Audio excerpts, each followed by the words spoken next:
And with that, we're going to see if we can bring someone else onto the call. And thereafter, the interesting thing is that there we are, honey. Can you hear me? I hear you. Wonderful, Welcome. darling. And thank you so much for being there. What I'm going to do now is ask oh darn. Let's see now. We're going to go through the acquaintances that we have, of course, to see who can be brought on. We will avoid Sammy Romero, of course, is busy on Sundays, but give him a try. As well as the Peter Moon. We can leave alone until he checks in with us because he's going to be traveling to the airport to pick his wife up. So he Oh, will probably not be available throughout the night. So I'm going to be holding the entire night myself in general. We're going to see if George and I can come on later. Okay, so you're sharing screen now. There we are. That makes sense. Noreen Helphand, Selena Khan, and Daniel Arola. The other people that we have on Pac One Morales, you can delete oh no. because he blocked me the other day. Penny Bradley will leave on. She is very upset with me, and I will. Oh my God! I'll try to put that in some perspective in the near future. Yes, of course, the other person would be Sarah Thomas. You can also delete because she blocked myself, so she doesn't want involvement. The curious girl, we could give a try. And I think hopefully out of that, I think that's pretty much everyone in general that we knew. Oh, yes. And I will go on screen share as well now. Let me go on screen share and start sharing. So what we can do is I can show you your account. And I think I'm on your account, but okay, why doesn't it display? This should be our call, and that's our call looks like this, and then the account should look different. Okay, there we are. So when it comes to this, the other person you can delete is Clay2 Phoenix because that, of course, is Miguel Andahar, who is now denouncing me. So these are the number of people who have basically decided that they were going to, quote unquote, bring Douglas Dietrich down, and their hatred is based on all kinds of different reasons, and but there's no doubt about it. It's hatred when you see it on their videos. With Brandon Young, you can try him. So that would be the other person. And Noreen Helphand is with us. And so, honey, how are you doing tonight? Oh, fine. I'm gonna hang up though because I'm in the middle of something and join later. Okay. Okay, yes, go All ahead right. and do so Okay. Thank as you. soon as Bye you bye. can. Thank Bye. you. Thank you. And with that, of course, hopefully some other people. Crystal River, of course, we're going to keep in reserve until she is available. She just communicated with myself. So were you able to see what I just showed you, honey? Yes, yes. Okay, good, good. So the other thing that I just wish somebody could come on with us who had a Facebook account. This is one of the reasons I wanted to.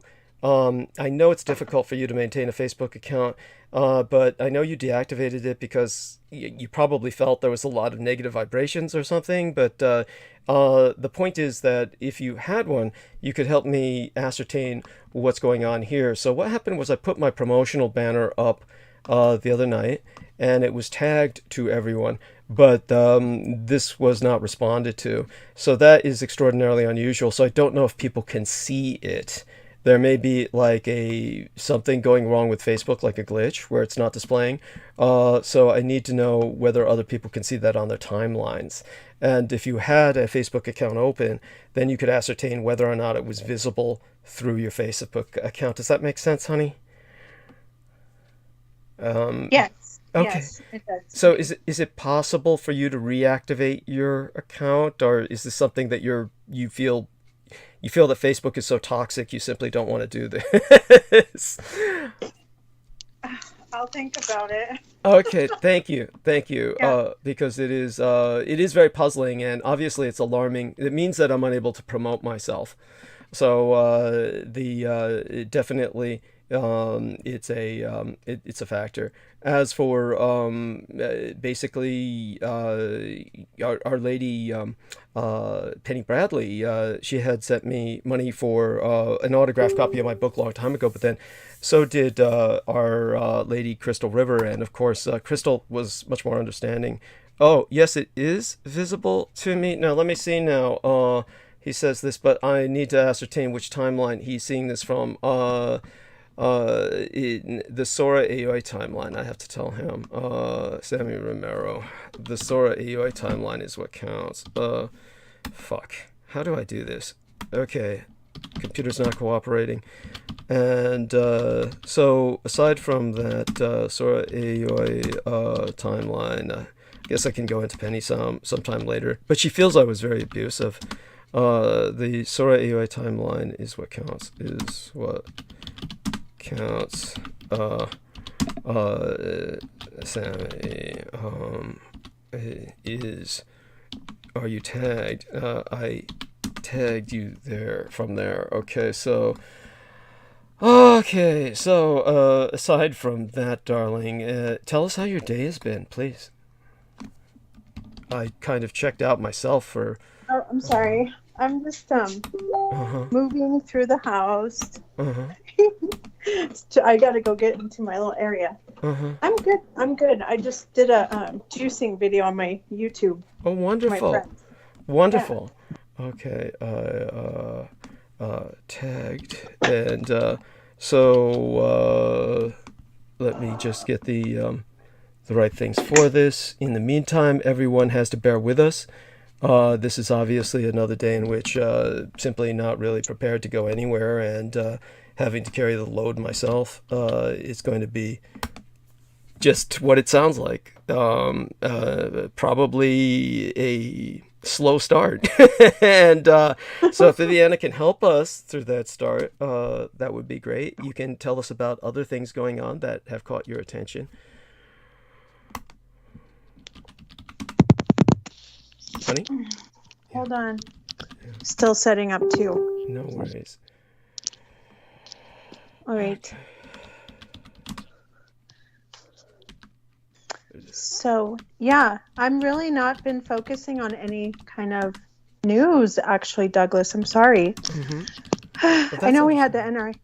They had the NRA thing in Houston.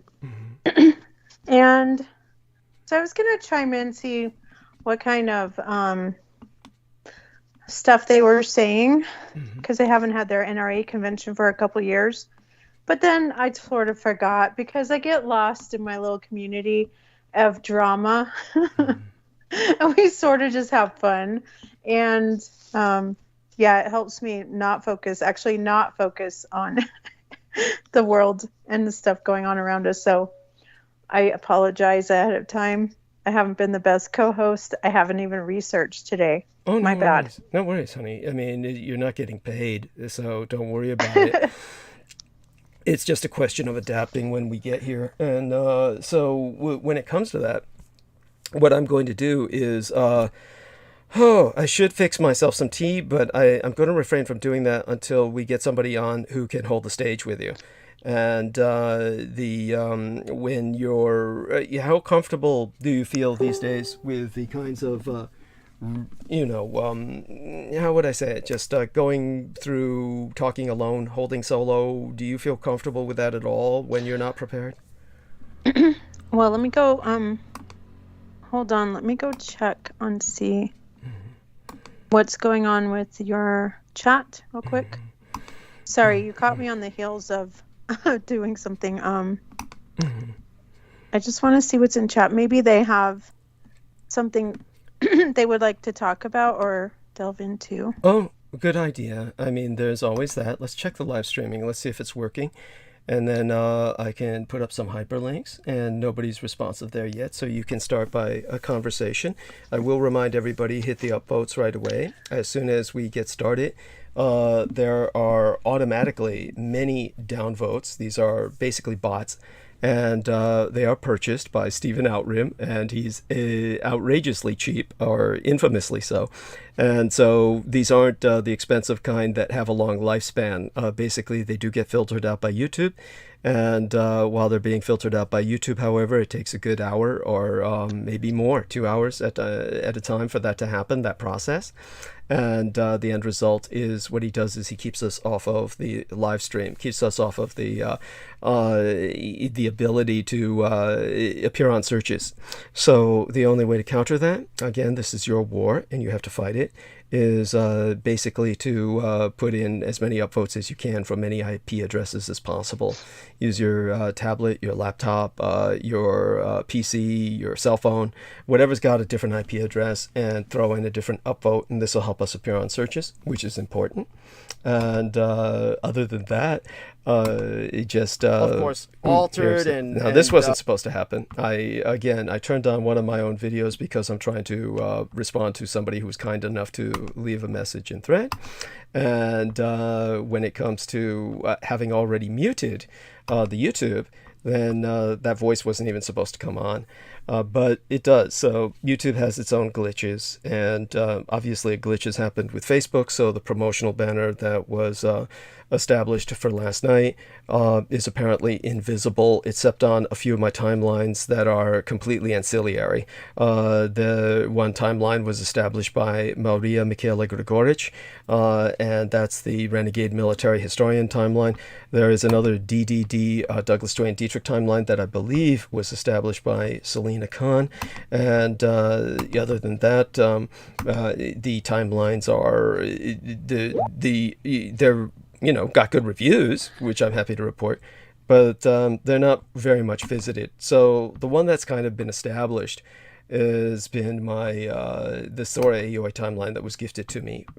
Now Brandon Young is responding, says, I have my so much, please call to have me on. So call Brandon Young, honey, if you could, please. Yes, sir. Thank you. Let us go find Brandon Young. Yeah. Am I friends with him yet on here? I don't think I am. Oh, honey, I gave you his contact. So if you go to your private account, you need to go to your account. Even if I have to hang up so you can do that, then you will find him there. Brandon Young, he's right there in the chat, okay? If not, then I'll try to add him on, but I've somehow been knocked out of the call, so I'm going to try and get back into the call. And, oh, God. Just a sec. Yeah.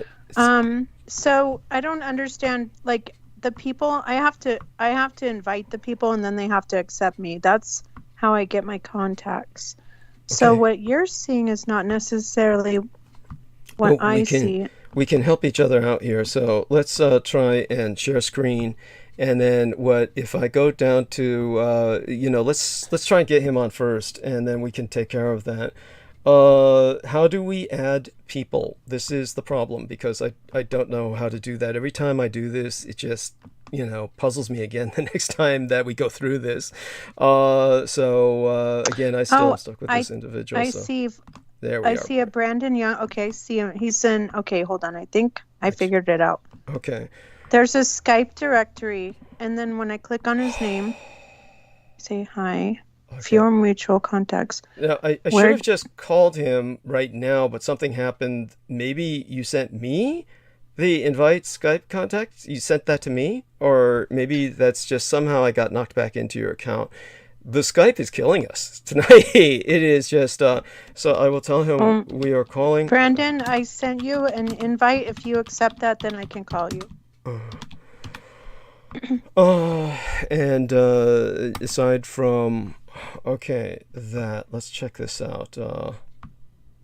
Again, we're going to try the hit the call. We're going to roll down again with add participants, and Brandon Young, add him, Brandon, and instead Brendan Zogi comes up, which probably means we've added Brandon Young. Okay, since he's not appearing, I'm presuming he is technically on the call.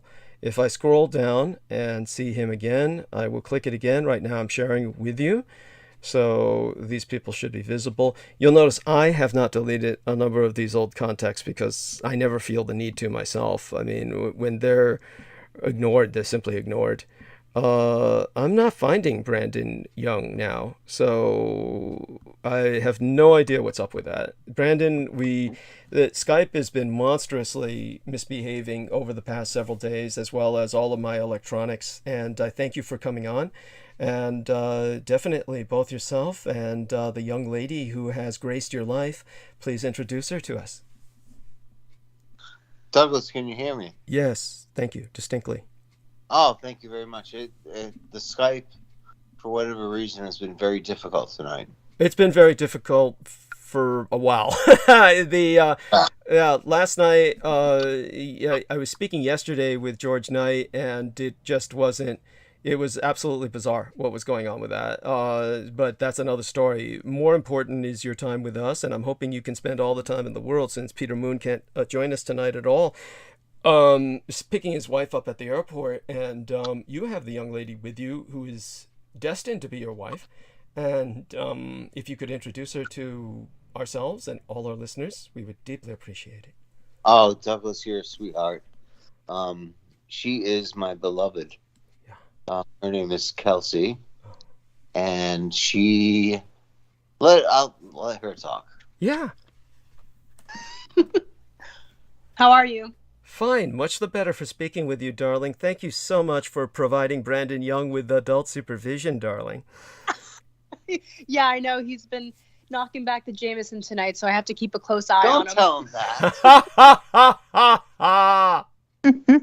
Hi. Hi. And so that was Vivian saying hi to our lovely young lady, right? Hi, Vivian. Hi, what was your name again? I'm sorry. Oh, it's Kelsey. Kelsey. Hi, Kelsey. Nice to meet you. Such a beautiful name. Could you spell that for us? Yeah, it's Kelsey. Kelsey. Kelsey. And what inspired your parents to name you thus? Good question. I don't know. I think she was just looking for Irish names in some sort of book, and she came across it, and that was the choice. Oh, delightful. So the man who raised and guided me throughout my childhood was heavily Irish acculturated, and certainly had Irish blood in him, at least a quarter. Are you one of the old school Boston Irish descended from? No, I'm mostly Portuguese. Okay, wonderful. And so the Portuguese, obviously European descent, and so obviously Brendan is very old, established bloodline here in America from up in New England, where the blood runs thin after all those years. How about yourself, your own family like that, or more recent in terms of coming to America maybe a few generations back or something like that? More recent, my grandmother, who's 80, she arrived here in the mid-50s. I can't remember the exact year. And my grandfather, not soon after, probably in the 1950s as well. So my vavoon ava. So. Mm-hmm. I'm so sorry. The last few words you said were. Oh, it's just the Portuguese name for grandparents. Okay, thank you so much. I appreciate that. So you still are you bilingual or multilingual? I am not, unfortunately. I only can speak English. I have a few vocabulary words here and there of Portuguese, but definitely not conversational. Okay. All right. Well, I'm sure that can change with time. And certainly, Brandon and yourself, any idea of where the honeymoon will be spent? Perhaps Portugal or... Okay. Now, it's interesting, Douglas, is that she comes from the Azores. Okay. Which is off of the mainland of Portugal. San Miguel. Yeah. San Miguel and what's the other one? Fial. Yes. And these sorts of things. Now, if I'm not mistaken, that was associated with the lost continent of Atlantis for a while, is the Azores Islands. But she comes from that. She has this dark. I've seen your photo. She has a dark hair. She has a dark complexion. I thought she was Japanese, to believe. Wow. When I first met, I mean, you know, the Eastern Europeans have these dark features. Mm-hmm. And but she's a historian, and did her master's thesis on Tahiti. No, I only wrote a paper on it. Yeah, she wrote a paper on Tahiti and French nuclear testing. French nuclear testing. Yes. Oh, yes. Oh, my God. Thank you. That's right. I didn't have time to look through the past episodes in which I was dealing with that, but hopefully I'll find it or I'll speak to the subject again sometime soon. But honestly, we could cover that a bit today. I mean, you could start the topic and I could respond as time goes on. So, honey, by all means, share your concerns about that particular topic because it is obviously important and it impacts us all. That's a global issue, not just the nuclear testing, but of course all the nuclear waste from the testing. But apparently you were specializing more in speaking about the French Polynesia or the and their nuclear testing in particular, or in general throughout the Pacific. More in French in Polynesia specifically, but the British and the Americans both had a hand in polluting the Pacific with nuclear testing. But no, I focused mainly on the French because I had to write a paper for a European history, so I had to sort of connect it back to the mainland metropole. And then I took an environmental history class, so I was able to expand on it from a more environmental perspective. Mm-hmm. That's wonderful and so important, unbelievably important. And not written about hardly at all in any historical literature. It's kind of hard to find it mentioned anywhere. Mm-hmm. Yes. Oh, absolutely. I mean, it's ignored completely. And so aside from that, Brandon, of course, mentioned that the source point of your genealogy was the Azores Islands, and of course you brought up San Miguel and these various other islands in the Atlantic, and of course these are fascinating areas, and perhaps you could tell us whether or not they're volcanically active, like of course La Palma, which is in the Canaries, owned by Spain, and that of course is something that's been very pivotal in history and can be destructive on a world class level potentially. So when it comes to the Azores, I would presume they're a lot more calm. And do you know much about them? I do know that they are active. A friend of mine sent me an article a few weeks ago about an active volcano on one of the islands. I think it was, I don't know if it was Fial or Truceda, but there are very active volcanoes. And then back in the 60s, early 60s, it was during the Kennedy administration, there was a volcanic eruption on Fial, I believe, or San Miguel. And there was Azorean citizens here in Massachusetts were working to get aid and bring people over from the destruction. So that was one thing that my grandfather was involved in. And when it comes to the, shall we say, the history, tell us a bit about where your history has been majoring in and aspects about that, please. So I focused on labor history because in a town over from where I live, there was a really big textile finishing plant. So there was a lot of archival materials for that plant. So I decided to focus on that for both my undergraduate and graduate thesis because I just had so many materials already. Instead of trying to reinvent the wheel with something else, I figured I would have expanded upon something I already knew. Mm-hmm. Wonderful. And so when you're speaking about the textile and the labor history, could you bring up some highlights such as what stood out to you, unionization or something like that? And you could tell us why perhaps that labor history is, I would say, very underappreciated, obviously. Oh, very much so. I mean, it had a big spark in the 1980s and early 90s, but it's become not very popular, I guess, or hot compared to environmental history or other fields emerging. But the thing that stood out to me with what I studied in particular was the corporate paternalism or corporate welfare capitalism of the 1920s and the lack of unionization at the plant that I studied. So there was no union for nearly 50 years. There were some attempts, but nobody no workers were successful. During the Great Depression, in 1934, there was this thing called the General Textile Strike, which swept across the nation, mostly from the south up to Maine, so from Georgia to Maine. And there's a lot of activity in Taunton and Fall River. But this little enclave in North Dighton, which was basically a company town, were untouched by any union activities during the general textile strike. And in fact, the town was so scared, they ordered armed guards from New Jersey and barricaded the town to protect from the union coming down from Fall River to incite the workers to violence.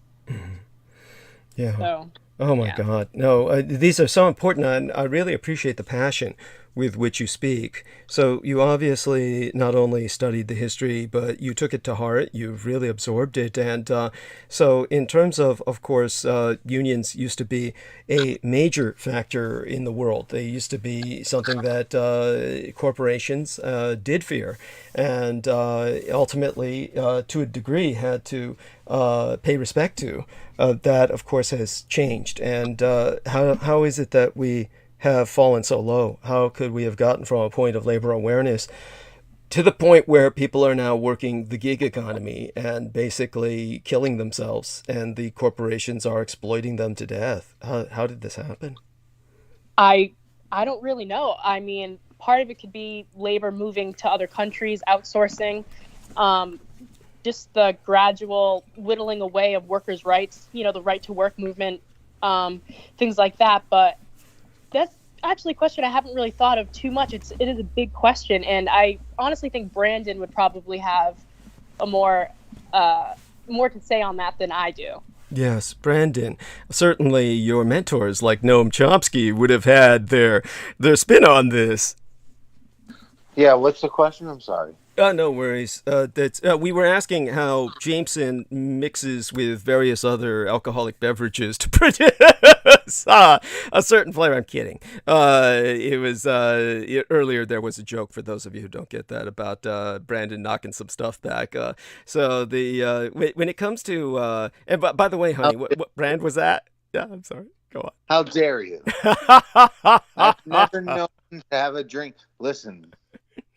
Father Rippinger says, I will not let the demons rob me of a good life. That's right. That's right.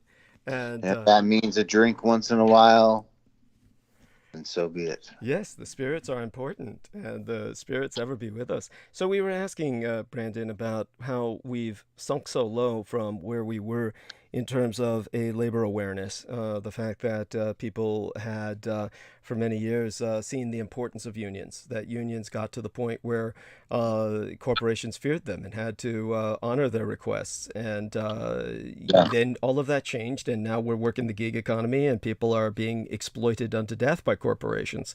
So how did we fall so low? How? I don't know how. Why is another question. The mechanics of how is a different question. I can only just relate my own experience, I worked for a major, if people don't know, and I'll reveal it here for the first time. I don't give a shit. Sorry, Dave. Excuse my language. I worked for the SEIU, which is the Service Employees International Union, and they are the one existing union left in the United States, if not the world. And so I worked for them for a while, and I saw the underpinnings of the labor union and how they're scaled back. The point is that there's some sort of, how would I say, authoritarian mindset where you have to sort of obey whoever you say. So we know as teachers, certain teachers or paraprofessionals, as they're called, in the field that have to obey by the so-called contract. And they don't think that this is something that can be negotiated. This is something they think is like locked in place, and there's nothing else you can do about it. It's just whatever the superintendent says. And so I feel like as a nation, we've succumbed since even like Teddy Roosevelt, and you can tell me more about this, Douglas, is that he was the first president of pictures, The president that he had a noticeable face, and that this is the president, this is him, and multimedia, and he's on the newspaper, and so it's that kind of authoritarian, celebritarian thing. And I don't know if we can get over that, but I think that has a lot to do with the downgrade of unions, as well as overseas sourcing, NAFTA, the IMF, the right to work movement.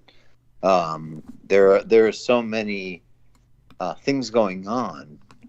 It's not reported, I don't think, by the mainstream media, the little attempts that are going on to change it.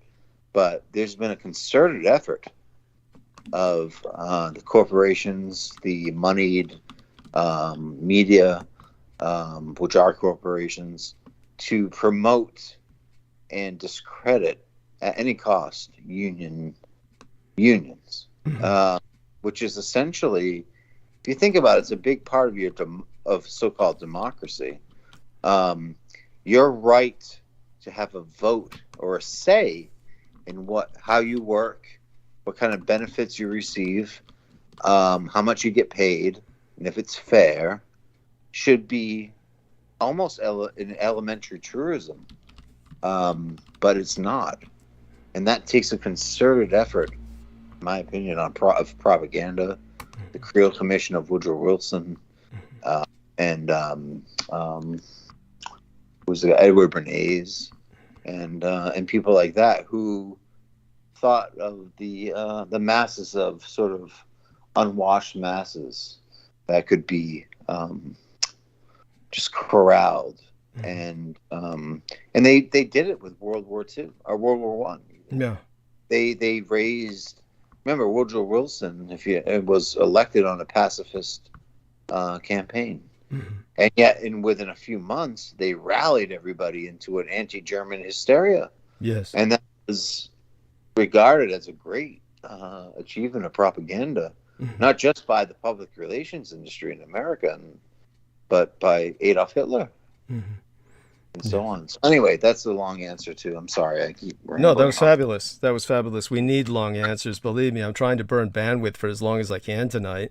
If I can keep the twain of you on as long as possible, that would be a benefit to me, so I can get my head out of my ass in time to start monologuing throughout basically the rest of the night.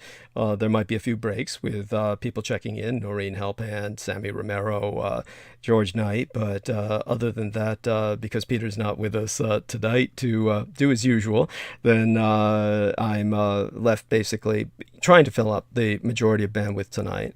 I'll do my best, of course, but having the two of you drop in to help tonight, you have no idea what lifesavers you are. Truly, you're angels, and deeply appreciate it for just being here. So that being said, really badly, Douglas. I don't. Oh, goodly. I don't. Please do not seduce my girlfriend. No, I'm joking, of course. Haley Meyer. You don't know, Kelsey, but I don't know. No. I'm going to leave that one alone. Only Doug know that. But I know that. I know. Yeah. I know what you're talking about. Oh, Viv. Oh no. Vivian, I'll give you my number. You can text me later. Oh no. I know what you're talking about, Brandon. Yeah, this is like a double date. yes. I'm just jealous you have Jameson and I don't. Yeah. Reese, or who do I have? He's only in my fireplace. Oh, I thought you meant the whiskey. That's what what we were talking about originally. Yeah.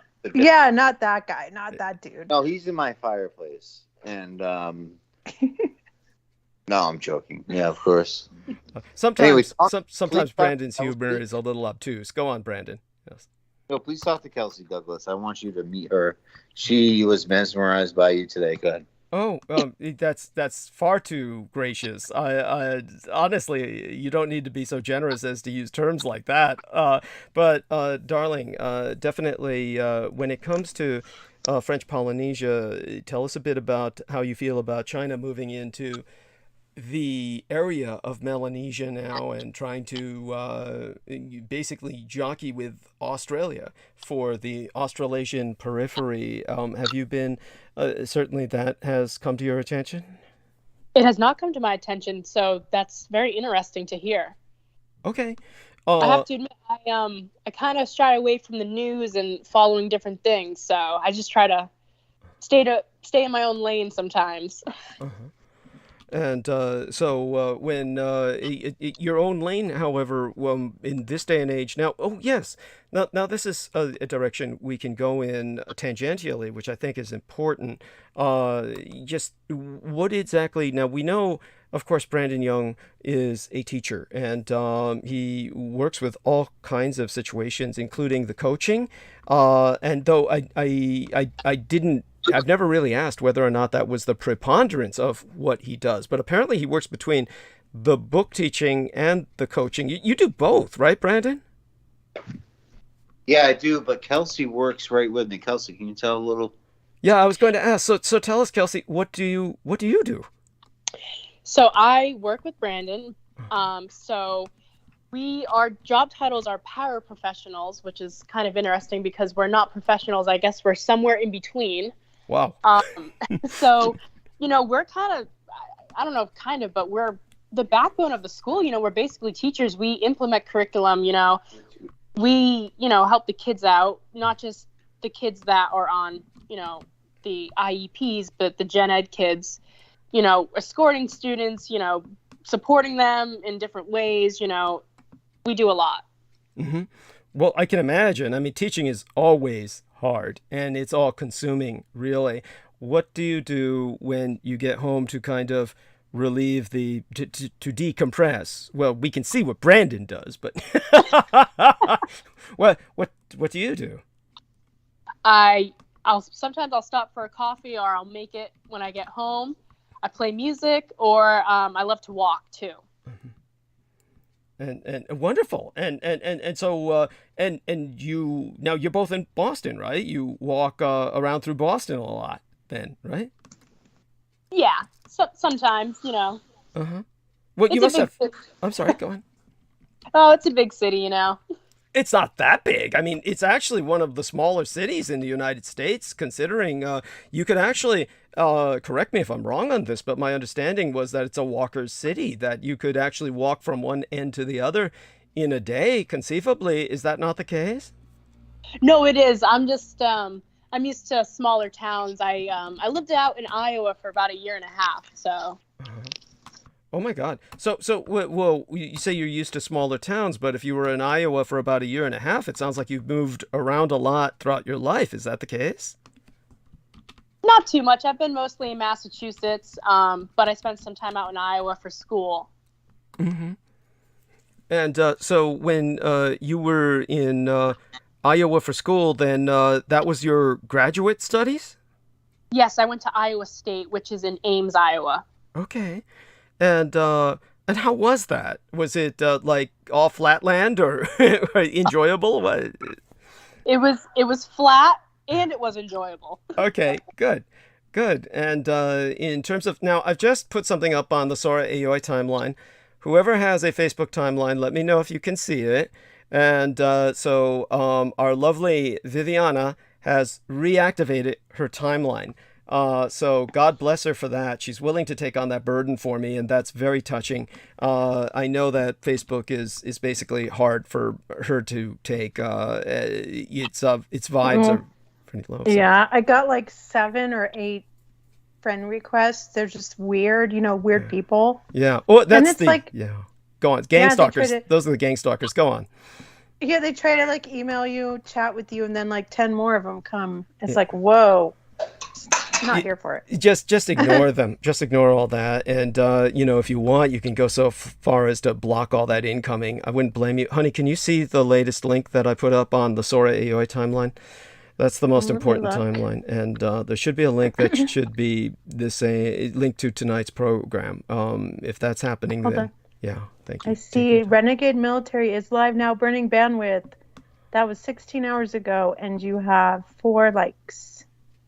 No, that's no, honey. The Sora AOA timeline, is that visible at all, or can anyone I'm just see? telling you straight from the get-go from my homepage. So Okay. so far I haven't seen Soria, but I saw your Renegade Military. That was like the first thing that popped up. Okay. Well, can you like go to the Sora AOA timeline and see what's displaying there? Because that would be interesting if you could do that.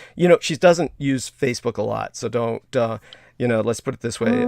It's actually not there, hon. Okay. All right. So whatever I'm putting on the Sora AOI timeline is not displaying. And so somebody has probably gone into my settings and rendered the page invisible, is what I can think of. So I'd have to go into the settings. Is anybody now, Kelsey, honey, are you very familiar with Facebook or no? I'm not. I actually haven't had a Facebook for about 3 years. Okay, that's probably for the best.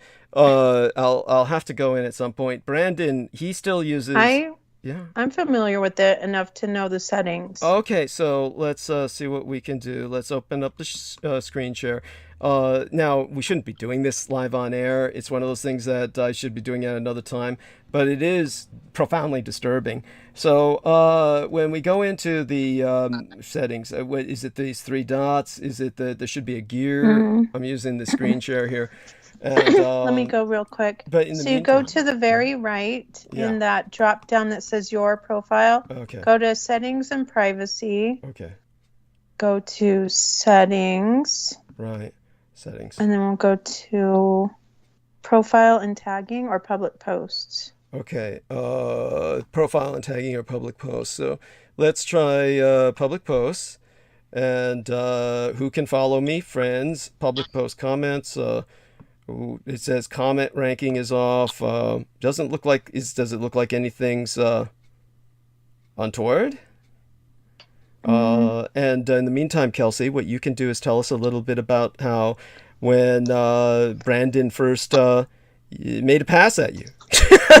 Learn some battle. Well, actually, can you? Yeah. Oh, Douglas, just a minute, please. Yeah, sure. Can you go on the timeline on your time? Wait, so it's literally gone from your timeline? Okay, yeah. Gone from my timeline, meaning... Literally? Gone? Gone. I mean, it's like you can see it. So if I go to my timeline, let's open up the timeline on a screen here. And so when you take a look from my perspective, it's obviously I can see it, but no one else can. I'm going to the major Sora AOI timeline. This was gifted to me by a lady long ago, and I used it as backup when I was permanently banned from Facebook. So my post is here, and it's visible to me. My link is here, and it's visible to me, but obviously it's only visible to me. So something has rendered them... That's weird. Yeah, and so... when I pin them, it works. It doesn't say that they're private or anything. So, someone might have reported it. But then Facebook would have contacted me about that. They would have said your post has been reported. Oh, okay. Yeah. So it's it's tagged. The tags still work. If it were reported, then the tags. But the tags aren't working. Nobody's getting the tags. So I didn't get a tag, no. Yeah, well, your line was deactivated, honey, at the time. No, I'm still getting people's old emails and people's old notifications. Oh, okay.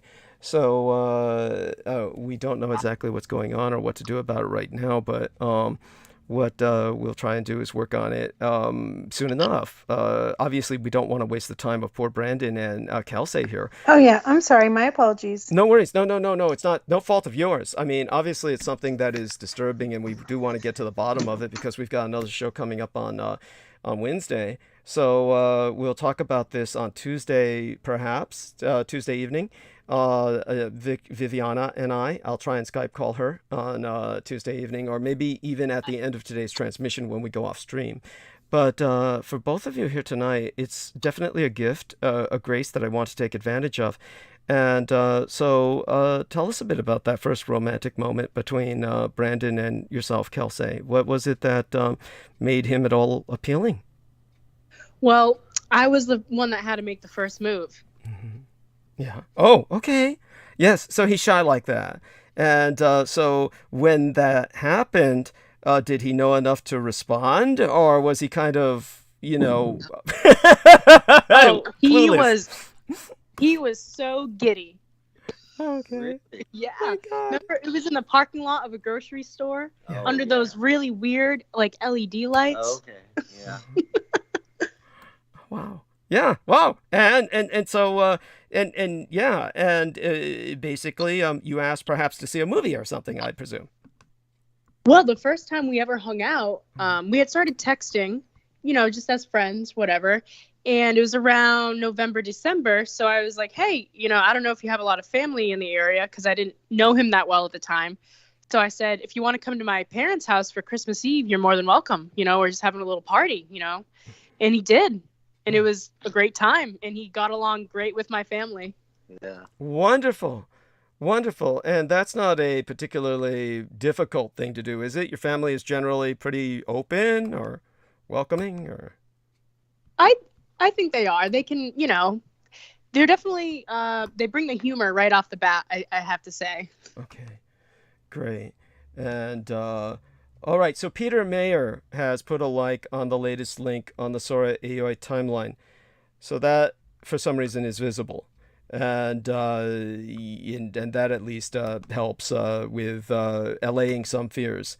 So whatever was going on with the last post, hate to dwell on that, but of course it's like one of the few places that I have where I have control of promotion. I count on my promotion otherwise through Viviana Sanchez and Selena Khan, who are both as helpful as they can be. But when it comes to Sora AOI's timeline, it's as established as I can get it after being blocked off Facebook. Just so people know, what had happened was Lena Shea started publishing a bunch of swastikas on my Facebook timeline at the time of the New Zealand massacre, the Christchurch massacre in New Zealand. And so it was obvious that she wanted to get me banned from Facebook permanently, and that's what happened. So all of this had no appeal process. So that was her job, and she did it. And soon after she did that, then pretty much severed. So that's what she was pretty much sent to do. And this is kind of what I deal with. We get that sort of thing a lot in terms of my dealing with the public in general. And my problem, of course, is that I'm very dependent on people. And considering what happened to someone like Jordan Maxwell, I'm fairly lucky and fairly adaptable. But Jordan Maxwell was an older man who, unfortunately, was trying to get technologically savvy, was very reliant on a lot of young men, and they wound up ripping him off in ways that are just beyond what even impacted myself, to the point of copywriting his name and thereby owning all of his materials. So that's as bad as it gets. So when it comes to that level of dependency, what can you say? I am what I am, and a creature of the 20th century. So as a product of the 20th century, it's just I'm in the 21st century very much as an anachronism. So aside from that, I'm going to presume that both you young kids were born in the 21st century or very close to it. So you can't be all that much older than the students that you teach, but definitely I take it that you've all grown up with technology to the point where you're buried in your cell phones a lot, or is that not the case? I think it depends. Yeah, it depends. I think Kelsey's really great at not being dependent on the phone. So am I. We never have it out during dinner. I think that's almost an unspoken rule. Yeah. Good. Or with each other if we're watching a movie, or we're talking to Douglas Dietrich.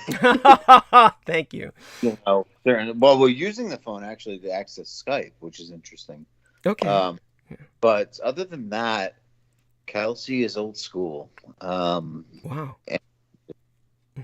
She's not very one of these Instagram posting. I don't even have an Instagram. Or yeah, right. Or she doesn't have one. She doesn't have any social media really. So, like I say, it's a rare situation. But when I poison her, she will reveal to me the will. She will sign the deed of her house over to me under penalty of death. There we are. Yes. That is my. I don't want to tell her. Are you awake? Oh my Oh, she's god. awake. Okay, sorry. Anyway, no, I'm joking. Yeah, of course, and obviously she I love has. her. Yeah. No, but when were you born, babe? 1995. Ooh. Good God. Oh my God. Holy shit. Yeah, Wow. that- You're so young. I know. She's like what, 20? 26. Six. Yep. 26. Oh my God. You're so old. Oh my god. No, but you feel so young, you know. That's the thing, and I do too. I think it's a mindset. you know? Absolutely. The age gap doesn't really bother. It's, as long as you have two consenting adults that, you know, Yeah. have half a brain, it's Right. Well, it's like Prince said. They give you a birthday every year, but it's only to make you feel old. Yes. So you're only born once, as Prince, the great musician of Purple Rain and Little Red Corvette. Little Red Corvette and the rest. But wait a minute. I just want to chime in here. Of course. Please. Isn't Peter Moon with someone very young? Yeah. And, And you know, and Brandon. he's Brandon emulating is like- Peter. Yes. Yes. And who else is George Knight's wife very young? George Knight's what? Oh, no. She's older than George. Oh, okay. Yeah. All right. Yeah. So at least we have some balance, and then you have two single people, me and Doug. So Right. works I out. Yeah. always tell people when we went to the restaurant last night, babe. Mhm. They said, "What's your age?" I said, "She's my age." And they didn't. They just don't know what to make of it, and they don't question it. They lead you to your table. Uh-huh.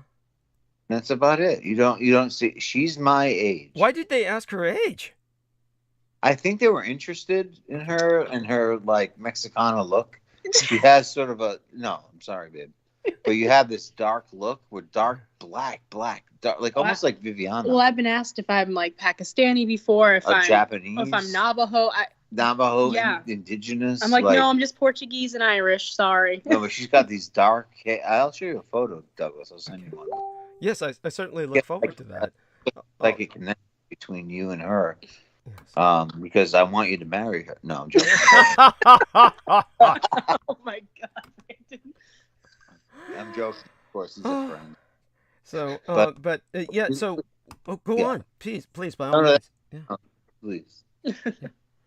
Now, when it comes to Brandon, so forgive us. Obviously, this young lady is bordering on a minor, but we all tolerate a lot here. And when it comes to our man Brandon, you, on the other hand, sir, when were you born again? 3,000. No, I'm sorry. 1982. 1982. That's not bad. I mean, it's Oh, yeah. Yeah, that's I mean, still you're much younger than I am. It's incredible. And oh, by the way, and so Kelsey, do you feel how do you feel about Brandon driving? Because of course he was never a bad driver, but he obviously had that history where there was an assassination attempt. You may have heard me speak of this on air, or maybe you weren't listening to myself back then when I would discuss that sort of thing regularly. But I hope I haven't told you something you didn't already know. Brandon is a good driver. A very good driver. Okay, so you're comfortable when he's driving. I am. Good. But only when he's in my car. When we're in his car, not so much. good point. Oh, ooh, and is his car a jalopy or something, or what? Or It's a DeLorean. is it really? Oh my God! So that's incredible. I'm impressed. Yes, I mean, oh, how decadent. So, so it just has its quirks. It's definitely quirky. And how about your car, honey? It's 4-door sedan, nice little Hyundai. okay. Hyundai Elantra. Okay. Wonderful. Hyundai. Yeah, I think Hyundai. the proper pronunciation is Hyundai. It probably is. Yeah. I mean, it doesn't really matter. I mean, Hyundai is how I would say it, but it's Korean, so it's kind of difficult no matter what. But when you so Kelsey, are you know about the assassination attempt, right? I do not. Oh, she knows about my accident, but Okay. So let's just say that. Context for it. Okay, you never put it in context. Okay. Yeah. So anyhow, it was very similar to Amanda Ute's vehicle at the time. What both of them had, and I don't know if you know who Amanda Ute is, but she's this lovely young lady who has 2 children and is a single mother up near Seattle in Washington State, I believe, or she's up in either Oregon or Seattle, to my eternal shame and disgrace. I kind of conflate those 2 states because they're just the 2 northern states between California and Canada to myself. But both of our man Brandon Young and Amanda Ute had purchased vehicles that were former security vehicles. In other words, these were vehicles that had been used by either law enforcement or some kind of policing service so they had compartments for hidden weapons and the like, or just various compartments that were not within regular vehicles. Now, maybe this made them easier to sabotage or not, but in both cases, there was, in Amanda's, it was less complicated. It was basically 2 trucks boxed her in. They were identical in terms of paint job and make and model, and ran her off the road. But with our man Brandon Young, what had happened was he began investigating basically a defamation of his family name, and this was perpetrated by a sleaze named Peter Levenda, who was writing a number of books to generate money for himself.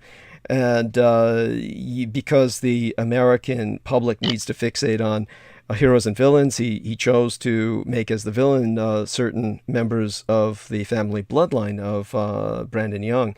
When Brandon Young contacted him, and he basically tried to convince Brandon to rendezvous with him, which Brandon did not want to do. It was very shortly after that that Brandon got into his car and had the accident. But what originally happened, as far as he understood it, or as far as he experienced it, was that basically his brakes were not working at all, and he was courageously running himself off the road so he wouldn't kill anyone else. So he wound up where he did, in a comatic state, because he ran off into a ditch, basically, or off the road into whatever ravine or rut or whatever he wound up in. But it was the forensics of the state police. He told him that the wires were cut to his brakes, and that aside from that, there were materials that were placed inside of his gas tank that were intended to basically explode. So the original attempt to kill him was what we would call a torch job, which was basically he would burn alive and die in horrible pain. And if he survived, would be a wreck, a burn victim, etc. It's just a horrible way to go or survive. And that having failed, they actually had a second attempt at. In other words, there was a backup system for their assassination attempt, which was the cutting the wires of his brakes. So this all involved the cult that Peter Levenda is part of, the cults of the kings of Edom, the very obviously occult-oriented. It was Peter Levenda who wrote the Simon Necronomicon, in other words, a paperback occult grimoire that was published under the pseudonym of Simon. So people call it the Simonomicon to disambiguate it from the many other Necronomicons that are out there. And in this sense, one begins to see the dangers with some of what Brandon Young was investigating. Of course, now that you're in his life as adult supervision, you might dissuade him or discourage him from going in certain directions of investigation, and that's probably for the best. But you understand that I see no reason why you're not safe with us in the sense of continuing communication here. I wouldn't want you to be scared away or discouraged from coming back, because obviously your company is a gift, and as is Brandon's, of course. But honestly, I hope that puts it in some context. Brandon, if you have anything to add to that, did I do justice to your experience? That was great, Douglas. I think you I told Kelsey today, I said, if you pay attention to what Douglas says, not only is he smart and encyclopedic, you will ask him the same thing 3 years from then, hence. And he will say the same thing with the same details and the same sources and the same citations. That's how you know he's telling the truth. And you just recounted my accident, as I call it. I think he did it better than you could, Brandon. Yeah. At this point, you're correct. I don't blame him. By the way, something traumatic like that, that's true in the sense that people who experience trauma like that do their best to forget it. If they, either they morbidly obsess on it, which you don't want to do, or, forgetting is actually the healthier response. So Just get on with it. That's right. What else are you going to do? Wallow in the sorrow or sorrow. Yeah. And, or just get on with it. And that's like, I've gotten on with it, Yeah. But yeah, that was scary. To say the least, yes. Go on. But since then, look what's happened to Peter Levenda. What has happened to him? Tell us. Exactly. He's disappeared. To the Stars Academy, which he was a hired gun for by let's face it, To the Stars Academy with Blink-182 founding member, what's his name? Tom DeLonge. Tom DeLonge. The alien guy. The alien guy. Who thought he was going to have disclosure from the government because he had board members who were ex-CIA and SNSA. It's almost like, Douglas, I hate to say it, it's almost like he had a queerno on his board of directors. Yeah. Right? Yeah. So I showed Kelsey a queerno today. And it was interesting. She's like, well, those eyebrows, I think everybody. But we said, so what is it? Herman Munster. And the OMISSIONS. I think, just like Anton LaVey said he was the devil in Rosemary's Baby, which is a great movie. It's almost like Aquino was saying that he was in Omen 3 as the military little boy with the eyebrows. But I feel like he's like a Herman Munster. Yes. Yeah, definitely. So Kelsey, was this the first time when Brandon spoke to you about Aquino recently? Was this the first time you learned of this individual? Yes. Wow. Oh my God. Yep. Okay. Oh, and so a lot of interesting things and told me a lot of interesting stories and yeah. And so when it comes to what context did Brandon bring this up in? I think we were just kind of going through YouTube. I said Douglas might call tonight. We should talk to Douglas tonight because he's going to do a show around 8:00 Eastern time. Yeah. And you're going to be here. And let's just, here's a little background. I showed the Rex Bear clip. Okay. From Oprah. And from Oprah of the Aquino. Yeah. Aquino. And I don't know, whatever. And she was interested. Wow. And I definitely want to thank you for doing that. You have no idea just what a blessing it is to have both of you here tonight because the evening would be much the poorer without you both. And I want you both to know we're going to try and do some justice to some of the topics that Our Lady Kelsey has specialized in.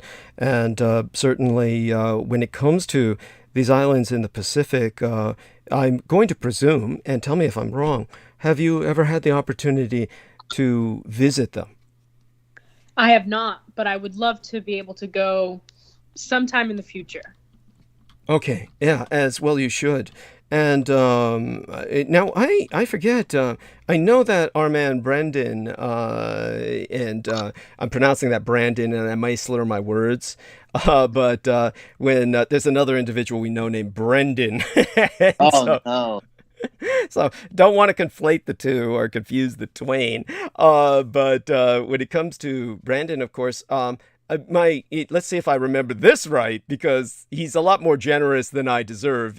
And he was just telling you about, the fabulous Douglas Dietrich recall, but then Douglas Dietrich has done a lot of drugs and drinking to do as much damage to that recall as I possibly could. So I think that your own education was that you got a graduate degree and it involved linguistics or something like. Was it not linguistics that brought you into the realm of Noam Chomsky and the other mentors that you had at the time, right? It wasn't a graduate degree. It was a special what they call the gifted and talented. Right. Okay. She laughed. I heard that. I did hear that. Yes. I tried to ignore it. Yes. It's, No, hey, they're empowering him. Was a gifted and talented class in middle school that we would go to MIT once a week. We'd go to Boston once a week. And I would inevitably pick Noam Chomsky's class. I had no idea what it was about. I just sat in the back and he let me. I kind of wiggled my way in there. And then from there, I just started taking classes. So there was no official degree, like a master's degree in linguistics, but I can read at a PhD level of about 11 different disciplines. Cool. As I know you can too, Oh, no worries. Yeah. Right. So like linguistics, technical linguistics, and logic and things like that, I can follow very clearly now. But I didn't know I was soaking it in at the time. It was just I was there, and I just admired the people that were there and at MIT. And so it's me that has the linguistics background. I don't think Kelsey has more of a historical background on the history of Tahiti and nuclear power. And labor. And so when it comes to nuclear power, Kelsey, obviously I think of nuclear power plants. Have you investigated nuclear energy as well? A little bit.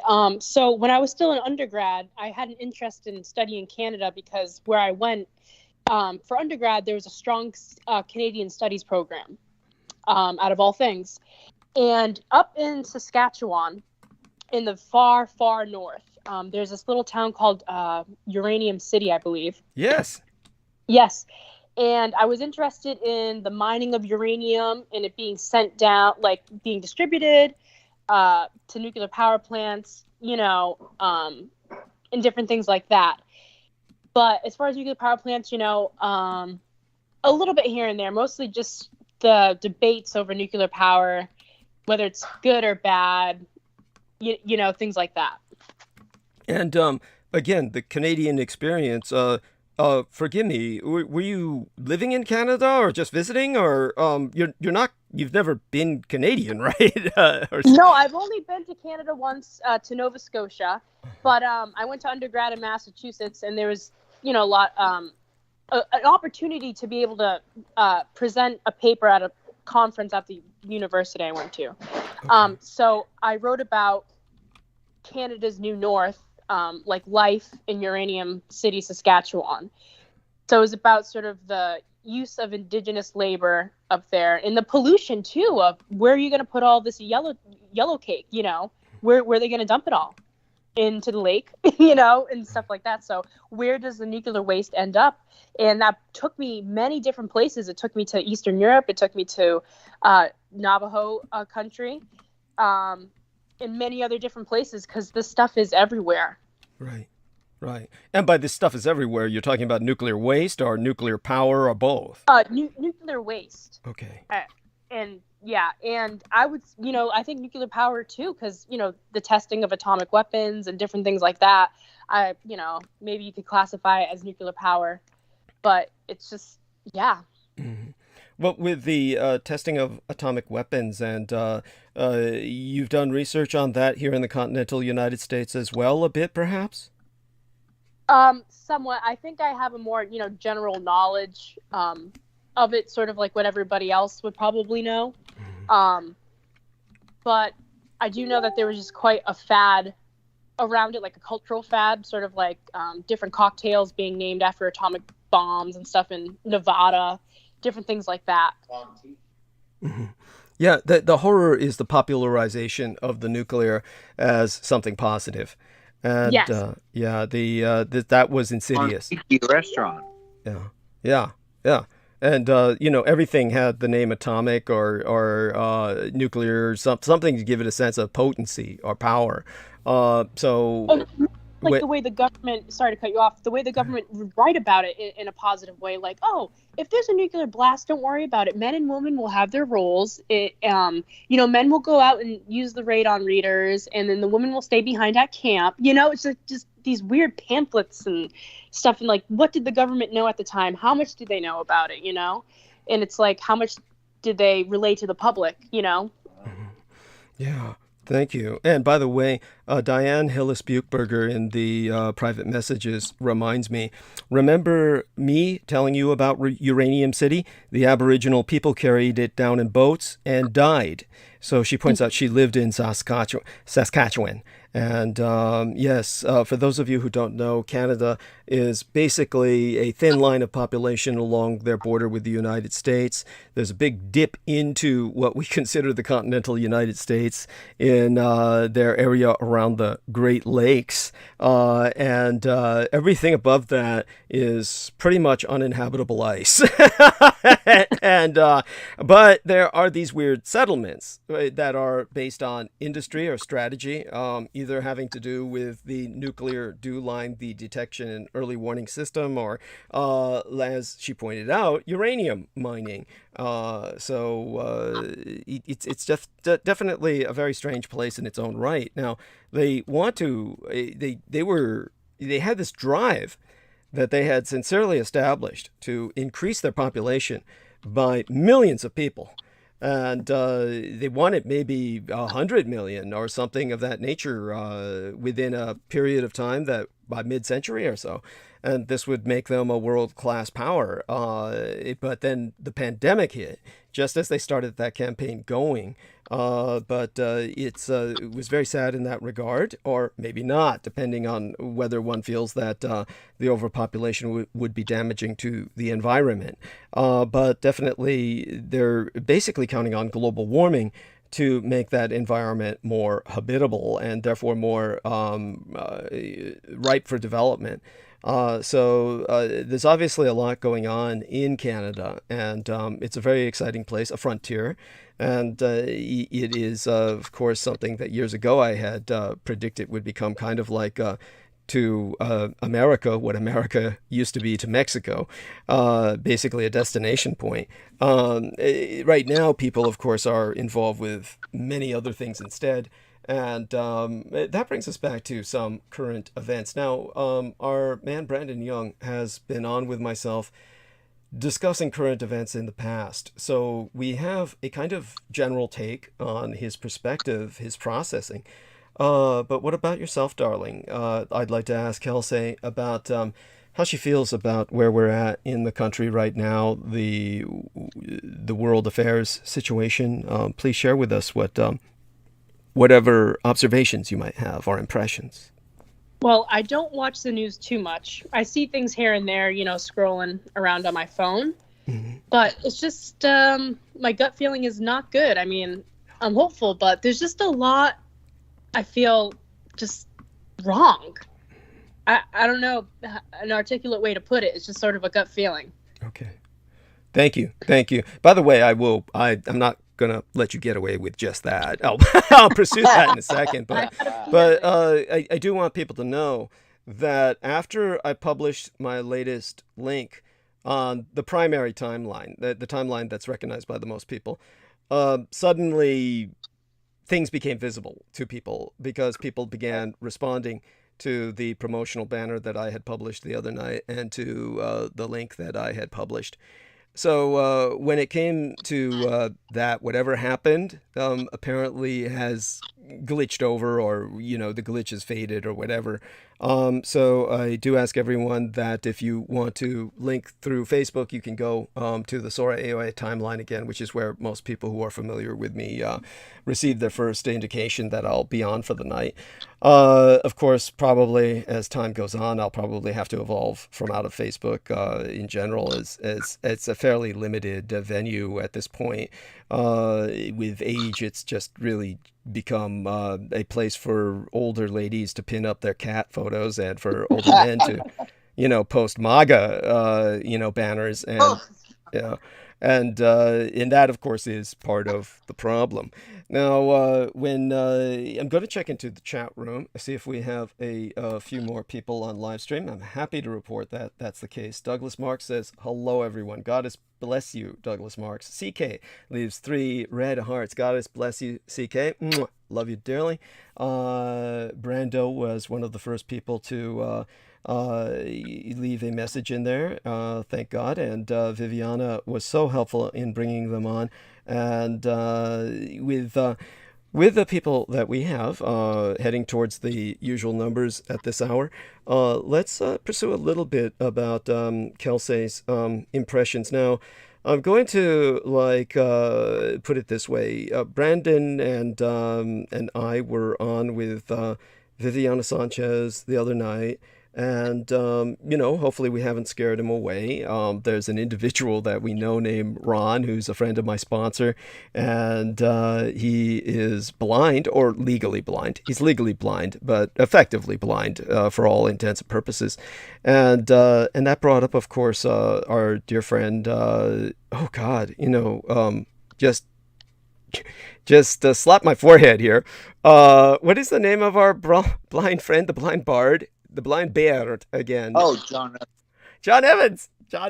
Brought to mind John Evans, who I believe is totally blind, I think. Or not an enemy of yours, Douglas. He loves you. Oh, good. Thank God. I mean, that's good. So you've spoken to him recently.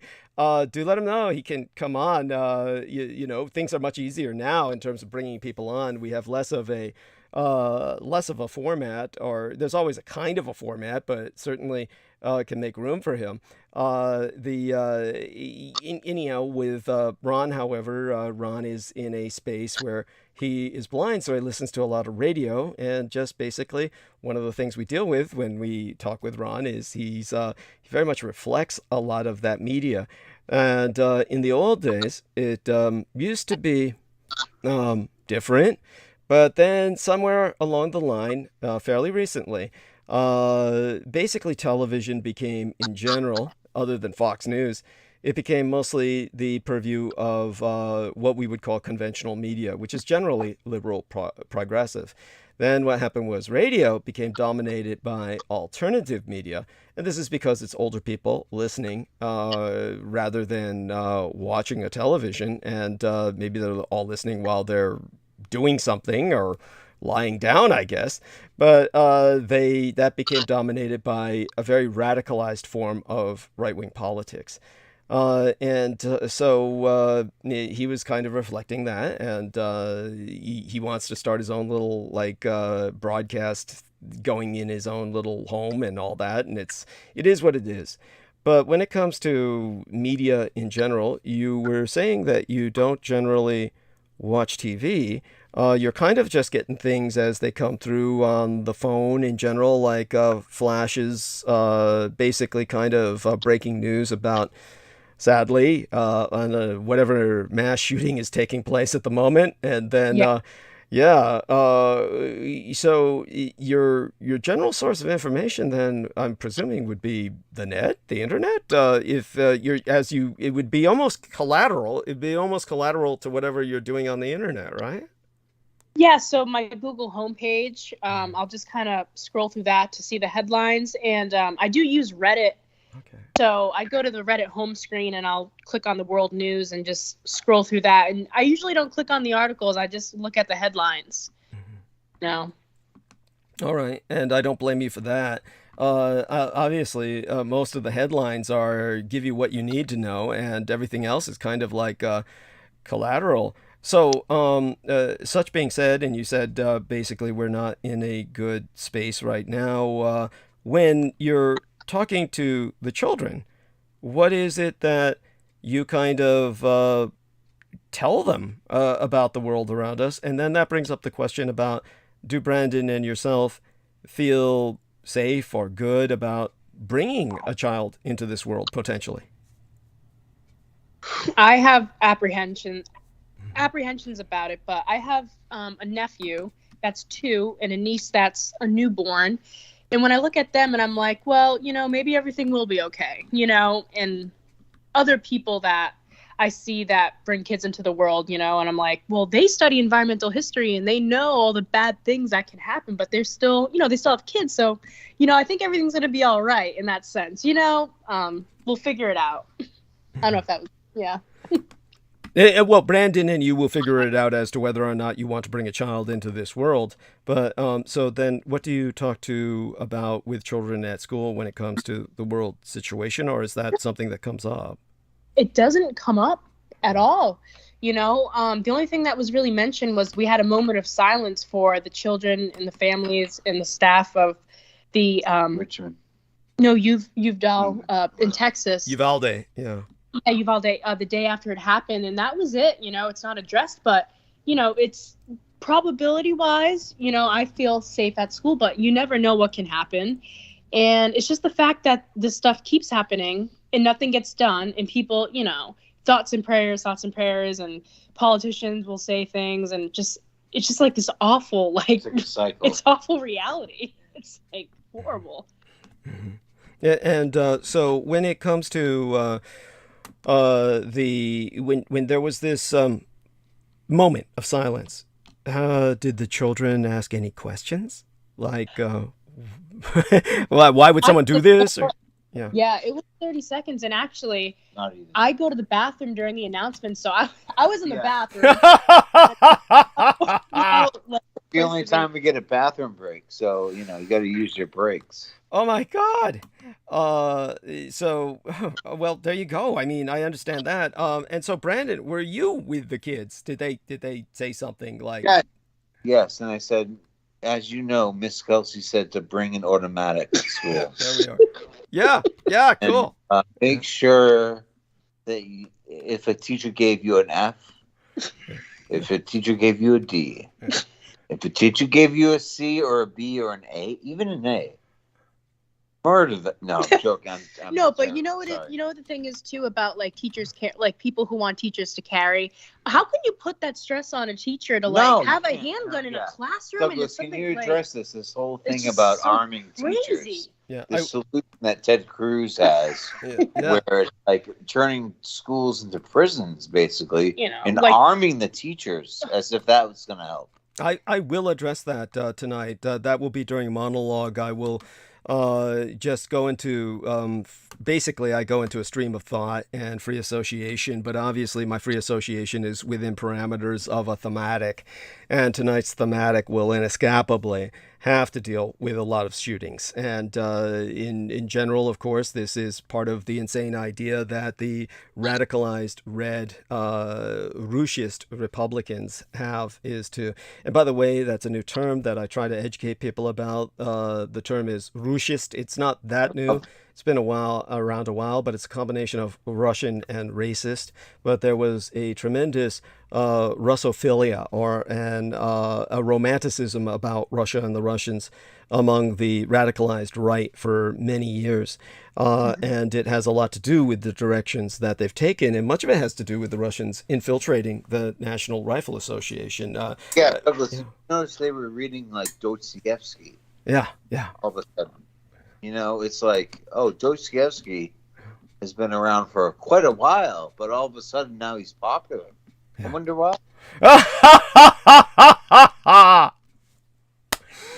Sure. Yeah, it's it is what it is. I'm surprised actually that you say that, because I would picture most of the radicalized right that would not like Dostoevsky simply because he would be too hard to read. So most of them really, most of them, I would think it'd probably be the liberal progressives reading him to try and grasp what's going on with the radicalized right, more than the radicalized right reading Dostoevsky, because first off, they couldn't spell the name to look it up online if they wanted to find a PDF. That's, beyond that, it would be, once they looked at that, they would just say, oh, fuck this shit. That's like, no, it's just, we can rest easy that is not part of some, cultural infiltration going on there. So in terms of the, I hate to sound so biased about this, but honestly, this is where we're at, and one side's right, and I don't mean that in the sense of politics or the political spectrum. I just mean as in correct, and you can take that as politically correct if you wish, and the other side is wrong, and this has to do with just about everything, whether it comes to vaccines or the environment, and I think that this way I can punt the ball back into the direction of this lovely young couple with us tonight, and that would be about the environment. Now, when it comes to the environment, what aspect of the environmental challenge strikes yourself, Kelsey, as the most immediate? You've obviously studied the Pacific Islands.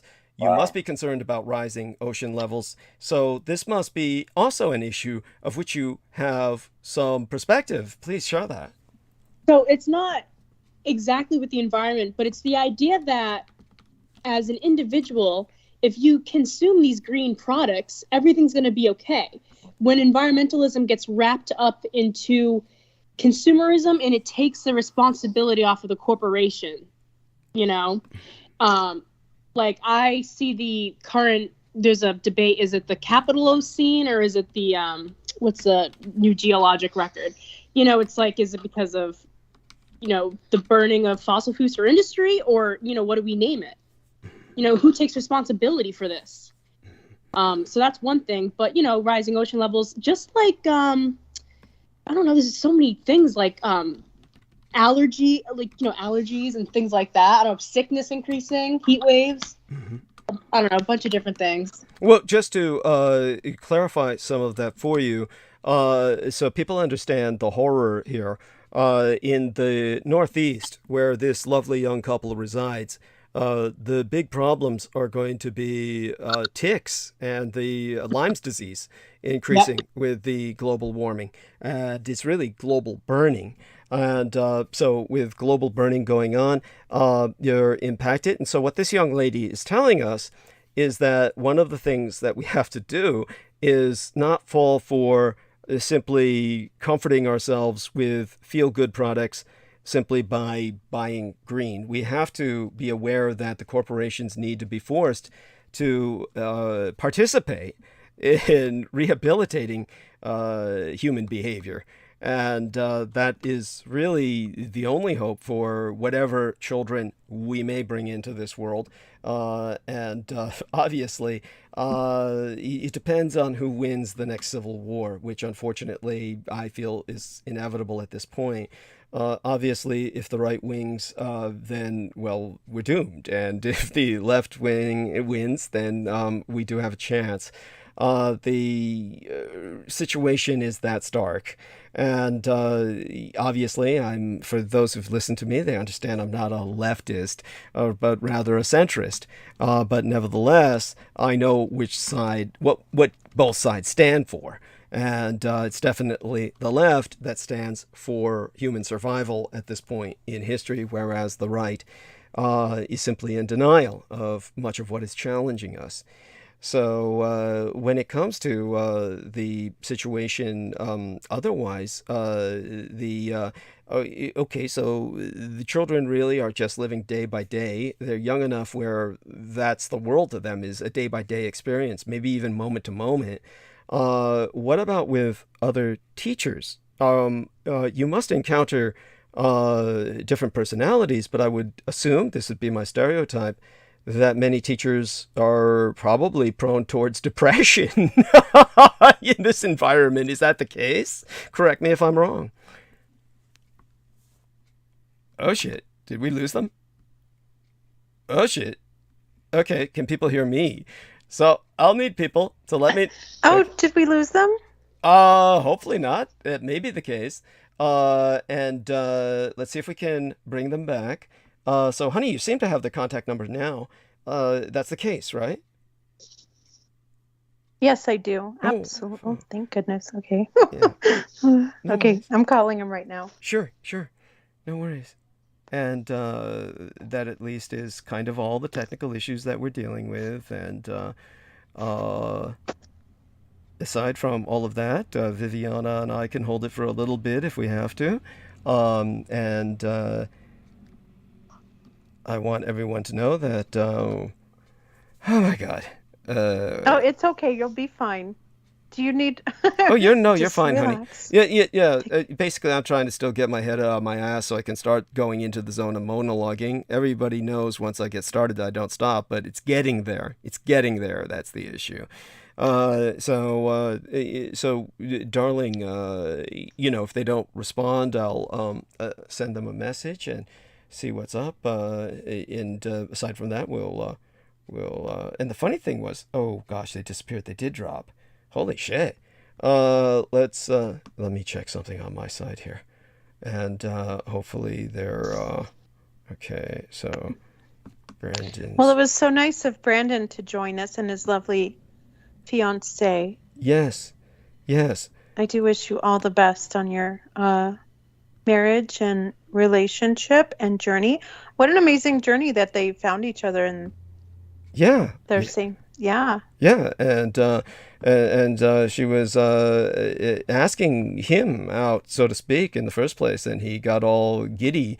Okay, add participants.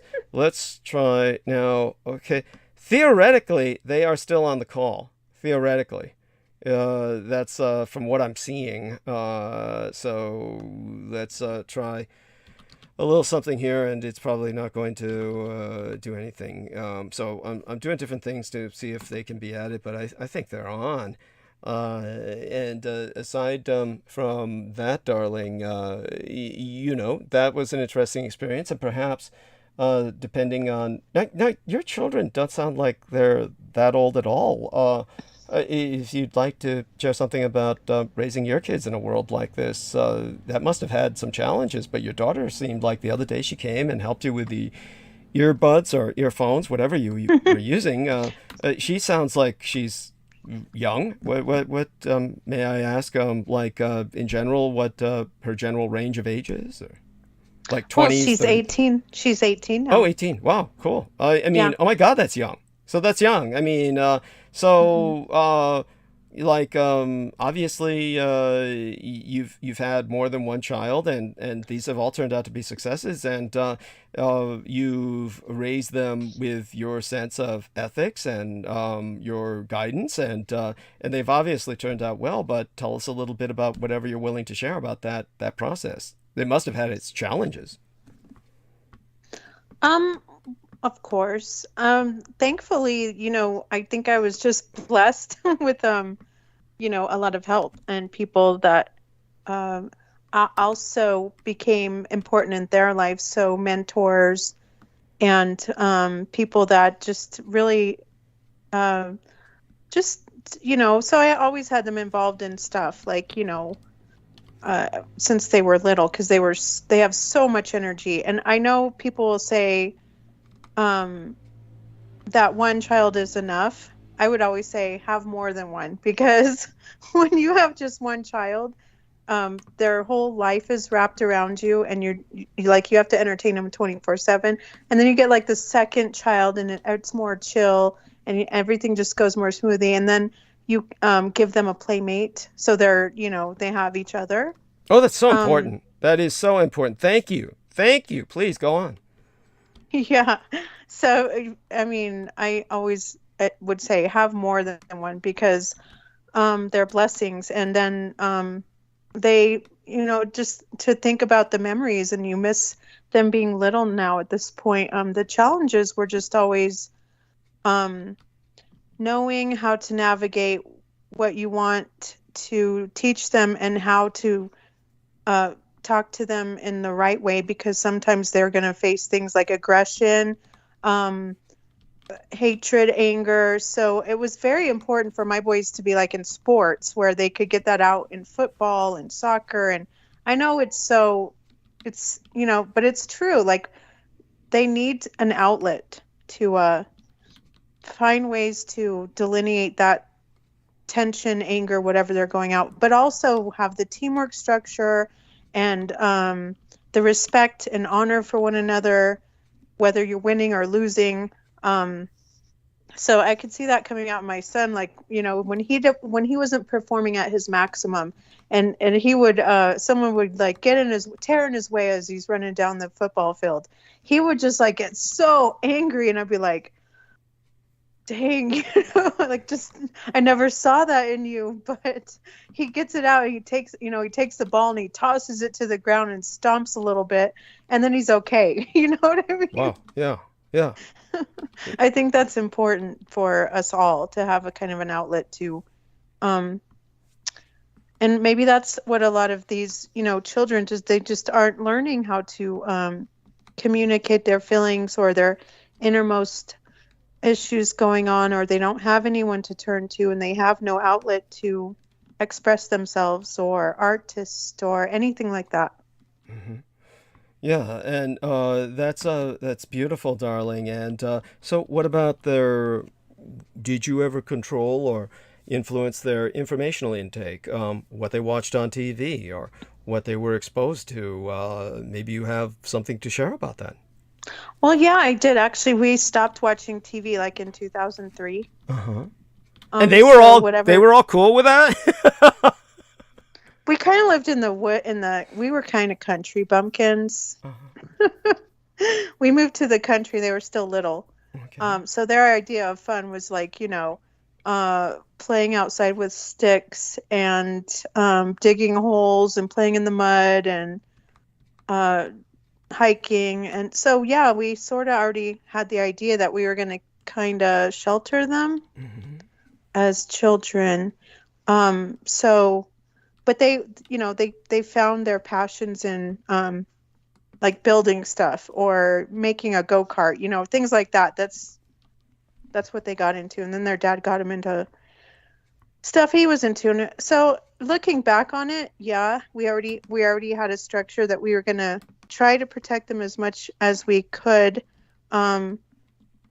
But when it came to video games, like, we were kind of lax about that. Like, we used to let them have, gun games, but then we taught them about guns. Okay, and go on.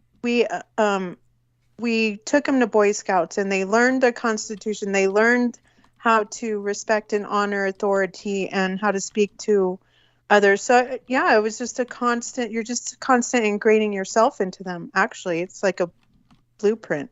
Right. So what you're interested in, they're going to be interested in. Right.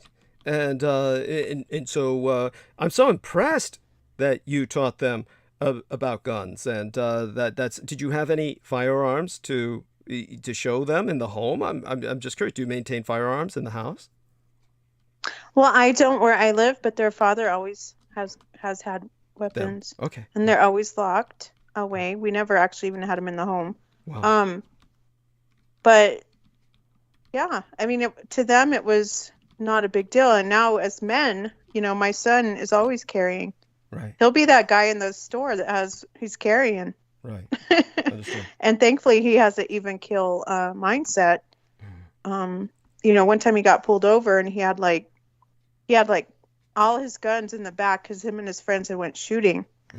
And Arizona's open carry, so normally you would think like cops would be like freaking out, but no, he just, the cop pulled him over. He says, "Hey, I just want you to know I have a weapon." And the police officer said, "Okay, I just need to know where they are." And he looked in the back and he said, "Okay, you're good." So it's just about being respectful, also, and being responsible gun owners. Yeah, absolutely. I mean, that's beautiful, and that's incredible considering what challenges your own husband was dealing with. So the fact that he could maintain, as you say, an even enough keel to kind of impart that personality onto his son is incredible. Very much an accomplishment. And so I sent a little note in the text box to Brandon saying you dropped off call, or your call dropped, but you're still technically on the call, and that I think he's unavailable. It says unavailable now. Okay, it probably his battery died or something. And that's too bad, but there goes one buffer between ourselves and my just struggling to burn bandwidth. But honestly, this lovely young lady can help us with the in terms of all right, let's see what I can think of by going into the live stream right now for a few minutes. Oh, we got sex bots, and that's oh, that's there you go. So Viviana took care of that. The goddess bless her. Anon 999 says, "Hey DD in chat. Hey, don't know if that's male or female. You can let us know if you wish. Hugs if you're a male. Kisses if you're a female." With that, we progress on into the gentle night until I get my rhythm going, which is probably going to require my taking a short break at some point to make myself tea. The tea normally takes some time, literally takes 2 trips. I have to kind of, I don't use bag tea, just so people know. I mean, bags are fine. If people send me bag tea, I'm not antithetical to it. I'll take whatever people send me, and it's appreciated. Sometimes, I wouldn't be using it if it were, say, you don't need to send Liptons. I mean, I would use that maybe if there were maybe if there were an apocalypse and I had nothing else. But Lipton, I might resort to that. But they're all right. But I mean, they're not. It's not going to kill you. It's just that. Let's just put it this way. I come from a background where tea matters, and so the tea is sacred to me. And the bag teas are generally tea dust. These are tea dust from warehouses that they literally sweep off the floor, and this isn't a bad thing. I mean, it's not that these warehouses are filthy or something. I mean, they're just used to stack tea, and so much of the tea dust is what you find in a bag. I mean, if you were to cut the bag open, a bunch of dust would fall out. So it's just like, this is the dregs of tea production. This is the bottom grade of industrial scale production of tea, is what most people, that's their experience of tea. This is why tea has never caught on in America, is because you're not getting a good example of what tea is.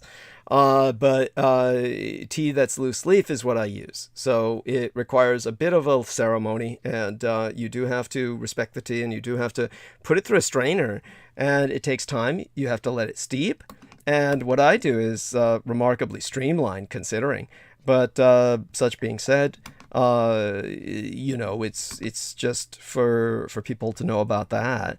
Other than that, so honey, you we're talking a little bit about raising the kids. Now, what were the challenges that were specific to raising the young lady as opposed to the young men?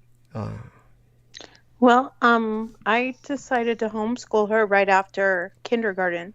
I am impressed. I mean, oh my God, that must have taken so much work. How did you prepare yourself for that? And tell us a bit about how do people, I mean, I'm presuming that there has to be like state workers or social workers who come in every once in a while to kind of test the parent to make certain the parent is capable of homeschooling. And if that's the case, what did you do to prove yourself capable, or was that not the case at all? That's not the case for Arizona. You can do any kind of schooling you want. You just have to notify the administration that you are pulling your children out to homeschool. But they give your kids tests, right? Yeah, well, you can do the test or not. So we're like really free here. Like you can do unschooling, you can do homeschooling. Unschooling is where you just learn by life experience. So say you're taking your child to the post office, and in that process, you're going to teach them the proper ways to do all these things. That's what we call unschooling. You take them out into the environment and operate in them in the real world. And then just kind of go with what they're interested in. So the things that they're interested in, if they're interested in nature, if they're showing that they have a desire to work with animals, then you cultivate that, as far as the unschooling thing. But Arizona is very lax when it comes to giving parents freedom to do what they want with their children. That's incredible. I mean, yeah. And do you... I find it difficult to believe that someone can be a product of unschooling and be employable unless they were like hired by their relations or something. How does that work? Well, she's not unschooled. I'm just talking about the No. I understand. No. I get it. Your daughter is homeschooled, not unschooled. I didn't mean to imply that at all. Well, actually, I went to K12.com, which is a online school. So it is still a public school, but they send you the computer, the fax, the copier. They send you all the brand new material, and all the material is created by teachers. And so like for language, she would do a little bit of Hebrew, and then she would learn where the Hebrew language came from, and then she would learn the origins of that, and then the history would be about the Hebrews, and then the art as well would be about the Hebrews. So everything would cultivate in this beautiful circle of knowledge. And when you went to go do it all, it just fell in line, and it kind of made you interested in that one topic. So that's what I loved about it. And anyone can do K-12 online homeschool, and it's free. And so the only difference is, instead of the brick and mortar schools getting, the money for the child, and that goes to administration and the building and the water, this goes straight to the child. So all the money that the state or the government would provide would go to K-12, and then in that they would send you everything you need, as well as with the structure online. So they log into their school, and they have all their assignments already. If they're behind, they can go and do those, or they can move ahead. So it depends on them if they want to excel, or if they're struggling, then they'll create an environment to help them where they're at. So that's what I loved about this school, and we've been with them ever since. So she's not literally like bottom, just homeschooled by me. She has teachers, and I work with them, and I'm her learning coach. So I'm not doing it alone. No, thank God. No. That's so much more. That's so much more respectable.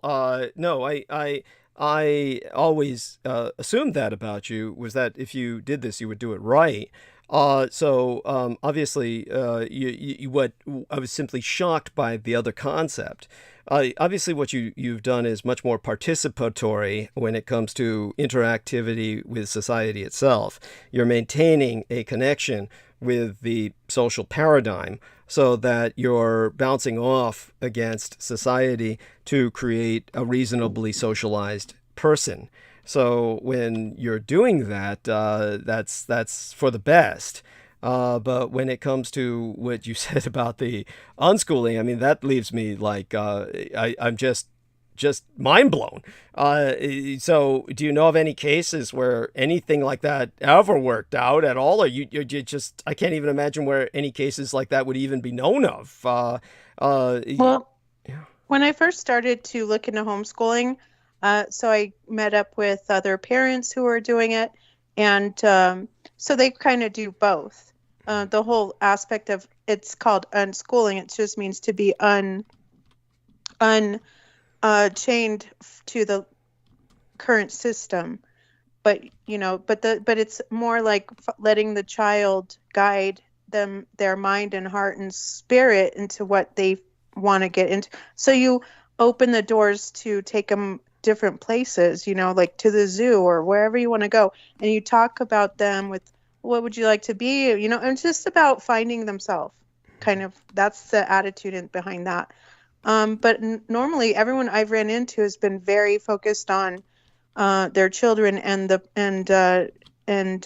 helping them find themselves. And so that's what that movement is about. And then you have homeschooling groups who work together. They share curriculum. You figure out and you talk about how you're going to go about this, because you have schedules and you have a life, and you have to figure out so my biggest problem was when I had a infant and I was schooling my daughter. You have to first give all your attention to the infant in the morning and make sure that their cup is full, and then focus on your other child for the rest of the day. And so that was the hardest part for me, because my little one always wanted me constantly 24/7. So it was just about finding the balance. The first couple years are really hard, but it's worth it. Yeah. Well, definitely, I cannot imagine at all what it's like to be a parent. But then again, I was taking care of my elderly parents when they were, of course, becoming more increasingly helpless. So I do have an idea, and I want no part of it. It is, oh God, the stress of that must be incredible. And your children were how many years apart, each one of them? I think they were all between 2.5 years apart, and then my daughter and her brother they're about 4 years apart. So between 4 and 2.5. Okay. And so when it comes to how did you? I mean, you're kind of out there in the middle of nowhere. How did you talk to them I about? don't know. This is a city. Okay. I'm sorry.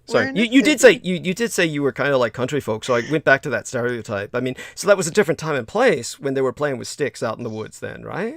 Well, I mean, we lived in a community where people were 3 acres apart, but there was people down your street. You were probably 7 miles from the city. So, I mean, it's not like bum BFE, Okay. So regardless the environment, wherever it is, how did you socialize them? How do you teach them about something like dating? With my daughter, she does have social anxiety. So she's perfectly fine being home. But she, through her childhood, all of her friends were in the neighborhood, like the neighborhood kids, and I would take 15 of them hiking. I just made it a point to always socialize and make go downtown, hang out with people, hang out with moms and stuff. You have to be mindful of all those things, so you have to put yourself out there and do it too. Right. And so you lead by example, and and so that's good. That's certainly healthy. And what about and with the sons, were they just they picked up on it naturally, that sort of concept? Oh, my sons, they're all public school, so it's 2 different paradigms. Oh, okay. So they went public. Mm-hmm. All right. So tell us a bit about that. And how did did they ever encounter anything like bullying or anything that they brought home about that sort of thing going on at school? How did that seem? Actually, no, they had pretty good school years too.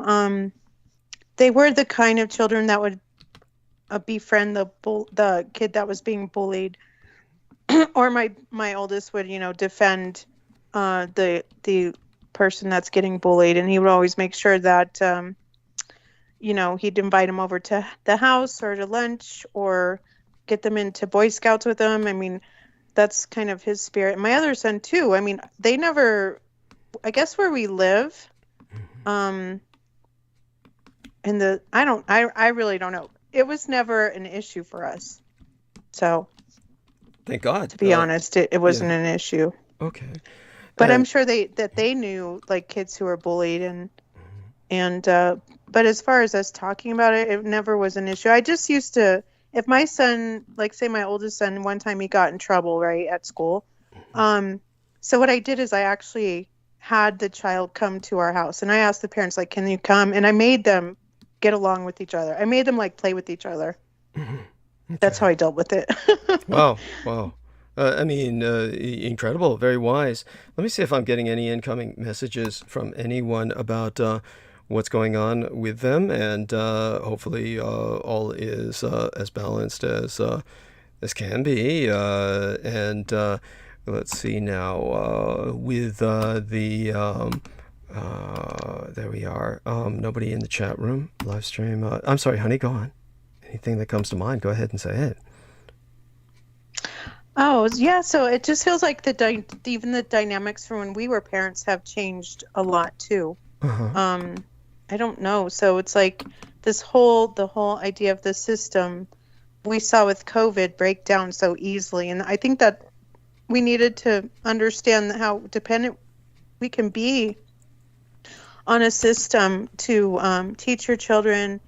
And so I walked with a lot of parents who were at home or stuck with their children right after COVID, and they were like, oh my God, we're going crazy. We don't know how you do it. And I was like, just relax, like take a walk in the morning when the kids are, but so anyway, they were like, how do we do this homeschool thing? All of a sudden you have an entire nation of people not knowing how to handle this matter. And, oh my gosh, it was really hard for them to delineate from, but that's what you have to do. You have to be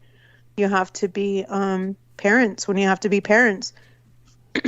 And I think society as a whole, we're always counting on the system to raise them and delineate what's, their curriculum's going to be. And we as parents, we're so busy just trying to put food on the table and pay the bills and pay the mortgage and whatever else that we don't always have time to know everything that they're doing or learning in school. Absolutely. Go on. So it's just, it's just that the way that we're here. I mean, and I think the dynamic is always going to be that the family structure is the key to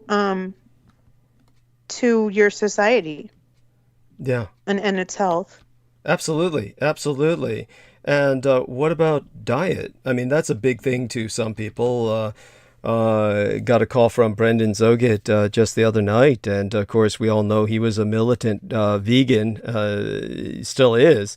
I mean, to the point where, he can't really stand the company of people who are not really. But obviously that's an extreme. But when it comes to raising your kids, did you feel that was a decisive factor in being a parent? Probably wasn't educated enough in diet when I started having children. So no, diet was just like, we ate processed food and all that. It wasn't until later, until you are more understanding of what's going on for us anyway. It wasn't like, because I wasn't taught that either. It's kind of like you cook like your mom cooked because you saw your mom cook. And then you don't know that there's this whole other way to cook until you like get married and you read a book, or you watch a YouTube video, kind of like that. Well, the fact that the fact that you were able to adapt is so this is interesting. Now, one of the things that is a lost art. I remember when I was growing up, my mother knew how to do everything. I mean, this was a woman who was skilled in sewing, for instance, and we had a sewing machine. There's very few people have a sewing machine in this day and age. And so this was a big part of her life, was all these skills. And when my sister brought back some clothes to be sewn, and I related that to a woman I worked with at the library, a Black African-American female named Carolyn Garrett, she was shocked. I mean, she said, oh, obviously, neither you yourself nor your sister have been raised in a way that you can carry on a quality life as she saw it, because she felt that we did not have skills that would enable our survival. Now, I understand, obviously, there's certain things that people say are kind of a necessity and should be taught. And I've come to believe, yes, sewing should be one of those things, at least basic sewing, and is so important. I don't know it myself very well at all. I wouldn't risk it, but it's one of these things where it should be taught. I mean, oh my God, it's kind of like our man George Knight was bringing up the importance of a genuine pull-up, disambiguating it from other flawed performances. And he was like pointing out that every person in general should be able to do one pull-up and be taught that in school, so that, like swimming, if you fall off the side of a cliff or something, you can, if you've got a grasp on something, pull up your own body weight and pull yourself back onto wherever you fell from. And so that could save your life, being able to at least do one pull-up. So certainly I agree with him. And so whether it's something like that or something like sewing or swimming, or that there's certain basic skills. I remember one instructor said every young man in particular, because he was still thinking in those roles that people have, but this should be perhaps all of us, should perhaps have a rudimentary understanding of household electronics, so that we can at least do some kind of moderate repair until somebody comes to do something that's major, if needed. But when it comes to these kinds of skills, nobody has them anymore. And so I'm just curious if your mother knew how to sew, and whether that skill was ever passed on to yourself. Oh, thanks for that. You sound like your mother sounds like she was wonderful. Oh, thank you. She was. Thank you. So yeah, my grandmother actually raised me. Okay. With that kind of stuff. My mom is deaf and blind, which doesn't mean she's not capable. She was capable of so much. I mean, she raised us all as a single parent. So as a deaf and blind single parent? Yeah. So she's amazingly brilliant. Oh my God. And I love her. Yeah. Oh, there should be a book written about her. How did she manage that?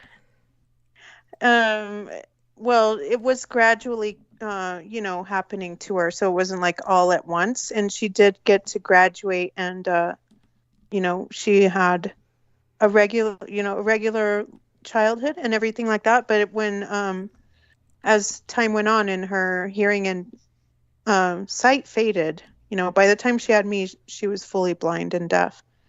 So, but she can hear with a hearing aid, so, she can hear a little. You speak as if she's still alive. I'm sorry, is she still with us?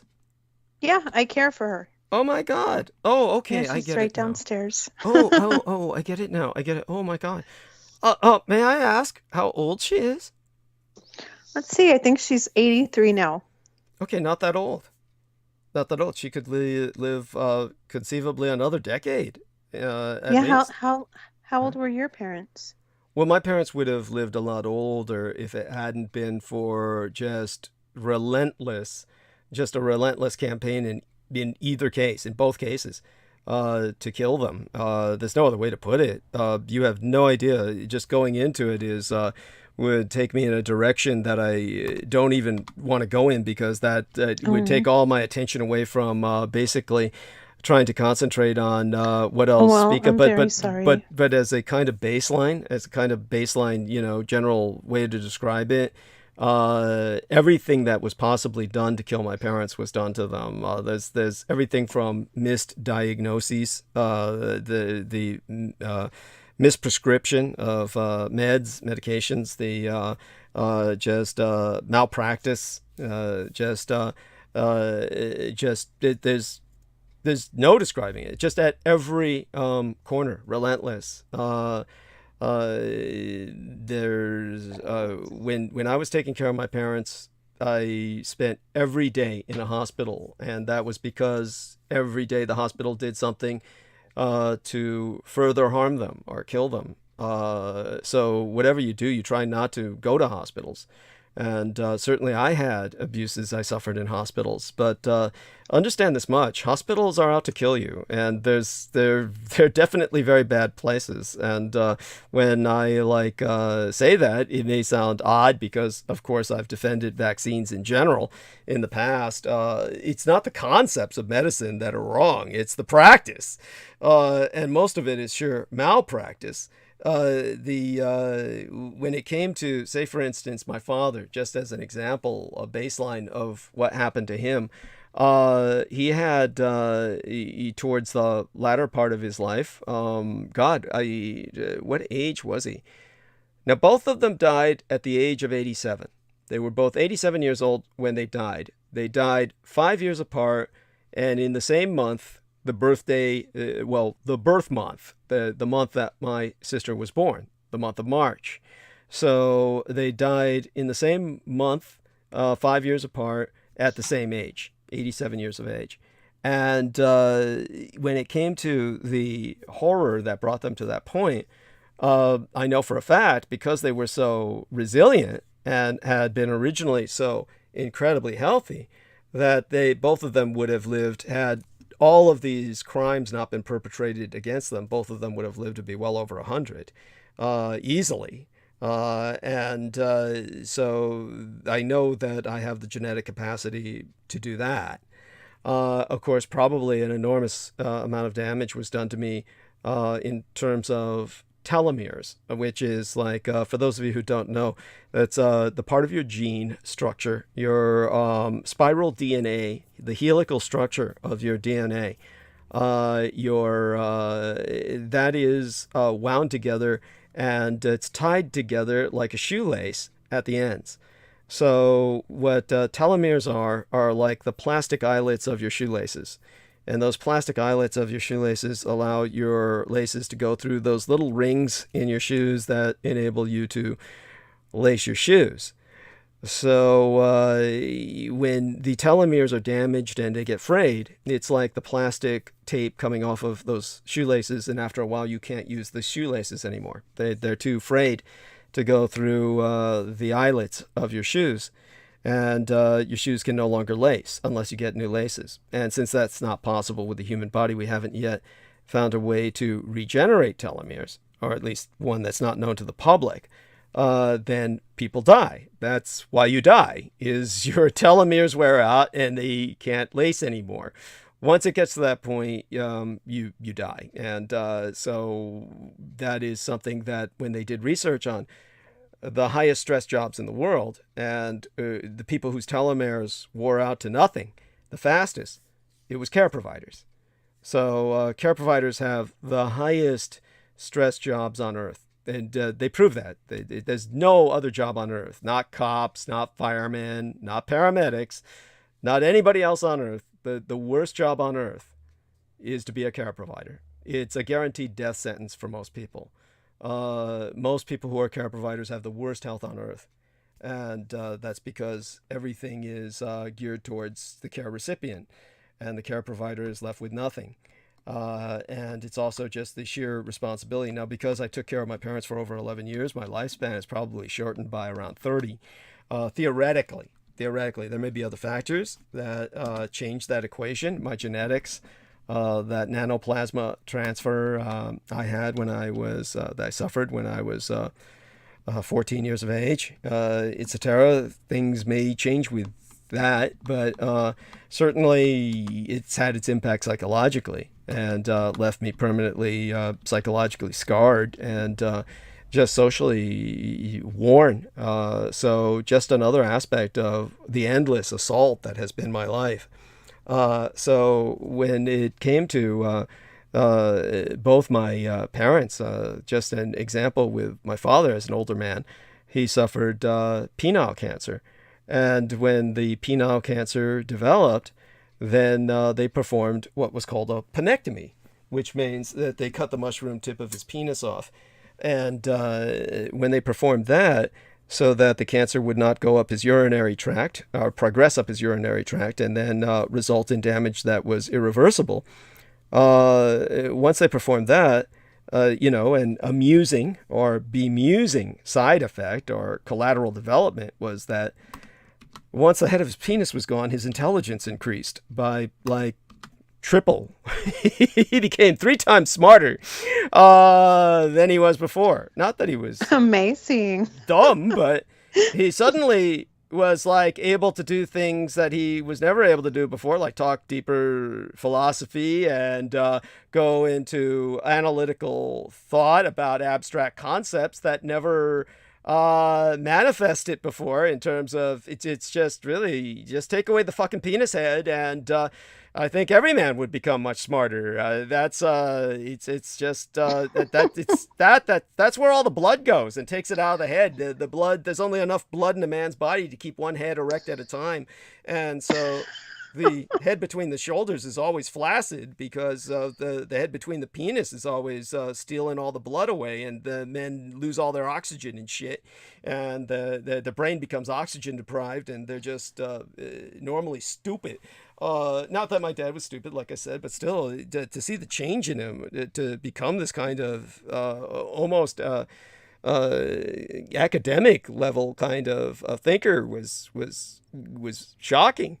But that being said, aside from that, then I later found out that the penile cancer has a very low recidivism rate. So it very seldom manifests again. Once it's taken away, then it almost it never comes back. And yet these idiot doctors exploited my dad just to practice, teach their medical students how to conduct a penile exam using the camera that they stick up the urinary tract. So there's a camera they stick up the urinary tube that sees if any penile cancer has returned or the like. None of this was necessary. The chances of that ever happening to my father were so slim that these procedures never should have been performed. But because the Veterans Administration was training young doctors who were from the local medical universities, just so people understand, the Veterans Administration does not have its own doctors. There's no such thing as a VA doctor. Basically, the VA has doctors that they grab from the local medical schools. So the local medical students experiment on veterans, and they just use the veterans as meat to train the local medical students. So they were just training him every year to come back for this camera to be stuck up his piss slit. And one year, the individual never checked his records, had no idea he had had a penectomy, and just jammed the camera so violently up his piss slit as to block his urinary tube. He created a blockage in the urinary tube. And this, since my father couldn't void, then what also happened was he had a heart issue, and the voiding of his bladder pushed his heart into failure. And to deal with the heart failure, they kept giving him pills to make him piss. It's called diuretics. Diuretics make you urinate, so they relieve the water pressure on the heart. So they're giving him all these pills to make him piss, but he can't piss.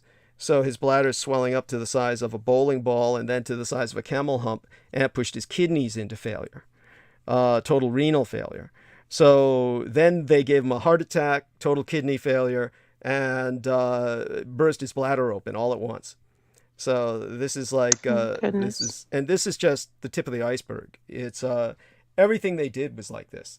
And there was another time where I had to go from one hospital to the other. My mother was in one hospital, my father was in another, both of them in emergency rooms.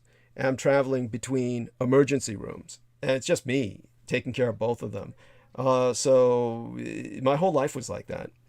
And of course I go from that to all the gang stalkers attacking me every day relentlessly. There's never a break in my life. Every moment of my life is just when I'm not drinking or drugging or partying in the company of my son, or just blotting out my existence in that respect. It's just an endless siege of hatred and attack.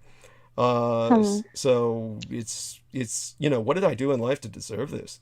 And the answer is, of course, I helped a bunch of kids back at the Presidio military base, after which I gained all the gang stalkers. So it's been nonstop ever since. There was one time I saw a man abduct a child, and I did not report it because I was just so fucking tired. I didn't give a shit anymore. Nothing good comes of helping people. When I helped shut down the 2 child trafficking rings in my life, I didn't get any credit on the news. There was no statues ever built for me. All I get is an endless campaign of hatred and attack on my character. So that one time when I saw a child being carried away by a man who was dressed very strangely, as if he were in a biblical robe, carrying a child on his shoulders, I just said, fuck it. I didn't care anymore. There's no point. I would somehow get blamed for it, and doubtless painted as somehow part of the crime. So it's at that point now where I truly am left defeated. It's just nonstop. Then you get stupid shit like Penny Bradley saying that I'm cruel. I mean, like, what can you do with this? Like, I wrote to Lou Reist and, I said, gee, Penny blocked myself, dear Lou. Please mediate. She expressed to myself that I had been cruel to her. I'd never intentionally been so. I still owe her much. I'm pointing out the fact that I owe her. I'd hate to be severed from someone I feel indebted to. I pray you can intervene. And so then he says, what'd you expect? You tell your audience she's delusional. Which, by the way, I've never said that. Never said that. And make other disparaging comments about her that people have sent her in Messenger. I don't know what people are sending her in Messenger, but I've never said anything disparaging about her. Ever. So if she's stupid enough to believe the gang stalkers, who are probably sending her stupid things like, oh, Douglas Dietrich says this about you, and she doesn't check in with me, what can you do with people like that? There's nothing you can do. And yet these people, they're so stupid, they just believe that. That includes people who like block or drop me recently because they're like, whatever, this has nothing to do with my general listeners. The ratings have gone up. The attacks on myself are promotional.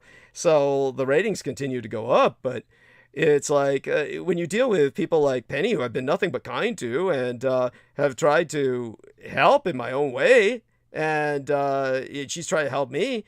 Then he says, oh, it hurt her and pissed her off. She sent you money to help you and asked for your book she never got. I explained that to her. I was going to send it to her someday, really slow because of everything else that I was dealing with. But, at this point, she's not going to want them. Then he says, she feels she was just being used for her audience numbers. I mean, she may have a large audience, but obviously it's not something that transferred over here from her. The ratings I'm getting are because of the attacks on my character. So when it comes to, those 10 years of hell taking care of my parents, then after that, I try to at least, as a public informant, come out of the closet, so to speak, as a public informant, point out it was me who hemorrhaged so much of what happened at the Presidio and the San Diego Marine Corps Recruit Depot. And then, of course, the attacks really start in earnest. It's just nothing. It's a life of just pure shit. It was just a sewer of shit throughout my life. It's just endless. And it just goes on and on. The reality is, I could so easily become like Jameson Reeves, and then to deal with that idiot for all these years and have him just go through just this negative bullshit constantly. A person who suffered nothing and hates the world for no reason whatsoever. I'm left in awe at the worthlessness of humanity. In general, honestly, if it weren't for my son and the blood boys over at the estates of his husband, I would have no faith in humanity whatsoever. This is like they've proven themselves worthless.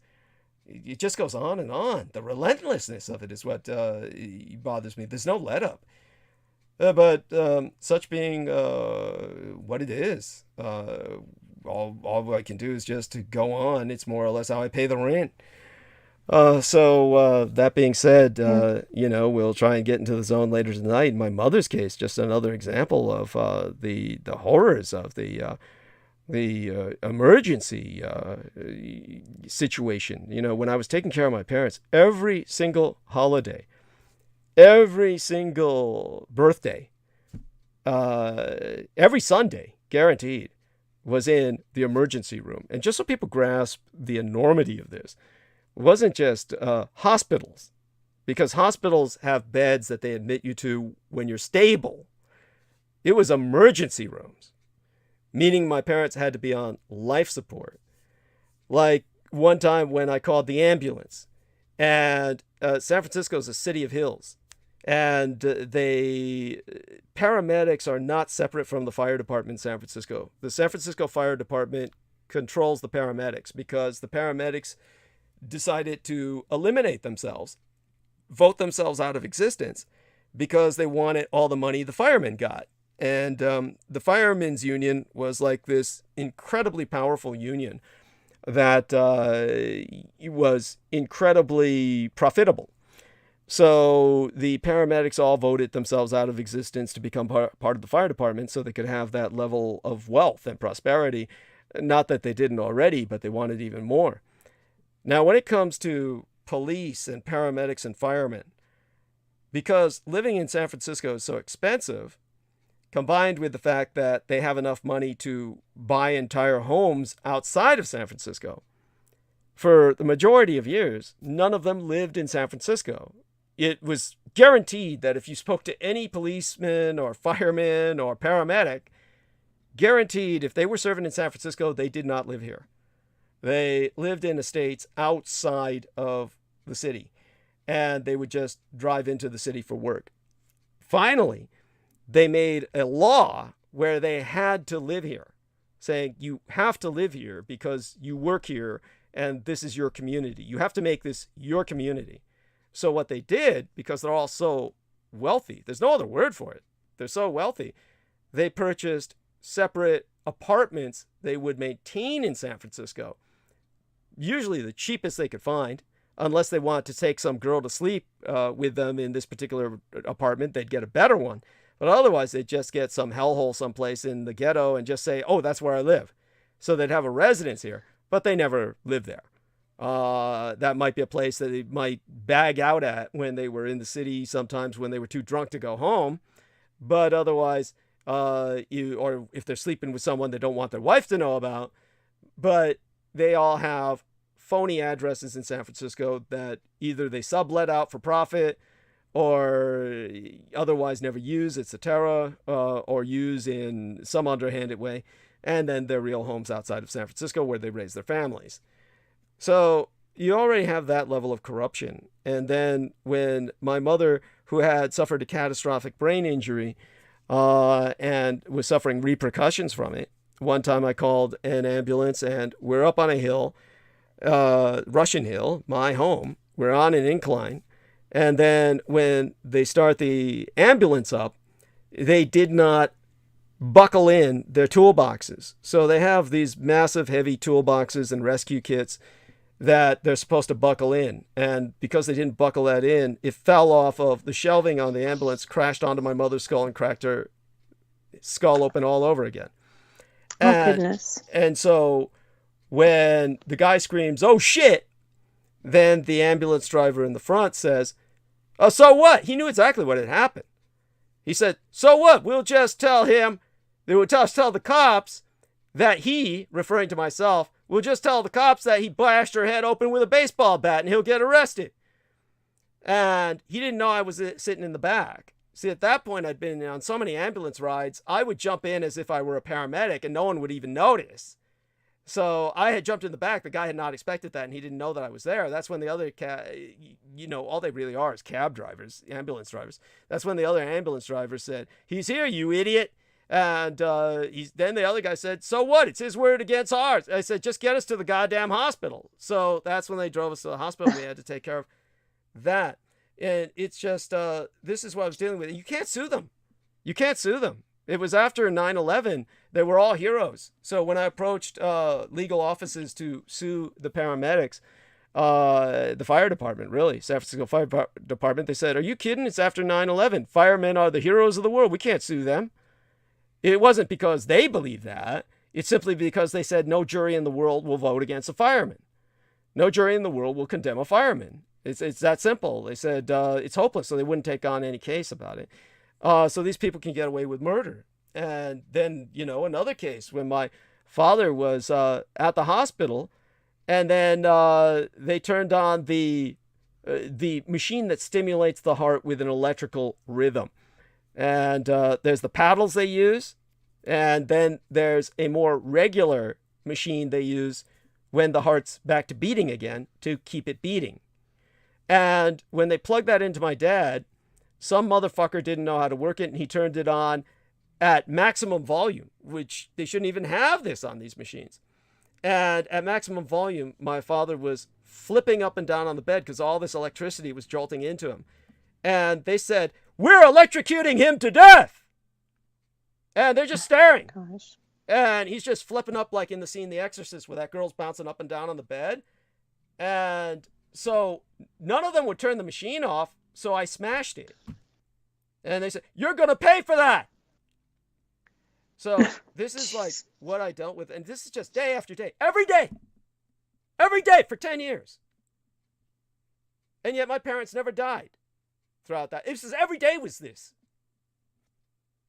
I mean, my father's bladder healed. He was on a catheter. I made him practice Kegel exercises until his bladder went back into shape. Then I was able to get him walking again and everything. Everything balanced out. Got his kidneys working again. Pulled him out of renal failure. Wow. If my parents have genes like that, you can imagine what mine are like. And my father wasn't even like my mother.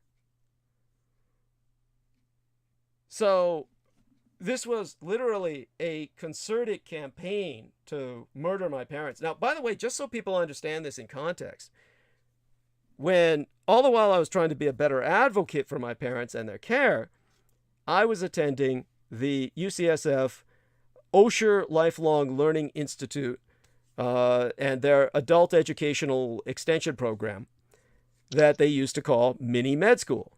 And they stopped calling it that because people would say, "I graduated from mini med school," and claimed they could practice medicine. It was, I was surprised they were so naive to use those terms in the first place.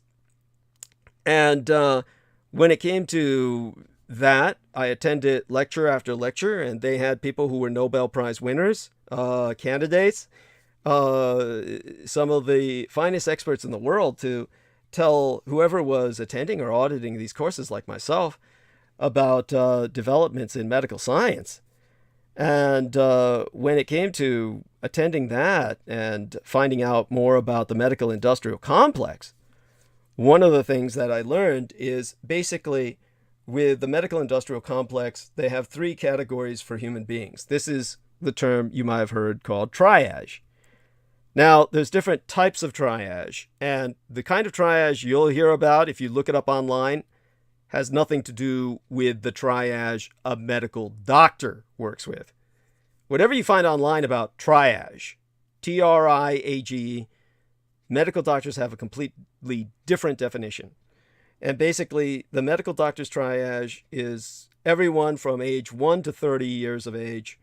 They will do anything they can to save you, because you're considered someone who can still contribute to society, and the younger you are, the more pliable and resilient the body is, and therefore saving you is deemed easier, more practical, and actually productive because you have a chance to contribute back to society and can pay your medical bills. When you're between ages 30 to 60, the doctor looks at you as someone who is basically maintenance. It's all they care about is maintaining you, not improving your quality of life, not improving anything about you. Just their concern will be maintenance. Then when you're age 60 to 90, they are literally actively trying to kill you. At that point, the doctor is trained to kill you. The doctor's entire intent is to kill you because they believe that between the age of 60 and 90, you're a drain on society. You're not productive.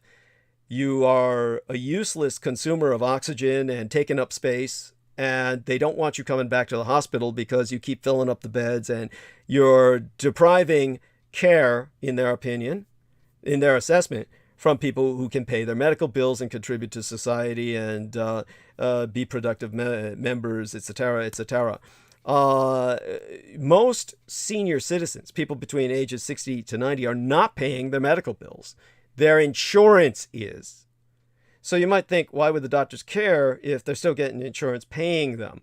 Because it's not the same. It's not as profitable.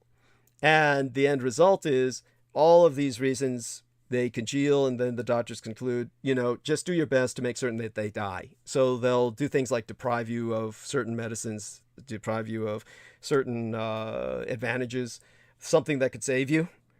And they do everything they can to get. This is why what kept happening to my parents kept happening. But they couldn't kill them. They kept trying every way they could, but they couldn't. So this truly is a conspiracy to murder once you get past 60. So when it comes to this kind of horror, and just to even further contextualize that, this is why there are so few geriatricians.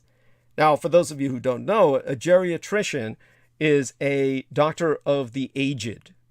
It's a doctor who works with aging peoples. In the United States, effectively, there are no geriatricians. Statistically, demographically, there are so few that effectively none exist. Now, when I made certain to get my parents into a geriatric program at the UCSF, through the UCSF, University of California at San Francisco, where we would go was Lakeside Senior Medical Center. Now, Lakeside Senior Medical Center had the closest that they had in San Francisco to geriatricians. What they would assert were the only 2 geriatricians in all San Francisco. Now, one was a male doctor, one was a female doctor. My dad took the female doctor, my mother took the male doctor, and it turned out one of them was a geriatrician. And the other simply had a lot of experience with older patients. And you never got to find out which one was which. I never found out which one was which, and I was usually pretty good at this sort of thing. So, did it matter in the end? No, but that meant there was only one geriatrician in San Francisco. Now, when it came to the psychiatrist, when my mother began experiencing depression, and Celexa and Celebrex were 2 of the culpable medicines involved. One of them's a painkiller, the other's an antidepressant. And it turned out I, of course, had a general internal medicine practitioner, and this should never even be allowed. And yet, every general internal medicine practitioner, that's a general doctor, a pill roller, every general doctor who is nothing but a pill roller, and this is how doctors used to classify the medical professions.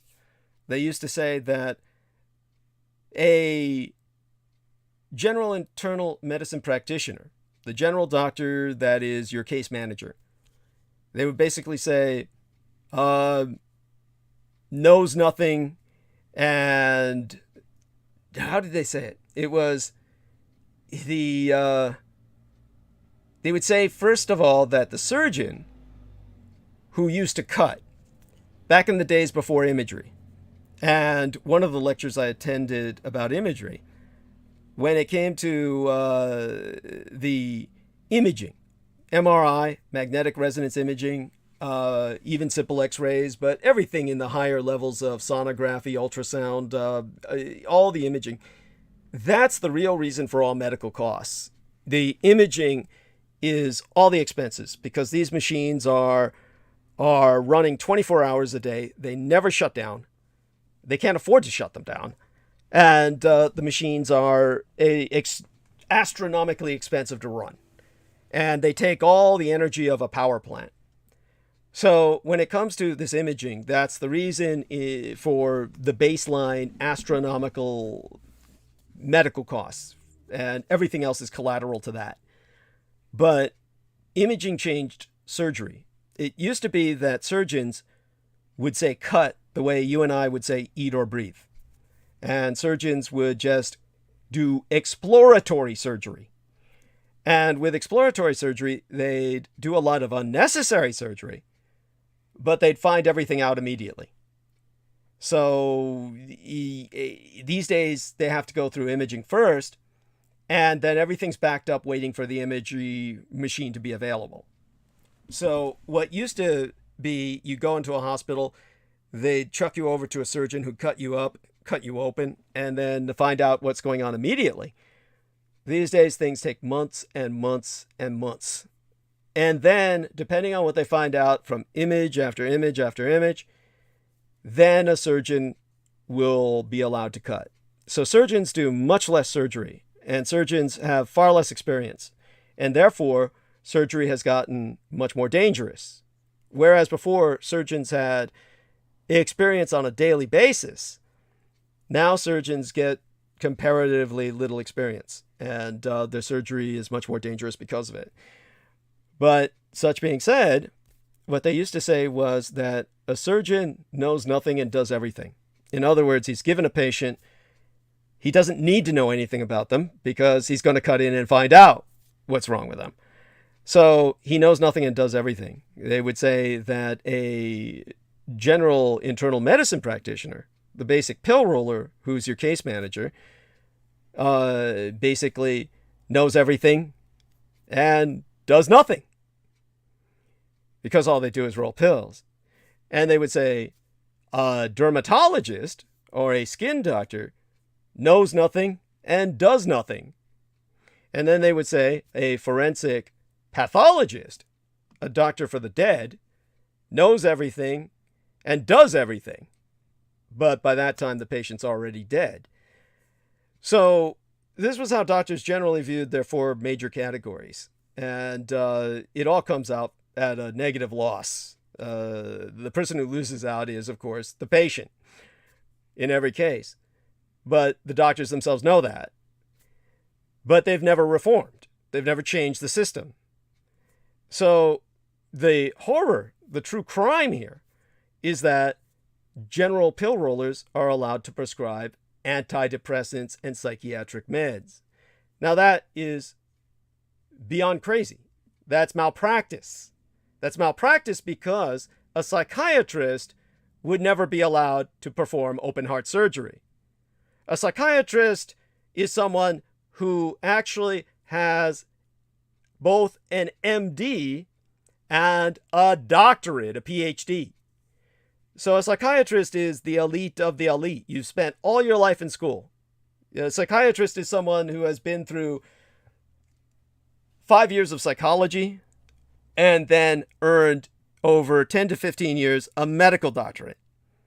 So they've spent effectively all their adult lives in school.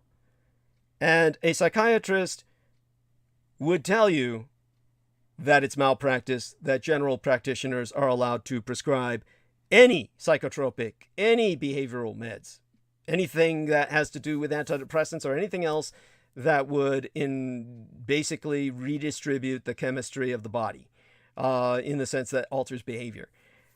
And yet all general internal medicine practitioners have never been deprived of that power. And they kill thousands and thousands of people every year.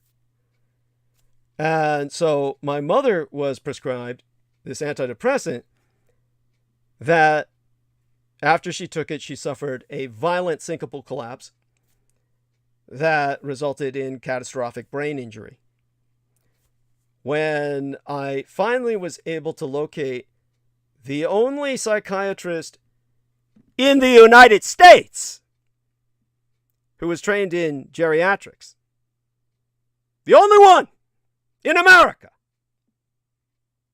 who was both a psychiatrist and a geriatrician, he explained to me, your mother is Asian And it turns out that this particular medicine, the Celexa, the antidepressant, or the Celebrex, whichever I wanted. Like I said, one of them was a painkiller, the other was the antidepressant, and they compounded each other because the painkiller caused more blood flow, which made the brain injury ever larger.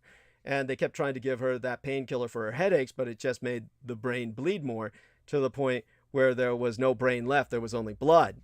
So by the time that she was brought into the imaging machine, because the doctors refused to give her any imaging, I had an Asian doctor, and as I said before, there are many Asian doctors who are simply malpractitioners because the only reason they're doctors is their parents wanted them to become doctors. They have no desire to be doctors.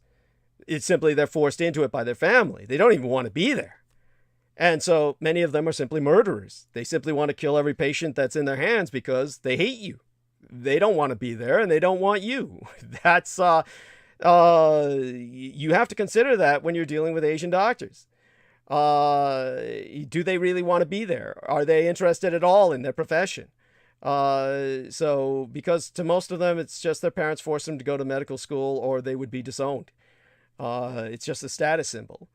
So the Asian doctor we had wouldn't allow for any imaging. By the time I got her forced into an imaging machine, they thought it was a practical joke. They thought a medical student had stolen a cadaver from the cadaver unit and put a cadaver inside the medical machine because there was no brain. There was nothing but blood inside of the skull.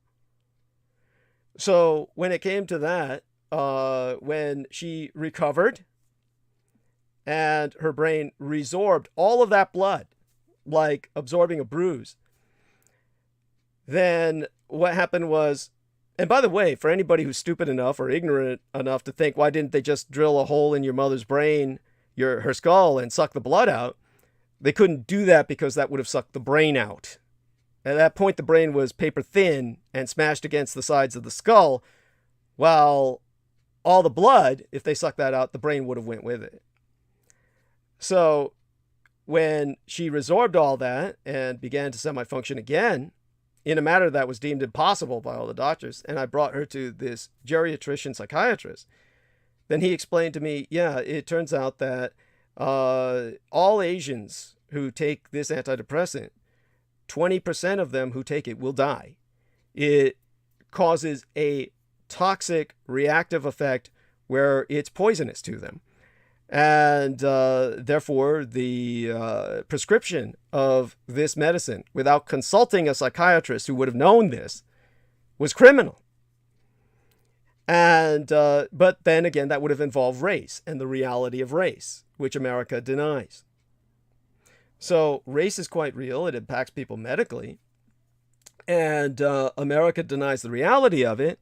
And therefore, they kill people of all races because they're not treating them on a race-by-race basis, which is what medicine needs to operate on to save millions of lives that are now being extinguished because of the denial of the reality of race.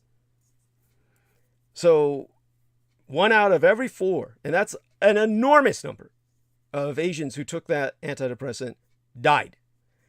And so you just can't prescribe it to Asians, yet no general doctor knew that, because that was too sensitive a topic to educate them about. This is the kind of madness that we're dealing with. So in terms of dealing with my parents and everything all my life, and then to deal with all of the crap I deal with now, it's just endless. The assault never stops. So, and then you get stupid people like this, the Penny Bradley feels you were cruel to her. I mean, what am I supposed to do with that? Everything that I've ever done with her, people can listen to everything I've ever said. And it's like, I've never done anything that she says. In her own mind, maybe she thinks I'm abusing her. I can't do anything with that. This is the mind of so many people that we're dealing with. So when it comes to all of this, you just like, believe me, I don't want to be here. I mean, here, right now, spending time on this microphone, I don't want to be here. I'd rather be anywhere other than here. But I've got to pay the rent. So understand that I'm reliant on your help. And by that I mean anyone listening who can help. Yes, then contribute what you can. That's the only reason that I'm here. And yet, on average, the overwhelming majority of people contribute nothing. It's one of these things that, they just... and then people get angry when I ask for money. That's the thing that blows my mind as well. People complaining about, quote-unquote, beggary. I mean, every radio station does this.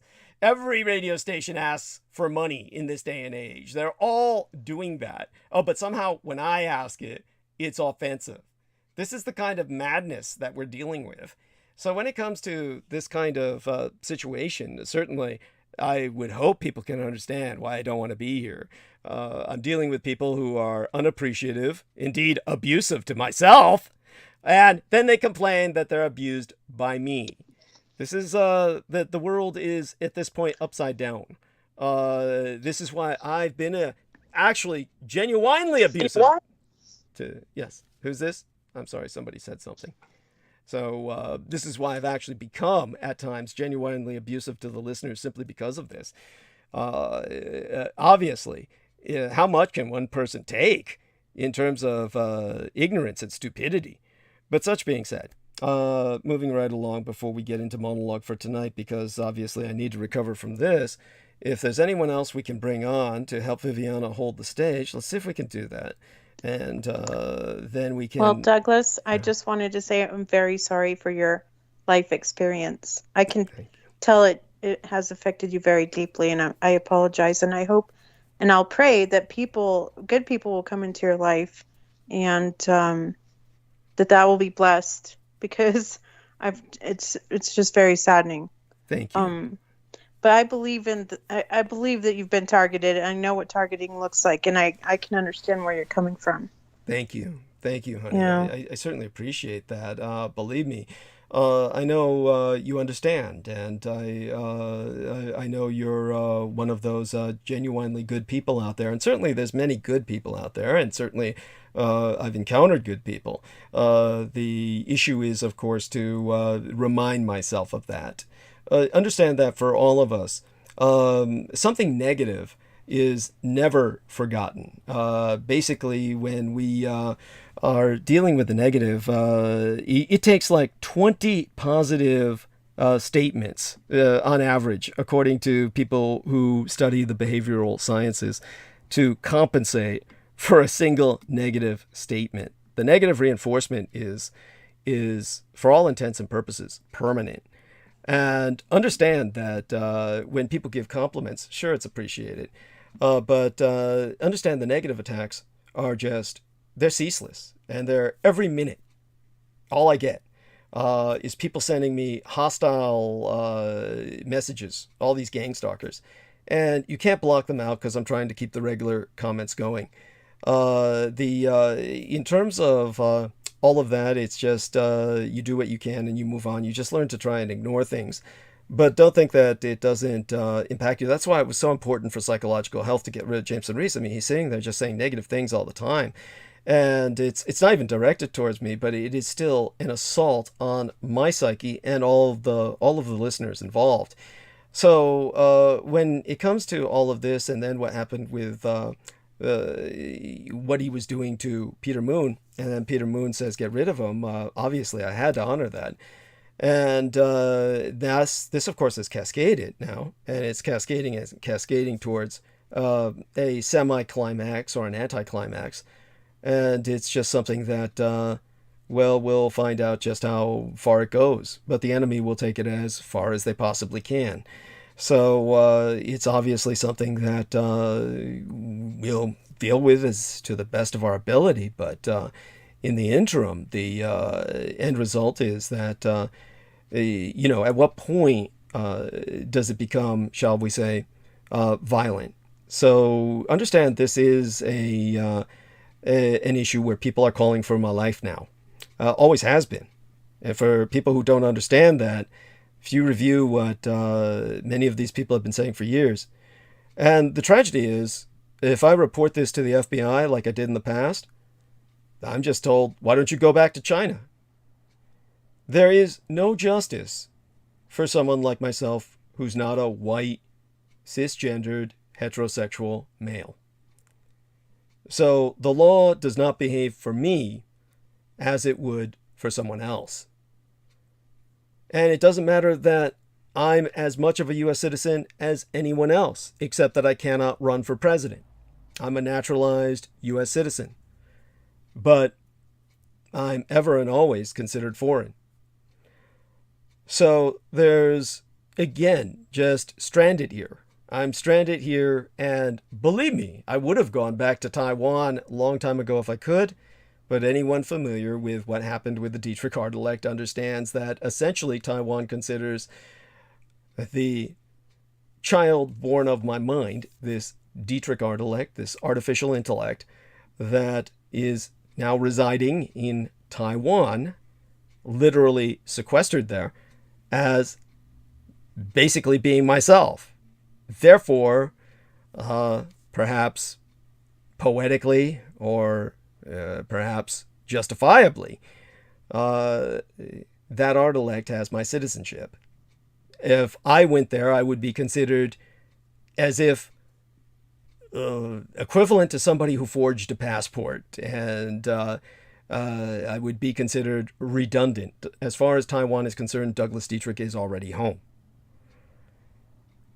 So I'm stranded here, this side of the Pacific, amongst savages who ceaselessly assail myself. The Omega Man, if ever there was one. So in this situation,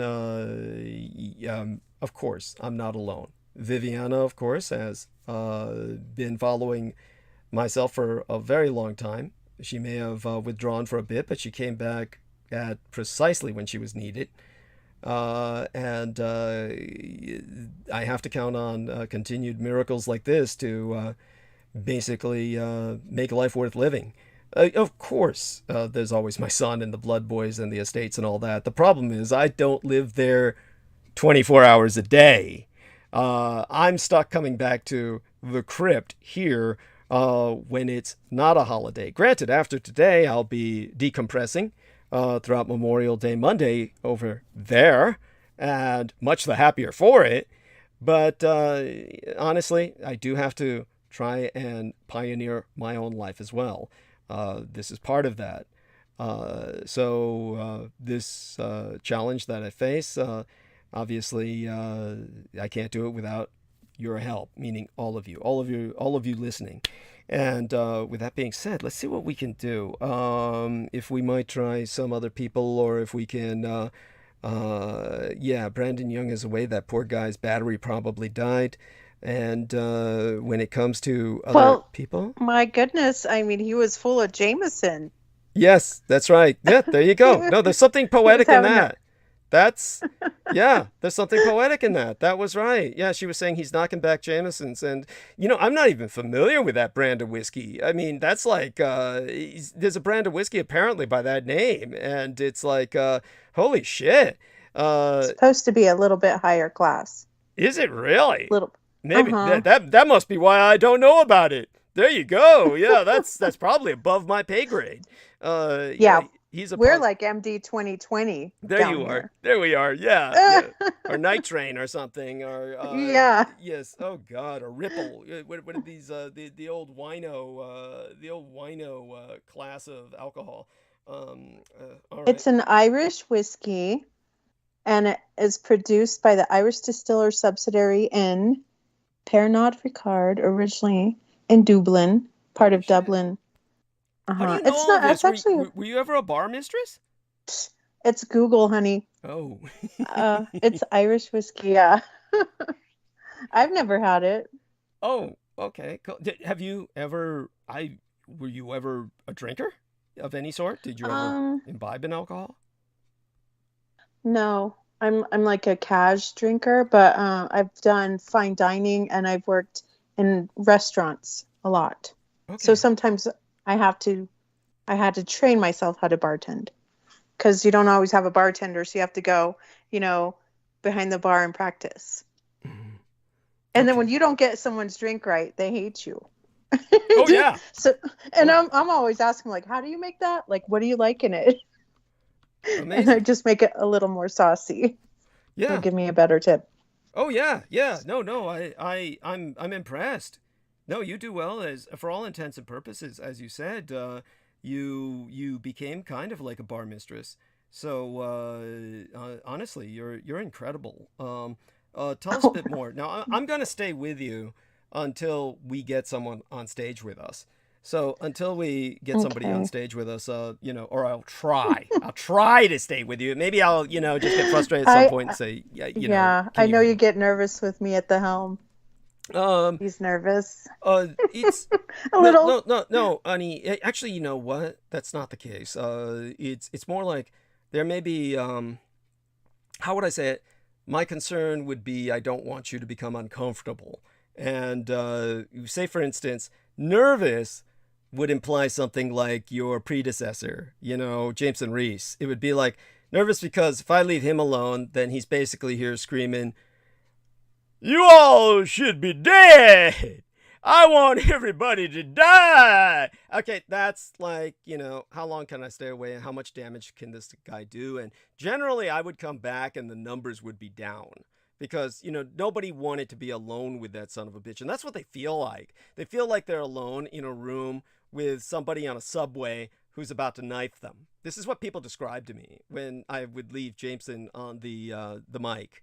And so it's just that would be what I would call nervous, leaving him at the helm. In your case, no, it's not that at all. It's more like I'm just concerned that you might be uncomfortable, and because I know you were uncomfortable a few times I left you alone, and it was at that moment that somebody like Daniel Arola or Sammy Romero came in. So definitely. Aside from that, it's okay. Well, I understand what you mean. Yeah, I just I don't ever want to ever usurp what your vision is here, and so I don't know always what topics. Oh, honey, believe me, in your case, I'll tell you what, you have carte blanche. You can do whatever you want. You can go in the direction of. Thank you. The dream of the statue with the clay feet. I can't even remember consciously now the particular prophet who was called in by the king for that dream. David's dream, Daniel's dream, Daniel, right? Wasn't it? Daniel, yeah. Yeah, it's Daniel's dream. That's right. I can't. The reason I kind of reject that is because that's the name of my gang brother, and I can't imagine him being called in for his dreams at all. But when. Yeah, you can talk about that. You can talk about, anything, George Bush Jr. is the Antichrist. In your case, it's fine. I couldn't care less. I mean, nothing would, be negative compared to, what we had here before. So it's just the way it is. Other than that, darling, though, let me try and stick with you and encourage you to speak a bit more. Now, when I spoke of these medical issues, your grandmother raised you. Is there anything about your parents that you can tell us about? Like, I'm sorry, how did you... I mean, obviously, this might be private and it might be sensitive, so if it's that kind of information where there's an envelope or a barrier and you just want to say, I can't talk about that, go ahead. But, how did you wind up in the care of your grandmother? Did something happen to your parents? Oh, well, my mom raised me, predominantly, of course, probably until I was about 6. And then we moved to a little town called Ashport. And so our property was right next to my grandma's property. And I was the apple of my grandma's eye, of course. So I just began to live with her. And she was very cultured. She had a lot of teachings from the Native Americans from her culture. They had taught her how to... cultivate and use herbs and other types of food for medicine. No, this is fascinating. But just to contextualize this for all of us, you have this European Spanish heritage, so they must have intermingled with some of the Native Americans for your grandmother. Absolutely, yeah. Okay. Yeah, so they're right here where we live. Okay. So tell us what you know about that, when that confluence happened. It's just in her growing up. So she was the type of child that was very inquisitive. She grew up with a lot of the Diné, or also in the between New Mexico to where she is in Arizona. And so what she did is she got a love for their culture, and so she would learn it. And then she also learned their art, and began doing a lot of things like cochina dolls. She was just very artistic, so she did different types of art. She did metal art, and she would just think of something and do it. She was just a brilliant person. So I got to spend part of my life up until I was like 13 with her, my grandpa. And he was a railroader all of his life. So he all my family's railroaders. So it's kind of like the now, thing. explain that term to us. Explain that term to us. These are obviously, I would assume, people working for the railroads, right? But are these like conductors, engineers, locomotive, steam? What are? Tell us a little bit about. He was old school, so he was a grunt. Just got hired on, got a job, but then later on became an engineer. So back then, I mean, you could do that. You didn't have to go to school. Right. You just learned your trade. Yeah. So then it just becomes generational things. So like, because my grandfather's name is sired into Santa Fe, my entire family from that era and that side is also in Santa Fe or BNSF now. I don't know if that is that small town kind of thing. Yeah. But my grandma was her own entrepreneur. She started and had 3 restaurants and a hotel that she ran. So like I said, it was just that time of era when it was like the industrial age was beginning and people were moving out of poverty, which my grandmother was very poor. So to keep her mind occupied, she always educated herself and mingled with the Diné people and had a very deep connection to the earth and the spirit and to God as well. Yes. And it's only because of the prayers of our forefathers that I think we are where we are today. Because we need those prayers. It's absolutely. Like, go on. Douglas, you need miracles and you need friends and you need people in your life that are going to lift you up and help ease that burden too. Thank you, honey. And I hope you find some. Yes. Thank you. I deeply appreciate that. And of course, I know what you say to be sincere. And with that, of course, when it came to your mother, your father, your grandmother, was there any medical issues you had to deal with aside from the obvious? Obviously, you're a care provider now, and your grandmother seems stable, and that's certainly appreciated. But was there anything you knew about in your family that might have been pronounced? I mean, you don't have to talk about it if it's private. You could take it. Well, actually, it's interesting what you said about the medical. Now, thankfully, I've had nothing but wonderful care for my mom and have found a really good doctor that I appreciate. And I know there's very limited doctors at this point. And I am very finagly when I go to the doctor with her. So I like trust him, and I don't trust a lot of people. But, like one time he gave me a nursing assistant and the woman couldn't even like talk to my mom or touch her or have any kind of interest in her as a person. And that just frustrated me because I'm sitting here, and so I understand that. And was all that because she was trying to maintain some purview or some kind of professional or air or something like that would be unprofessional of me to personally care or something like that? Was that the? Well, it's because she's deaf and blind, so people just think to ignore her and talk to me. Okay. And so it's very important that my mom also be advocated for. So I have to. Well, not only that, she needs to be. Is, like you have to touch her. Yeah, you know what I mean. She needs to be acknowledged. I mean, if you're not acknowledging her, that is abusive. That's abusive, right? Because she senses the individual there, And if the individual is pretending she's not there, effectively acting as if she's not there, then that's basically it's offensive in so many ways and abusive. Right. Oh my God! Were you able to explain that, or were you just so frustrated you couldn't express that? I told him that my mother would not be cared for by this person, and the doctor even had to reprimand me a little bit because I got a little heated. I wasn't mad or mean. Right. I just said, look. This, I understand she's a nurse practitioner. She can do everything a doctor can, whatever. But she doesn't, how do you communicate with people like this? I'm trying to express to her my mother's needs, and she's treating me like, she's just kind of ignoring me, thinking I don't know what I'm talking about. She doesn't need to care. And so I just told the people I didn't want to see her. Could you send me someone else? And the doctor, who's very kind, said, there's not a lot of us doctors right now. And I said, yes, sir, of course. And I'm sorry for that. But so this happened during COVID. This happened during the pandemic. Yeah, during COVID. Well, no. Actually, it was more like 2017. Oh, okay. When I first got, yeah. So why was he saying there's not a lot of doctors right now? Was there something else going on? Or? Oh, yeah, go on. There's not a lot of doctors here where I'm at. We're having like a, what do you call it? Well, I don't really know the phenomena with not having enough doctors, but I think it might have to be with the way the medical, was it, so 2017, what was going on there? It was Trump, it was changing of reforming the medical thing, and a lot of doctors just checked out. Okay. I'm trying to remember. It was the Affordable Care Act, perhaps was a factor then.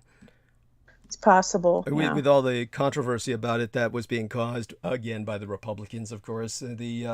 Honestly, of course, we need socialized medicine because for every reason that should be obvious.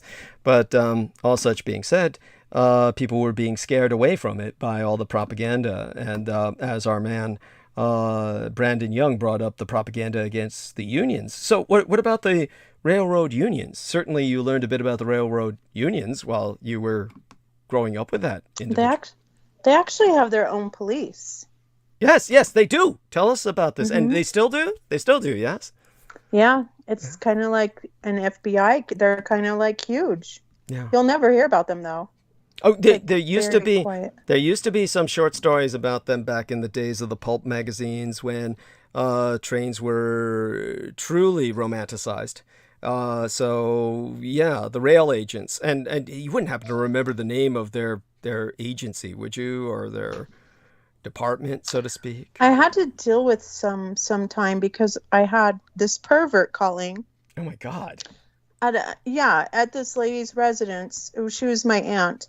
And I was just cleaning for her, because I would make some money doing that. And I kept getting these calls, and while I was there, and the guy was from BNSF, so I wrote down the number, had to let her know, and it was kind of harassing. Like the guy was talking about his junk and could we finagle and all this.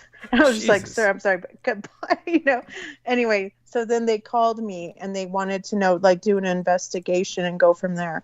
I don't remember their name. Let me see if I Google it. But the cool thing, and I love, oh my gosh, what's his name? He now owns the railroads. Warren Buffett. Really? I had no idea. Do you like Warren Buffett? I've nothing against him. I think he's a wonderful person. Okay. I like his advice. And so he bought the railroads. I love everything about Berkshire Hathaway. I mean, it's the most expensive stock you could buy. And that's all due to Warren Buffett's building Do you think he did this so he could preserve the railroads almost as a cultural treasure? The thing with Warren Buffett, he's a very simple man, and he's not hard to figure out. He likes things like hamburgers and mustard and ketchup. So what does the man do? He buys Kraft. Right. He likes Coke. He buys Coke. You know what I mean? He owns Coke? He does. Oh my God. He owns Coke. Oh my God. Yo, fuck. Holy shit. That's by the way, I'll emphasize, I have nothing against Warren Buffett at all. I mean, I don't really know that much about him, but what little I heard, there was nothing to trigger any sense of hostility. But the one thing I can say was that I'll refer to you playfully as a buffeteer. And there was this one lady that I knew, and poor dear was, oh God, she was all kinds of mentally disturbed. I mean, that in a sense was unfair, kind of creative, kind of artistic, but definitely had issues, and they were just issues I couldn't get into. Not that I don't mean that like, oh, I can't get into them, they're private. I mean, there's barely boundaries with me. When people do ask me to keep something secret, I'll keep it secret unless they basically betray me. Then of course all bets are off. But when it comes to this lady, she, without going into her problems, she was very excited by what Warren Buffett had to say, to the point where she wanted to come on Revolution Radio at one point and outline what Warren Buffett had to say about like 10 points for improving America, something like that. This was before Trump, so it was back when these kinds of points made by domestic celebrity wealth were not so controversial and polarized.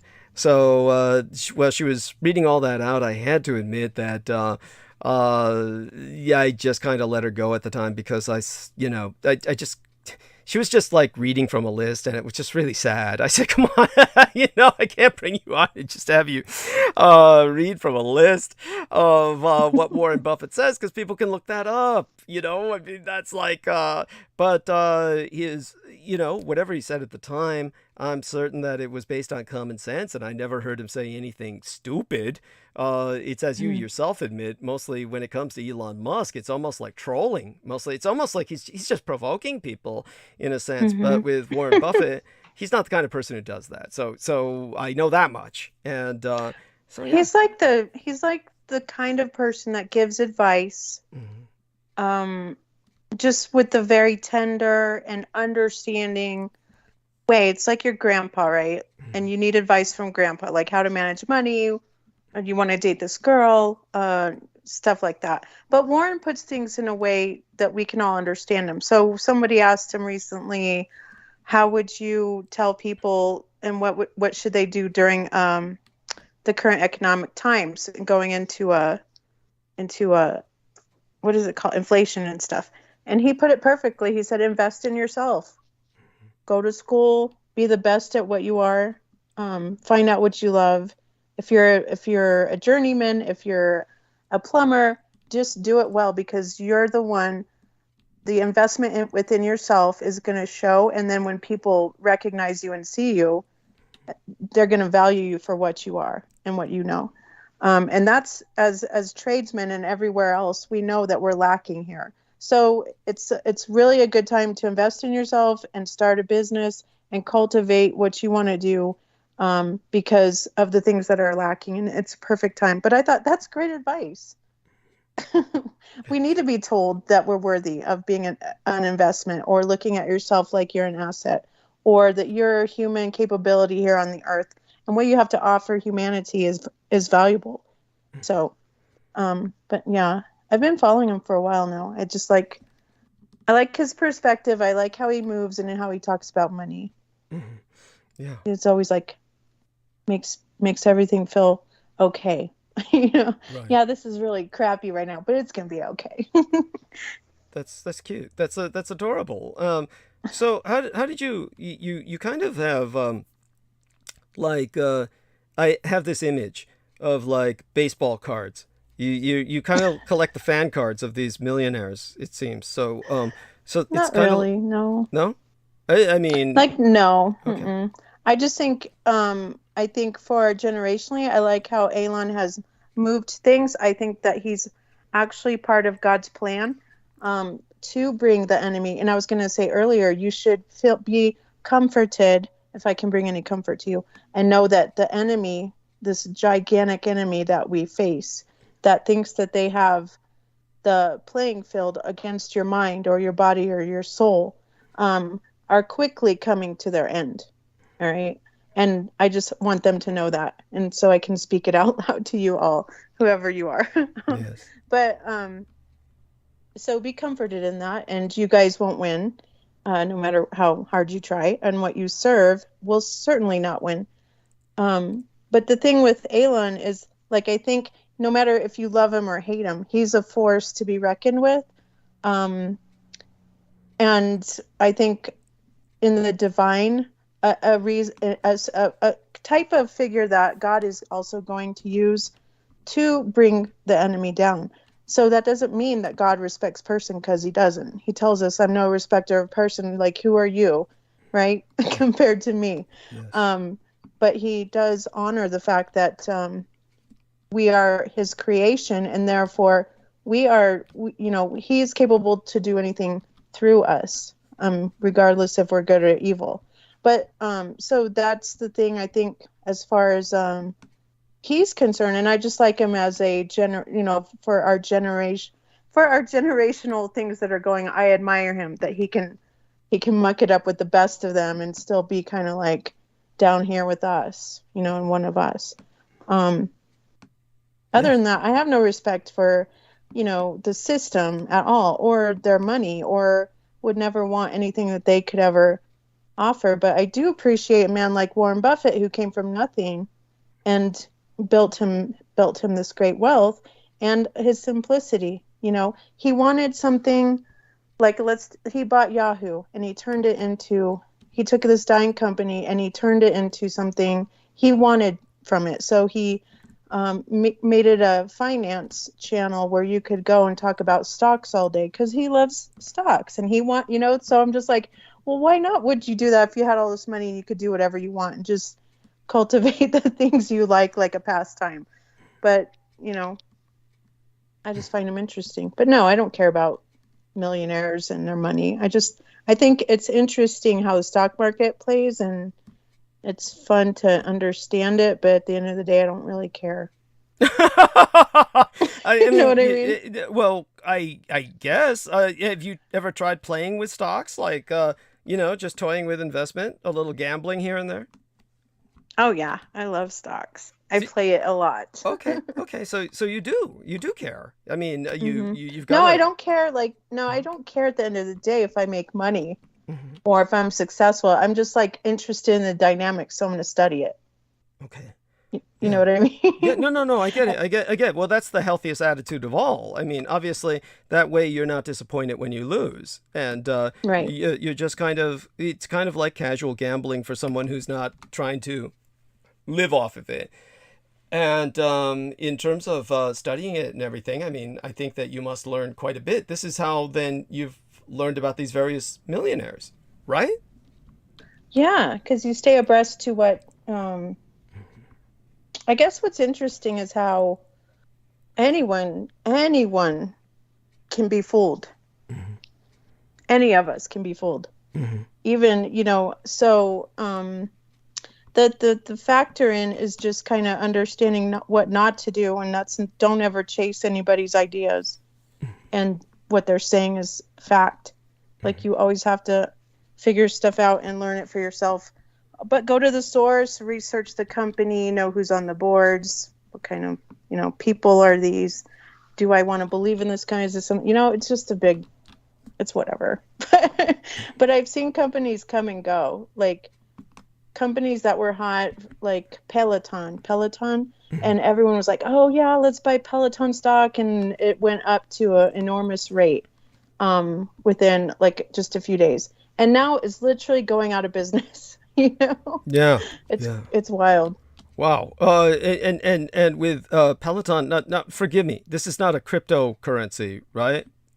No, they made they make workout equipment so you can work out at home. Okay. And it's got like a LCD screen, and then you have the trainer in front of you, and you can see the class. So you're all, and it's a company that did very well during the pandemic. Okay, because everybody was at home and engaging in, whatever they could to maintain themselves, presumably. Yeah. So, have you investigated cryptocurrencies? And what do you? Yeah. Oh, good. What's your opinion on them? This should be educational and entertaining. I mean, you probably haven't heard me go into this, but I pretty much have dumped all over them, and you know. Oh, you don't like them? Yeah, no, I don't. Why? Oh, because it's you know, I actually have written columns on it, and I could probably send those to you. But basically, Sure. it's because these are like, well, they're, you know, when I explain it to people. Now, bear in mind, of course, all my life I've worked with criminals, and that's because I grew up in the Tenderloin ghetto and a very poor child, and there's no way out of any of that kind of just rut in life without crime. And and then, of course, I was just exposed to all kinds of criminals just through the military and the environment therein in terms of pathological behavior and whatnot. So when it comes to criminality, it's there is, of course, to me, very different types of crime. And I was certainly educating my psychologist in that back when I was working with her. And but just that being said, and having worked with criminals, what cryptocurrency is best for is for criminals. And so what I'm pointing out to people is that certainly when my gang brother's using it, I mean, we're just laundering money is what he's doing. And it's a way to get money from one place to another without carrying suitcases full of cash. But for anybody else, it's not really useful. So when I'm looking at it from a social perspective, a perspective of the greater good, so to speak, it's not really a constructive development in the human experience. It's mostly it's something that is good for criminals, but for anyone else, it's pretty messy. And you know, there's not any backing for it. People who are getting involved with it are involving themselves in tremendous risk. And great example, you know, because there's no backup system. Some guy had it in his stupid hard drive, and his computer wound up thrown away in a landfill, and he had millions and millions of dollars of cryptocurrency lost in that landfill. And so he's spending the rest of his life digging through this landfill, which is that's just. Oh, and by that time he even finds it, if he were to find it, it's all of what data is on it's going to be compromised because the landfill, you know, disintegrates things. That's why they put things in landfills. It, you know, disintegrates the item. And so, oh my God. Such being said, yeah. So that being said about it, tell us what you find positive about it or what you may have enjoyed about it. Have you experimented with it? Well, I think it's definitely an interesting time as far as finances moving into this fiat type of currency or realm. I totally agree with you as far as the part of, you know, it going to be having some seedy characters and the culmination of the ability for people to get hacked and to lose billions of dollars. I think from studying it from my purview, there's only going to be like 4 major players that are going to be standing, and that's going to be like Ethereum and Bitcoin, and then anything Ethereum based or Bitcoin. So because those are going to be like the 2 major ones, and probably like the governments are already talking about how they can either create their own crypto or govern it on a global scale, which is perfect for interdependence to step in, I guess. I'm not too crazy about it as from my experience, I've lost quite a bit of money. I've jumped on board with people, and it's very manipulative. So you have to just kind of if you're going to play the game, you're going to have to be in a group of people who are also playing, so you can get the inside scope, know what to do, and then have the, you know, kind of like know, because the way they play it is they have like they'll all jump, like SHIB will be the hot one, and everyone will jump into SHIB, and then they get it raised up to an exormountable, and then all of a sudden it falls back down. That's how they're playing with crypto. That's what we learned that's what these sort of characters as well in finance now who are playing in the stock market, these younger kids, that's how they're playing it. And that's the only way you're going to win, is to be on the inside with them. But they treat stock and buying stock like a gambling thing, especially with the latest platforms they have out, and it's easy to do. The whole thing, though, I think it could be beneficial to lower or poorer countries. As far, I think I like the transferability of it. I like the idea that there's a lot more freedom. So it's back and forth for me, but I don't see it. I don't see all the other ones necessarily going to be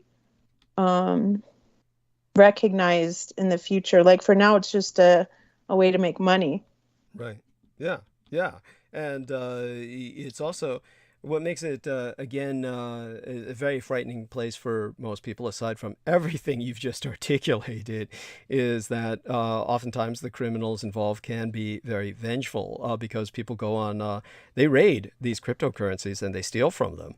And then some of these people wound up having hits put on them. There are people who use the cryptocurrency venues to hire assassins, and assassins advertise on them. These are like, of course, just some of these developments. It is truly the Wild West. It's very much a frontier.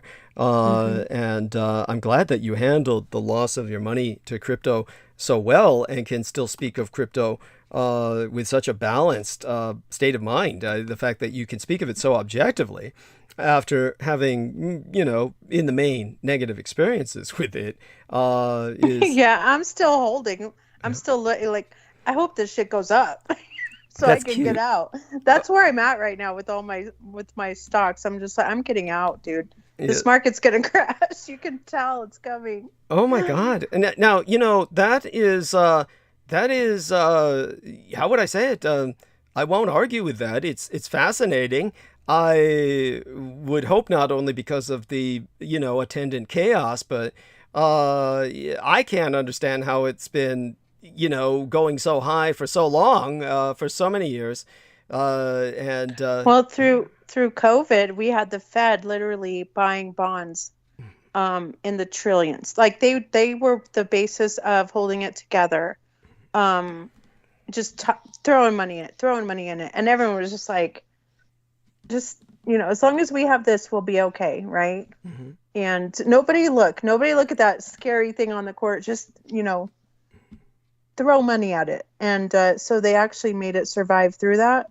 And people got really rich, I must say, through the Trump era. The Trump era was good for investing. Now it's just kind of drab. It's boring. There's no fun in it. Oh my God. And I'm not a Trumpian. I just appreciated that, our capitalism was, alive and well. Mm-hmm. I like capitalism. I'm sorry if you don't.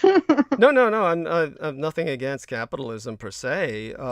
It's, as I explained before, capitalism obviously requires some level of intervention because otherwise, believe me, it disappears pretty quickly. As a matter of fact, that's the concern that both yourself and Noreen Helphand express concerning the corporations. And that's the fact that when capitalism is left to its own devices and there's no federal, basically state interventionism, then what happens is whoever's the biggest and the meanest will come to dominate everything they possibly can. And that's what's happening with cryptocurrency. I mean, cryptocurrency is dominated by a small number of its investors owning the majority of its resources. And when it comes to capitalism, if left alone, then what you have is a situation where it becomes monopolism. And as a matter of fact, the most popular game in the world is not Capital, it is Monopoly. And that's because, that's what happens. Somebody winds up just basically owning it all. And that's true. Yeah. And so, there you go. I mean, that's why we do trust busting and all that stuff. So when so let me see now with. But like Elon is just Tesla itself is a phenomenon because he doesn't pay for any kind of commercials. He doesn't pay anything in advertisement. It's the people that believe in him and buy the product are the ones that are like unifying and keeping it strong. So I found it interesting. Like, I think the investors didn't like the idea that he was going to buy Twitter. Neither did the larger mass investors. So I guess like this, since he decided to dump Twitter, like the stock is back on and healthy again, you know, so it's just weird. Amazing. These dynamics. Yeah. Actually, I'm happy for that development, that the stock is back up, and more importantly, as far as I'm concerned, that Elon Musk was prevented from taking Twitter, because that, I feel, would have been a nightmare. But I'm astonished he was stymied. I'm astonished that he just gave up. Honestly, I think this was a troll because of you have the Johnny Depp and Amber Heard, right? Mm-hmm. And that's what he does, though. Like, he's the best troll ever. And he probably just did all this just to get the focus off of him, because he was at one time going to testify, and now he's not. But weird. So that's the connection. That's the connection between him and why was his testimony even under consideration? Because he was with Amber Heard, spotted with Amber Heard at a certain time frame, and so they wanted the time frame to be specified, and then they also wanted to know, ask Elon like her demeanor after the abusive thing, and so already like it was just yeah. Do you have any opinion? I'll go back to Amber Heard and Johnny Depp, but do you have any opinion on the woman who claimed that Elon Musk had effectively molested her? Do you feel that was a setup, so that would somehow contribute to his desire to back off from purchasing Twitter? Or well, you're probably not going to like my perspective on this, but after going through eager to hear it. Yeah, I'm sorry. Go on. Yeah. So after going through Me Too, and I actually met this gentleman, and he's from the Anheuser-Busch family. And he would come out with very revealing things. He was very cryptic and very embedded into the cyber world. And anyway, so I got to talking to him, and this gentleman told me, like, this was a few years before the Me Too. He says, they have this program where they they'll use could you women. Explain to us first what Me Too is? Is this like there's hashtag Me Too, or were you reporting assaults? Or is Me Too a dating site or something? Forgive my ignorance. I think no, the Me Too movement. We saw it. We went through it. Okay. No. My apologies. Okay, so you're referring to the hashtag Me Too movement. Okay, so yeah. So you said you were participating, and that's how you met this guy. Meaning, were you also reporting? I wasn't participating. Oh, no, okay. I was just a friend with him, and so we were talking. Okay, during the time of the hashtag. Okay, during the time of the hashtag Me Too. No, movement. actually, it was before. It was before. Okay, go on. But I saw this phenomena through the Me Too. And he had explained it to me. Okay. And that's why I'm coming back to him. Got it. So you made friends with this guy who was very embedded in cyberspace, and then he kind of helped you. Well, he's Illuminati bloodline. He's like Anheuser-Busch. Okay. Anheuser. Okay. And so he's been messed with. He's been, they've put him through the ringer, and so he's coming out of all this and just speaking his own truth now, because he's quite young. He's probably right now he's probably about 30. Okay.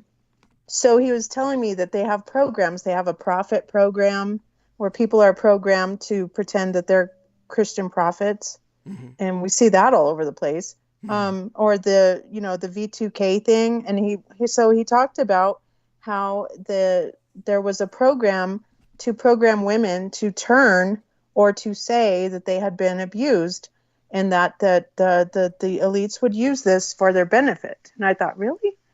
And sure enough, you saw it in the Me Too movement. And I was like, well, I think you just can't trust. And for me, I never even knew that women would ever lie about such a thing, like being raped. But it happens, I don't know. But I don't trust anything. I mean, they hate Elon. Of course, they want to destroy him. I think we need to at least consider both sides. So, okay. So were you very cynical and jaded then about the #MeToo movement? You felt that it really wasn't serving a productive purpose? I found it advantageous. I think it was good for the women to speak up. Of course, it's always good to reveal truth and make people accountable for their atrocities. So, I mean, but I just think at the same time, there are going to be times when you have to at least consider that there might be a operation against someone in certain aspects, because we've all heard of the honeypot method. You know how intelligence works. You know how to get your, you already know all this, Douglas, right? Mm-hmm. Yeah. Yeah. So I'm just saying, like, I think we should think both ways about it and know that the two can play at that game. Okay. And so such being said, then you definitely feel that there was some entrapment involved with Elon Musk, and that I honestly don't even know. I haven't been paying attention, so I don't even know what's going on. Okay. I'm just saying any attack towards Elon should always be considered both ways, because you have him versus a lot of people who don't like him and would like to snuff him out. Mm-hmm. Okay. He did get trolled. He did get compromised with the Russians, that no one really talked about, but they and that was through a honeypot operation where they just delved into his desire to probably have a threesome. And next thing you know, he's got some Russian honeys up there with his woman, and getting some very classified information on his. Well, there you go. I mean, yeah, there's a price to pay for everything, and so in terms of all of that, I thank you for your perspective. So when it comes to okay, so now we know that you generally feel that the #MeToo movement was kind of a way to just it wasn't necessarily a positive. Is obviously you've got a kind of very cynical perspective on it, and I don't like radical feminist. I think they screw it up for a lot of us. Okay. Where we actually want to be women, and we actually want the door open for us. We actually want men to, we want this balance. And then you have some type. And so movements, I just think movements should be questioned and then understand what's going to come out from that. I don't have a problem with them speaking their truth. And you have, and yeah, we have a generation of this male, aspect where it's toxic, or whatever they call it, toxic masculinity. Yeah, toxic so it's masculinity. Yes. Yeah. Yeah. Go on. So I think it's wonderful that they were able to speak up and rise together in that movement, because it got a lot of victims to express their own pain, and I saw that we saw that on a personal level. So that was good, because people finally felt like, hey, I can talk about this, and I can don't have to be a victim to this. I can speak about it, and people in society were welcoming that, and that was the good thing. Yeah. So yeah, no, really that's wonderful. So thank you for that. So you've balanced out what you've said remarkably. I think that you did a great job. And so when it comes to then this perspective that you've given us on Elon Musk, and this might have been a troll, that's original, and it might be true. I mean, as you say, he might have just been pursuing this all this time just to keep himself in the news, and that would also fit his MO and his kind of his way of behaving. But he tanked the stock. Well, another thing is Microsoft was shorting Tesla, so it was kind of like he kind of like hinted over to Bill Gates, like, So I think it was the perfect time for all these shorters to get out too, as the stock kind of tanked, and of course, Elon probably did a cash grab. But nevertheless, I mean, it's just crazy dynamics. How can we ever imagine what a billionaire will do for fun?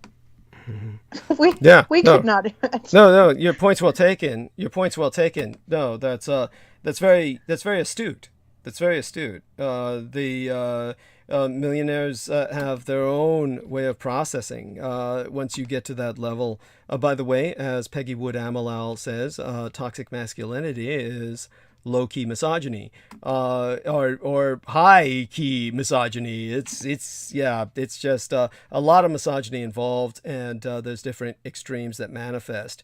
Definitely, it is it's a problem, and anyone who thinks it's not, well, is probably a toxic male. That's we've got a lot of challenges that we're dealing with. So when it comes to toxic masculinity, and what you of course say that you would like to continue being female, to be feminine, that there are certain roles that, and with toxic masculinity kind of like a reason to try and look for reform or changing of behavior, then I would say that how do we balance this out? It's one of these things that trying to get you to burn some bandwidth here for me. When you're like speaking about, say, what do you think then would be a way to bring up children in a more balanced society? Because I remember when we had the Curious Girl on, Amelia Willard. Amelia Willard was basically started going into, children are being abused in public school, and they're being confused about their gender issues, etc. And so she was saying that basically school was indoctrinating children to be insecure about their sexuality, and then to maybe decide that they may not feel that they're really a girl or really a boy. Now, obviously, your kids went to school, and you don't seem to feel that this was the case. I mean, they never encountered anything like this, did they? Or... Well, we didn't. I think the thing that turned me off about public school was, because I go with my child, and they would have them sit in a circle in kindergarten and all pretend to be animals. Okay. And so I delineated that with, and it was like an everyday thing. So if you do that every day, what is the child going to eventually think they are? That's pretty funny. I never gave it a moment's thought. So did you talk about this? Yeah, go on. Another thing is they were trying to teach kindergartners to stand in a perfect line. So what did they do? They had a rope right next to them, and they had to hold on to the rope as they stood in line. And I thought to myself, what the fuck is this? What are we teaching them? Oh my God, conformity. You're animals. No. I mean, yeah, I believe they will indoctrinate your children to look at... Do our children even know the Constitution at this point? Do you think that when George W. Bush said there would be no child left behind, why is every freaking child left behind? Why is the structure of our learning progress so diminished and devalued and broken and begging to stay alive? It's just not... I don't know. Well, definitely. That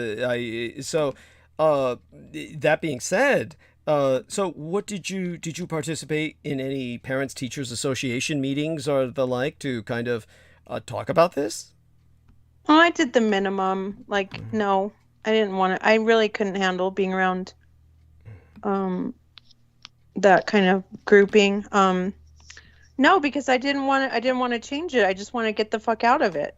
Okay. I don't want to be here trying to mend shit. It's like people join the Catholic Church and think they're going to change it from the inside, like by serving it, by actually being in it. No, it's like you need to get the fuck out. Mm-hmm. Okay. You ain't going to fix it.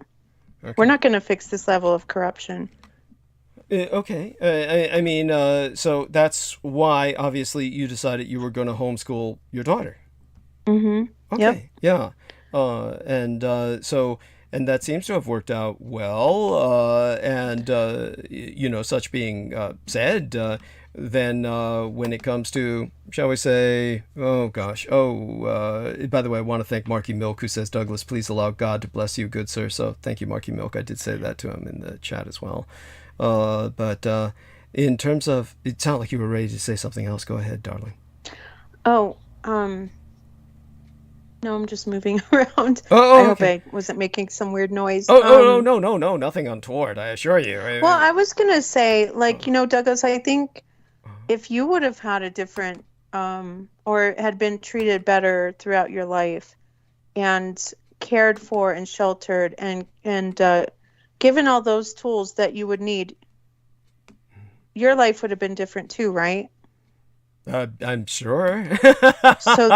So your environment deeply affected who you are today, right? Absolutely, yes. Oh, yes. So it's sad because you deserve to have been treated better throughout life, and thank you. But you see, you've been through the darker side of things, and so your perspective is different than mine, and so. I can see why you would look to a state or to a governmental system or an entity to fix the situation. Thank you. Because you couldn't find it within your own stratosphere. Yeah, it definitely wasn't there while I was growing up. And it's even though there was a lot of state influence while I was growing up, a lot of things that the state was trying to do to combat poverty. Don't forget, when I was growing up, it was when I was very, very young. We're talking about, good God, it was right after John F. Kennedy. My sister was born in 1963, the year John F. Kennedy was killed. And then Lyndon Baines Johnson took over. So it was actually before I was born that he started trying to impose a war on poverty. So America was very much involved in trying to use the state to help impose a higher standard of living. And this had all the best of intentions as far as I can see. So it was, of course, something, however, that did not become realized. It was not realized and because of that, I was also growing up with much of the worst aspects are corruption within an element of the state, the military. And of course, I grew to see that this corruption was pretty much everywhere, that we have very much a non-functional society in all too many ways. So this is why I tend to, yes, be much more of a statist. And the, how do I say it? Most people are being indoctrinated into a hostility towards the state, and yet they're also worried about corporations. And there's no real way to act or balance against the corporations other than the state. That's really the only choice you have. It's either that or you're going towards anarchy. And so it's well, anarchy doesn't sound too bad sometimes to me. I could be an anarchist for real. But I get what you're saying, and I agree, because I think that we need to have this balance, or it's kind of like the purple mindset of what this generation, this up and coming generation, and their idea, and they're just kind of waiting for the old guys to die and everybody else's old mindsets to die so that they can come in and govern the way that they want. And I agree with you as far as the state having corporations and taxing them even more to benefit society. I think that would be a welcome and balanced effort and keep them in check. Mm-hmm. And so, I'm appalled that they're even considered a human life form under the Constitution. Thank you. I mean, that of course is like part of the horror of a dystopian situation. And once it was decided, we've all kind of just gone with it. We've all just kind of worked with it. And I've gone before how it was based on a legal fiction. I've gone into great detail about this. It's one of those things I try not to go into so much detail about oftentimes because it's just such a depressing subject. But when it comes to so when you say I could be an anarchist, I'm presuming that you're speaking about this in an idealistic sense as articulated by anarcho-idealists, people who are articulating their concept of anarchy as a form of mutual care, that everybody is not harming anyone else. They're all kind of, obviously to me, these are highly unsophisticated concepts that people are, for instance, there really is, when you articulate anarchy as a political ideology, and if you're not conflating it, as many people did, with communism, a form of collectivism, then what you're really saying is that what you're really advocating is a form of libertarianism. And so the libertarianism, I pointed out all of the problems with that as well in the past. And it's something that I find it extraordinarily naive when people get seduced by something like the concept of anarchism or libertarianism. So the first thing that I would need to basically understand is what your concept of anarchism is, at least in a general few sentences, what you kind of think. No, it's like the punk days when we talked about anarchy, like put your boots on and go freaking kick the trash cans and kick the freaking current administrations to the curb by force. Kind of anarchy. Were you part of the punk movement? I mean, rebellion. Yeah. A little. Okay. I mean, not that I'm antithetical to that at all. I mean, that was... It's just the ideology of being controlled all the time. People telling you what to do and how to look and who to be, and breaking that norm. It's sort of like that rebellious part of us that wants to be free and not so governed. But we also have to be responsible, of course.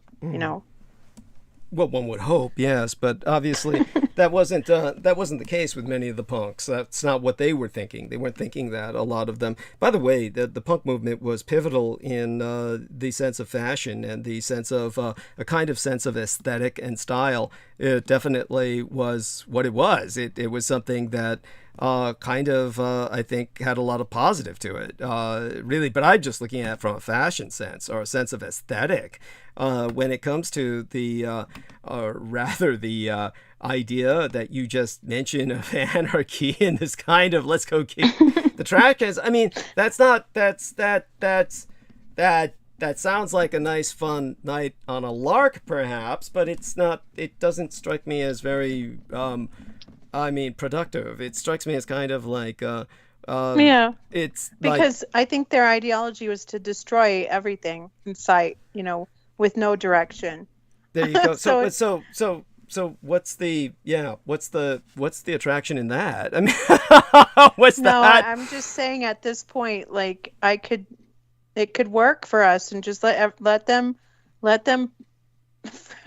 just have a good time. Let's have a good time until the end of the world kind of attitude. Oh my God. That's how they're acting. That's how these elitists are acting.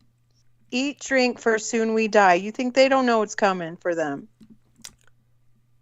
They may not. They can't even rest at night. They have no rest. These guys can't even ever be satisfied within their soul, and they can't ever enjoy their money. These guys are on the losing team. They don't need to control it. They can't control us. We allow them to. Well, I'm not arguing that they're not at the end of an era, and that they may be on the losing team, in fact, historically, almost inevitably they are. But that's you give them too much credit by saying that they can't sleep at night or that they know what's coming. They truly are in many cases. Well, I would argue that in many cases they're oblivious. That they don't have the capacity to know because they just don't have that level of intellectual development. They never needed to. They never needed to because they're privileged. When you get privileged people who are privileged like that, they don't develop an understanding of how the world works. And their entire world is maintained by those beneath them. And because a great example, I brought this up before, is that I've worked with wealthy people, and worked with more wealthy people than most other people in the world would, because I worked private security. So therefore, I worked with people who could afford to employ people like myself. And so when it comes to and by the way, Peggy Wood Amilal says, she basically loves where you're coming from. And that's, so understand that people respond positively to what you're saying. But again, to return to the wealthy, a great example would be like George Bush the Senior. George Bush the Senior, when you're, okay, to disambiguate, first of all, with what kind of wealth he had, he was old rich as opposed to nouveau riche, or the new rich. So when you deal with someone like Elon Musk, or and I don't know what category Warren Buffett really falls into, so I'm not even going to go near him in this. He is what he is, but when you deal with people like Bill Gates or Elon Musk or any of these people who made it in their lifetime, basically self-made men, so to speak, and there's nothing self-made about them. Obviously, they exploit all kinds of other people to get where they're at, and they couldn't get anywhere without walking over the backs, the brains, and the brawn of everybody else around them. So these people who manage to exploit everyone around them to the point where they become that wealthy, these nouveau riche types, different animal completely from what we're talking about with the old elites. So the old rich understand that their attitude always was to keep the money within their community, their families, their dynasties. And the old riche would try to marry other old riche, almost exclusively, if at all possible. And certainly when it came to someone like Thom McAn, who made quality shoes and was kind of like one of these upstart nouveau riche of his day, Thom McAn became a multi-millionaire, maybe even a billionaire of his day. And this was all based on quality shoe production. And when Thom McAn he was basically never allowed into the old riche circles. The old riche always avoided him. And the old riche would never let someone like that marry their daughter, for instance, because they consider him low class. He's just somebody who's an upstart who got lucky, made it big. But the old riche think of themselves as deserving of their wealth, that they are a form of royalty, a sense of they have a sense of predestined birthright. So that being said, the way that they grow up, it basically entails a total alienation from reality. When it comes to the kind of reality or unreality that they live in, you're talking about people who they used to smoke and drink a lot back in the days when I was coming into maturity. And because they come from that environment, everywhere there was a well-stocked bar that was always restocked. They would have cigarette-like setups. Like, you have no idea, modern young people, how much equipment goes into smoking. Like little ashtrays, lighters, all this sort of thing, cigarettes. All of this was constantly refilled and reloaded for them. People go out and they buy their supplies. So they may go shopping. So the women probably have more savvy about this, but with the men in particular, they're pretty helpless. I mean, things are just brought to them all the time and things are restocked. So when you get to that level of existence, what happened to George Bush Sr.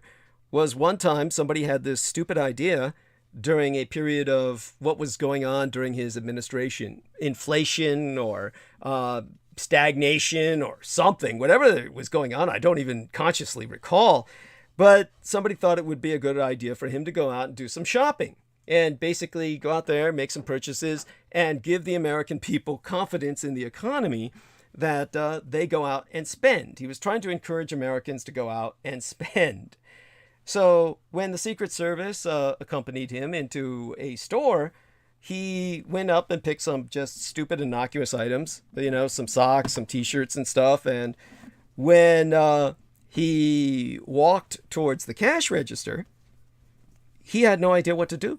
It's because there's three different types of concepts of money amongst the people on Earth. There are Basically, the street people, and I'll say this from more of a Western perspective, your average man on the street, not necessarily a homeless person or a street person or some kind of bum, but just your average guy, man or woman, talks about money. And they basically talk about money as something that is physical, that they exchange. That's less and less so as more things become plastic, but it's still basically money. And then when you get into the, the middle class, upper middle class, and they start trading in stock, and they start like maintaining portfolios, and they're able to invest in a future, then you really get into currency. And the currency is kind of like, a lot of the money you're using is something that never exchanged hands. It's simply virtual. And is something that you're accumulating a kind of an asset that is conceptual in nature. It is abstract. All money is abstract, and it's all magical in the sense that you retain a belief that that paper is worth something. And the paper itself is worthless, more and more so with every passing generation in terms of actually being made more worthless. Less and less metal or silver or any kind of element of value is within your currency as a paper currency. So it becomes solely a faith, like a religion, that it has something backing it when it doesn't. So as a magical spell just cast upon people that everyone agrees to believe in, we all agree that we're going to believe in this. That's how it retains its value. The money's on the street. The currency is in the portfolios and people dealing in real estate, etc. When you get a bit more of a control over your life and what direction it goes in, if you ever have that privilege, and less people do in America. And then by the time you're entering the incredible wealth of billionaires and millionaires, or the old Reich, then it's called monetary. And monetary is strictly conceptual. These are people who have never, ever in their lives handled a paper dollar bill. They may not even know what one looks like. These are people who literally someone has always purchased everything for them. So when George Bush Sr. got to that cash register, he stood there like an idiot and waited for the cash person behind the counter to do something, but he didn't know he was supposed to pay for what he had picked up. He didn't know how. In fact, he probably didn't have any money or a credit card by which to do any of that. Finally, the Secret Service man with him said, "Sir, let me handle this." And he paid for it out of his own credit card and purchased the socks and t-shirt for the president. And once they did that, they moved on. But that was indicative of George Bush Sr. never having had in his life ever had to make a single purchase. And like I said, people like that, they don't even have credit cards. It's just wherever they go, what they want, it's handled for them. So everybody who controls their finances, you're talking about accountants, you're talking about various other managers. Some manage only their portfolios, some are managing various other stocks, etc. And then other people are managing their day-to-day needs. These people are completely oblivious. They have no idea what shape the world is in. They don't know what's going on. Somebody like George Bush Sr. was also receiving psychiatric care. He was also on a lot of prescription narcotics. And so the only reason he even had more of an idea about the world around him than others, certainly he knew about money in an abstract conceptual sense. He did know about war. He was in combat, not to be denied. It was like something that, but his experience of combat, he was the youngest naval aviator in the history of the United States, or so they say. And he was like, his experience of combat was based more like the privileged young knight who like goes out on horseback and rides with the king and basically may experience some jousts or some combat, but has no idea of all of the logistics that go into placing him in the field. He doesn't know about all the men who have to handle the cooking or handle the horses, all the rest of that. He's like somebody for whom war is sport. So for him as a naval aviator, war was sport to him, though it almost turned into a nightmare at one point.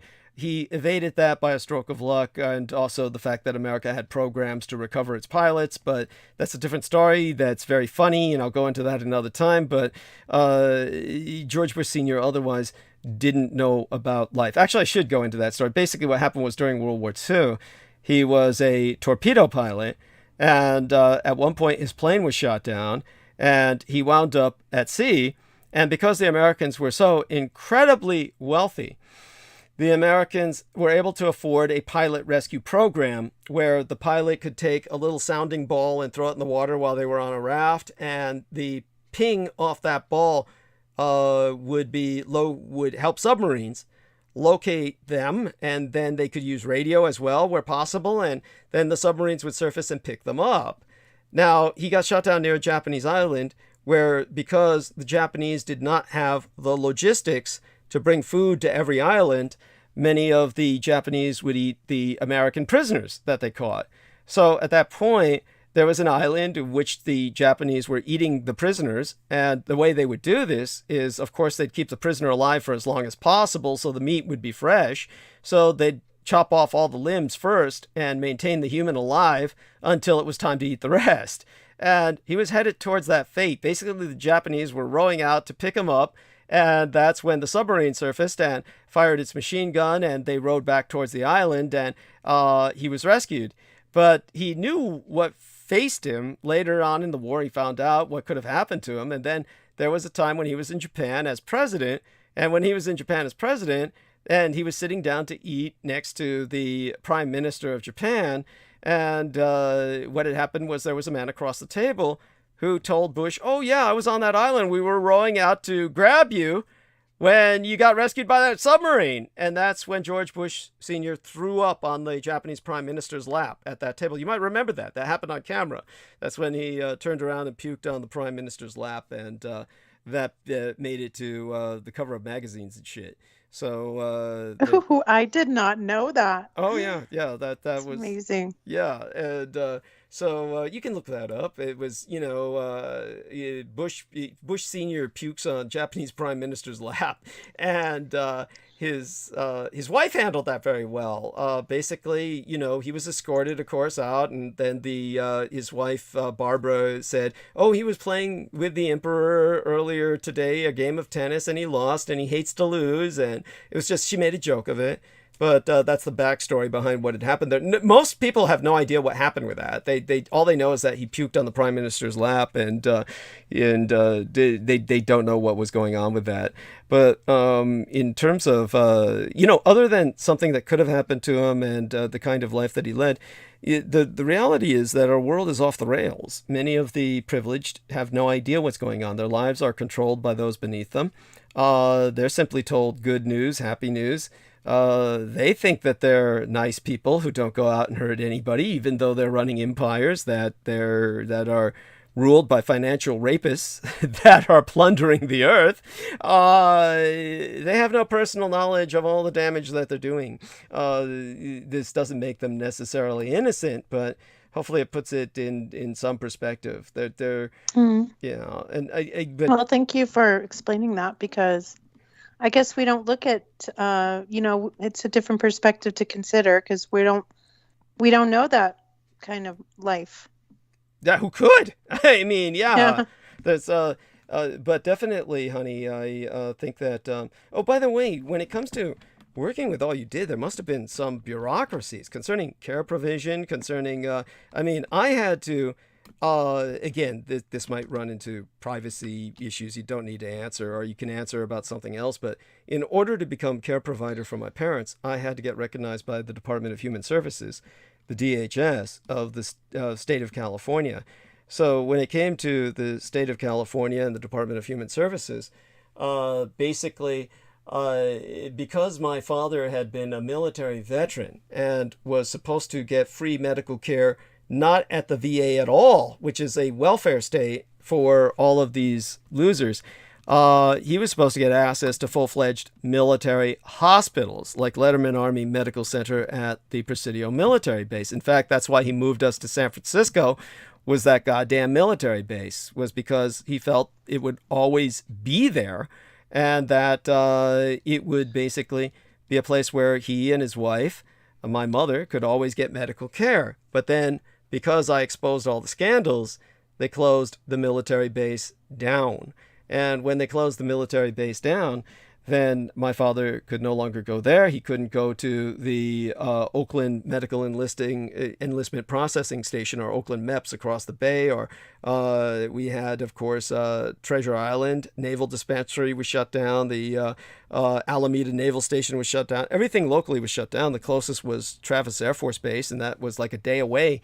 So we would have to move there, literally, to access that hospital.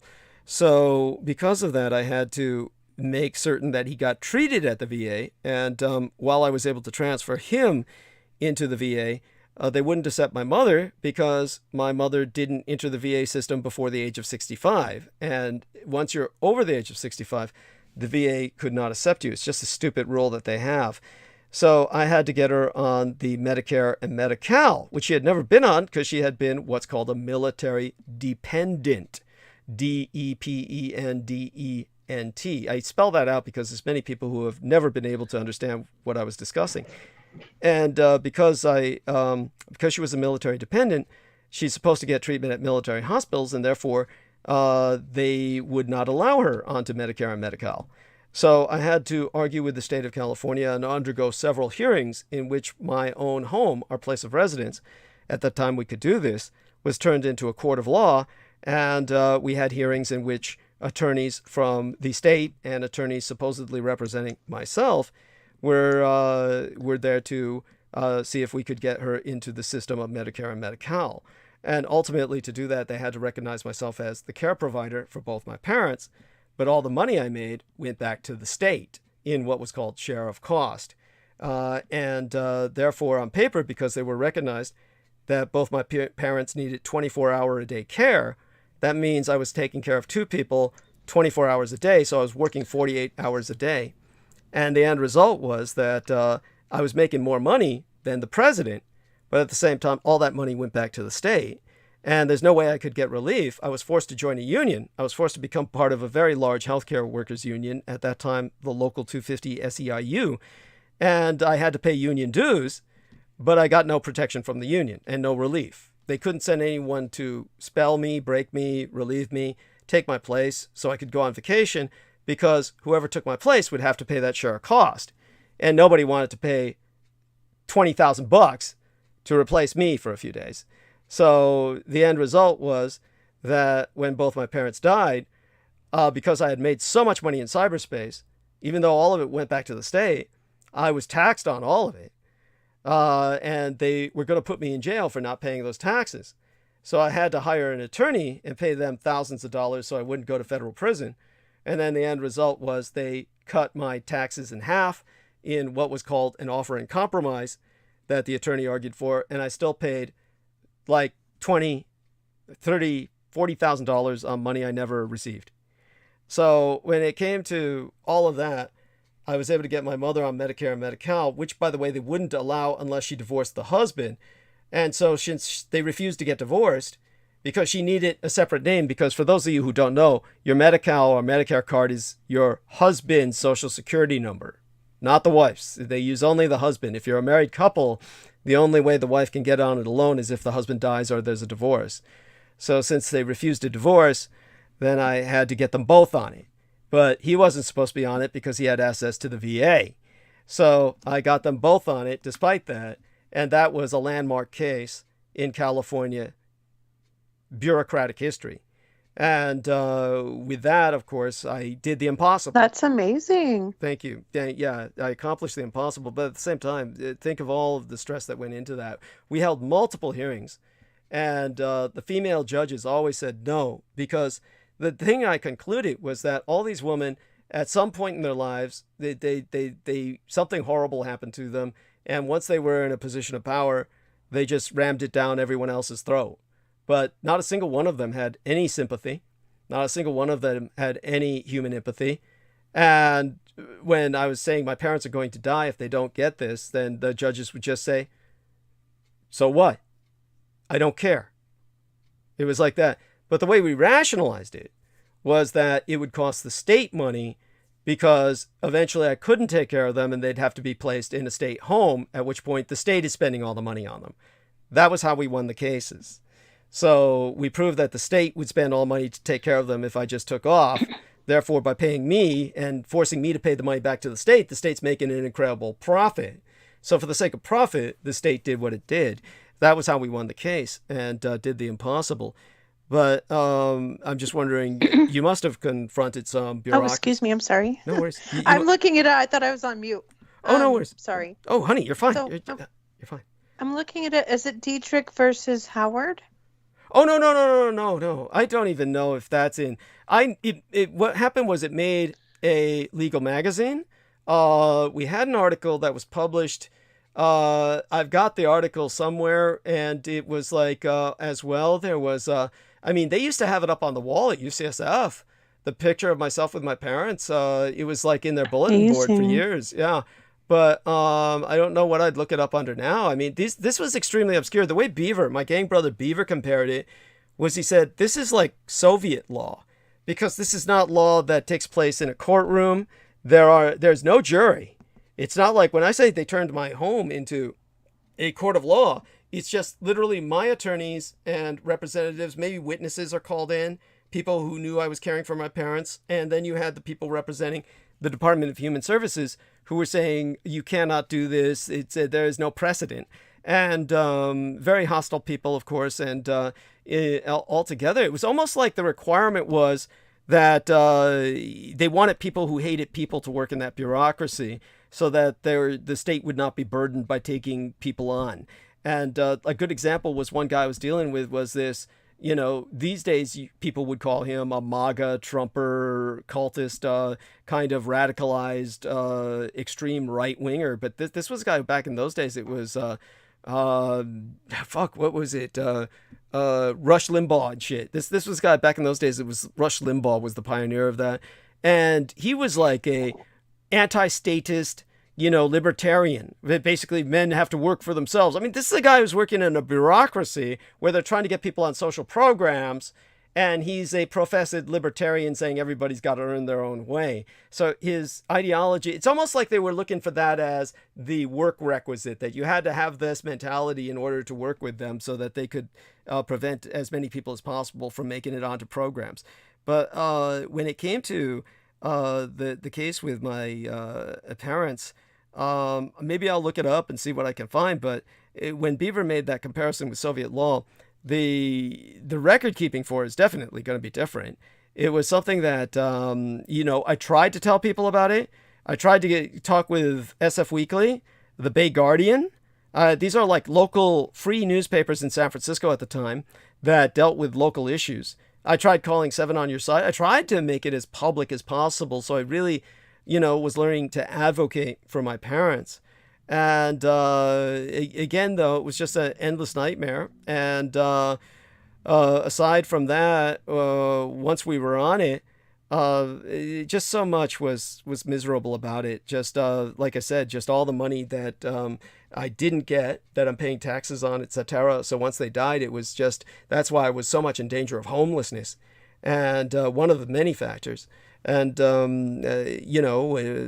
aside from all that, I'm just curious, when you're working with, you must have bureaucracies you work with. When you're providing care, did you have to be recognized as a care provider, or is it just something that organically happened? Or No, I just care for my mom. They tried to get me embedded in all that, and I just refused. Okay.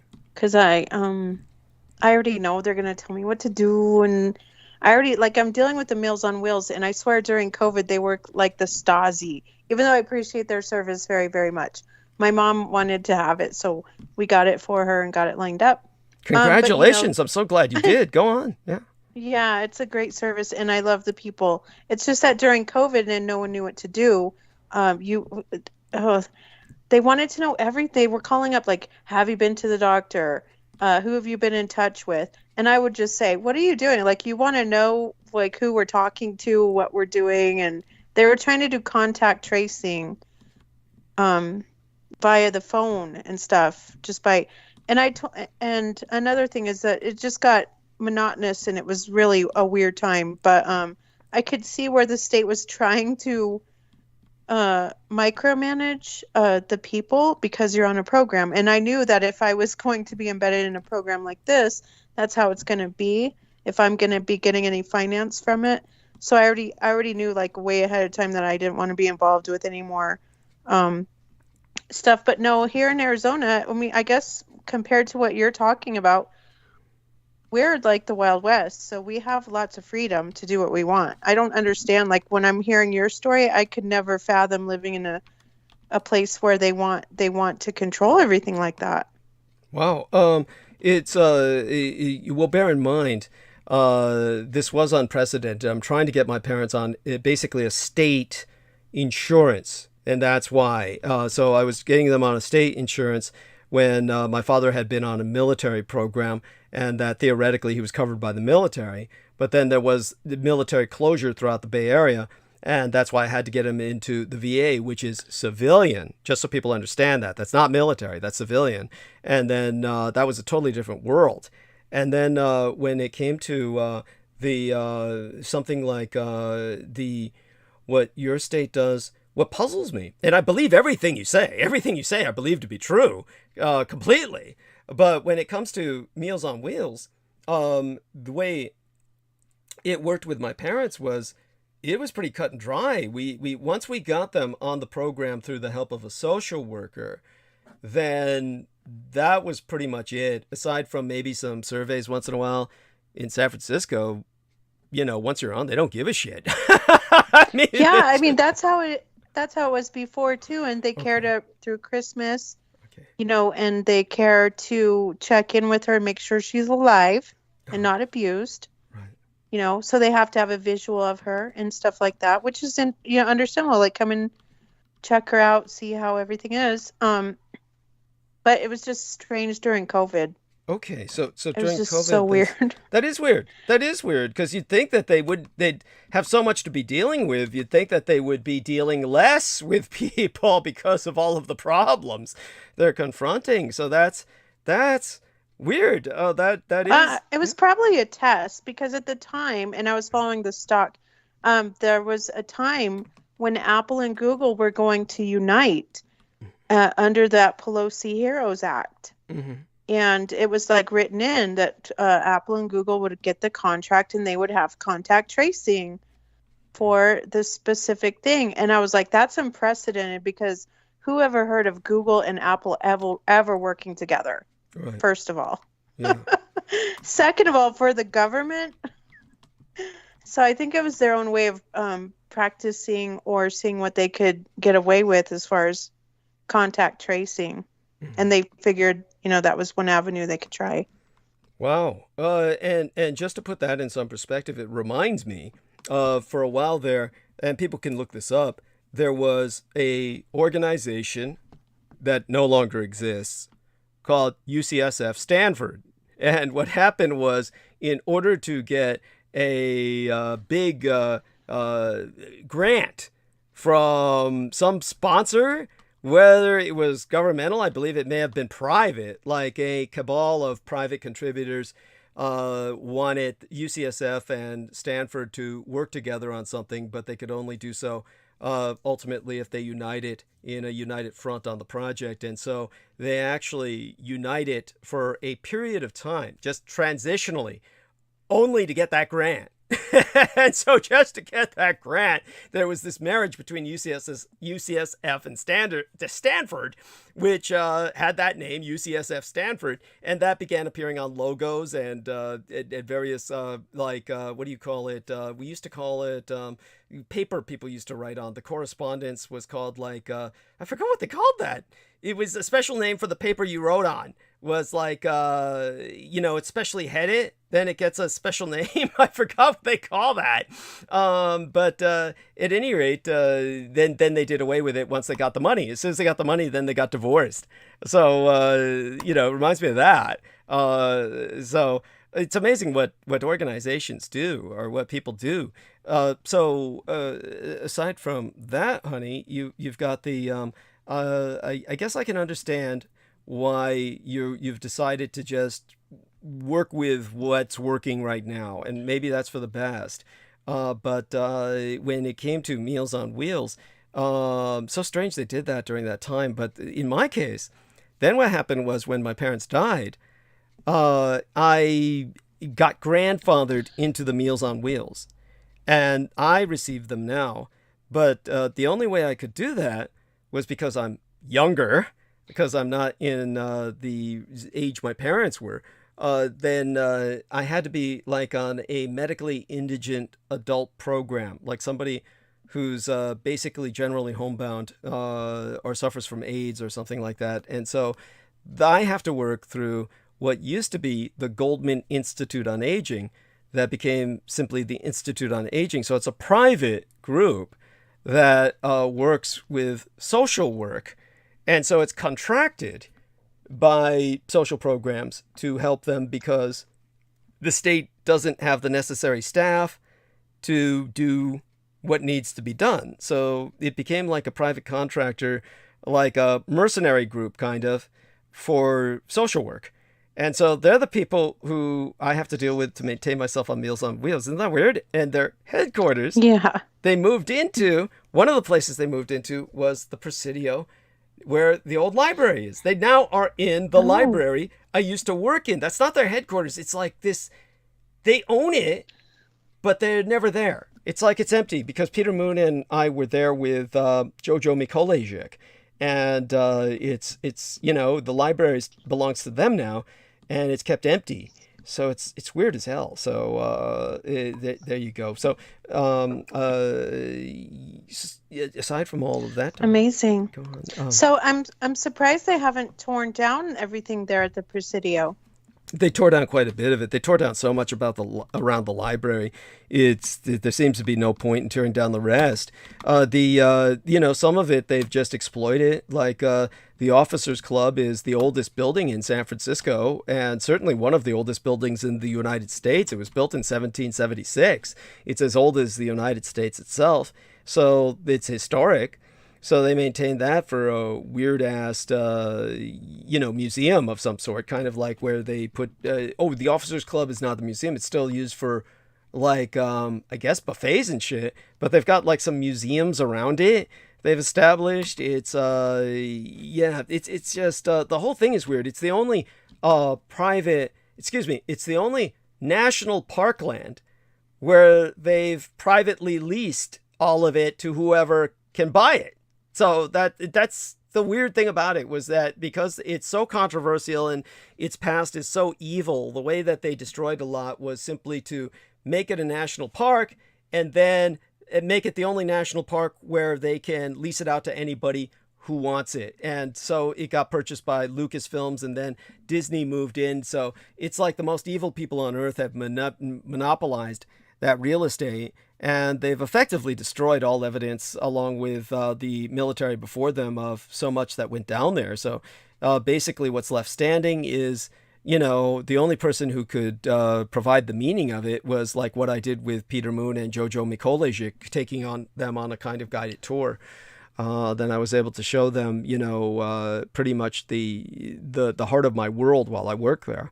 And of course, you know, the argument's going to be made by the gang stalkers. Apparently this is their next big orgasm, trying to claim I never worked there and all the rest of that. And so it's you know, part of the endless assault. And just so people understand this, one thing that you have to realize with the gang stalkers putting out videos after videos, understand this much, that they can never attack anything I say. So all they can attack is my character, and that's all they attack constantly. And whenever they try to attack anything I say, it's just a total butchery of what I said. They'll attack something I never said at all. It's a straw man argument every time. Douglas said this, like Stephen Outrim one time attacking myself, saying, Douglas said the child daycare center at the Presidio military base was building number 666. I never said that. I said the child daycare center at West Point was building number 666, which it was. But this is the kind of straw man argument they use constantly. If you try to go to them as a source of information, you've lost from the start. They're the deep state. And unless you understand that, you've got no understanding of what's going on at all. So when it comes to the entire situation, probably most ironically, is all of these colored coons now are turning towards Richard K. Cole Jr. as their great white messiah. And he's the man coming in to deliver their punchline, the orgasm of their campaign. So you've got these blacks and Muslims and browns, and they're all turning to the great white man to basically call myself a white supremacist, proving themselves the ultimate in terms of colored coons who work for the man. They're trying to prove that minorities can never do anything without white management. That's where we're at now with them. And so in terms of the other nightmares that we're dealing with all these mass shootings, I'll try and contextualize them soon enough. I think I'm approaching the point where my head's slowly emerging from rectal defilade. But what is that? Oh, rectal defilade means my head's up my ass, right? So that's right. I forgot. Yeah. So yeah. At any rate, it's just we're getting there. Thanks to this wonderful young lady, Viviana Sanchez, and oh no, yes. Please. Hi, Nathan Brooks. He's up here in the chat. I've been paying attention to you. Oh, I've been watching his little videos. Well, he can come on if he wants. Nathan, what's your fucking Skype, dude? Do you have Skype? If you got Skype downloaded, we can bring you on. Then I could even, that would relieve me for a little bit. I could vacate the stage for a little bit and recover myself to a degree. We'll find out if he has one, and he's welcome to give it to us.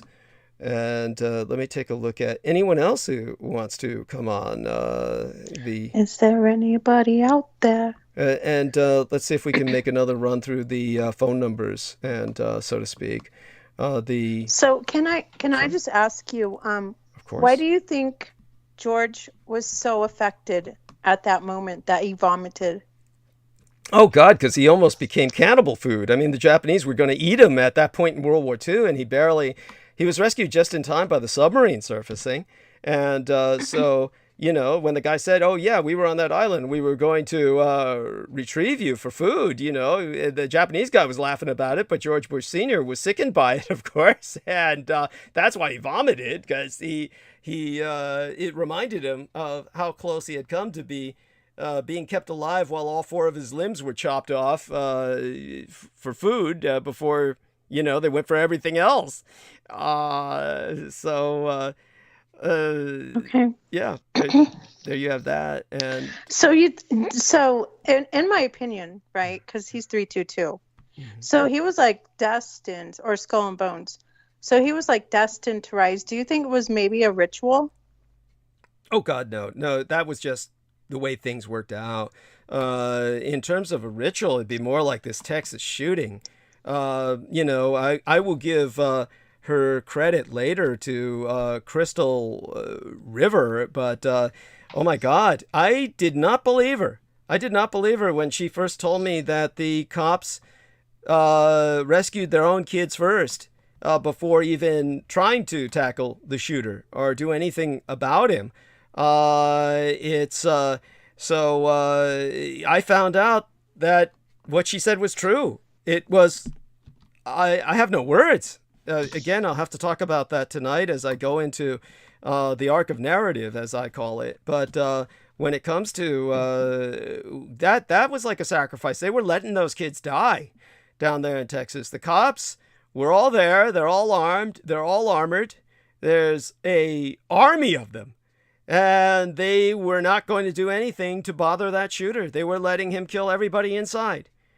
It was, I don't know if you know any details about this, but I do. And it's unspeakable.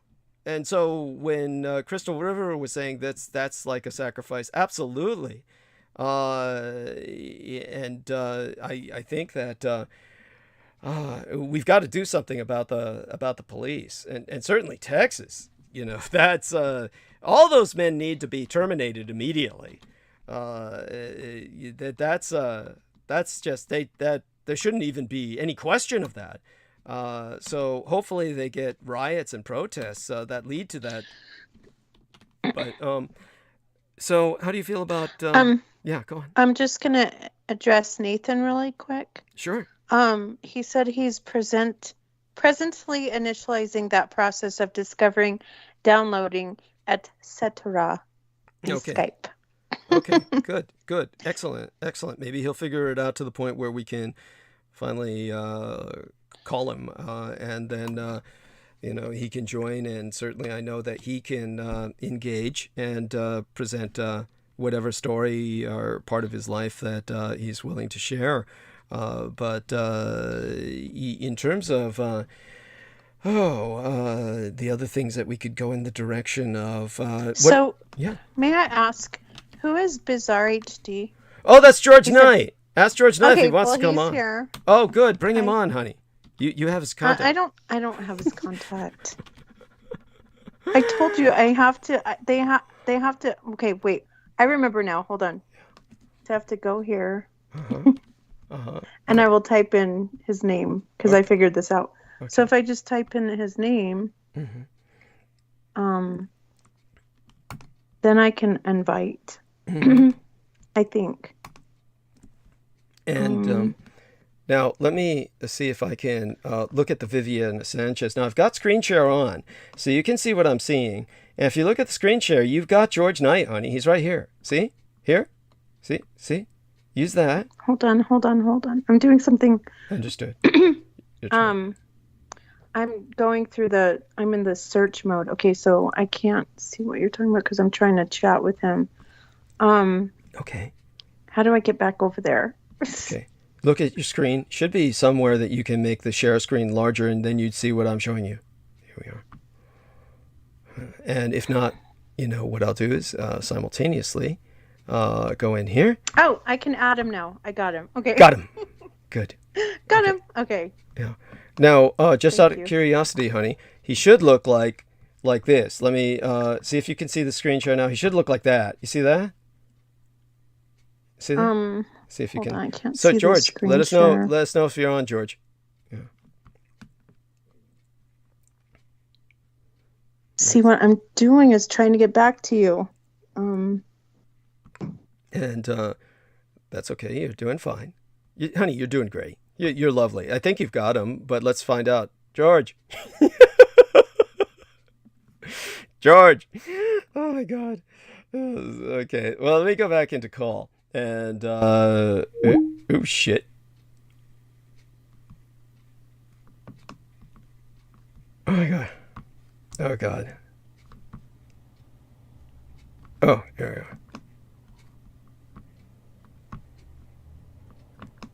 we are.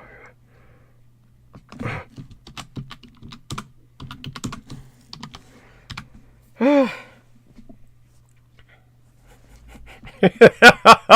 Okay, or I'll call her. Okay. There we are. Okay, I should be coming back. Am I back? Am I back? Okay, I'm back. Okay, I'm back. Oh my gosh. Now let's do what we can with our man. Let's see if we can add participants and add him at least. So George Knight. Here, screen share. I'll do a screen share here.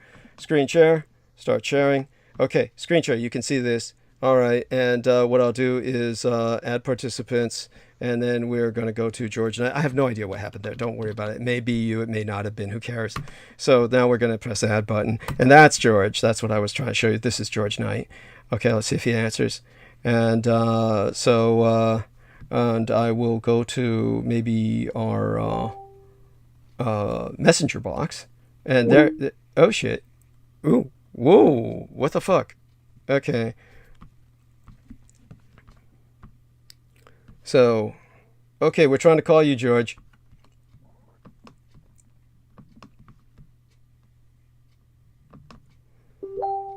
Okay, now let's try this again, and we can knock each other off.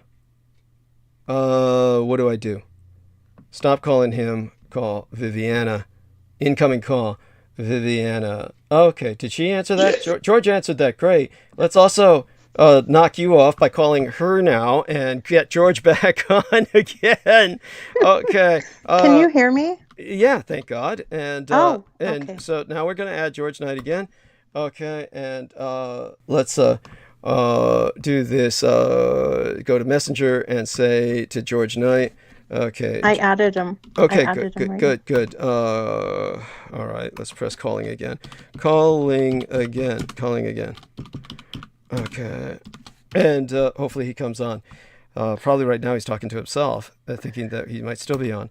You're Sorry, Mister. Okay. No worries. I'm not quite sure exactly what's going on with all of that. I tried to I hit something and it started to call him, and it was an accident. Okay, I see. Okay. Well, let's try and make this happen. And hopefully he responds. This is very frustrating. And it's just, the hazards of the job. Production sucks. I mean, there's no other way to describe it. It's just hell on earth. It's just everything about this is hell on earth. So it's an unappreciated job, and it's a job that gets you nothing but attack and enemies. And it's you tried to educate people about my life so they could learn, and basically, and they hate me for it. So it's.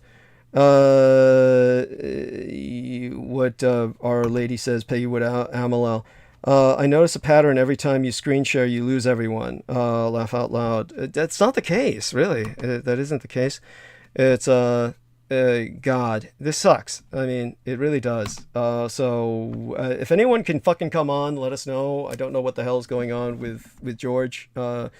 George, we are calling again. And I see George here. And it says, George Knight not on this call. Yeah, he's on a different call. George, hang up the other goddamn call. George Knight, we are calling again. Hang up the other goddamn call, George. Calling again. Okay. And okay. Trying to get You'll him be on so okay. I can take You got a fucking this. break. No, I You don't. got this. No, honey, I don't. No, I don't. He said he's unavailable right now. Oh, fuck. He said that? Yeah, well, it said it on the Skype, so maybe he's getting out of that call and will return to this call. Okay. Let me see here. I will try to call him back. Mm-hmm. All right, let's hope this works. Oh, George, there he we is. are. So, George, thank God. There he I've is. got to take a break. It's all yours. Hold the stage with Viviana. I'm going to take a break and I'll be back. It's just been wearying, obviously, because I've been talking about a host of unpleasant things. And I'm just at the bottom of it all right now. I'm going to try and give myself a break. How long do you have with us? Oh, not very long at all, Douglas, I'm afraid. I do beg your pardon. I could probably come on in about an hour and a half to 2 hours time, properly. Okay. For a while, yeah. But no, I'll stay on for about 10 minutes if that's all right. Okay, great. Yeah, thank you. So can you in maybe an hour and a half you can join us again for a bit of time? Yes. Okay, yeah, great. absolutely. Great. Course. Great. Yeah, thank so you. so do yeah, me a brilliant. Oh, wonderful. Bless you. So I apologize profoundly for what happened. We're trying to work with this, and Skype has been bad, as you know. And George Knight can attest to the fact that when he called me the other day, we had a very strange experience with Skype. Yes. But aside from that, so maybe I can stay with you through the 10 minutes, but I really shouldn't. I got to take a break. So let me take a break and hold this with Viviana. I'll be back. And then, then in an hour or an hour and a half, you can come on again and you and I can talk.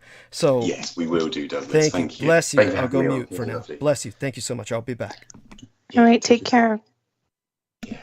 And hello, Viviana. How are you doing? Oh, hello. Greetings, George Knight. Hello. Yes. How are you? Yeah, I'm not too bad, thank you very much. Yeah, I've just I've only just woken up pretty much the last half an hour. So yeah, I'm just rising and getting ready for work and stuff. Yeah. Oh, good morning. Thanks for doing this, and it's all right. You. Yeah, sorry, I joined a different call, so yeah, I tried to join with Douglas, but I joined with just me and him. So that was my fault, actually. No, that's all right. Yeah, all these technical issues with Skype. Yeah, it's going to happen. Yeah. So no, how's everything in at your end, Vivian? I'm doing well. I'm very blessed. Thank you. Oh, good. Yeah, sorry. And what's been the topic? Because I've only just tuned in. So what's been going on lately? So far we were talking about George H.W. Bush when he vomited on the Japanese Prime Minister. Oh yes. Because did you already know that story? Yes, yeah. It was when he told him the story, yeah, about how his I believe when his father was saved during World War II. Yeah. I think that was, when he vomited. Or was this the seniors? Are we talking about the senior when he vomited? Yeah. Yeah, that's George it. Yeah. When his life was saved. Yeah, that's it. Yeah, no, I do recall that. So I went in and looked at it, and it was just, I was amazed at how checked out he was, like, during the conference. Yeah. And so that was an interesting story. I'm definitely going to revel in that for a while. Yeah, it actually, it made the headlines big time over in the States, I believe. Yeah, if you go on YouTube, people can watch the footage of him literally just like, just regurgitating. It's quite funny. So I'm just going to address Nathan Brooks real quick in the chat. Yeah, please because he's trying to get on Skype. So, and you know Skype better than I do. So would Nathan actually just have to find Douglas via email in the Skype? Oh, and then bring him on. Yeah, absolutely. Well, we'll try and do that together. Is that how it works, though? Do you know what? I'm not familiar with it too much. The only time I only downloaded it so I can literally talk to Douglas. I remember going back about a few years ago. Yeah. Oh, okay. All the times I've talked, it's literally just with us. Yeah. I've got to try and find, Nathan Brooks. So what's his email again? Is it Douglas Dietrich at gmail.com, I think? I believe so. I can just check for you, actually. Yeah, we'll try and bring him on. Because I think I needed an invite, because I'm trying to remember when I signed up. I think I needed an invite from him, or... Yeah. That's it, yeah. Sure. Douglas's Skype name is Douglas Dietrich 1 at the end. So, Nathan, if you're listening, I think you could just type in the search box, and I think you'll find Douglas quite easily. Yeah, and it's see number if 1 you can... at the end. So what is my name? My name, you could try my name too. And then once you find that, then we have to send him an invite for this call, right? Hold on a minute. So it's this specific call, so he'd have to be in the queue, which means we'd have to be like friends or something. I'm not sure. Nathan okay. Brooks. I'm going to try and search for Nathan Brooks. Nathan Brooks. He just made an account right now. Oh, really? Yeah. Yeah. Of course, there's quite a few, actually. Ooh. He's a Nathan A. Brooks, but I did find Doug. Oh, he found Doug. Okay, cool. Did you, let me go see if you're in the queue yet, then.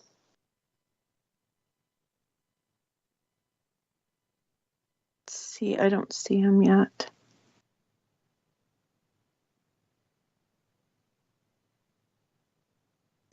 All right, so we'll keep working on that. I think he needs I think once Douglas accepts your invite, then you'll be in the queue. And that might take a minute, so just bear with us. Okay, sorry for that, George Knight. That's all right, Vivian. No, take your time. Yeah, because unfortunately I can't stand for very long right now, but I'll be able to come on in a little while's time. Yeah, I was very interested in your job. You were talking about how you are just now getting into fiber optics. Yeah, that's right. Yeah, so I'm on the full fiber team now. So yeah, I've just signed into what we have. We have an app called My Jobs on my phone, and that's how we collect our jobs for the day. And I've got 2. We only generally get 2 jobs a day, or maybe 3, depending on how well we can and how quickly we can work on them, because they're all quite complex jobs. But yeah, so that's wonderful. I've got 2. So I've got one just up the road, which is quite handy.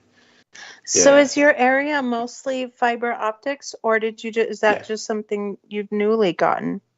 Yeah. I've when I originally started for this telecoms communication company, I was originally just for copper network, and so it's outdated technology, so they are moving forward towards fiber. So thankfully I've been moved just on the fiber team now, which is just, yeah, I was doing both. I became a hybrid engineer, so that means I was doing both copper and fiber, but it just means you have to keep your fan out with both lots of equipment. So now I just do full fiber, so it just makes it so much more better. I just prefer working with fiber, and it's the future anyway. You feel like you're making a positive impact, because it's just revolutionizing the world for the future. Yeah, that's, so you get something out of it, and it's just, well, yeah, the good way for forward. you. Yeah, which is good. Yeah, That's wonderful. Yeah, no, I enjoy doing that. Thank you, Vivian. I just thought that everything was fiber optic at this point, so I guess I was quite surprised. Yeah, me too. Well, I believed that a few years ago, because I remember going when I was, about 18 years old, when I was about, going back a few years ago, I requested fiber, all the way back then. And it was very scarce back then, very, very scarce. But I thought that was the way forward. But then, over the years, I've become to learn that there's not much of it out there. And the British government were so far behind rolling out fibre throughout the UK that it was lacking. It was like less than 2% of the entire UK was on fibre. And this is going back only about less than a decade ago. I thought that was just crazy. That's amazing. Whereas in Japan, it was like 90% of it was covered by fibre. So it's crazy how far behind we were. Amazing. So how is do you also have satellite, or are you able to tap into the Starlink where you are? Oh, no, I don't personally, and I'm not sure about that, to be honest with you. With this whole, with that Starlink, that's by Elon Musk. No idea.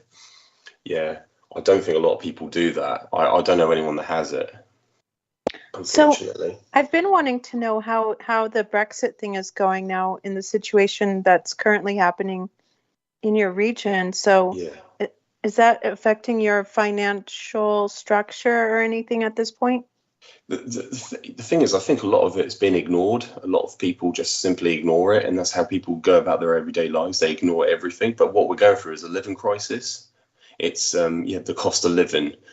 It's called a living crisis, cost of living crisis at the moment, and that's what people are worrying about the most, is just the cost of everything going up, with food bill, shopping bills going up, with utility bills going up. Everything's rising, and so that's what the biggest concern is. And in October, the energy bills are going to go up even higher.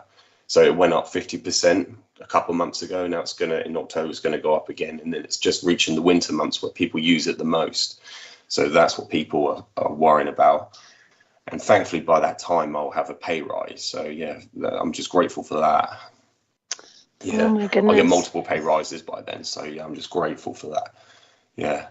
So are you, is it hard to buy property there as a citizen? Yeah, in my area, because it's so close to London.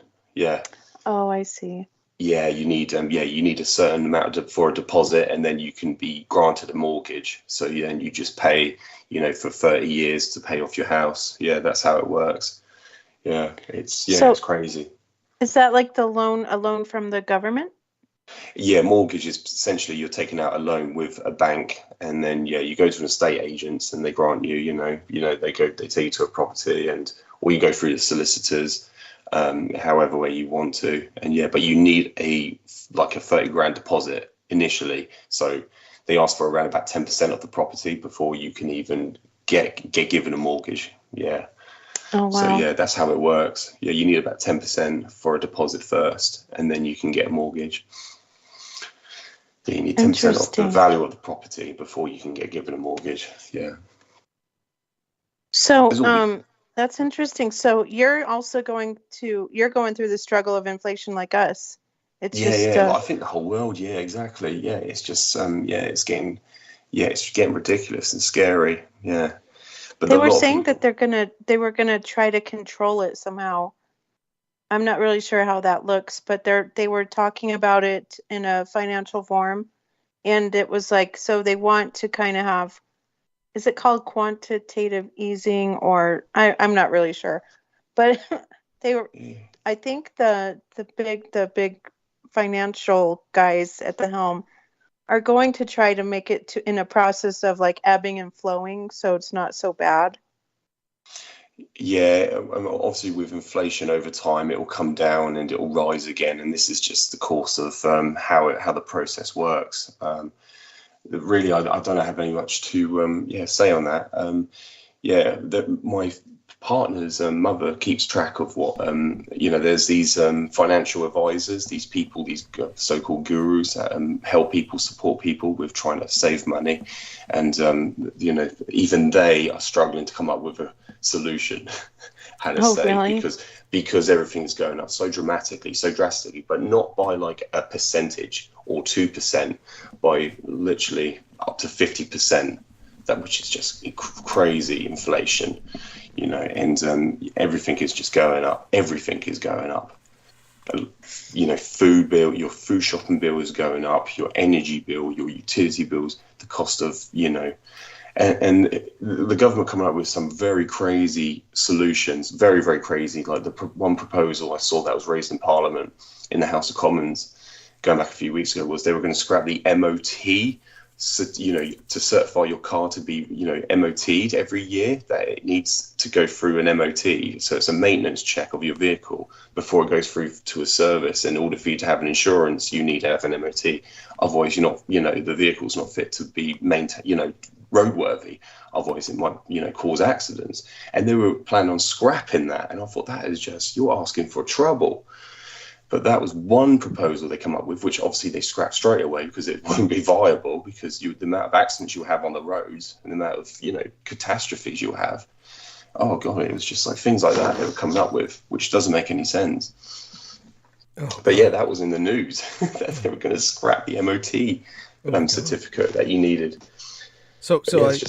Oh, I'm sorry. I just got back. I just watched it. Yeah, thank you, Douglas. And, obviously, the reason you have only about 10 minutes is because you're at work, right? Oh, yeah, Douglas. And also with everyone in the house and everything, yeah. It's just things like that, yeah. Whereas, once I get on the road, I'll be free. Got it. Yes. It's because he's not at work, honey. Viviana, basically what his lovely wife, Sarah, is, of course, wants, let's just put it this way, it's safer for him to call me when he's outside of the house. So, yes, got it.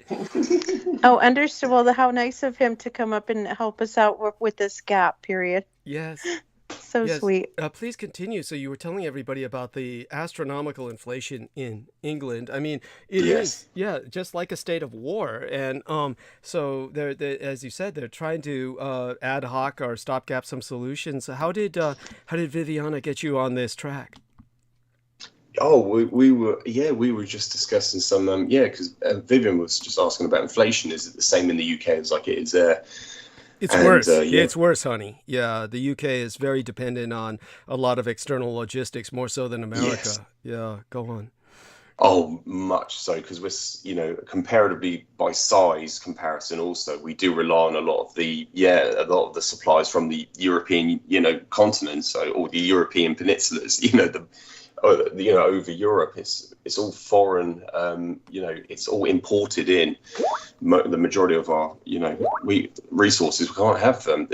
We got no land mass, no land space for doing anything. I think Douglas has come up with a proposal that, we have to use, is it NGOs, Douglas? Beg your pardon? Is it artificial? Yes, GMOs. GMOs, beg your pardon. Yeah, thank you. Yeah, GMOs. Genetically modified organismal foods to really, Britain needs to become a pioneer in that, because the British have revolutionized even the kind of growth that happens in gardens, such as hedgerow growth, and it would be within their heritage to pioneer GMOs to provide food for the world, because of being able to do so within a limited land space context.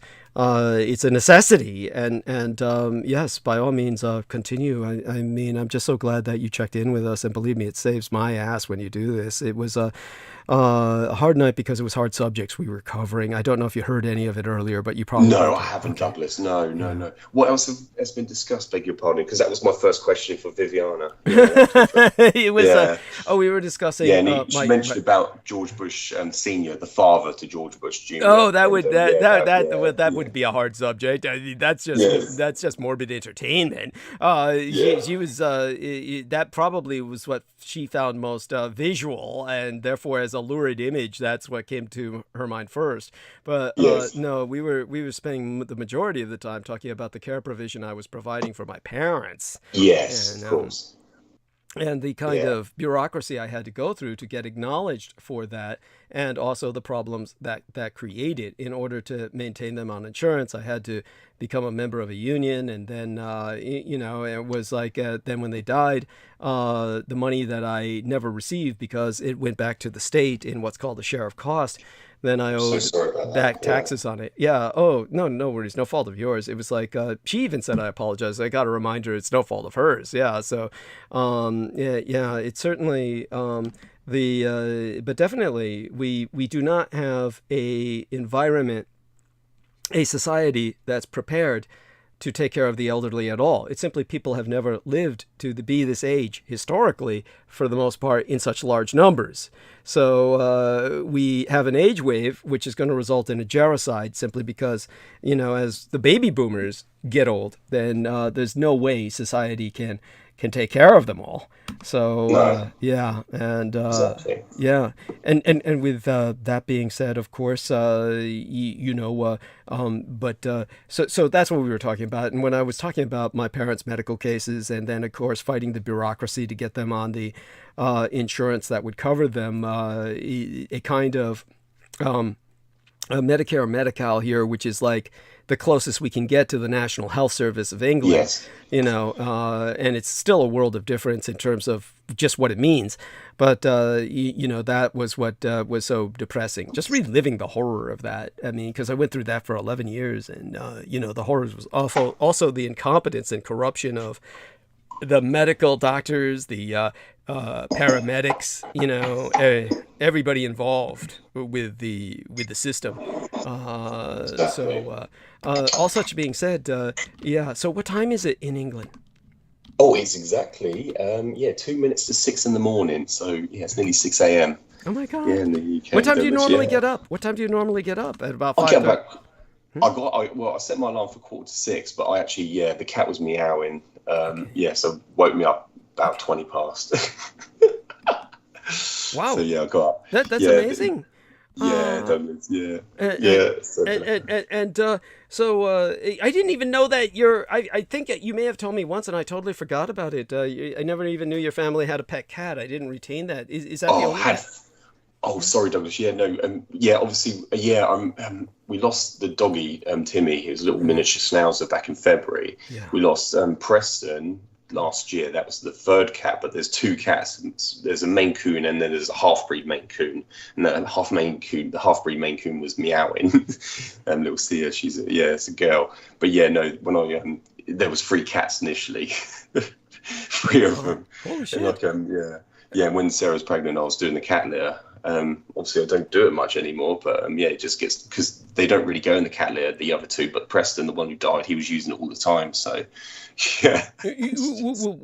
Where do they go if they're not doing it in the cat litter? Where? They go out. Yeah, they go out. Preston used to stay in quite a lot. Where the other 2, they're quite, because they're Maine Coons. They got the Maine Coon blood in them. They love to go out and go on the hunt. And when they see birds, wild birds, they like to chirp at them. So it's quite, people go on YouTube and see them chirping. So cats can chirp, and they love the rain as well. So when it's raining, they love to go outside, and because their coats are different to normal domestic cats. Wow. Yeah, they're quite exotic looking animals. Whenever you get a chance, send some photographs. Yeah. Of course, all Dovish. Yeah. That's sweet.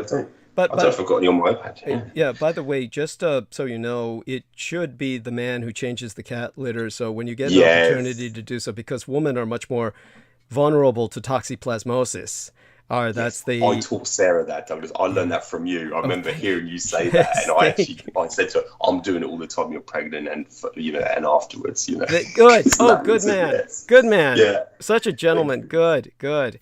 Yes. Oh my God. And so I'm proud of you. And well, I take it you have to take off now. You got to take off towards work, or you have a few more minutes? Because me, I'd keep you as long as I possibly can. But I know, Douglas. Vivian's I wish back. I could. Yeah, Vivian's back. So just take off whenever you need to. But talk about anything else that you want to go on about. And when you come back in an hour or an hour and a half, we can go into some of the gossip or something, perhaps. Yes, yeah, of course, Douglas. I did yesterday.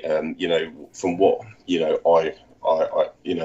from what I discovered a couple of days ago, yeah, it's happened already, and I don't know if any. I'm sure you're already aware, but yeah, there's been a video uploaded of both men in it. Yeah, it's happened. Shit. So, what I did yesterday morning, because of course it was just me and my little girl. I was feeding her breakfast, and then it was about an hour and 5 minute long video, and so. Yeah, I'll come back on and review it with you, Douglas, but I listened to everything with a fine-tooth comb, but there was so many discrepancies in that interview, and it's just things I'll bring up, it just, they've got no leg to stand on with anything. It's just like going back from the previous videos they produced, and now they're contradicting themselves. It's just, but I'll come back on in a bit just to explain that to the people that, are familiar or unfamiliar with what's going on. Sure, sounds good. Yeah, and of course, take your time with that, and we'll see what how do I say this? At any rate, you have a glorious day, a good start to your day, and in the meantime, Viviana is back, and Viviana, do say thank you to our our English gentleman. There's a difference between an Englishman and a Briton, in a sense. So forgive me. I'm so sorry. I was thinking you were British. Oh no! It's My bad. It's the same in a sense. It's the same in a sense, I am, yeah. but in another sense, it's kind of different. No worries, honey. No worries. Thank you. Dear George Knight, you're a delight. Thank you so much. Thank you for having me on. No, thank you, Vivian. No, thank you for everything you do. No, it's much appreciated. Yeah, thank you for helping Douglas out. Thank you. No, thank you, Douglas. Yeah, and I'll be on shortly. I'll get in contact. Okay, thank you. Bless you. Have a good day at work. Yeah. You take care. Take care, both bye-bye. of you. Yeah, speak to you soon. Thank you. Wonderful. And thank you, honey, for coming back. What I'll do is finish this liquid Coke, and then what I'll do is take another little break. And at that point, I think Viviana will be able to handle a few minutes by herself. I know she can. And but definitely, how would I put this? So this is kind of a conundrum. The question is, obviously, he's reviewed this gang stalker video, and he says they went about it a long time and just start going over their usual character assassination. And when he comes back on in an hour or so, might want to review that. And I'm wondering, should we? But it's just like,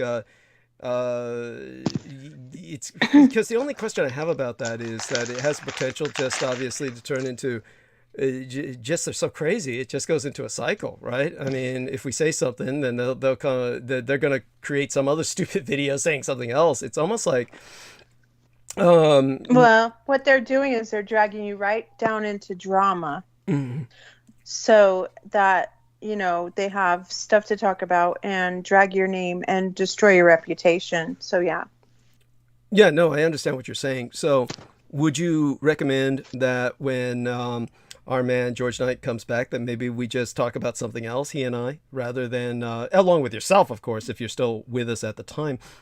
Which, as the way I was viewing this was that pretty much, if you ever feel like you really need to drop off and go to sleep, you just let me know, and I'll just go into monologue mode. Yeah. Otherwise, if you do drop off into sleep, I'll forgive you. Don't ever think that you've betrayed me or something by doing that. But so while you're still with me, I'm sorry, were you going to say something else? Was there something else you were going to say? Well, before? you asked my advice. On that, and so So while you're still with me, I guess. Yeah, go on. What we do in our little drama community, and when you want to make people stop having you for content, you need to stop talking about them too. Mm-hmm. But for your mental health and for whatever is best for you is what you should do. Right. Thank you, honey. Thank you, honey. definitely appreciate that. And so when he comes back on, I'll present that. I'll present that to him and just say, he and I guess, will work it over organically. We'll decide at that moment. Oh, I'm sorry. Can I please address Nathan Brooks? Of course. He's trying to get Skype. Uh-huh. And I wasn't sure how he would connect with you to get on this call. So could you please explain that to him? And he says he needs money, but Nathan, you don't need money for Skype. To be on Skype. Yeah, I think so. You need to invite him, or how does that work? Well, he needs a Skype ID. He needs to establish a Skype account. Now Skype. Yeah, he's done that. So he's got a Skype account. So it just that means he has a Skype ID. Tell him to give us his Skype ID. That's all. And That's all we need. Does he need to send that to you via email? He can just put that anywhere. I mean, if he's afraid people are going to call him on Skype, which I can't imagine happening, why anyone would bother to do that when he's just established an account. I'd find it pretty hard to believe that many people would just jump onto it. He could put it in the chat, or he could put it on private messenger. So he could send it to me in private messenger or in the chat room, or if he's got Skype. My Skype ID is Douglas Dietrich 1. You send me a friend request, Douglas Dietrich 1. It's that simple. But Douglas, a lot of us don't know Skype. Right. So right. We don't know. Nathan said that he's having a current crisis, and oh, I'm very sorry for that, Nathan. Yeah, sorry. He heard you loud and clear, though, Doug, and perhaps he will try to find you. Right. That sounds almost metaphysical. Metaphysical. I think he did find you, but he must be under the impression that he needs to have money for this. Yeah, no, you don't. No.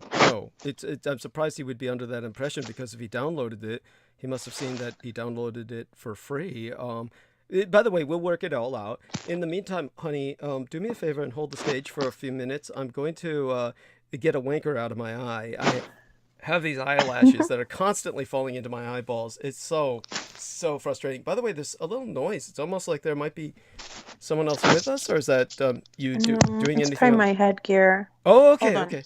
That's fine. And yeah, I don't know. It's a little different tonight. I have these old headphones, and it's just a different little microphone. Right. Wonderful. So, here's his crisis. I see it now. And Bizarre HD George Knight says, I agree, Douglas, we don't need to speak about it, is what he says. So we'll see what happens when he comes back on. It may go organically in that direction anyway. You never know. We all love drama, you guys. It's human nature. I mean, but to a degree. Obviously, there's a difference between drama, which can be fun, and gossip and stuff like that, and something truly toxic. What we are dealing with is truly toxic and evil. So it's something that, there's that. So Nathan Brooks says, we have 30 days to find a new place to live. We were only given notice Friday, so we've barely started packing. Okay, so there we are. This is a time of relative crisis. Got it. And we have 0 available online.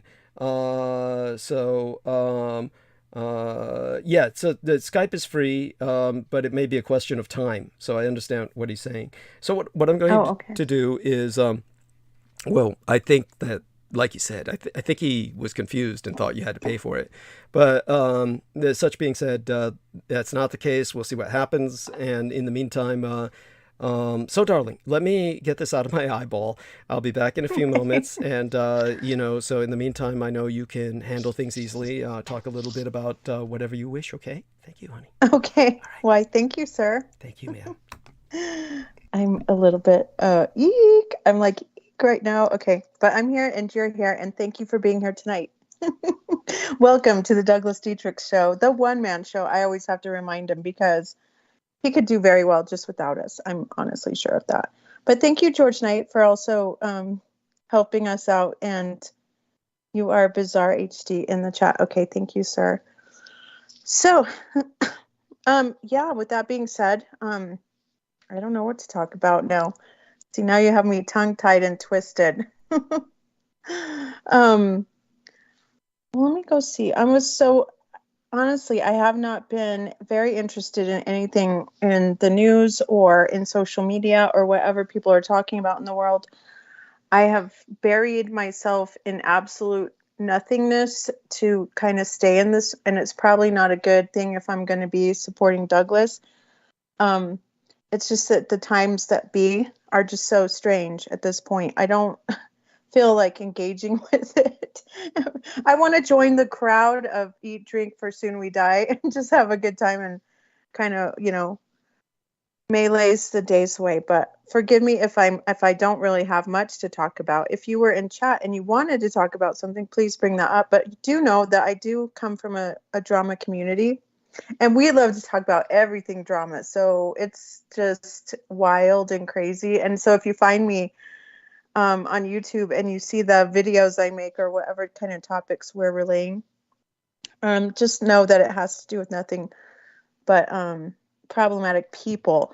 And a lot of it we try to do awareness, but it kind of devies back and forth between just good old-fashioned, dragging to when I mean dragging, we're talking like putting someone in their place, so to speak, because of their toxicity, and bringing awareness. And it kind of gets you views and people are really interested in it. So that's the sort of community I come from. But I really like to talk about various topics. It's just that, at the moment it's mostly drama. But I've formed a connection with many people. And so that drama to me is not just drama, but it's the people that I want to connect and have relationships with, and really actually true friendships of people who are of different dynamics and all over the world, and they have different struggles. So I really appreciate the fabric of that part of social media where we can align and connect and come onto a real level. And, that's my favorite part of it. So I've cultivated it now for a while with a lot of other people. And so if you ever follow me on YouTube, just understand that. And you can judge me. It's okay. I can be quite naughty sometimes. But no, I'm just really having a good time out here and biding time away without having to be too serious. So Nathan A. Brooks says, I was just able to send a wave via Skype. Maybe this is progress. Oh, let me go check. All right. Let's see if I can connect you, dear Nathan Brooks. I'll just look in my queue and see if you're in the... Can you find me, perhaps? Let me put my... I'll put my ID in the chat, maybe. Oh, wait, I can do this here. Okay, cool. I am very new to Skype, so I don't know what I'm doing, but I have this link here. And it's add to call, join, share, and share for others to join. Yes, okay, do I want that? We're going to try it out, okay? No, you don't want to look at my photos, no. Just give me a moment as I try to figure out this. I'm going to try to invite you from the chat link, Nathan, if that's okay with Douglas. So invite people. Yeah, Skype's actually kind of cool. I'm going to see if I can get a group of people to join the Skype and see if we can do a little community thing and like watch movies, because you can screen share on here. And it's probably not as elaborate as Zoom, but there's these little parts that you can do. Okay, so I want to figure out how to get this link. Share link. Okay. No, I don't want to do that. Okay, stop. Okay, let me go to this and I'll drop it in the chat for you. See if this works for you, Mr. Reynolds. All right, just a minute. All right, here you go. Here is, oops, it's not working for me. Anyway, talk shit about someone who really deserves it. I know, right, Chris? You're fine to speak of what's on your mind. Thank you, sir. Appreciate that. I think I'm gonna have to wait till Douglas returns because Or either that, Mr. Reynolds, could you try to find me on Skype? And I guess that's what I'll do, is I'll try to get my Skype link, which I don't know how to do. Contacts. Yeah. What's my Skype ID? How do I find that? Okay, give me a second here, and it looks like I got back just in time. Are you all right, honey? I'm okay. I'm trying to post a link in the chat for Nathan. Oh, okay. And then I'm trying to, he said he did, there, I put that in there. Hopefully that works. Oh, okay, that's cool. Yeah. So there's a link, Mr. Reynolds, for this current call. Okay. Oh, And wow. he said he waved at you or something. Oh, okay. Let's look in the Skype. So the problem with this, if there is a problem at all, is hopefully I don't do something stupid. Oh, okay, guest. And there's our it says, wait, GV. GV, is that him? That's no one else I know. GV's got to be Nathan, right? So, because who else would GV be? It's like guest joined this conversation. He's on with us, right? I think. How about you, honey? You still on with us? Christ. Oh, yeah, I'm here. I thought I'm sorry, I was muted. Oh, no worries. Okay, so I'm seeing something. Okay, here's what I'm seeing. Basically, what do we do here? Screen share. So here's screen share. So here's what I'm seeing. It says guest GV. That's no one I can think of. This is him. He's with us. Oh, we don't need There the he camera. is. There we are. We don't Whoa. need. Yeah, turn the camera off. Yeah, thank you. Because camera eats up bandwidth. Camera off. Yeah, that eats up the Pardon. bandwidth. Yeah, no worries. No worries. So that is him. You're Okay. looking Hate the good. likeness. Yeah, Hate the likeness. yeah. And see if you When can. I push a button, I want to mean it. Which button am I pushing? I'm sure. Camera. Yeah. Like, hit the camera. There right. we are. There you go. There. All right. And Good so, job. yeah, so Greetings. please, yes, by all means, tell us anything that's on your mind, dear sir. Now, let me formally introduce you to the lovely Viviana Sanchez. She is our executrix producer. Do say hi, dear sir. Hey. Well, How are you hello, tonight? Nathan. Yes. Good to meet you, sir. How are you? It's great to meet you. I'm not too bad. Yes, and so considering, right? So tell us a bit about your situation right now, exactly what's going on, and so sorry to hear you going through some stress with this, but it sounds like you may have a place in mind where you're moving to. Is that the case? I've learned over the years not to get distressed, dude. When it's really just part of the way that perhaps my brain is just programmed at this point to deal with it. You know, when stuff like this comes up, I just hustle harder and I get it done. Yeah, yes. And so maybe you would like to share exactly what's going on and how much of the family is involved. I mean, you're talking about how many kids? Yeah, we got a 10-year-old and a 3-year-old. And of course, they're the ones who are most heartbroken about it. Yeah. Of course. You know, they're the ones who need the consistency the most. And it's especially the 3-year-old, out of nowhere, you know, he sees us packing up. He's the one who's especially most scared, and his feelings of security and everything are most destabilized. So, you know, and it's difficult with a small child like that anyway. But I mean, from day one, bro and sister, it's been heck for this kid. I mean, from the time that we found out we were going to have a baby, that's when my daughter's mother started her smear campaign, another smear campaign against me with the flying monkeys, and had every, you know, at that point when we found out we were going to have another kid, my lady started a GoFundMe, and then it was essentially sabotaged just by trolls on the internet. Oh my God. Yeah.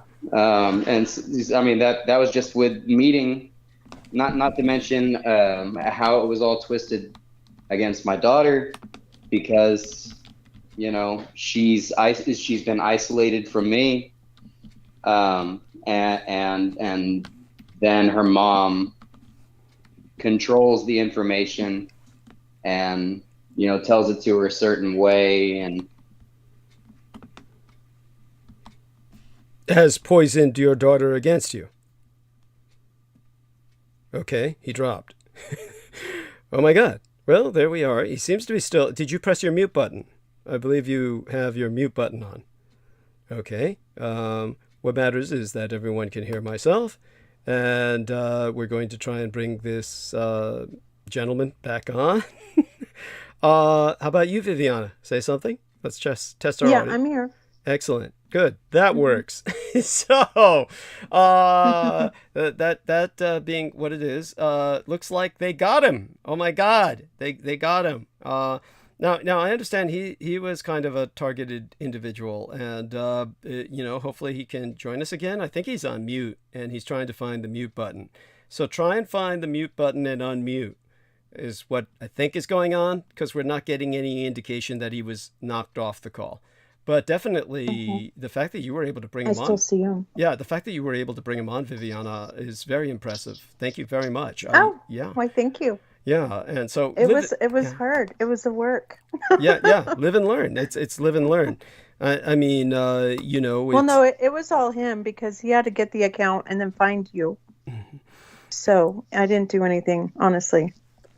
Oh, but thanks for the accolades. Oh, no worries, honey. You deserve them simply because you're you. Believe me. Oh my God. Yeah, if it weren't for blush. Oh, it's so true. I mean, honestly, if it weren't for you, honestly, this would be impossible. So when it comes to just you're showing up at the right time, it is amazing. It does prove the universe does work. I'm so sorry with what our dear friend is going through, and I think that you know, hopefully he's been through worse. He's been through worse. I mean, have you known him for a while? Yes and no. I mean, I don't really know him well, but he's been following me for a very long time. So I have a kind of peripheral knowledge of him, you know, just tangential.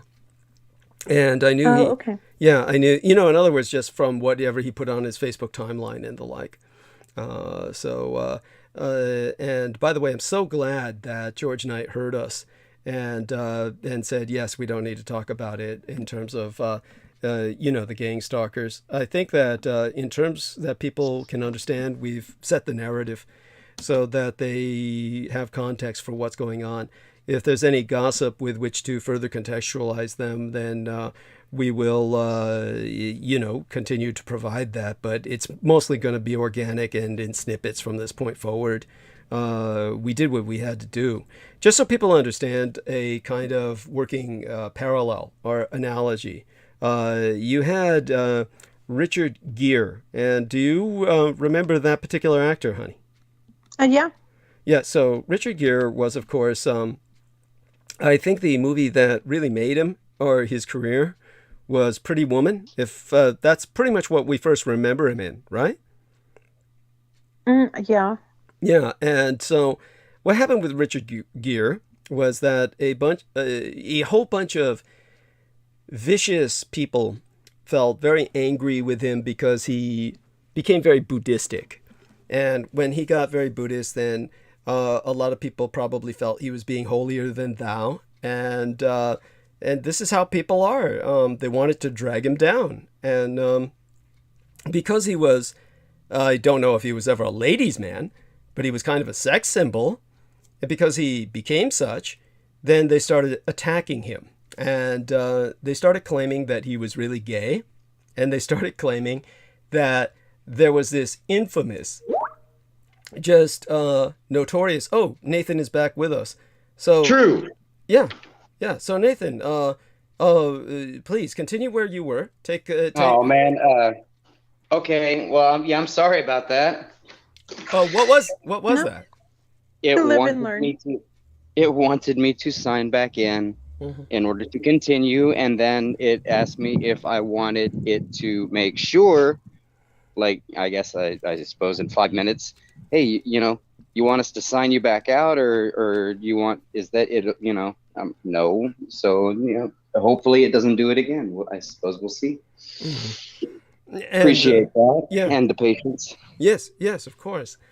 So go on then and tell us more about what's been going on with what led, perhaps. I mean, unless this is private and you don't need to talk about it. Well, it's really it's only a pleasure to speak about what's going on. Right. So my question was, what led to this eviction? It's not actually an eviction. You see, we signed a lease for a year, and it's just that they're simply not renewing the lease. Oh, okay.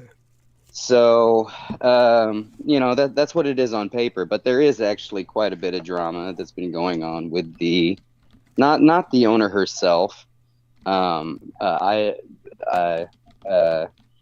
her vendor, who apparently he used to live here in the house with her, and he.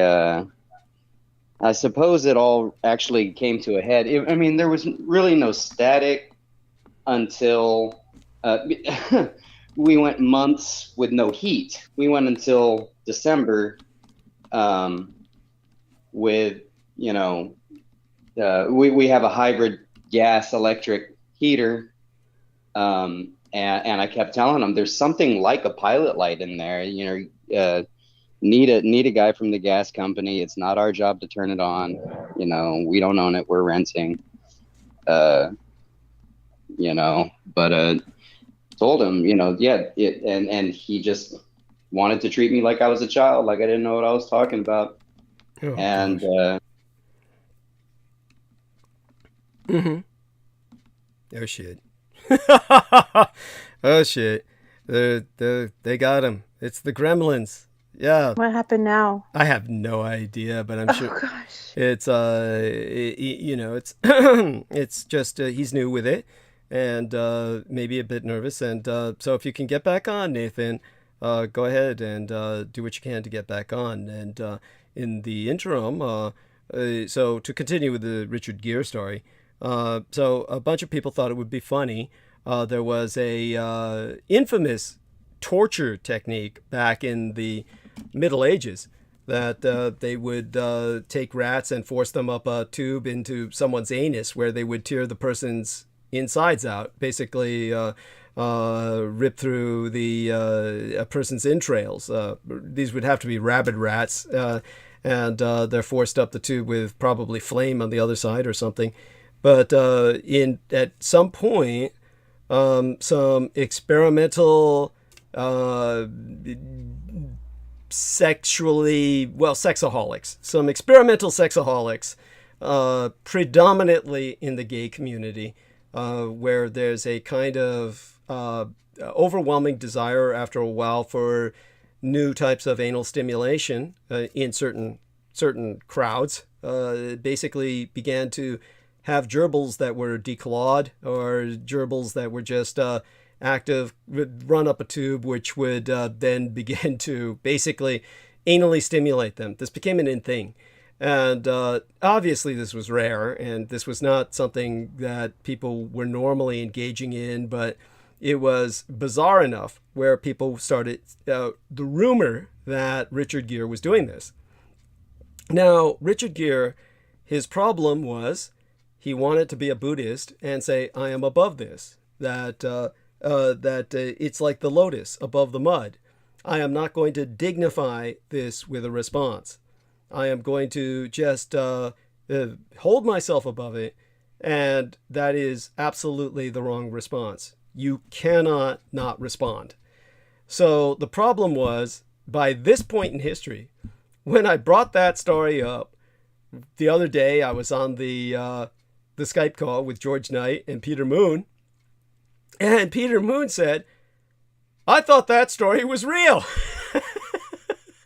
And he was pretty convinced that story was true. And this is what happens. See, if you don't stand up to these vicious rumors, and you don't set your narrative out with clarity And transparency. yeah, definitively, this is what will happen to you. Go on. Total. Thank you. If I had a camera there at that front door, then it would be shown that this is legal abuse. Okay. You know, well, all of the other harassment. Like, you know, it's all because I wanted to be cool with the dude, give him the benefit of doubt. I find it's taken me this long, but I finally learned my lesson. I just simply cannot do that with people. You just cannot. Especially these fucking boomers, man. Yeah. And so, by the way, are you all right? I mean, technically, you were dropping off a lot, and are you still with us? Yeah, I believe so. I'm not sure yeah, exactly we hear you. what's We happening. hear you. Not sure exactly what's going on. Got it. Yeah. Got it. So, so now that they're pulling this, have you found a place to go? Yeah, well, we got a place to put the stuff. Yeah. What's so fascinating, man, is how things come together. It's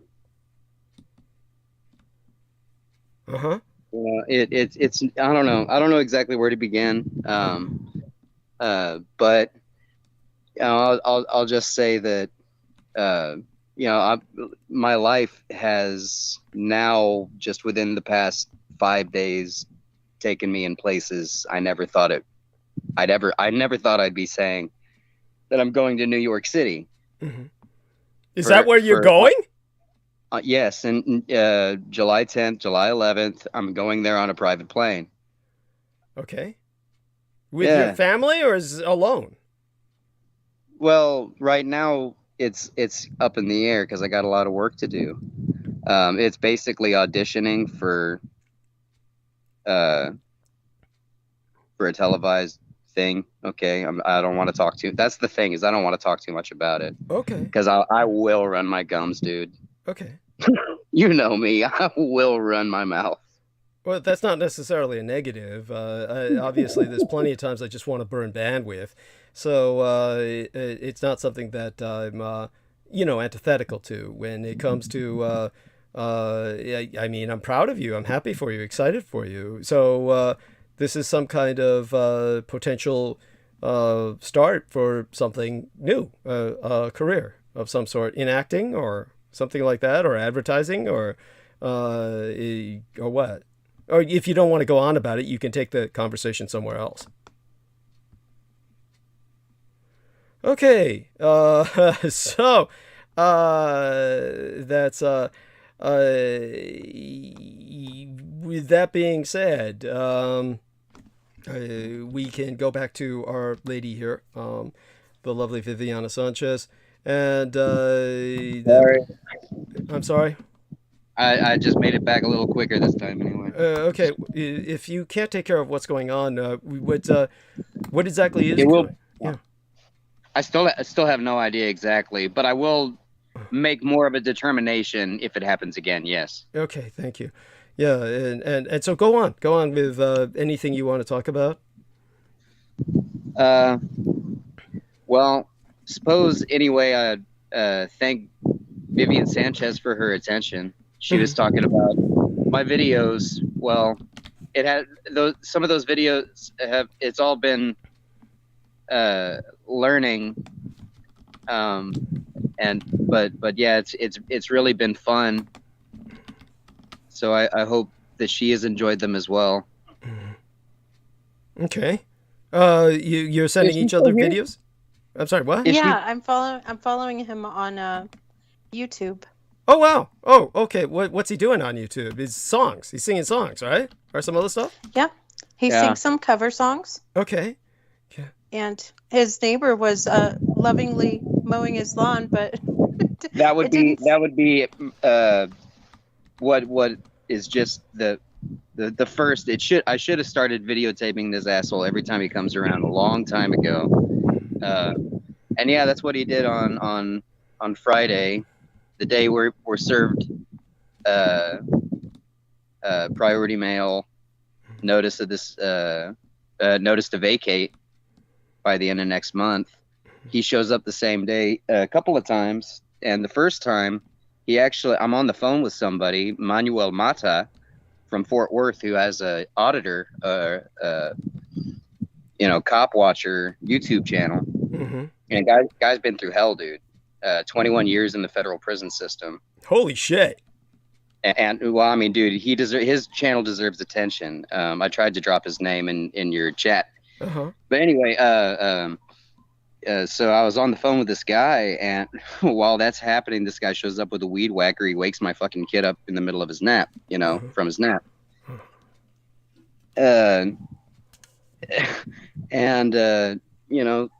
Then shows up and just starts mowing the lawn, which, he's a vendor. He's got no business being on the property or doing anything. But it's part of a long history of the harassment that it's all been a part of. There it goes. Oh, no, sorry. No, we're here. I'm trying to stay. Hey, I'm sorry. Just trying to stay with you. Yeah. But yeah, I mean, it's just no big deal. Last thing he's going to see is me lose my shit over him just essentially. Oh, God. There they go. The gremlins got him.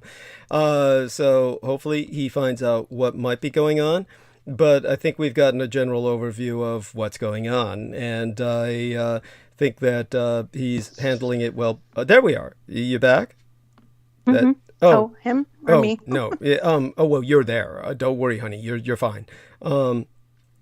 It's just I'm trying to, shall we say, make certain that I finish this up, my Coke here, and then get ready to, do my thing for the night, which is take up the rest of the transmission. Our man, Mr. Nathan Brooks, is obviously going through a lot. I don't want him to say something that he might regret later. So if he can't come back on, let's see if he gets back on in the next few minutes. But if he can't come back on, then that's okay too, because he's like, I'm afraid he's going to go into a direction where he says, I'm going to kill this guy. Which we don't need him to say that on record. But such as it is, it's just obviously frustrating. Well, honey, you've moved only a few times in your life. What was the experience like? I mean, were your kids even alive then? When I moved? Yeah. No, we really never moved, like as far as out of state or out of town. Okay, so moving for you was just pretty much convenient then, kind of like it's not like you were doing anything really stressful. Yeah. No. Okay. Not really. No, thankfully. Yeah. Okay. That's good. And so aside from that, everyone, we're basically trying to prepare myself to get started. In the interim, everybody's been profoundly helpful. You've all been profoundly patient, and I myself am taking a look in the chat room. I'm sorry. Go ahead, honey. Go ahead and talk. I apologize if I called you Nathan Reynolds. I do not know why I was calling you that. Hey, I know who that is. Okay. Yes. So tell us about who Nathan Reynolds. Yeah. Yeah. Tell us about Nathan Reynolds. He's an actor or something. I mean, just so I know who he is, because I never heard of the guy. Well, I don't really know who he is, but I was very interested in some of the things he was saying. Basically, all right, it seemed like he was claiming to be and correct me, Miss Sanchez, if I'm wrong, but he's in a deliverance ministry. Kind of claiming that he came from a serial killer cult out of Colorado, right? Holy shit. Yes, he actually has an amazing testimony. Yeah, there you have it. I think he was in Arizona too. Interesting. Oh my God. And so that's from I was enlightened, and I did add him on Facebook, followed him for a little while. And because some of the stuff he talks about, especially Miss Sanchez name dropped the Almighty earlier. Yeah, that's right. So I appreciate that. Not to triangulate myself too much with sacred namers or anything like that, but you know, it's just it's a flag. So he, you know, name drops also, and that piques my curiosity. Hey, I did make some adjustments on my phone, so hopefully it doesn't happen again. All right. Oh, great. What do you think it was? Is it something that? Well, yeah. maybe it's I thought maybe it was just my phone, like deciding it was inactive, that nothing was happening, so it was going to go to sleep or some. I don't know. So hopefully that was it. Mm-hmm. Okay. I'm looking up Nathan right now on Google. Yeah. Yes. I wonder if this is, well, there's an obituary for him. Oh no, he's dead. I don't know. If this is him. Yeah. Well, I mean, you know, there's plenty of people with the same name. I mean, so. I don't know if that's him, but iHeartRadio did an interview with him. iHeartRadio. Yeah, weren't they involved with Ed Opperman? That's Ed. Yeah. Yeah. Okay, so is that Ed? Is that interviewed him? It was Counterculture Mom. That's cute. Counterculture Mom. That's adorable. So Nathan, continue. I didn't want you to say I'm going to kill this guy on air, so I was afraid it might get to that point. So obviously this guy is bad news, and he's well, he's just a control freak boomer who he promised. He's not the homeowner. He's the vendor. And by his own, what he told me, his own admission, he said that he had been, you know, hitting her up. He had been, you know, good old boy around the house for her. For the actual homeowner. Oh, okay. Well, I'll tell you what happened. All right. Yeah. After he, you know, tries to force his way into the door without saying a word. And I'm like, dude, I said, how are you? I said, how can I help you? What's going on? What's the matter? And then he starts calling me an idiot, starts, you know, just going off like a child. And I was like, dude, you know, and so he calls the homeowner and he just starts calling her a bitch. And I was just like, oh my goodness, dude. And, you know, I sat there, listened to all of it. I let him in the house, let him look at the thing.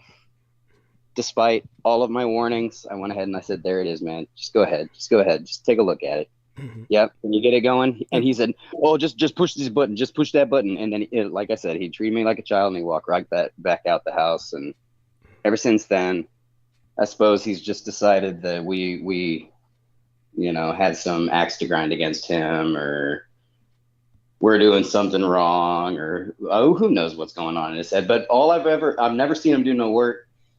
All I've ever heard from him are excuses on how it's somebody else's fault. Doesn't matter what's going on. So I assume it's the same thing with this situation. Of course, he's just going to blame us for whatever it is that they got to do. He promised the homeowner that they were going to make some money. But yeah, the more I'm talking to apartment complexes, they're saying that this is very common now, that many people thought they were going to, you know, actually make a profit off of renting out their home. And it's done nothing but, you know, cause them financial misery, really, you know. Mm-hmm. Mm-hmm. It's a lot to keep up with. Yeah, and especially after COVID or during COVID, a lot of homeowners who rented were really put through the ringer as far as people taking advantage of the matter. And the government standards. Mm-hmm. Okay. What about the government standards? Okay. Well, that's not exactly my specialty. Oh, okay. Okay. But I was speaking with because even when we moved in, I mean, that's all we heard from the vendor, this asshole that I'm speaking of, was how long it took to get the house ready, for the government to come in and do the job themselves to get the house ready to rent. And then even after it was done, the water heater went out, and he's like, well, it was all their fault. And so he called the city inspector, and he just over and over again, apparently, he harassed the city inspector, is what she told me. She said the only thing I got for him next is a boot up his fucking ass. So yeah, and so this is basically at the beginning of all of this, you know. So, and that and the guy from the gas company very much confirmed for me in the very beginning that it needs a pilot light. You're gonna need somebody come out and do that. He was like, I can't do it today because I'm not even supposed to be in the house because of the COVID restrictions at that time. But he was a nice dude, and he was just trying to help us get to the bottom of an issue that was clearly holding us up because we didn't have hot water for 6 weeks. You know. Wow. I mean, that's outrageous. That's completely outrageous. I mean, you can sue for that. You know, well, we don't even want to go there because I'm caught up. I got my ears up, caught up in all that shit. I just I don't have time for them. Okay. You know, all right. I got too much going on. Okay. And so that being said, now how much time do you have right now? You have a few minutes. I'm finished drinking my liquid. I've finished drinking my liquid Coke. I'm going to make certain to rinse that taste of malted battery acid out of my mouth, and I'll be back, and I'll probably start monologuing very shortly thereafter. But if you could hold the stage with the lovely Viviana Sanchez, the two of you, I'm sure, have got this, and then I will make certain that I might add something to my tea here. And so let me just prep a little extra into my tea of some of this turmeric and the like, along with some of the nice. Yes, and so I'll be back. And in the meantime, give me about 5-7 minutes. I'm sure you two can handle this. Thank you. Go on with what you're talking about. Shall we, my dear? Absolutely. Go first. Hopefully my phone. Yeah, hopefully my first. phone holds up. Thank you. Because I don't want to. I ramble and yep. I don't really even want to talk anymore about that situation, of course. Yeah, that's probably wise. We can talk about anything else. I was just looking up Nathan Reynolds, and I'm gonna go watch this later. It's called The True Story of an Occult Hitman, The Midnight Ride. Yep. And so David Carrico and John Pounders on Now You See TV, right? This was I haven't looked into it yet, but it's on his channel. I believe that would be the case anyhow, because that's how I originally found them. That's an interesting channel, but we could talk a little bit about that channel if you'd like. Oh yeah, please do, because I haven't been following them. I used to actually listen to them. Okay. It's a very I could I followed them for a little while because the rate of information is interesting. Like they're constantly putting out information, but not much perspective. I mean, but David Carrico digs in pretty deep into some of the apologetic body that's out there. You know, it's just stuff that nobody wants to read. He's out there doing it, and he's trying to connect some of these dots. I think he's doing a great job in many cases. I think that anybody who's curious on prophecy and things like that, and some of these strange questions from the Bible, some of the most difficult questions from the Bible, he is doing his best to test the model and see where the evidence is really going to take us, and what evidence is written down anyway. Is he actually testing the prophecy as well? Well, or the belief structure? In terms of the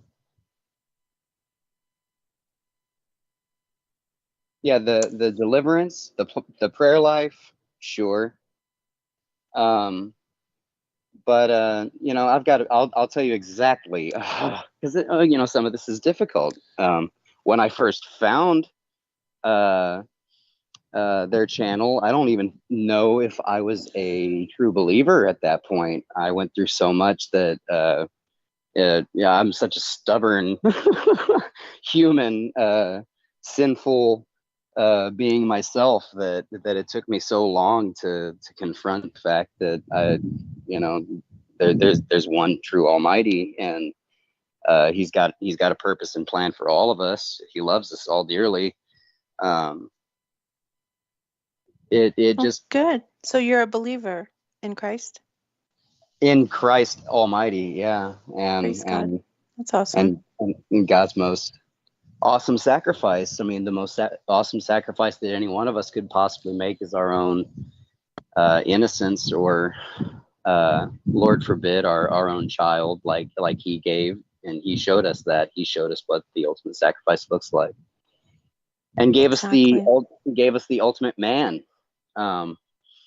So to get back to this channel, I want to get into this because this might be interesting for certain audience members, I suppose. Is that I was raised basically from my dad Baptist, but from my mom there was this weird Jewish thing going on, right? And it was like a mystic Jewish thing, though. It was,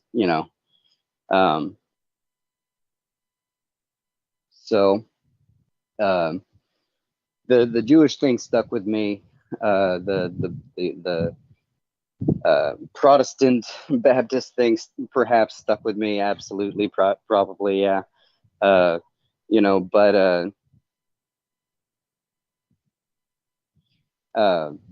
I was just, really into science for a long time,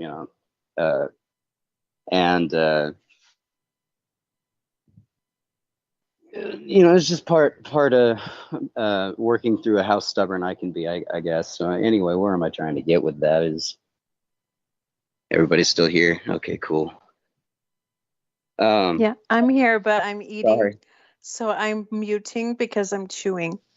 Oh, okay, cool. All right. Yeah, it was kind of quiet, so I was like, All right, so hey, yeah, so what happened, right? So yeah, the deal with Now You See TV is that they subscribe to the festivals of the Old Testament as laid out in the Torah, the Jewish festivals, and that was what got me onto their channel. And I'm perhaps even giving them too much credit now, because I mean, it just seems like I'm praising them, but at the same time, working into their community, I was working through my own problems, and I would even say that some of their material was there, or David Carrico's in particular, his material was therapeutic for me, because he allowed me to just read the Word of God. In many cases, I needed that, where it was just like, get your bullshit out of the way, quit twisting it, making it say what you want it to say. Just read it. Yeah, Easter. That's my advice too. I think that the closest you can ever come to knowing, knowing it is by just reading it. Yeah, but because it was a love letter. The Bible is a love letter to each and every single one of us. It is a message from God's heart to yours, to break down your heart of stone. So Easter rolls around, right? And I see that these guys have a big community for tabernacles, and I find that so exciting. and I'm at that point very curious in that community. I'm following them on a couple groups on Facebook, and here's basically what happened is. I suppose the question on the original thread said something like, who here believes that you have to be sacrificed to observe Easter? And it was a big debate. And then one guy even put a picture of forceps and a scalpel in the comments section. He said, be a man, do it yourself. Just totally wait, was he talking about circumcision? Himself, yes, doing it to be a man, do it to yourself. Oh gosh. Yeah, I mean, it was. Are they going back that literal though? Yes. Well, so that day I went out of my way and I called people that were involved with IUCT, like David Carrico. I talked to David Carrico on the phone, just to tell him, like, do you know about this? There's no way you would approve of this, right? And they're like, no, but nothing was ever done about it. So I just left those communities and failed to insist to I just would not go with it, Oh yeah, I agree. Because that's the problem, is that if you don't focus on the balance of the new, it's like in Isaiah 8:8 talks about the law and the testimony, and that's like the perfect balance, because it's talking about how the law was imparted to show us that we can't keep the law. Right. So we need the testimony of Christ.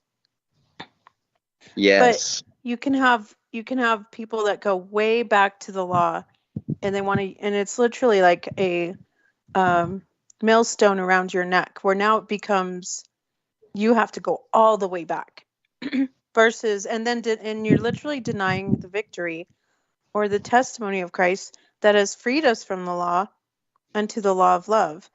Yeah. Wow.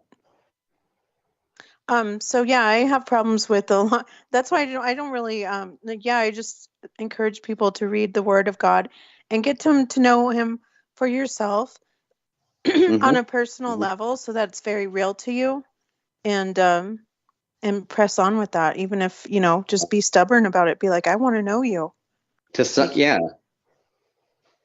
Yeah, well, I mean, absolutely. There's nothing more important than than knowing, no matter what, if if somebody locks you up in a cage, nobody can take away your God-given purpose.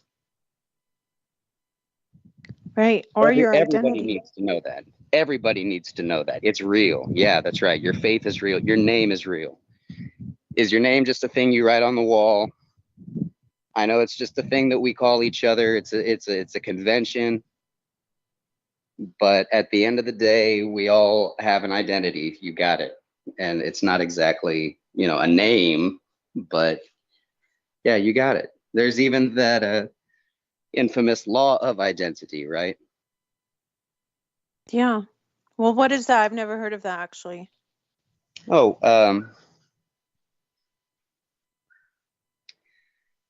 well, I'm thinking. I've been doing so, trying to restructure things for so long that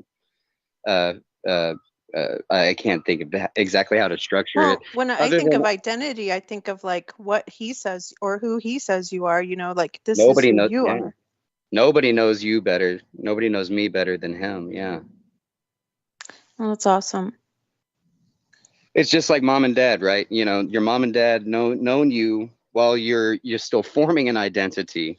So in a way, they know things about you that nobody else does. It's just like God when He raises you up as a soul when you're still being formed in the womb, Right, and then you're on this journey to fill that empty spot that He left. That's filled by faith. It's kind of like that's why we struggle. We have all these problems with the idea of Him or creation, and then science, and it's all like it's up to you. It's like this is your life and this is your choice, and it's set before you. And right, yeah, genetics. We can complicate it.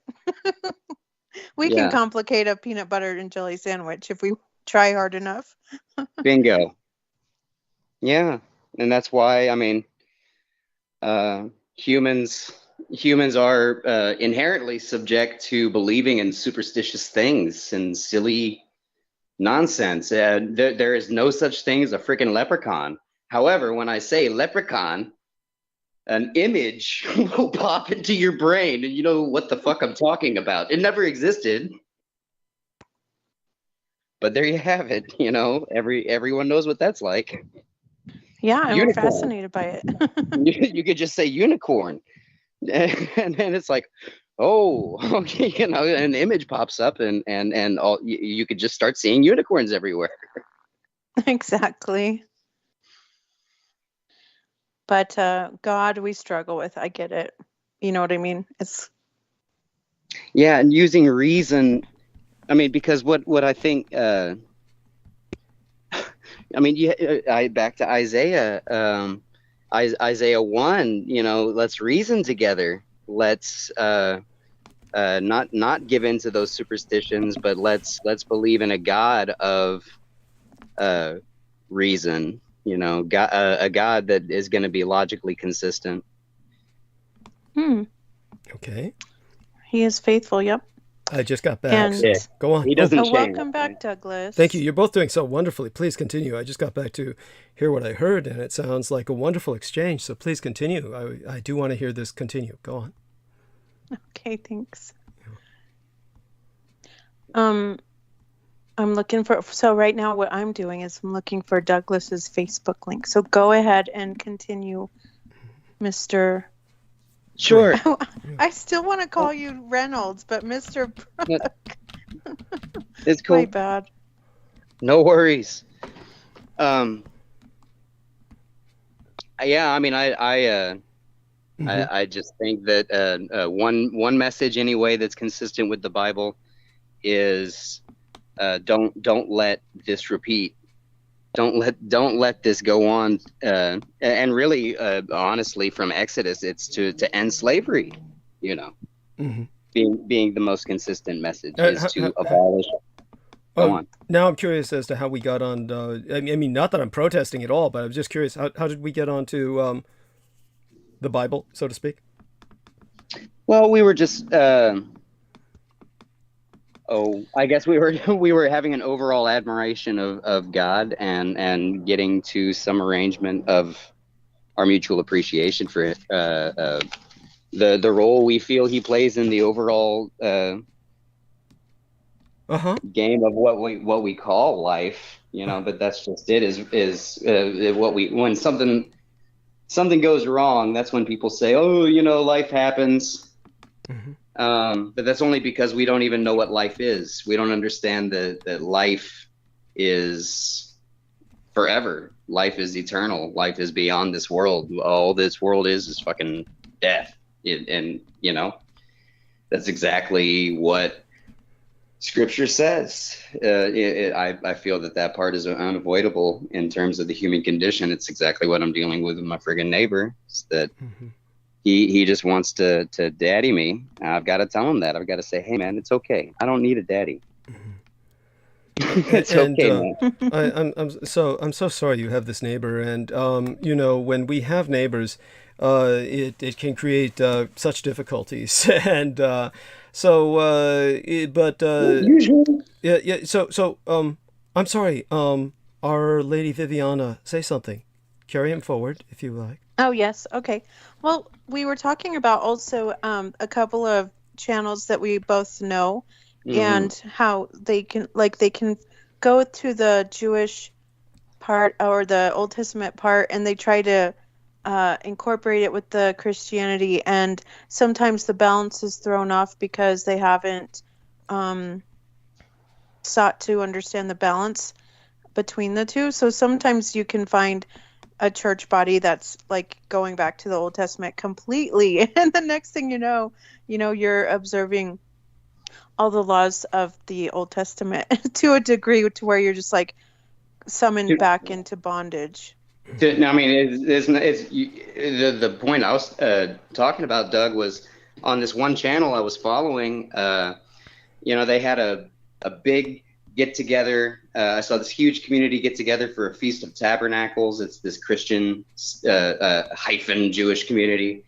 And, you know, I was really excited following their channel for a little bit and just, you know, feeling it out and listening to what everybody had to say. And in the group on Facebook around, you know, following that at Easter, somebody says in the group, like, big question, hey, who here feels that you have to be circumcised in order to observe Easter? Mm-hmm. I mean, age-old questions that, all you have to do is just read basically anything that's been written in the past 600 years. Mm-hmm. You can come up with some answer better than doing what this several people in the chat, the comments section did. Was they some of them put down pictures of forceps and a scalpel. One of them did put a picture of forceps and a scalpel and just said, "Come on now, you just be a man and do it yourself." I mean, that is funny. That is pretty funny. So you can't stop him. You can't hate whatever is going on, right? That's extreme, though. Really, it's commitment to whatever is going on. Yeah. Now, in terms of okay, so off the subject of circumcision for a moment. Not that I'm adverse to talking.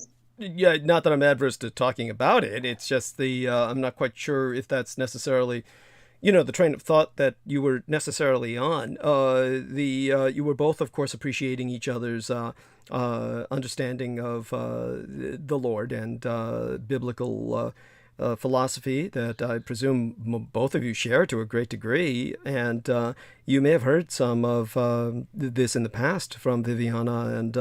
I was just wondering if you had anything to add to what she said when she spoke of some things in the past, such as the Dream of Daniel or the or George W. Bush Jr. or anything that you might reflect upon. Feel free to do so.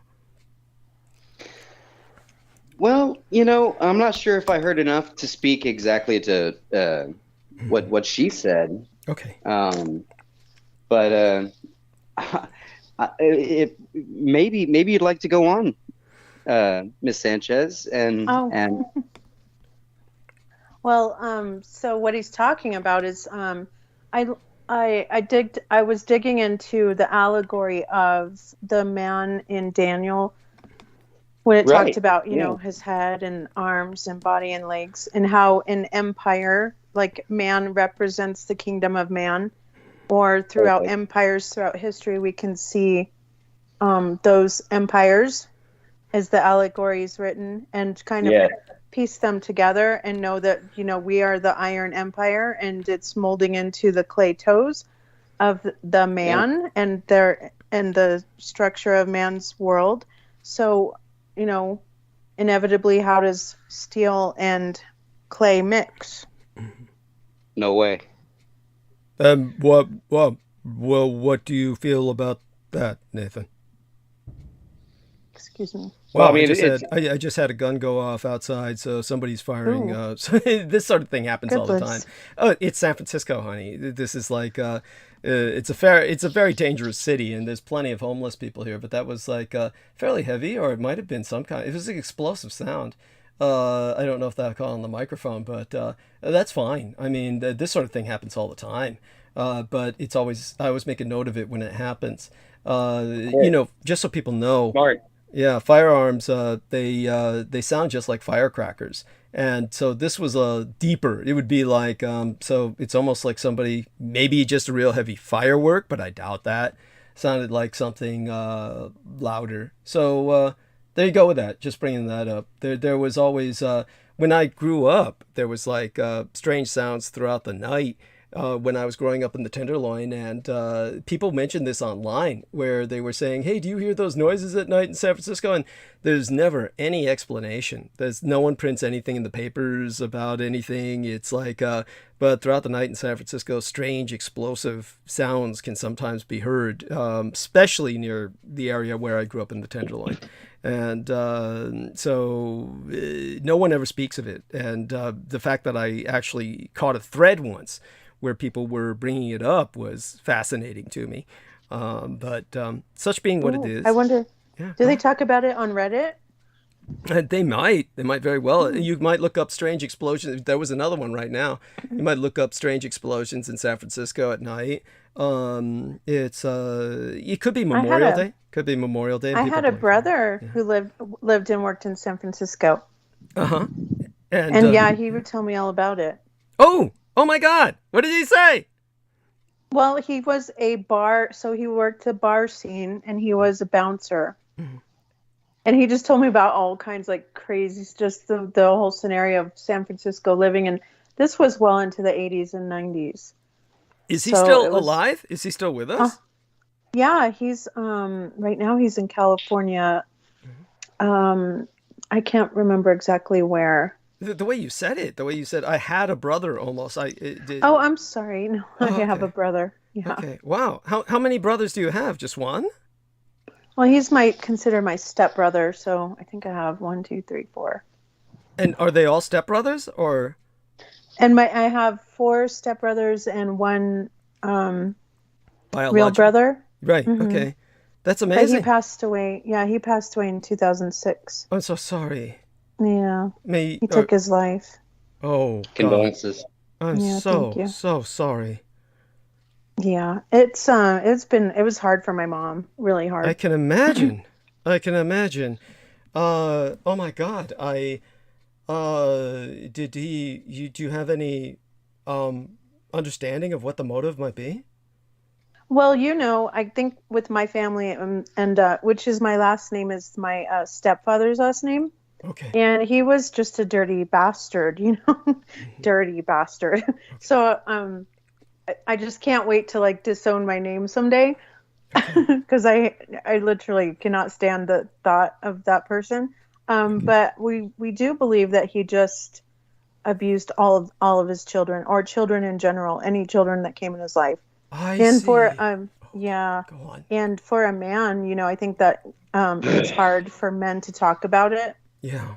And that's possibly one of the reasons, but we'll never know, honestly. Understood. Oh my God. And Nathan, you can go in that direction a little bit if you wish. We don't need it to dominate tonight's thematic, but if you wish, you can speak a little bit. I have so close of an experience with that. I mean, from even my own upbringing, my earliest memories are in therapy.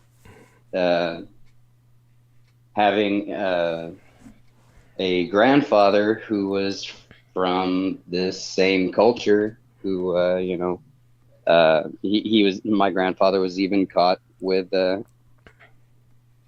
Filipino boys in his car. Okay, he comes from this military culture where everybody defends that and nobody talks about it. Right.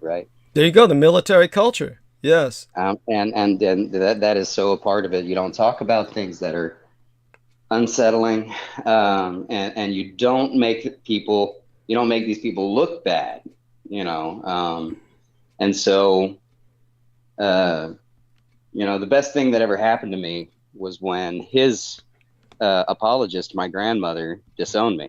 Okay. They were white supremacist. I had a child at the age of 16 with a Mexican. So I was disowned. And looking back, I'm proud to say that was absolutely the best thing that ever happened. One of the best things that ever happened to me.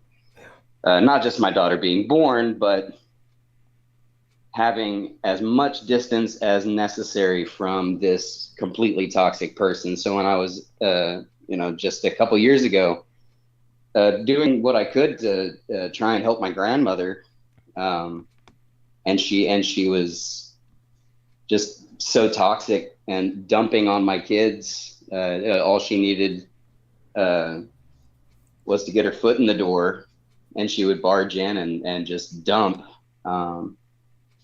I couldn't do it anymore, and I realized, and she told me herself, because when my mom had cancer, she said, well, when your genes are pure, you don't get, when your genes are white,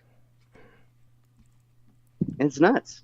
But, she told me herself that's what she believes, and I just can't be a part of it. When she said when your genes are white, I'm not quite sure. Was she trying to imply that you don't get cancer when you're white, or you do? No, I mean, it's just, it's so stupid. Oh, okay. So it was just something that was just, okay. Trump supporter. Okay. Okay. All right. Yeah. No, I get it. I get it. Oh my God, I'm so sorry, and I'm so sorry you've been through that. I don't know if Viviana has anything to say that would make you feel better. But I mean, that's just it. Is she's right? It's you don't talk about it. And that's the part that's got to change. Is transparency. Yeah. We all and it's like I said. If I had camera on my back door, camera on my front door. Yes. I'd be suing this guy, and it would be no effort. Yeah. Well, the next time that you move, make certain that you're moving now, but where you go, set that up, right? Yeah, I mean, we're probably going to wind up moving into a 1 or 2 bedroom apartment. Oh my God, I'm so sorry. Because I mean, it took us years to get into this place. The last place was much worse. The property management harassed us like thugs just driving by, and if it happened to be outside checking the mail when they were there, then they would stop and just say something. Who knew what it was going to be? But and what about in terms of where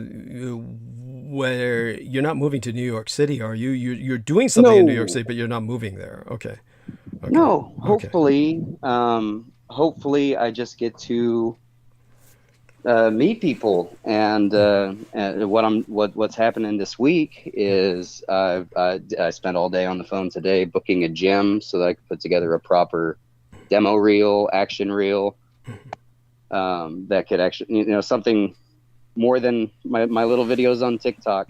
Yes. So something that it might be a little special for myself, but something that I can show executives. And it looks like everything's going smooth. So it's just a matter of getting the next couple days, busting my hump, getting us out of here. We got a storage shed, so we can start moving out. Okay. Well, bless you, and our prayers are with you. Thank you so much, bro. Yeah. Yes, I'll be praying for you as well. Yes, and was that? Appreciate that so much. Yeah, I thought I heard a voice in the background. Was that Daniel Arola who suddenly joined us, or no? Was that my imagination? It sounded almost like a different voice there, and I might have imagined that. So I get sometimes. Could be my versatility. Okay, there we are. I get some bizarre sound effects sometimes that come through these earbuds. So I'm going to start monologuing right now, and I want to let you know that you carried me to this point to make that possible. I want you to know that both of you have brought our ratings up. The ratings and the numbers went up during the period of time. They usually go up as people check in around the prime time, and then they kind of go down after prime time, and now they're going back up again, thanks to both of you with your remarkable conversation. Now, Nathan Brooks, is it possible for you to check in with us while this is all ongoing? Like, you're welcome to do it every episode. Check in for a few minutes with us at the least. And certainly, especially in the opening hour or after Peter Moon leaves at about the midnight your time. Now, you're on Eastern Daylight Time Zone, yes? No, Central. Oh, you're Central Daylight Time Zone. So it would be at around 11 p.m. Your time would be generally around the time to check in, the opening hour, and 11 p.m. your time. And that way, that helps us in these transitional periods. But I think that you have a very good resonance with Viviana Sanchez. And, that's... I love that. Thank you so much, y'all. Yeah. Thank you so much. Yeah. Miss Sanchez. Yes, thank you. Oh, it's my pleasure and my honor to meet you. Bless you. And I will definitely be lifting up your need as well. And always reach out to me over in I'd actually love to have you on a live sometime. We can chat on a live stream. Yeah, let's do it. Yeah. Okay, so cool. So cool. I need it. I need the outreach. You do. And just the friendship. I mean, it was only a couple of years ago somebody looked me in the face and I resented them for doing it, but now I thank them that, and they said, you're kind of lonely, aren't you, man? And I'm like, what? But yeah, I was lonely. I didn't go out of my way to make friends, and man, I'm thanking God for y'all. Aww. For the chance to meet y'all. We all need friends. Yes. and it's hard to find, it's hard to find a good friend. So yeah. And we're very touched. We're very touched, and as well, we're all lonely. Certainly, that's it's definitely, no matter how much company we have, we're all lonely in one way or another. None of us are going to deal with this alone. Yes, that's right. Yes, so we do need each other. We definitely need that. All right then. Hugs. all right. All my blessings, and Thank you so will be much. praying. All right. Yeah. I will be in the chat then, everyone. Yes, honey. Bless All you. right. Thank you. All right. Good night. I will check in with you later. Okay. Bye. Bless you. Thank you, honey. And Crystal River says, maybe that was my voice you heard in spirit. Lovely transmission tonight. Oh, honey, you're an angel. And like I said, I'll be giving you credit tonight again later. I honestly did not believe what she had told me about the police rescuing their own children before others. But it was all true. I'm left without words. I'll get to that. And I'd better get started now. Understand this is a very special day today. Astrologically, if Crystal River were with us, she could give us many more clues as to how to deal with the energy that's in the heavens. But there's a lot of explosive energy happening right now in the sky. And to say that we have a bit of turbulence would be an understatement. The moon is speaking with 6 planets, or certainly was doing so throughout today, and it is changing zodiacal signs just before becoming a new moon. And whenever the moon is this active, our minds tend to feel a little overwhelmed with all we have to do today. Certainly mine was. There can be a sense of anger in the middle of all this frustration, and certainly we had that going on tonight. And we have motivational Mars, home in Aries, connecting with Jupiter, and both are at critical degrees. That means we are in unstable waters. So this day today signaled caution. So one would have been advised to take it slow. And we probably should continue with that throughout the night. We might be a bit more adventurous when the sun rises. Of course, by that time, I retreat into slumber, or, later in the day. That being said, as well, this is the anniversary, the 569th Remembrance Day of Byzantium fall. Byzántium Toshi. Byzantium Toshi is the fall of Constantinople. The proper name in the Panslavic would be scarrluiengradt, the Caesar's city. And it's currently occupied by the Turks, and it is known now as Istanbul. And whether or not it will ever be delivered on Renaissance of Byzantium or not, regardless, what happened historically was existential catastrophe on a scale correspondent to what would have transpired worldwide in the 20th century had NATO militarily collapsed and the godless Soviet Union had overrun all of Western Europe. That is what happened with the fall of Constantinople, the equivalent thereof, and the Islamic conquest of Asia Minor and the Bosphorus, the straits between the city of Constantinople, now Istanbul, and what that meant for all of Christendom. And that was in the year 1453. So on this 29th day in May, and it's still the 29th of May here in the Pacific Daylight Time Zone, it was the Near Eastern city-state of scarrluiengradt Byzantium that fell to Oz, which meant the Osmantine or Ottoman Empire of medievalist Islam. Aftermath a siege of nigh 2 months. The fall of scarrluiengradt prompted flight of the Byzantine, the Greek scholars, en masse from the first capital of Christendom that had long served humanity as the second Roma, the second Rome.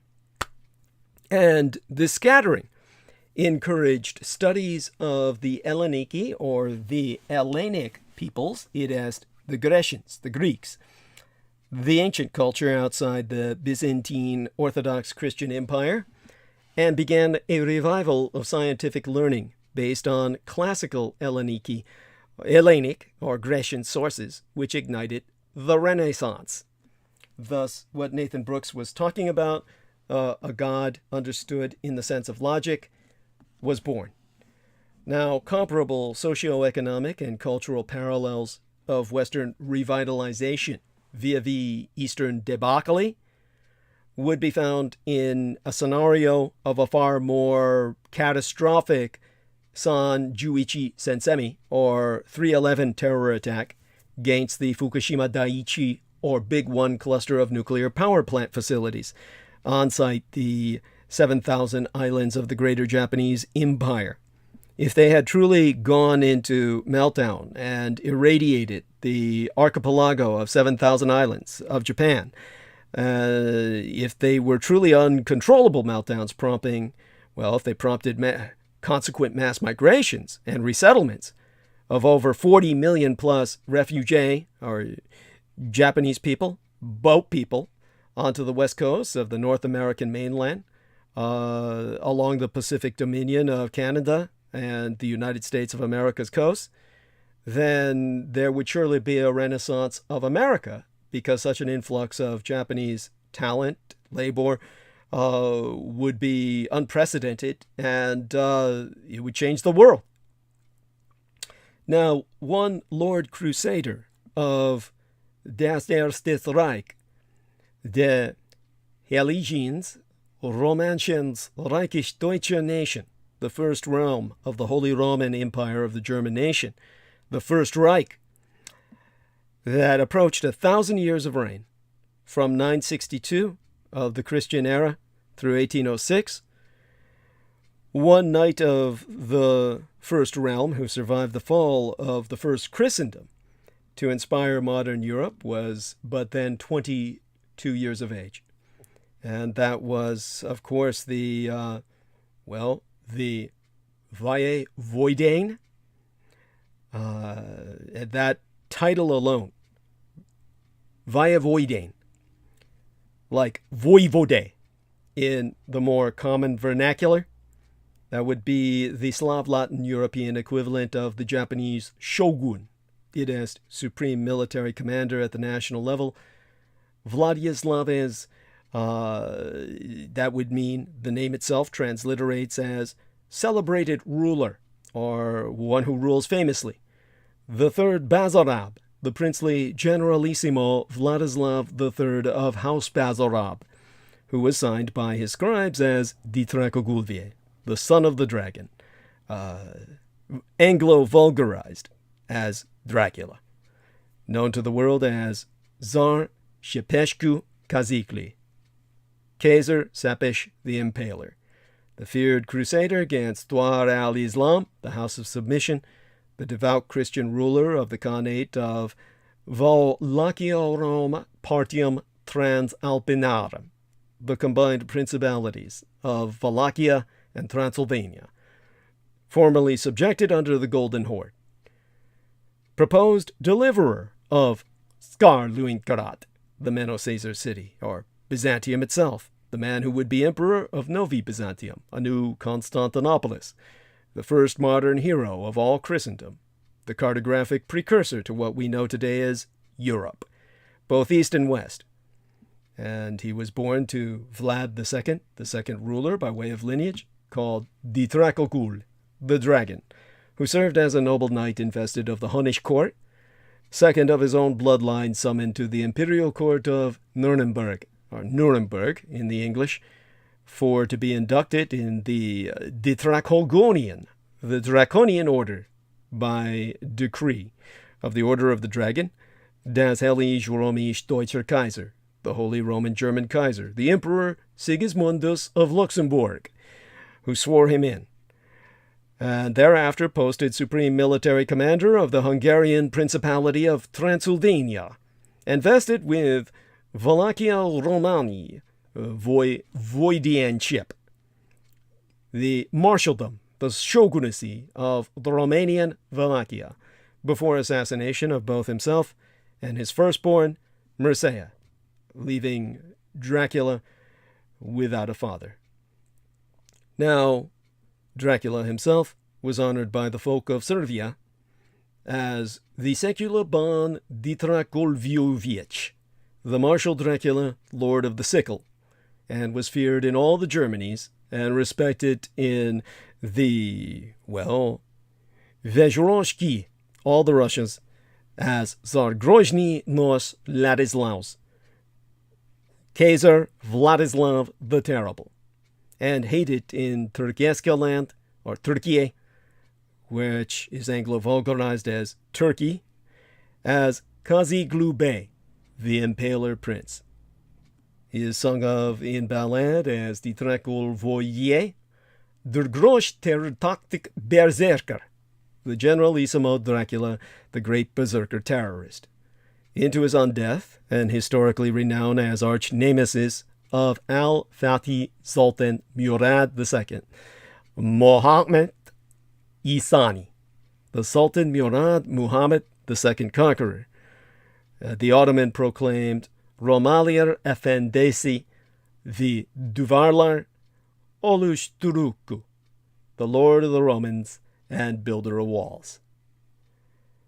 Dracula himself was remunerated as Vlad IV, the fourth ruler, on excommunication from the Greco-Orthodox Pravoslav Rite Church of the late Constantinople by one of his own 7 brothers, this being Vlad the Monk, of the same legitimate dynasty of the Dracovieste, Draconianism, thereby to remove him one step in heritage from the saintly common father of the 7 Dracogulvies, the 7 Draculas, and unhailed as Nosferatu Rex, the Vampire, or the Vampire King, upon his battlefield assassination, death, and resurrection, circa Anno Domini 1476 of the Christian era, to be released from his consecutive sentiency and cursed blood reign only on absolution.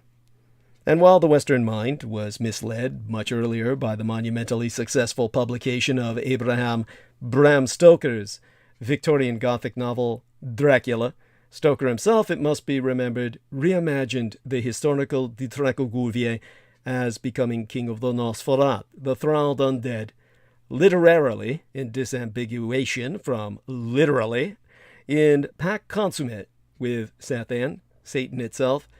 The Rōmānian peoples themselves insist the historic Vladislaus Dracogulvier did indeed become Vampire, or vampire, but under heroically tragic circumstances, in stark contrast from the lurid literary conceits of Vlad Chepescu's latter-day Gaelge, or Irish descendant British publicist Bram Stoker. The Thrall Lord was never defaced or dog-fanged till a full 477 years upon his turning in the 1953rd year in time of Christ, via a film titled Dracula in Istanbul, produced by the heathen Osmani themselves, the Turks he had so terrorized. Now, in solicitation, one among the creepiest true crime tours in America is the Tucson Murders' True Crime Tours. The Tucson Murders True Crime Tours provide us historic crime investigation into forgotten lost crimes in Tucson, Arizona. These small private tours are hosted by the Mr. Ben Baron Astenius, a true crime researcher and enthusiast who will personally take us to real historic crime locations related to these crimes in Tucson.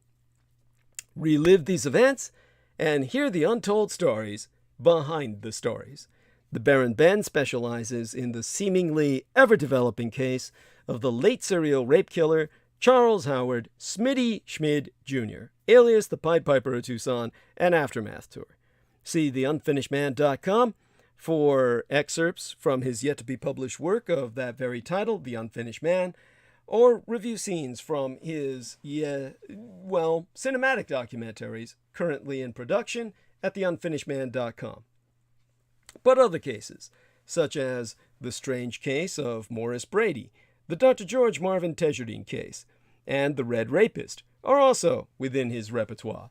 as in fact are all the crimes that shocked the Southwest throughout the 1960s, the very decade I myself entered this vale of tears. These devastating crimes stained a city so deeply they may never be removed. For tour information, contact the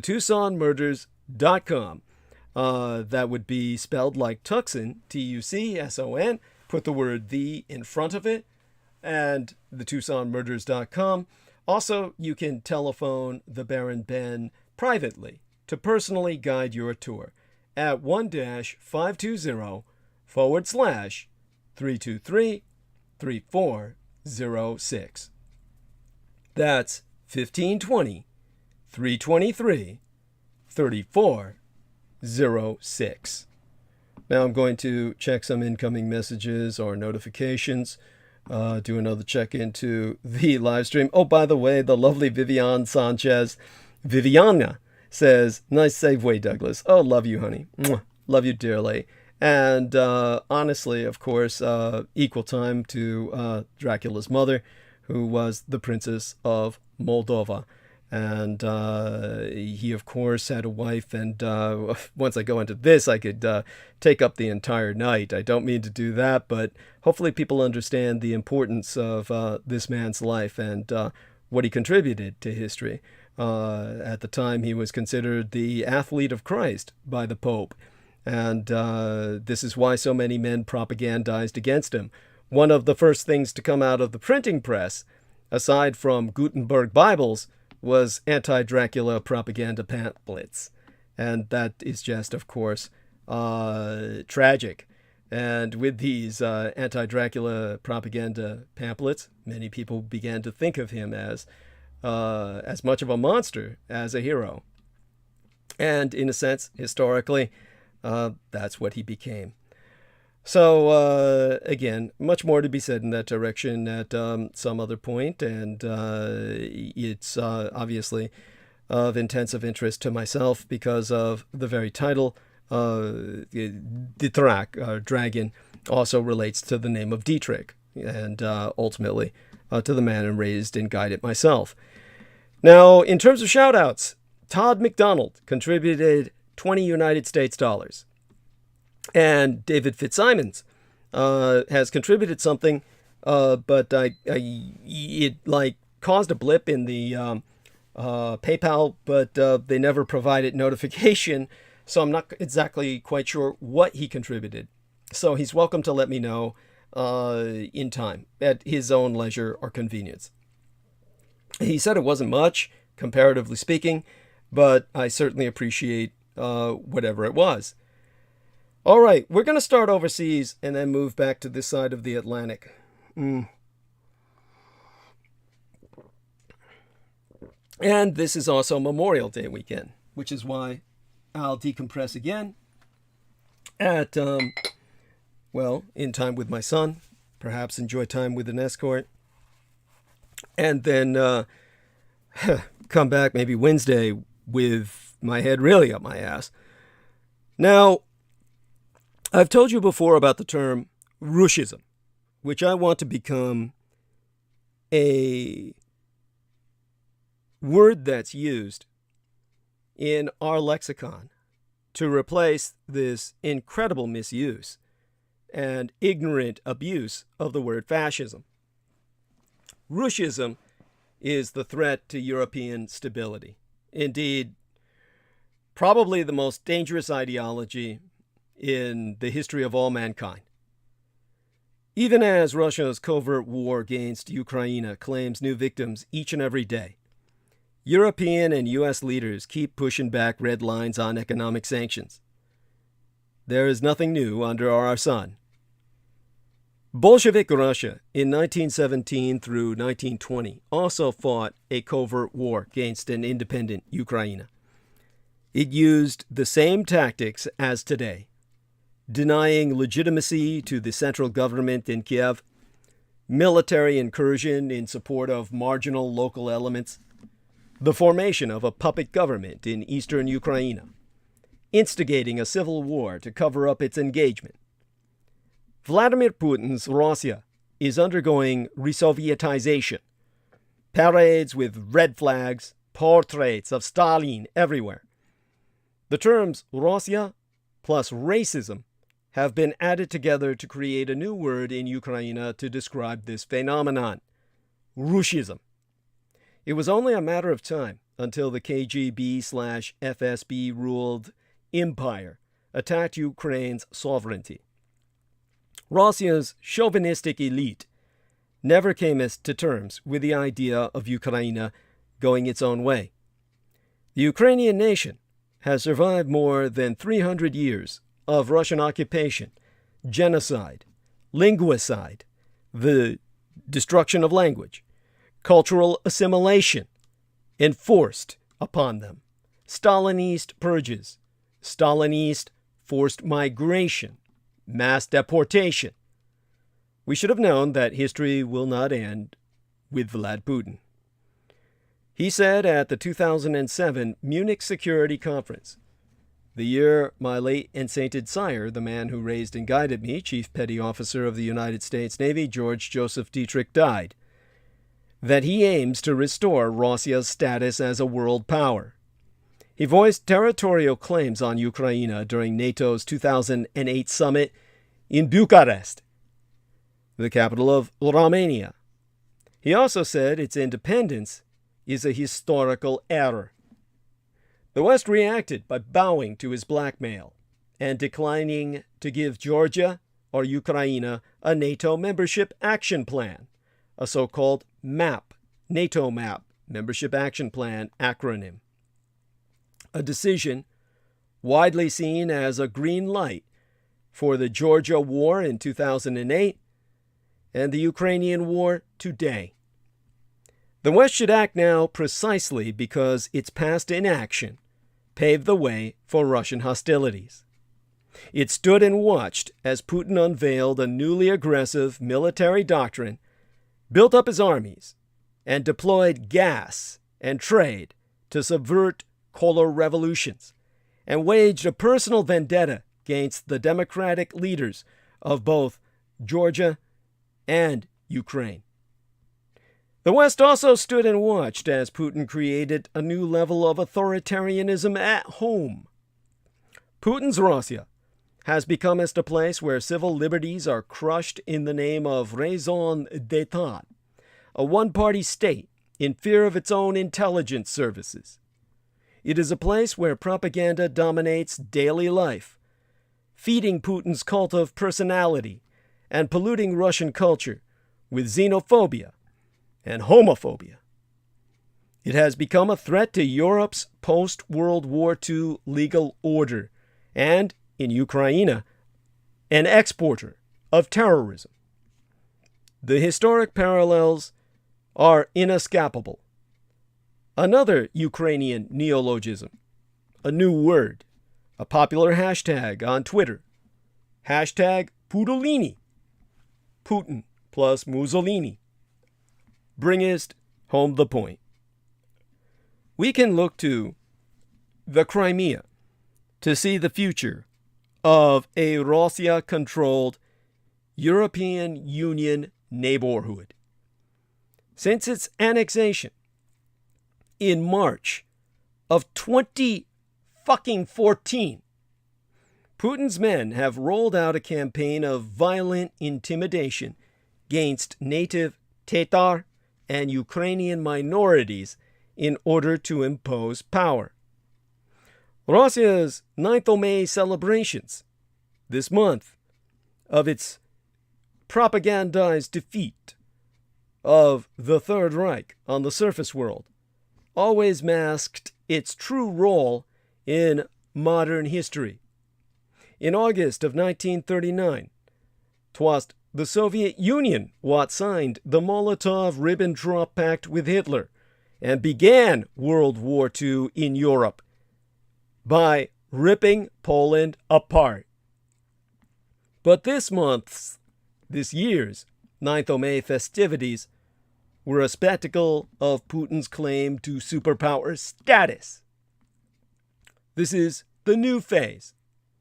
The occupation of Crimea boldly marked the point in which Russian authoritarian nationalism entered a new phase in 2014.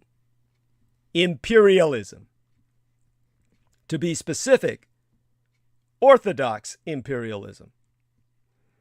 The logic of Putinism, the heir to Stalinism, and Putin's vision of a Eurasian Union, another EU to counter the European Union, dictates that he will not stop at Ukraine. It is a logic in which any concession to international law or foreign appeals is weakness, anathema.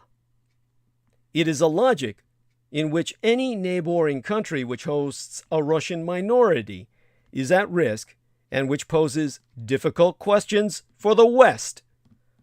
Even if the European Union and NATO leaders are willing to turn a blind eye to Russian expansion in Ukraine, in the Caucasus, or in Central Asia, what will they do if Putin destabilizes the Baltic states, where the Russian minority, in some cases, is proportionally larger than in Ukraine? Is NATO even capable of fighting a non-conventional war with Russia in which Russian Spetsnaz, the special forces, hides among local civilians and paramilitaries? Is former Soviet Europe the limit of Putin's ambition? Or could the unchecked revival of Russian Orthodox imperialism lead to a wider confrontation over, for instance, Arctic mineral claims? One thing be certain. If France had actually delivered its Mistral warships to Russia, its fleet carriers, they would have been used against its own NATO allies by now. Russia's partition of Ukraine has taken place despite the fact it was swaddled in security guarantees by China, France, the United Kingdom, and these United States under the so-called Budapest Memorandum in return for dismantling its nuclear arsenal. But most countries in the region do not even have treaties to keep them safe. This is now Putin's gambit. If Russia succeeds in Ukraine, the world order as we know it will change. Putin's strategy is designed to protect his vision of Russia's destiny. On one hand, the Kremlin fears EU expansion and the fragmentation of its domain, whether in political or territorial terms, into smaller parts which change their geopolitical allegiance. On the other hand, it fears economic dominance by the Communist Chinese Empire. Putin's discourse that Russia is too powerful to be bound by law is opposed to the basic principles of Western society. It is a discourse backed by the Russian Orthodox Church, which promotes the concept of Ruski Mir, that Russia is not just another country, but a unique civilization that has its own values, which stand opposed to modern liberal democracy. This is precisely why the Baltic states and places like Georgia and Ukraine want out. They no longer want to live in a part of the world where the state tramples on human dignity in the name of imperial greatness. If this Eurasian Union comes to be, what we are seeing in post-Soviet Europa risks being replicated on the world stage. A new autocratic bloc which works in concert with rogue, anti-Western regimes to bring them into its orbit. We are already seeing ripples deep inside Europa itself. The Kremlin has taken a special interest in far-right and anti-globalization movements inside European Union. The rise of anti-statism and Rúshism in Europa will hold back further integration, but it could also lead to unrest on European streets, manipulated by the Huns, the Magyar, the Hungarians of Magyarország, which the white supremacists of America now see as their cradle of civilization, or rather, their cradle of anti-civilization. It's all a question of inertia versus momentum. In some of these scenarios, well, if some of them seem unlikely, no one can deny the West has been inert in all of them, while Russia has a dangerous new momentum. Where is that momentum going? Well, in mid-2013, Ukrainian and Eastern European politicians warned that Putin will stop at nothing to block Ukraine's EU or European Union integration because Ukraine is vital to his Eurasian strategy. Their warnings were ignored.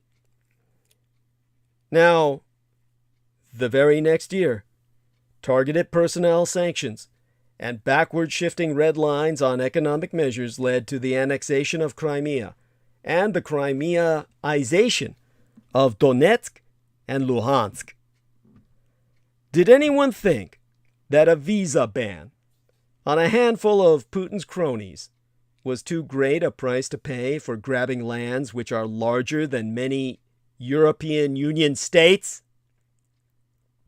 Only a broad anti-Putin coalition, led by Budapest Memorandum signatories, comprising the United Kingdom and these United States, which is prepared to take real economic and military countermeasures, can prevent this new threat to peace in Europe and beyond.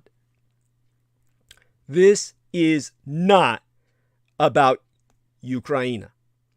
It is about the future of our shared superpeninsular subcontinent, the so-called continent of Europe, which is basically a superpeninsula, Northeast Asia, the peninsula of the supercontinent of Eurasia that happens to have peninsulas of its own.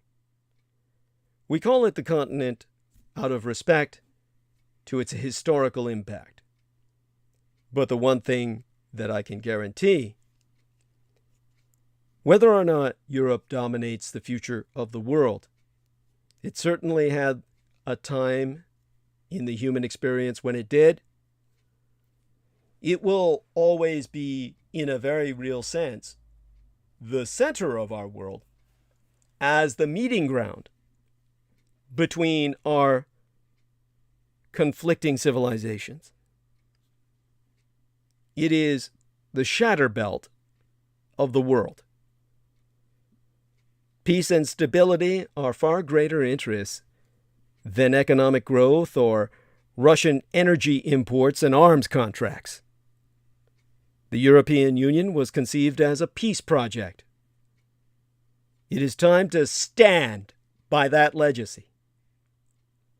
Now, there be an unavoidable factor that could determine the war in Ukraine. It's been a mercifully long time since Henry Kissinger made headlines, much less sparked any serious debate. But his doleful words this week in Davos, Switzerland, did both. That gnomish, 98-year-old ex-diplomat, war criminal really, told the assembled elites at the World Economic Forum that Ukraine must make its peace by ceding territory to the greater Russian Empire. His flaccid finger-wagging stirred outrage, not least from Ukrainian President Volodymyr Zelensky, who likened his fellow victim of European tragedy, both are Jews, who have family members who have perished in the Holocaust, to an appeaser of Soviet aggression in 1938. In fact, Kissinger was speaking like the adherent, which he has always been, of international realism, the school of thought that values stability above all else, and, in that spirit, touts the interests of the great powers and their spheres of interest over the ambitions, however lofty, of less mighty countries. One flaw of this thinking, if we could dignify it with that title, is that it ignores the many changes in global politics since half a century ago, when, as Richard Nixon's statement, Kissinger's triangulation allowed him to play Washington's interests off those of Moscow and Beijing. Things have changed even more so since the Congress of Vienna 200 years ago, when the 5 great powers of Europe divvied up the continent, as Kissinger described in his career-launching book entitled A World Restored, back when he was a Harvard political scientist. First, the end of the Cold War and the subsequent diffusion of global power have diminished the leverage of former power centers and blocs. Second, in this more anarchic world, the agency of medium-sized countries can no longer be cavalierly dismissed. Finally, in most respects, Russia is no longer a great power, and so peace no longer requires treating it as such. However, Kissinger did hit one live nerve at Davos, and that is a growing impatience, even among Kiev's most stalwart backers, for how long this war is dragging on, and how deeply it is damaging not just Ukraine, but the worldwide economy. 5 days before Kissinger's speech, the New York Times editorial page, which has been avid in its support for Ukraine, cautioned, well, I'll read therefrom.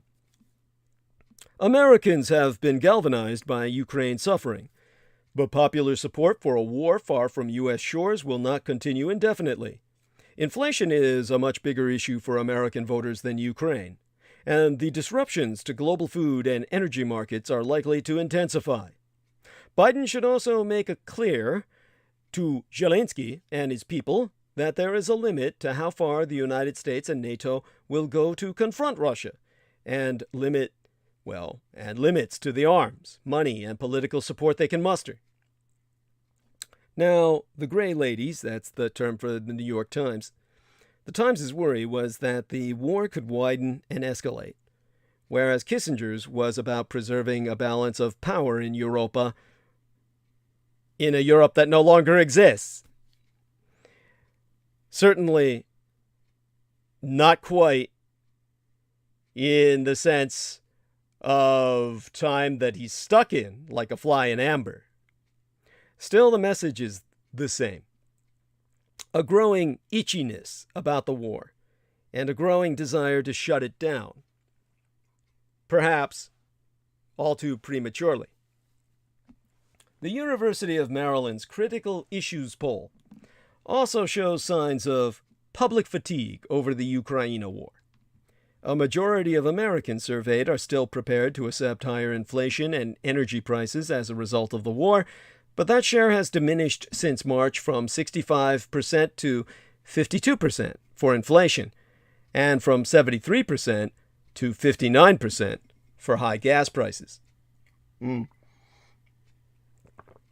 Now, some in Europa itself are beginning to waver on their commitment to end oil or gas imports from Russia.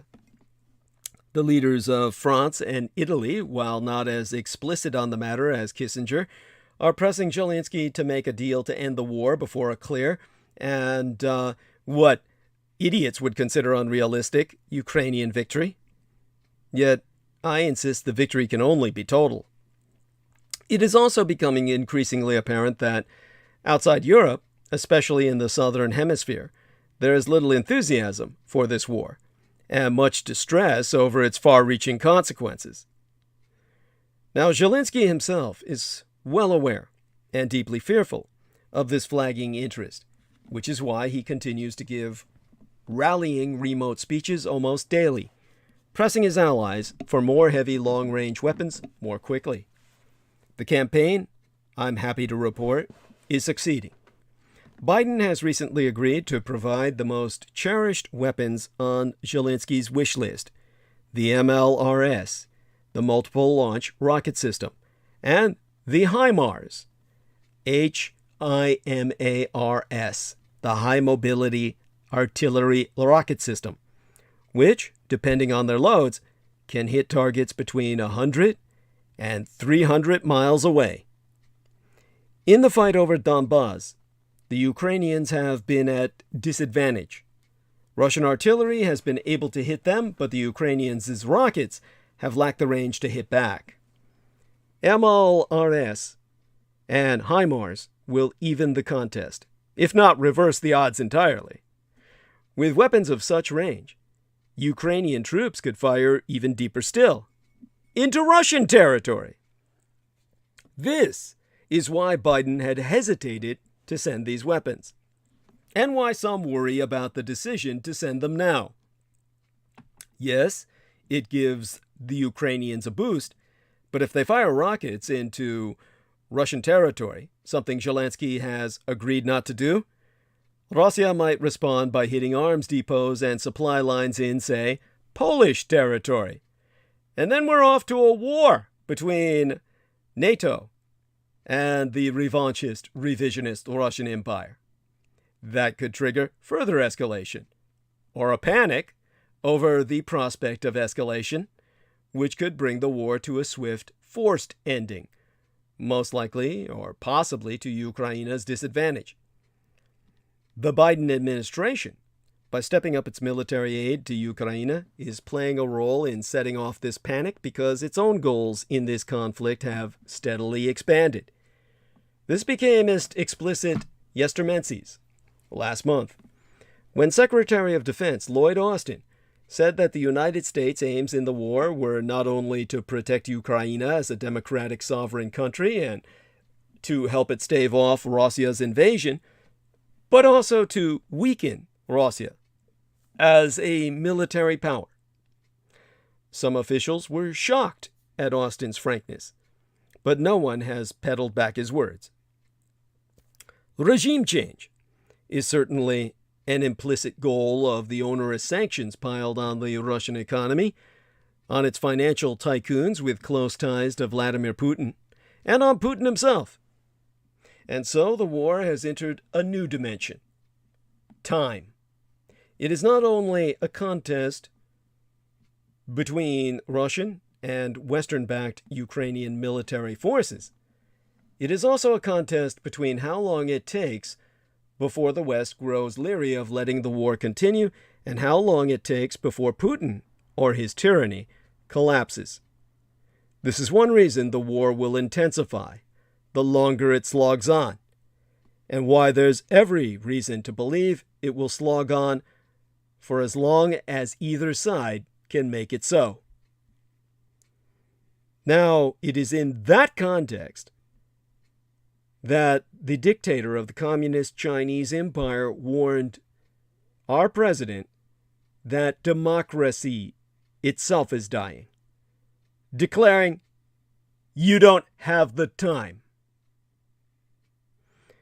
Now, President Joe Biden revealed that after being elected to the White House, Communist Chinese dictator Xi Jinping cautioned him that democracies are on the decline, and that one day, autocracies will run the world. Now, Xi and Biden have always struggled to see eye to eye on foreign policy, with the American leader championing democracy, as his Communist Chinese counterpart promotes autocracy. On Friday, Biden reiterated that he believed democracies would prevail against autocracies like the Communist Chinese Empire and the raunchist, well, it's raunchy all right, the revanchist, revisionist Russian Empire. And he used the war in Ukraine to bolster his argument, saying that while the Russian dictator, Vladimir Putin, wanted to Finlandize all of Europe and force nations to be neutral, Putin's actions actually NATOized the continent. In recent months, Many countries have moved to sanction Russia and supply Ukraine with military and humanitarian aid in an effort to support Ukraine as it defends its sovereignty. Russia has had few allies in the fight, although its most powerful has been the Communist Chinese Empire.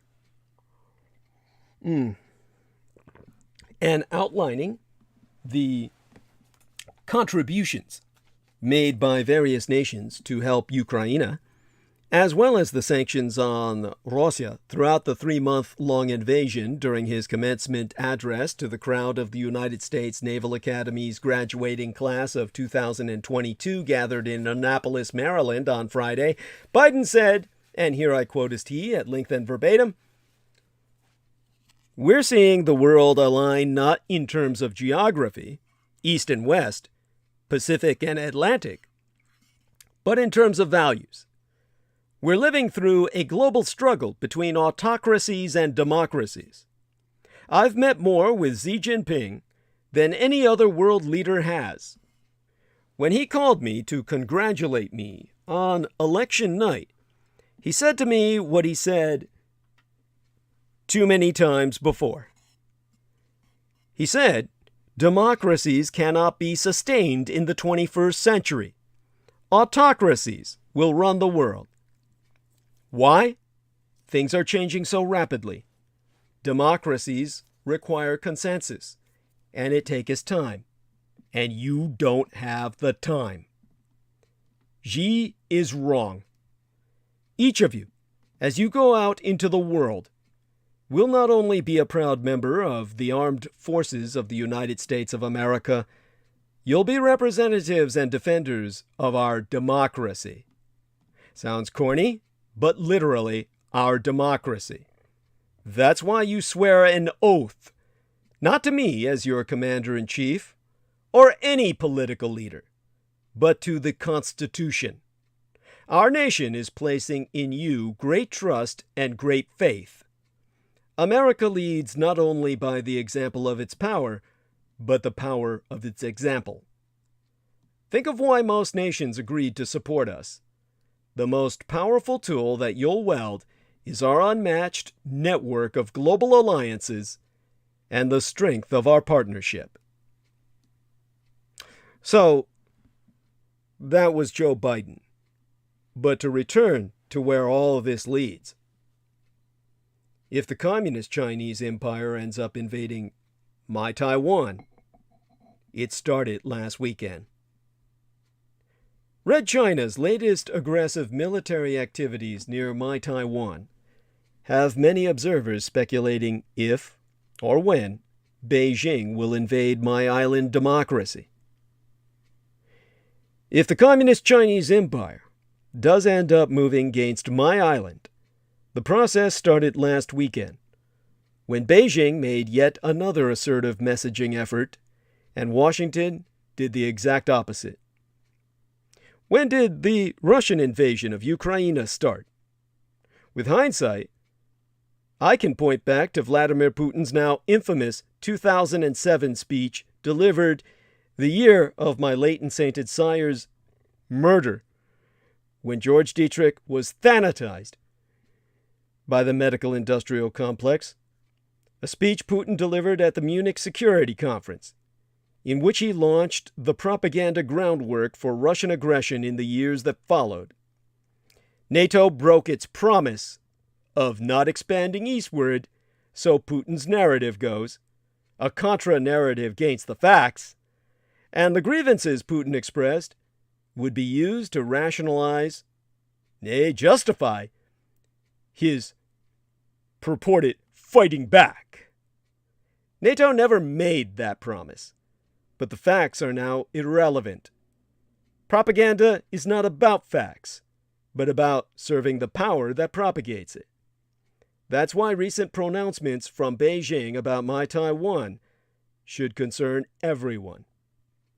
Since Washington switched its diplomatic relations from Taipei to Beijing circa 1979, it has maintained a one China policy that acknowledges, but falls short of accepting, China's position that Taiwan is a part of mainland China. The American position on my island has remained indeterminate to this day. In recent months, however, Beijing has ratcheted up its own propaganda offensive, arguing that Washington in 1979 subscribed to the One China principle. Last Friday, Beijing's foreign ministry spokeswoman, Hua Chunying, a poster child for the wolf warriors in Beijing's foreign policy circle, what we would call war hawks, claimed that these United States had signed on to the Chinese position as early as 1972, when the trois sides signed the Normalization Communique. That this is a falsehood is, again, beside the point. Rather, this narrative can serve as a pretext for Red China's next maneuver. Beijing is laying the groundwork to say that the USA broke the normalization deal. The world saw this move not too long ago. Like an old movie on a play loop that just keeps repeating. And not just in Moscow. In 2017, Red China claimed that its joint declaration with the United Kingdom over Hong Kong, which specified how the city would be ruled after the handover in 1997, was a historical document that ceased to be effective upon the handover. The subsequent Communist-Chinese crackdown on Hong Kong's freedoms made clear exactly how the propaganda groundwork should have been interpreted. Never mind that the Sino-British Joint Declaration is a binding treaty. The Biden administration's recent mixed messaging on Taiwan is particularly concerning in this context.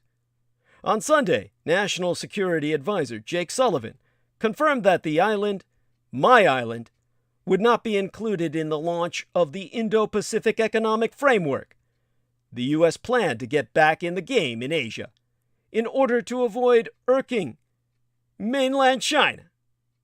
But the next day, President Joe Biden again insisted that the United States would defend my Taiwan in the case of a Communist-Chinese invasion.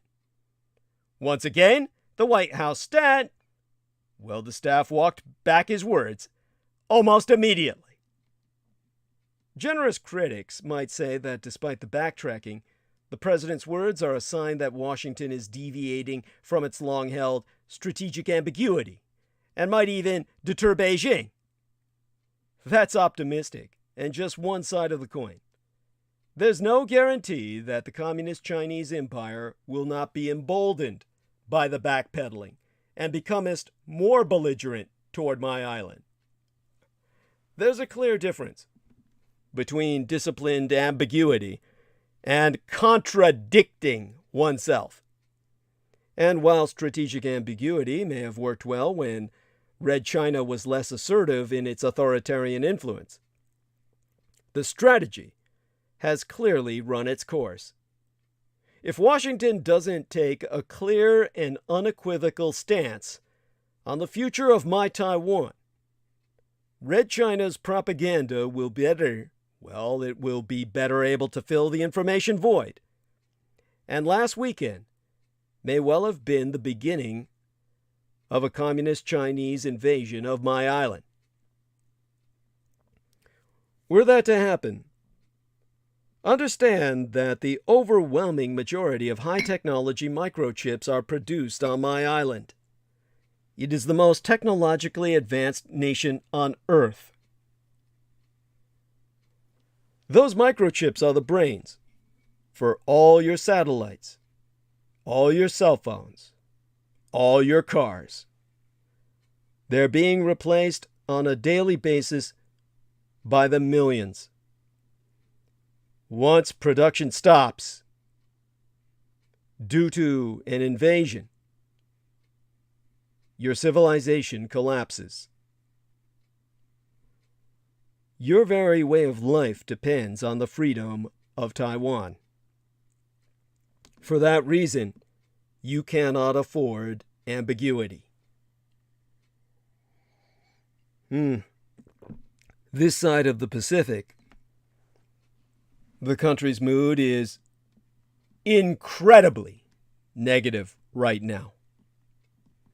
The news that 19 children and 2 adults had been killed in a school shooting in Uvalde, Texas, on Tuesday felt like a gut punch. And it came as the American public is already in a deeply dark mood about the state of the Union.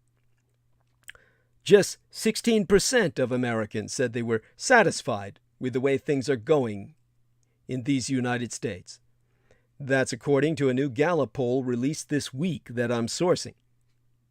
That's the lowest point Gallup has measured since the aftermath of the riot at the U.S. Capitol on January 6th of 2021.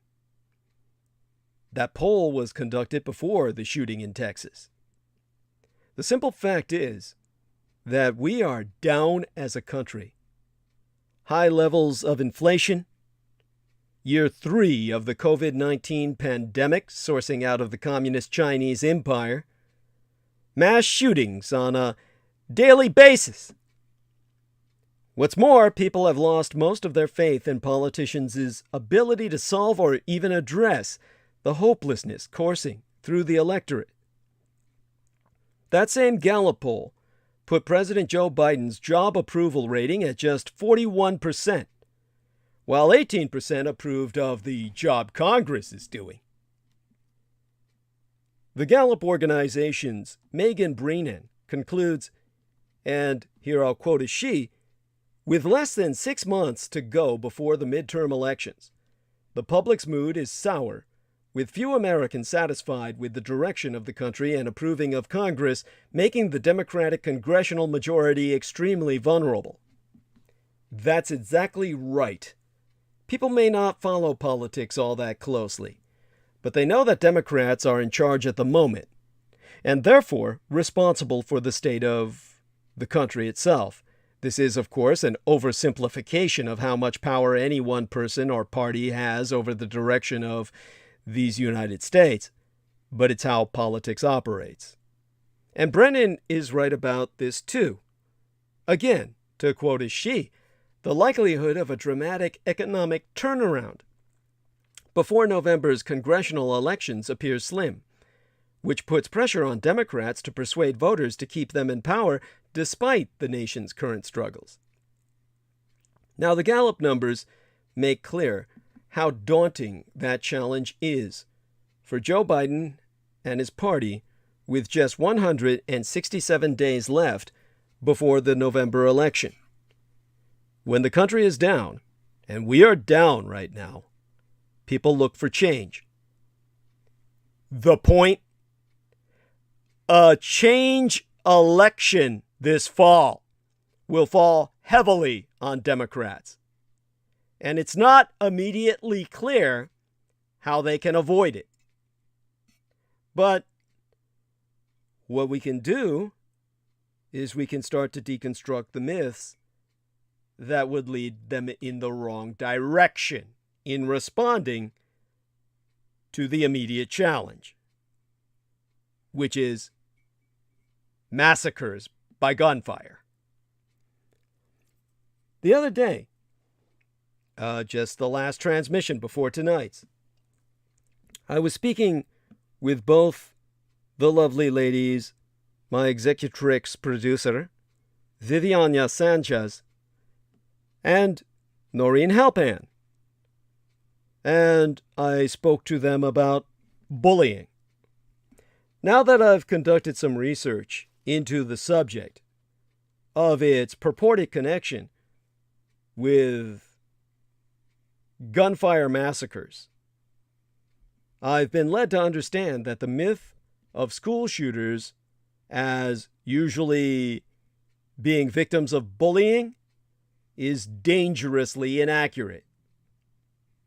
When our nation heard of the horrific shooting at Oxford High School in Michigan on November 30th, details about the accused shooter, Ethan Crumbley, soon followed. Evidence of a troubled past and an affinity for violence trickled into the many profiles about the mass killer of 4 students. This, as has been the case with many past school shootings, was followed by suggestions that Crumbley was a victim of bullying prior to the shooting. But linking bullying to school shootings is dangerously inaccurate, but all too common. There be no detailed data that suggests most school shooters are victims of bullying, or that bullying pushed a shooter to commit such crimes. Authorities have said that they have found no evidence that suggests Crumbley was ever bullied. What they do have is a journal filled with descriptions of violent massacres and social media profiles that display a pathological obsession with firearms.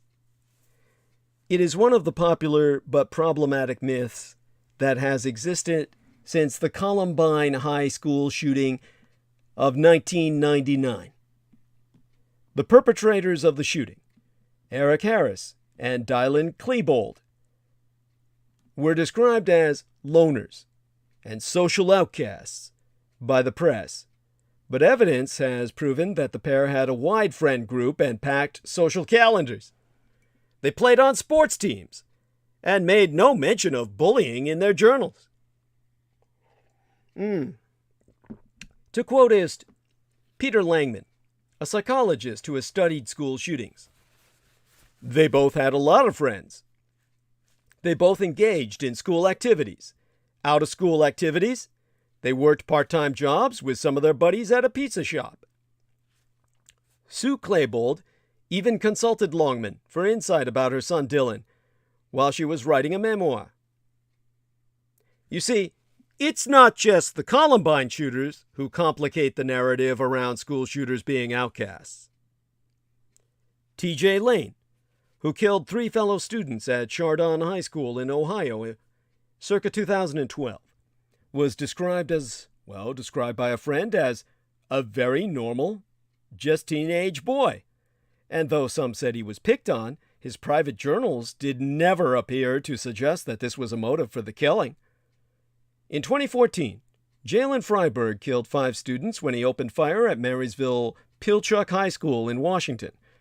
He had been named the school's freshman homecoming prince a week earlier, and he was largely considered to be well-liked and popular with all his peers.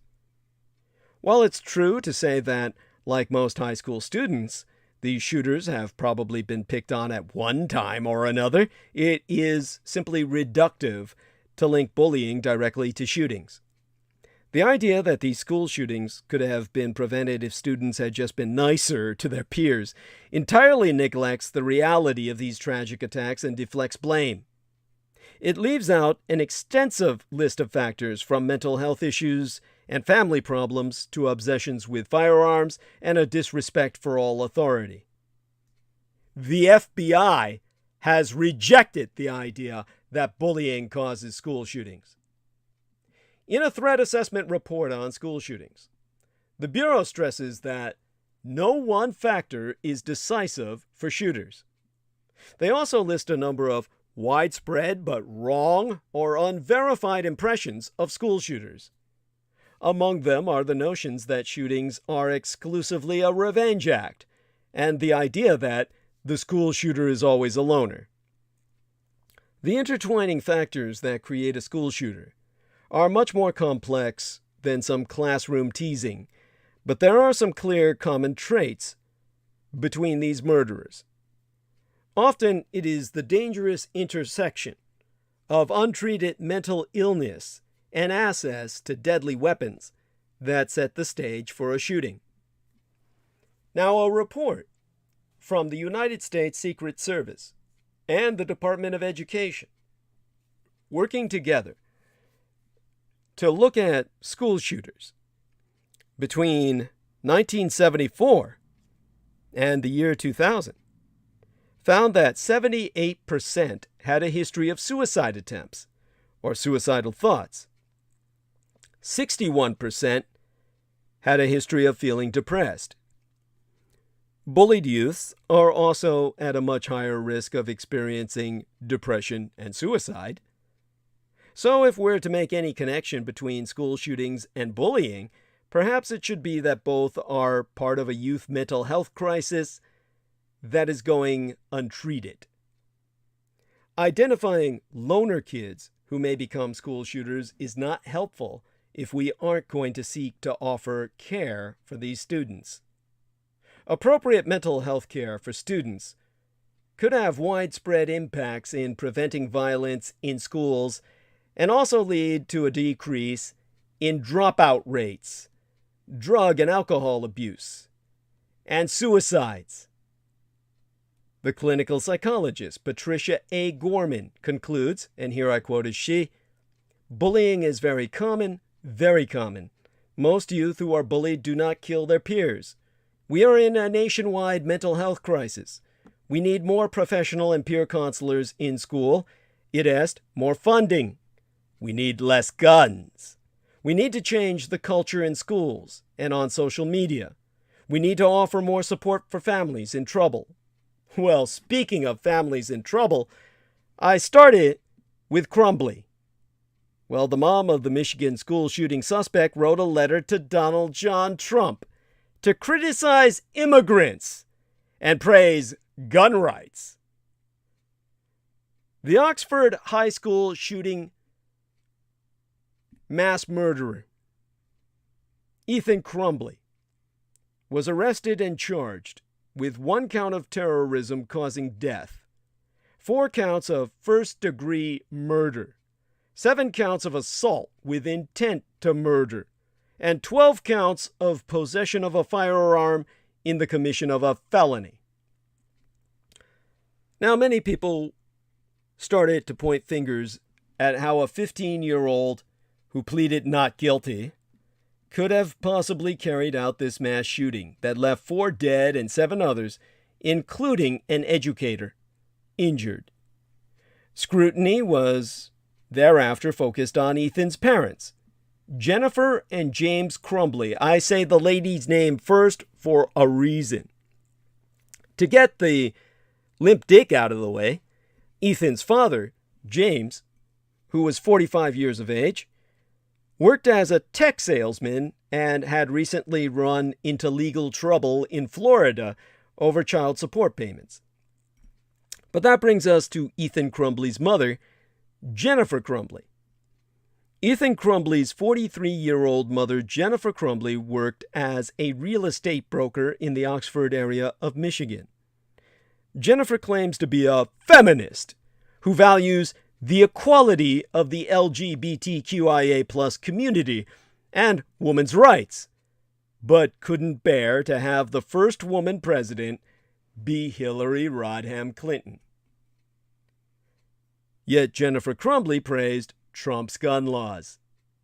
Jennifer once wrote a blog post praising former President Trump and complimented his stance on gun rights, as well as criticizing immigrants, demanding that immigrants should earn and prove that they have a right to live in this country.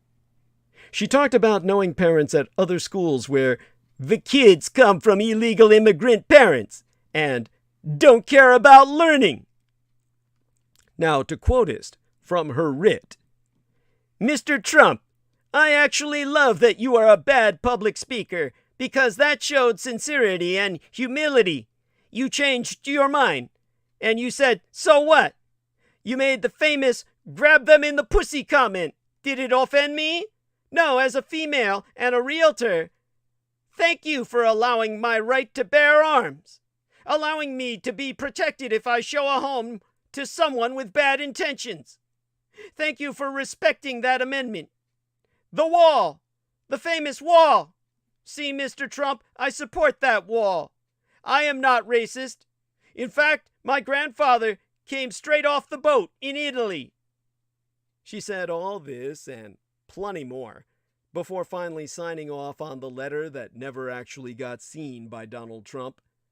"Yours truly, a hard-working, middle-class, law-abiding citizen who is sick of getting fucked in the ass and would rather be grabbed by the pussy." Now, the Second Amendment, the one that talks about civilians bearing arms, is something that seems to be taken seriously at the Crumbley household.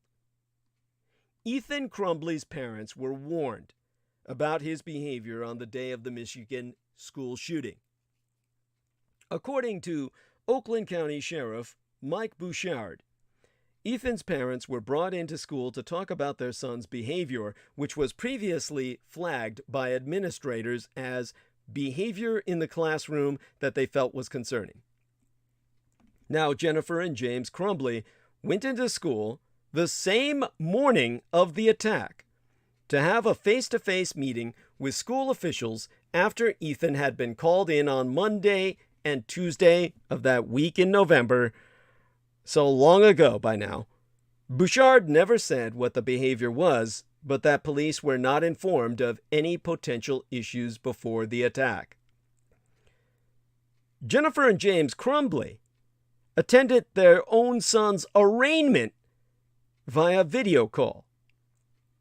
Now, the parents quickly invoked their right to remain silent and expeditiously hired an attorney before appearing at their son's arraignment, refusing to speak refusing to speak to any investigators, as Oakland County Prosecutor Karen McDonald wishes to charge them with some sort of crime. To quote as she, "There is a mountain of digital evidence. We are confident that we can show there was premeditation." Now, I don't recall any information about a possible motive ever being released by authorities. Bouchard said no evidence of bullying had ever been made clear to authorities, but speculation that Ethan was bullied remains. Again, bullshit. What's not bullshit is that the Crumbley family were gun owners. According to Bouchard, the attack was carried out by a 9mm Sig Sauer, which is a semi-automatic handgun that was purchased by James on Black Friday of yesteryear. The handgun belonged to his father, but Ethan had posted about the gun on Instagram excitedly, with the caption, "Just got my new beauty today," with a heart eyes emoji.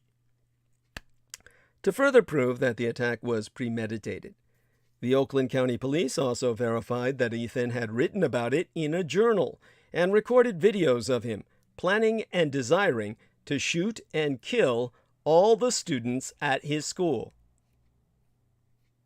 You see, America's gun lust is literally killing us. Here we are, not more than a week removed from a white supremacist butchering 10 people in a Buffalo supermarket, and America faces another grim tragedy as 19 children and 2 adults were slaughtered Tuesday in a Uvalde, Texas elementary school. And while the reasons for these unspeakable crimes are disparate, what binds them is the underlying infection that plagues this country from the inner cities down through suburbia, onto the heartland, and from Rust Belt to coast, from sea to shining sea, our unyielding, endless lust for guns. The American affinity for firearms is tied to this country's very founding, which none of you need a history lesson on, because versions of it have been bickered over, and even its place as a part of the Second Amendment of the United States Constitution is considered both sacrosanct and utterly flawed. But it is there, and we continue to deal with that fact every time the news alerts us to yet another senseless tragedy. In the American heartland, guns have ever existed as a standard, whether it was the endless streams of gun stores or television commercials featuring the late Don Davis, owner of Don's Guns in Indianapolis, Indiana, whose famous motto was, "Folks, I'm not here to make money, I just love to sell guns," always punctuated with a mechanical laugh and enthusiastic finger gun salute.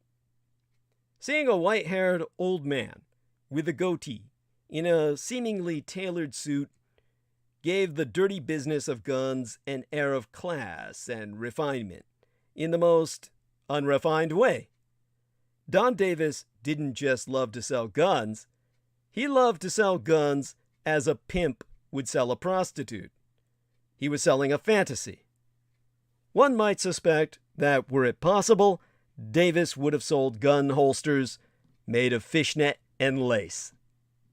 Despite gun store owners turning weapons of death into pseudo-sexual fantasies, fetishes, really, there's nothing enjoyable about a gun, nor should there be. Guns are designed to kill dispassionately, whether it is an animal or a human being. Using a gun should be a regrettable last resort.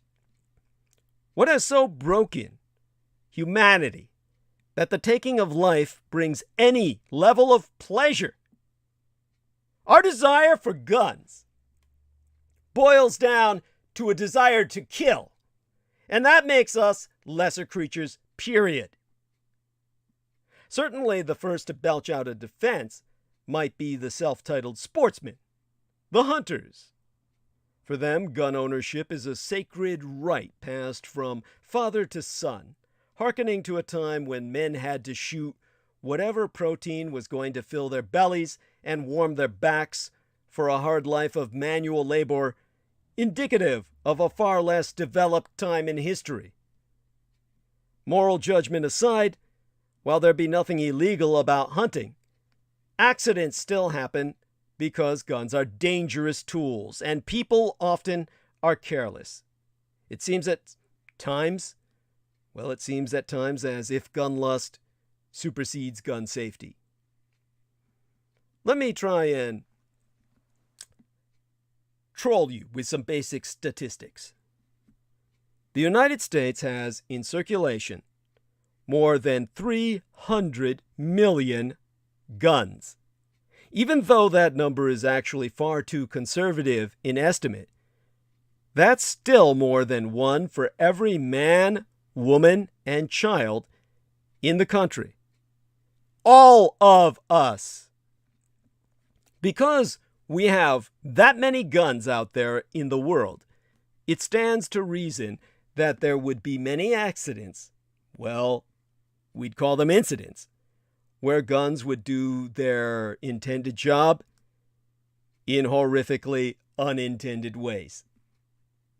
But that's the argument, isn't it? You know the old song and dance. Guns don't kill people, people kill people. And each time that flaccid canard is flopped out, it's never followed up with the incontrovertible fact that guns exist solely to expedite the act of killing. They don't exist to be shiny. They don't exist to be pretty. They don't exist to look cool in a Christmas card photo. Guns exist to kill efficiently. But to sell guns, to make sure we got that one gun for every citizen metric, we had to develop a lust for guns. And those chickens have since come home to roost in the deadliest of ways. On our most vulnerable of citizens, our children. While it is expected that we have these sorts of conversations each time another mass shooting occurs, especially when the loss of life is young, the usual hand-wringing and bellowing of thoughts and prayers only ever end with one result: more funerals. But in the time between tragedies, we never discuss how guns upend our daily lives unless it's about the mythical hellhole and dog whistle scapegoat to conservatives, the city of Chicago. Of course, what they never say is while gun violence is pervasive in inner cities, they are almost always loath to discuss the reasons that inner cities turn into war zones, because that would require them to discuss their own culpability. Those in power will also never discuss the fact that roughly more than half the number of gun fatalities are suicides, because that would require them to answer to the fact that the leading cause of suicide for military veterans is death by gunshot wound, further requiring them to discuss their own culpability. Or more to the point, gross negligence in ensuring veterans who return home from combat have the care they need to not become disposable statistics after their time on the battlefield is at an end. What politicians will do, however, is celebrate guns. Just as Texas Governor Greg Abbott wrings his own hands about the state's latest gun-related tragedy, we are reminded of his 2015 tweet, while serving as a public official, lamenting that Texas was ranked second in gun sales to that liberal hive of scum and villainy known as my golden state of California. To men in power like Greg Abbott, the only thing that can save society is more guns. However, the data says differently. Available data suggests that every home that has a gun within it raises the likelihood that someone in that home will die of suicide or homicide, more often accidental than intentional. And yet, our lust for guns continues. Even now, as the parents claim the perforated and mangled bodies of their precious children for burial, more time is spent on defending the right to bear arms than it is to save children. And this is from the so-called pro-life contingent. It cannot be made simpler. One cannot be pro-life and pro-gun. No one should ever be pro-anything when it comes to weapons of death. It's foolish to think or even suggest that America can follow in the footsteps of nations like Australia, which enacted a moderately successful gun buyback program in the wake of a mass shooting because Americans are infected with gun lust. As long as our infatuation with firearms exists, people will die. Fathers will die. Mothers will die. Siblings will die. And children will continue to die. The stark reality is that we will continue to feed our loved ones the gun so long as we continue to treat guns as loved ones. So how do we fix any of this? Well, it's certainly not by just banning guns, even though this has become a public health issue. Taking something away from someone who feels an attachment thereunto. Even this week, white nationalist opportunist and blowhard Tucker Carlson said something during his program that was far truer than his usual lies. If guns were banned, there would be civil war. There is no earthly way to make his 300 million guns disappear without some manner of bloodshed. And frankly, saving lives is the point. In this host's humble estimation, the only way to end this public health crisis is to reverse course and undo the very thing that made guns sexy in the first: the public image of firearms. The first way would be the simplest. End the glorification of guns in entertainment in all its forms. No more guns are featured in films, TV, or games outside of a historical context. That may feel hypocritical to allow guns in war movies or westerns, but not in action movies. But guns never looked cool in war.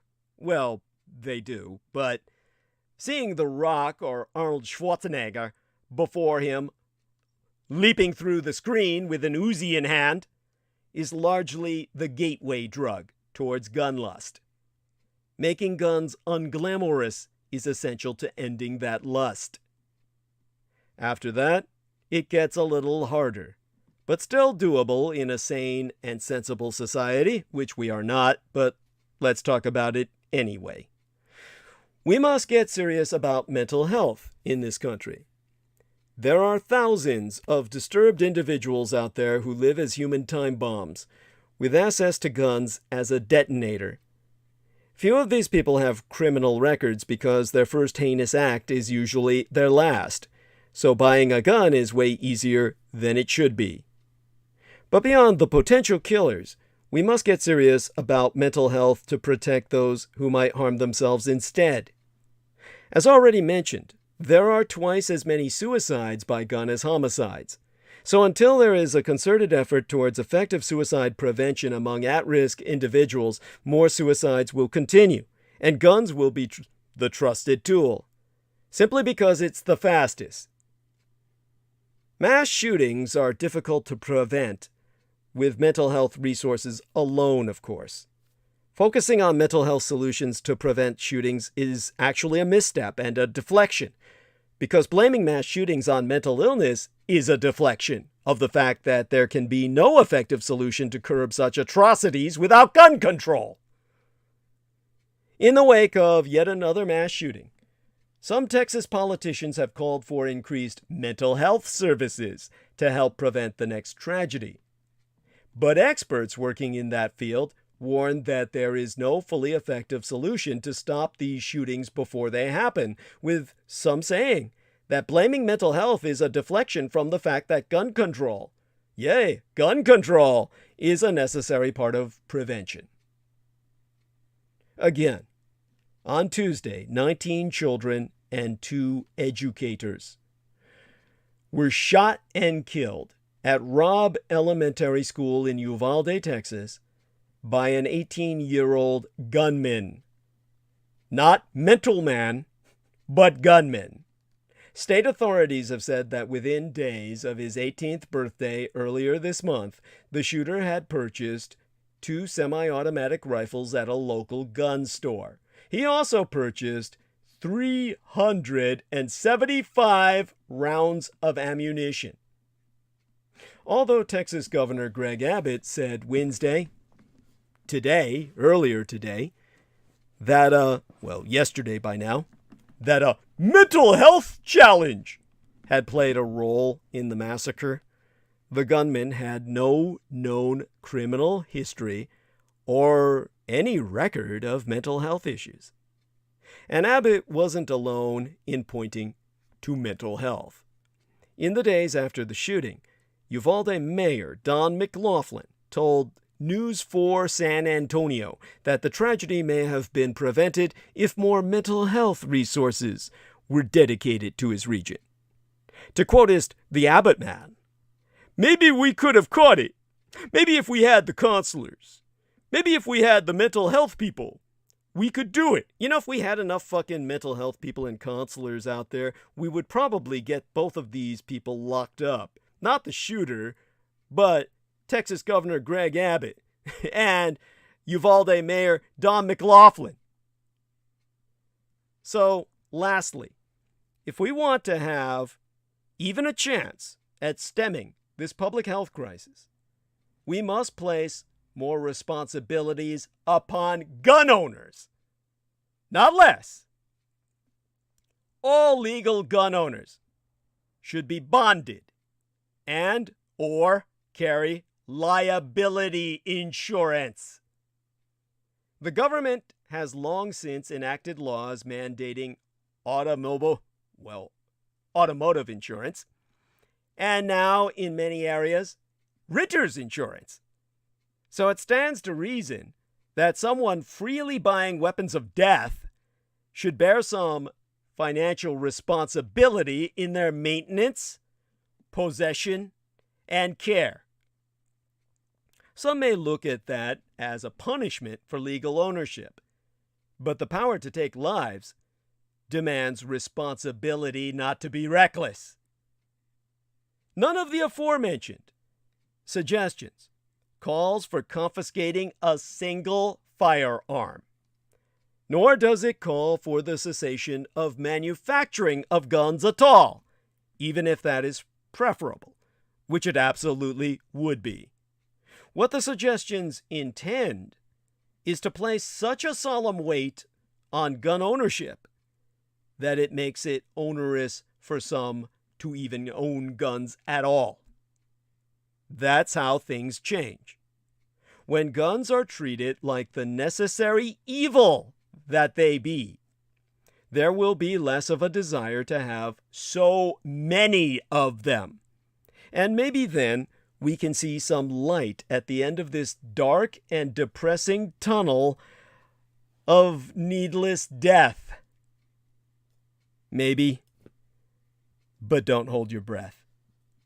Such being said, there be trois keywords from the Second Amendment you will never hear on conservative media. As the gun control debate rages in these United States, after the latest horrific massacre at an elementary school in Uvalde, Texas, you can be all but certain that those advocating for gun rights, hardening soft targets, and upholding the almighty Second Amendment are not going to actually read the text of the Second Amendment on air or ever put it into print. Why would Second Amendment absolutists skip over the actual language in the amendment? Because of the pesky second and third words in the text itself, well regulated, which is what I've just articulated in my advisement to this society in spiral. So, here be the full text of the Second Amendment, which be but a single fucking sentence. A well-regulated militia, being necessary to the security of a free state, the right of the people to keep and bear arms shall not be infringed. Now, a snap stream search of cable news channels shows that since the murder of 21 people in Uvalde, Texas, the term well-regulated has appeared when discussing the Second Amendment on both MSNBC and CNN, but not once on Fox News. Not by an anchor, opinion host, or guest. MSNBC's Lawrence O'Donnell did a segment Wednesday night on the history of gun restrictions in these United States, going back to the 1934 National Firearms Act, which outlawed the machine guns, actually submachine guns, that were popular with gangsters at the time. O'Donnell played a clip from 1991 in which lifelong Republican and former Chief Justice of the Supreme Court, Warren Burger, called the Special Interest Group's interpretation of the Second Amendment one of the greatest pieces of fraud on the American public that I have ever seen in my lifetime.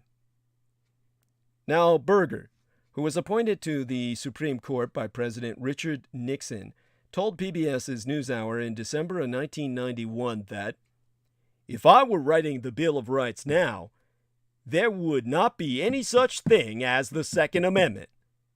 With the interviewer asking, which says, and Burger responding, that a well-regulated militia being necessary for the defense of the state, it gives people's rights to bear arms.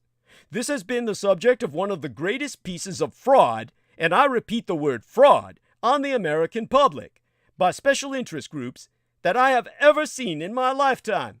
Let's look at those words.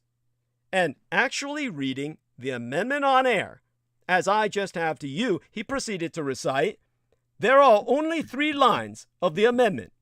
A well-regulated militia. If the militia, which was going to be the state army, if it was going to be well-regulated, why shouldn't 16 or 17 or 18-year-old and any other age persons not also be regulated in the use of arms, the way an automobile is regulated?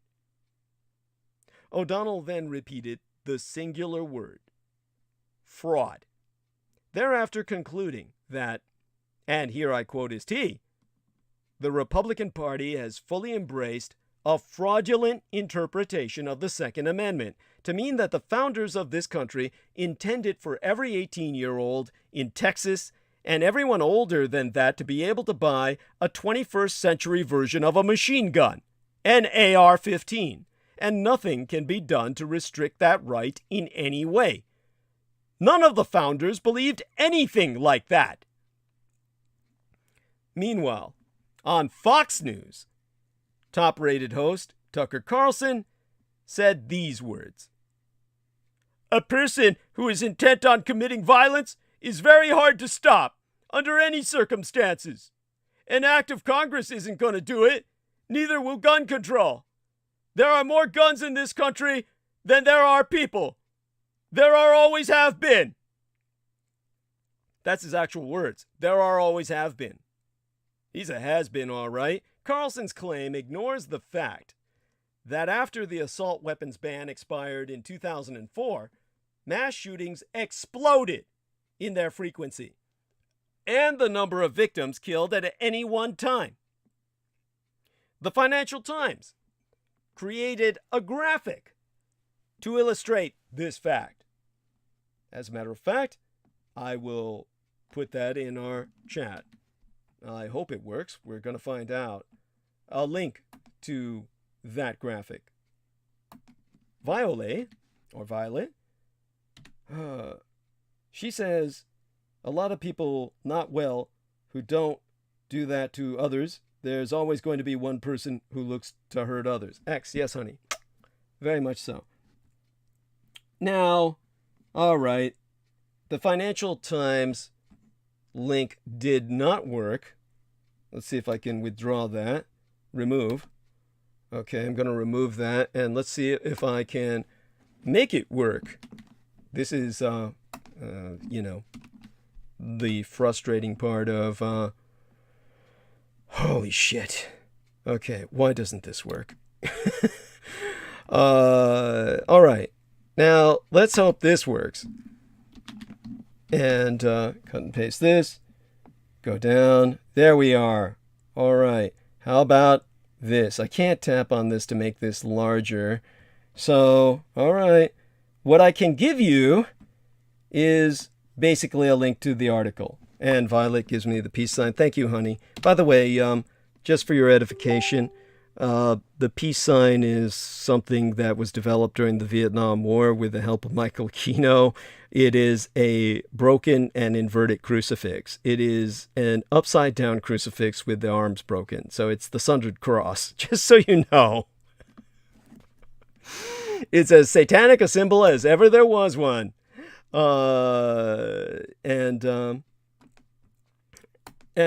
Nathan Brooks writes us, I love being a part of your show, even if it's simply as a listener, and so deeply appreciated your time you've offered thus far, sir. Thank you, sir.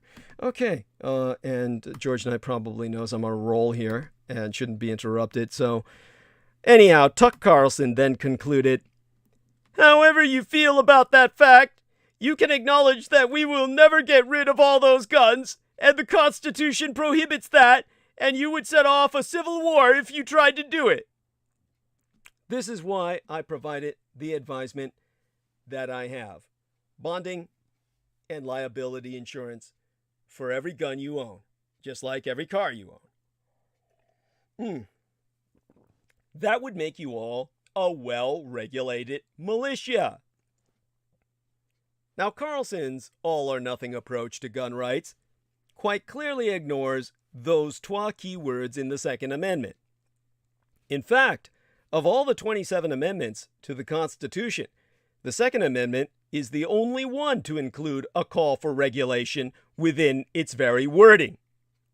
Well-regulated appears nowhere else in the Bill of Rights or in the other 17 additional amendments. The Supreme Court has also ruled and created precedent clearly stating the right to bear arms is not absolute. NBC's Cedric Alexander explained that in 1939's U.S. versus Miller, the Supreme Court decided that the obvious purpose of the Second Amendment was to assure the continuation and render possible the effectiveness of state militias and must be interpreted and applied narrowly in that context. Now, Alexander notes that U.S. versus Miller was all but nullified by 2008's District of Columbia versus Heller, which ruled that every individual has the right to a firearm outside of militia service. However, Alexander also explained that 2010's McDonald versus Chicago, in his words, kept the door open to common sense gun laws, including state and federal laws prohibiting felons and the mentally ill from possessing firearms, and regulations prohibiting firearms inside public schools. Ergo, in effect, the current Supreme Court position is that while the Second Amendment confers a foundational right, that right is not absolute. So while leaders like Texas Representative Troy Nehls, Republican of Texas, will offer sound bites on conservative media saying, "That's the first thing the left has brought up, obviously. Infringe on people's Second Amendment rights." Remember, the amendment itself both allows for and even calls for some infringements, also known as regulations.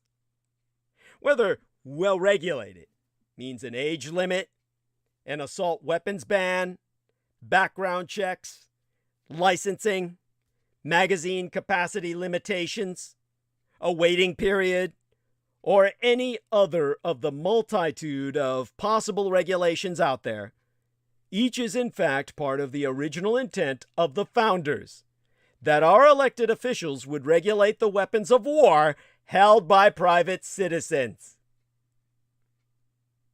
Indeed, the Uvalde and Buffalo shootings expose the myth of the good guy with a gun. Our private citizens being armed are our militia. However, they generally aren't worth a shit. The NRA, that international terrorist death cult, has a romantic notion that a good guy with a gun could stem mass shootings. In reality, it hasn't worked out like that. This brings us to the myth of the good guy with a gun. From white-hatted cowboys in movie westerns to cigarette-smoking, trench-coated fictional private detectives, the gun-packing hero has been celebrated in American popular culture as the ultimate weapon in a central battle between good and evil. In real life, the idea has been promoted as an answer to mass shootings.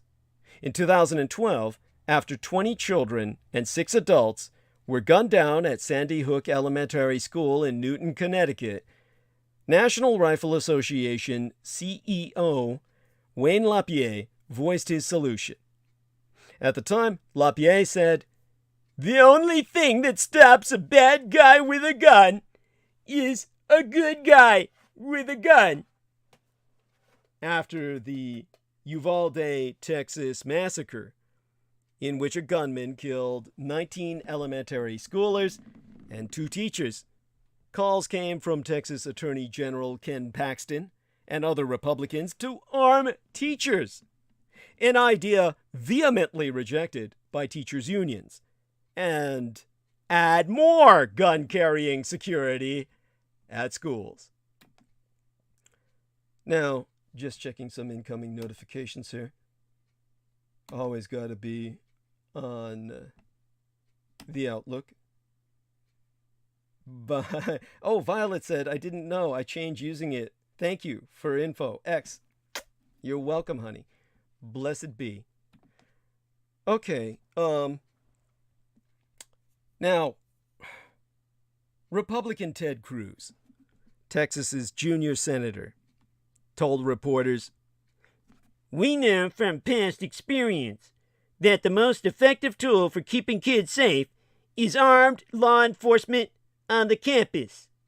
Now, Paxton, in an interview on Newsmax, said that since first responders typically can't get there in time to prevent a shooting, I think you're going to have to do more at the school because it typically involves very short periods of time, and you have to have people trained on campus to react. For those lawmakers, it's more guns that are needed in America, where the number of firearms now already surpasses the number of people living in these United States. Just hand them to the right people, the good people, and bad shooters will be stopped in their tracks. So they argue. That didn't work in Texas, where armed law enforcement personnel at the scene after the shooter first shot at his grandmother were unable to prevent the bloodbath at all.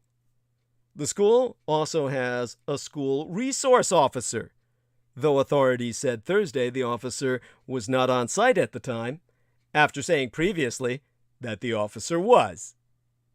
Texas authorities this week were fielding accusations that people trained to respond to such incidents didn't move quickly enough, obviously costing lives. It didn't work, this good man with a gun gonzo routine, on May 16th in Buffalo, New York either, where an armed off-duty security guard and former police officer were both together unable to stop a shooter on his self-evident racist rampage. The security guard, along with 9 black supermarket shoppers, was killed. It's also not a common outcome in previous active shooter episodes, according to the FBI. In a long trend report, the Bureau documented that from 2000 through 2019, 119 of 345 active shooters committed suicide. The only thing that stops an active shooter is when they finally kill themselves. That would be the logical conclusion. Another 119 were apprehended by police. Only 67 were ever killed by police. And 5 are still at large. In only 4 cases did citizens ever kill the shooters, and none of those 4 ever happened at an educational setting. The last 2 years show a sharp increase in active shooter incidents, but similar trends when it comes to the role of armed good guy incidents. Of 103 shooters, 54 were apprehended, 18 were killed by law enforcement, 18 committed suicide, and 6 were killed by civilians. This is what the FBI reports. Mike Lawler, a University of New Haven criminal justice professor who previously served as Connecticut's Undersecretary for Criminal Justice Policy, and who as a state legislator authored the state's red flag gun law, allowing firearms to be denied to people deemed to be a danger to themselves or others, notes that even with trained law enforcement on the scene, to quote his T, they were outgunned by this kid who was wearing body armor and had an AR-15 assault weapon. Unless you are going to put a SWAT team in every school 24/7, what exactly are you proposing to do? When law enforcement responds almost immediately, shooters have nevertheless been able to kill many people before being stopped. In August of 2019, a gunman opened fire in downtown Dayton, Ohio, and police neutralized him 30 seconds after he fired his first shot. That's what authorities said at the time. But because the shooter was armed with a high-capacity magazine, he was able to fire dozens of rounds quickly, killing 9 and injuring 27, all within the span of half a minute. The FBI reports don't detail shootings of civilians who were trying to save others, but mistaken as the original shooters. But there have been plenty of incidents when a good guy perished for his efforts to defend himself or others from an active shooter. In Alabama in 2018, Amantic Fitzgerald Bradford Jr., hailed as a hero by people who said he pulled out his gun to protect them after shots rang out in a shopping center, was himself fatally shot by police who believed Bradford to be the perpetrator.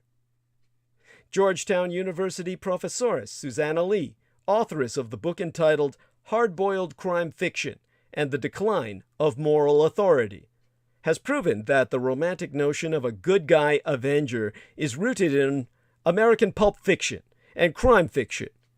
Lee has traced the roots thereof to characters such as Sam Spade and Philip Marlowe, always shooting bad guys and never missing. They feed the myth of being both invulnerable and righteous by virtue of carrying a gun. To quotist the Doctoress Lee, this is something peculiar, she says particular, to American fiction, the romanticized notion of the man who is alone and armed. And it's particularly American on a second level, that being that Americans are uniquely not just willing, but eager to mix fiction and reality. The fiction is that having a gun is an extension of strength, confidence, and self-possession. But gun ownership and gun use is really all about men feeling fearful, inadequate, and vengeful. Now, Pete Blair, Executive Director of the Advanced Law Enforcement Rapid Response Training Center at Texas State University, has equivocated that arming teachers or other civilians may or may not stop more tragedies, himself emphasizing that such people need to be properly trained for that task. To quote his T, from a theoretical point of view, it could deter attackers, knowing that there might be somebody there who is armed and might fight back. They need to be aware of how to behave, so they don't stand there with a gun in their hand and confuse police responding to the scene, and they should comply with all officer commands. Now, Texas Governor Greg Abbott signed a law in 2019 to allow more teachers to have guns in schools. The measure was in response to a 2018 mass shooting at a New Mexico school. According to a report by the RAND Corporation, at least 28 states allow staff or teachers to carry guns on campus under certain circumstances. But the good guy teacher with a gun is opposed by the National Education Association and many educators themselves, like the that lovely young couple we had at the beginning of tonight's program, Brandon Young and Kelsey, I think her name is. Now, Aaron Phillips, a first-grade teacher in Amarillo, Texas, calls the idea of arming teachers ridiculous and further traumatizing. He so concludes, and here I quote his T, "On a daily basis, I'm responsible for helping children learn, and learn through the traumas and crises they experience in their daily lives. I'm supposed to lift them up if the absolutely horrific occurs. I'm supposed to pick up a weapon and take a life that's probably going to be another kid? It's insane to think that's any kind of solution. Our jobs are hard enough. We don't need to teach like we're in a war zone." Well, for students and parents in Uvalde, the war zone has already claimed their school. In such context, at around 11:32 a.m., on the 24th day this May, 18-year-old Salvador Ramos, who lived in Uvalde, Texas, opened fire in Robb Elementary School just 2 days before students were due to start their summer vacation. After arguing with his grandmother, with whom he had been living, he shot her with an AR-15 assault rifle that he legally purchased, drove to Robb Elementary School, and carried out a gruesome shooting that killed 21 people, 19 children, and 2 teachers. The news describes Ramos as a lone gunman, but that's far from the truth. The Uvalde school shooter, Salvador Ramos, did not act alone. Men like Ramos are propped up by politicians who have spent the decades since the Columbine High School massacre failing to protect other children. The United States has an issue that has been ignored by Republicans for far too long, and the issue is gun control. Gun control is something that has repeatedly been refused in these United States, but has been proven to work in other nations all around the world.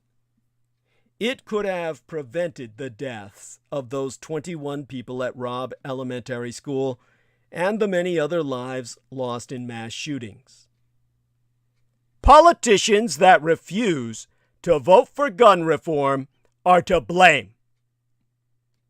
Because unfortunately, the United States of America's political system operates under a bipartisan system under which we have been conditioned to loathe each other, which with such intensity that either side will blindly disagree with whatever the opposition believes, while the people of the United States die in the crossfire, literally.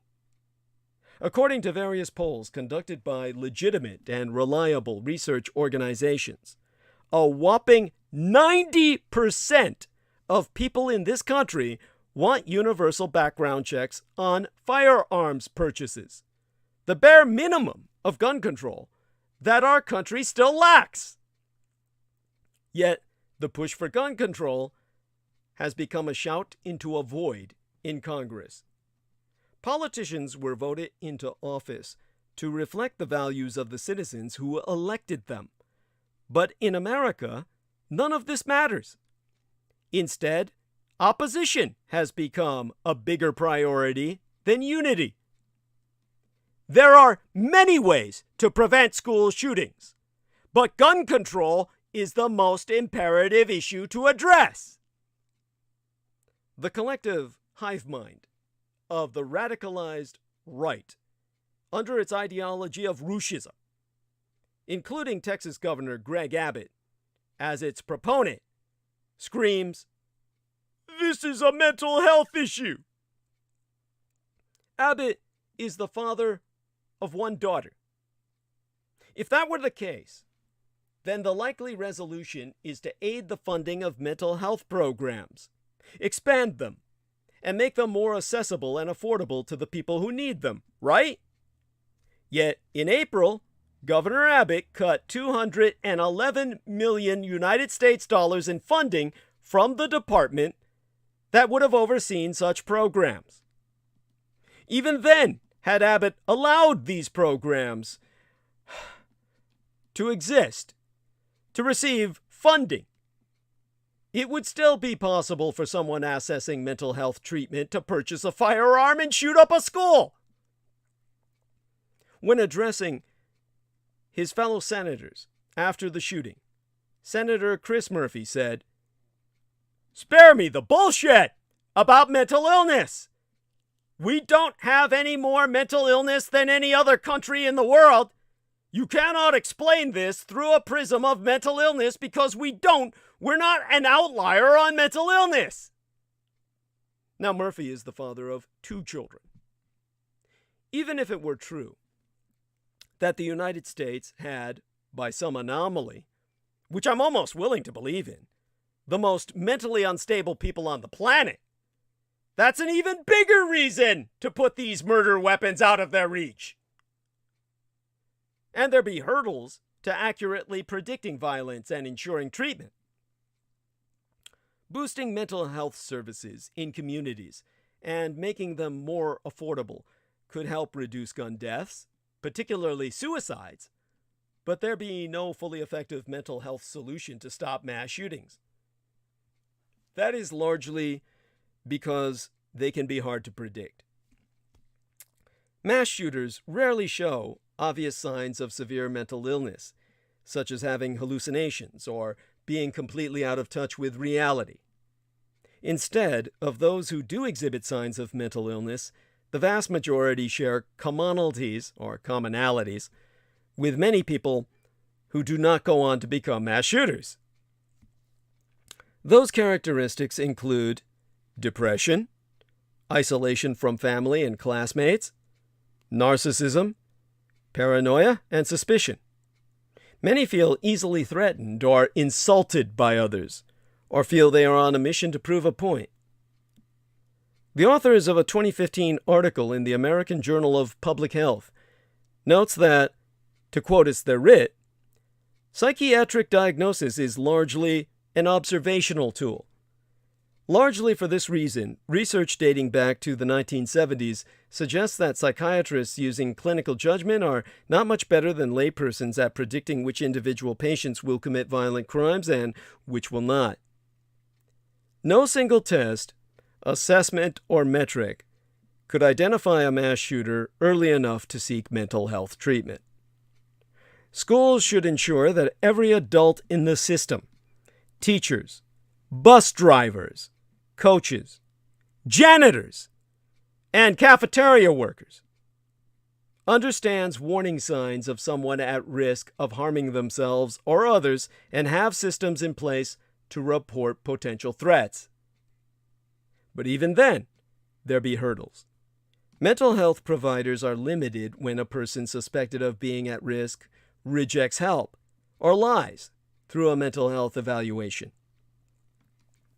Earlier this month, authorities said a white teenager in upstate New York underwent a mental health evaluation after a teacher reported a chilling comment he made in class about a murder-suicide.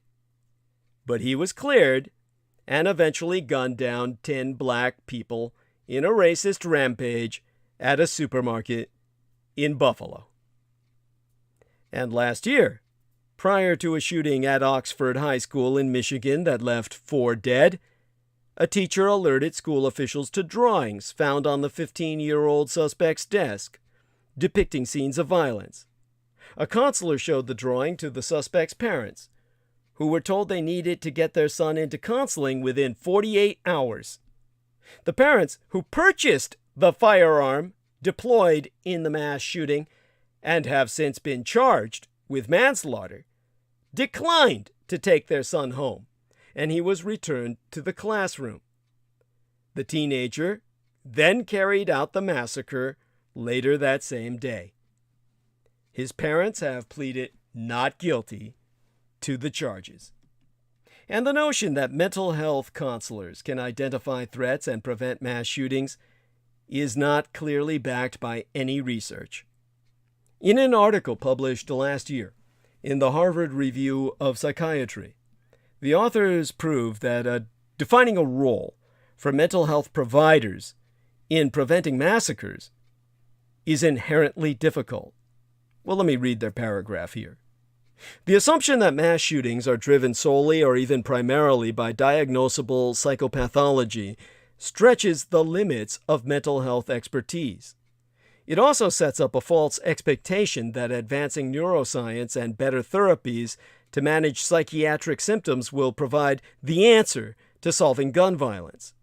There is no existing or forthcoming unified theory of impaired brain functioning or of cognitive, mood, or behavioral dysregulation that could adequately explain mass shootings or multiple victim gun homicides. And it's not propaganda, as the Texas senator who has received 176,000 United States dollars in donations from the NRA, Senator Ted Cruz, would have you believe. Senator Cruz is a father of 2 children. The issue is not political, which is what propaganda is all about, promoting politics. What is political about the deaths of children? It's not mental health. It's not violent video games. And it's not that there aren't enough guns. The answer is most certainly not arming teachers, training kids, bulletproof backpacks, or pleading to God to root out evil. Thoughts and prayers will not prevent school shootings.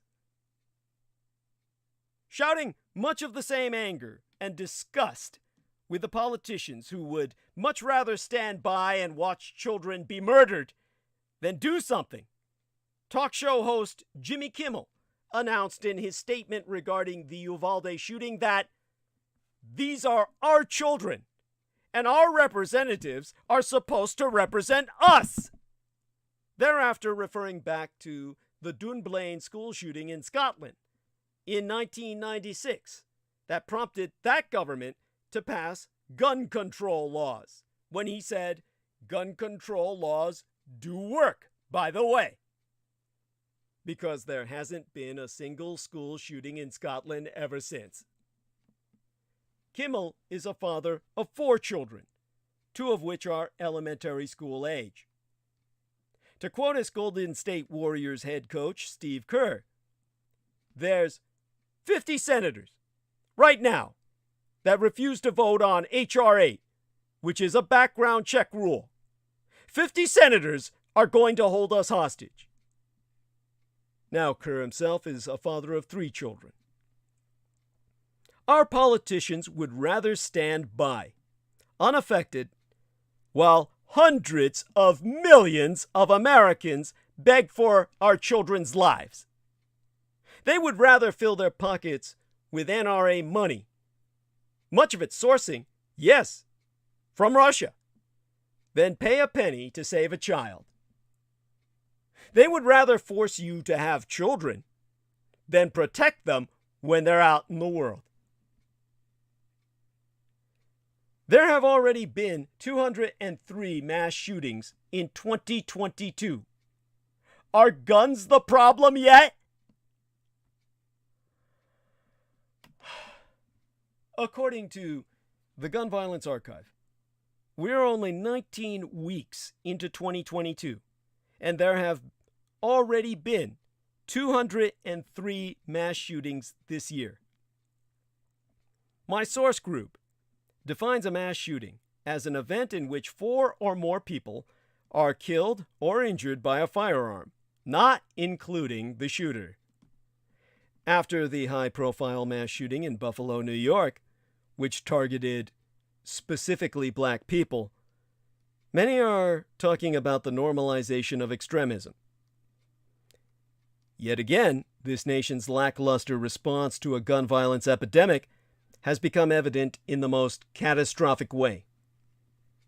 22 mass shootings alone left 374 people dead over the past many years. Let me tell you where the guns came from. Authorities confirm that both the suspects in the shootings at a Uvalde, Texas elementary school and a Buffalo, New York supermarket were both just 18 when they purchased the weapons deployed in their attacks. Too young to legally purchase alcohol or cigarettes, but old enough to arm themselves with assault-style weapons. The Buffalo suspect was taken to a hospital last year for a mental health evaluation, but the incident didn't trigger New York's red flag law, and he was still able to purchase a gun.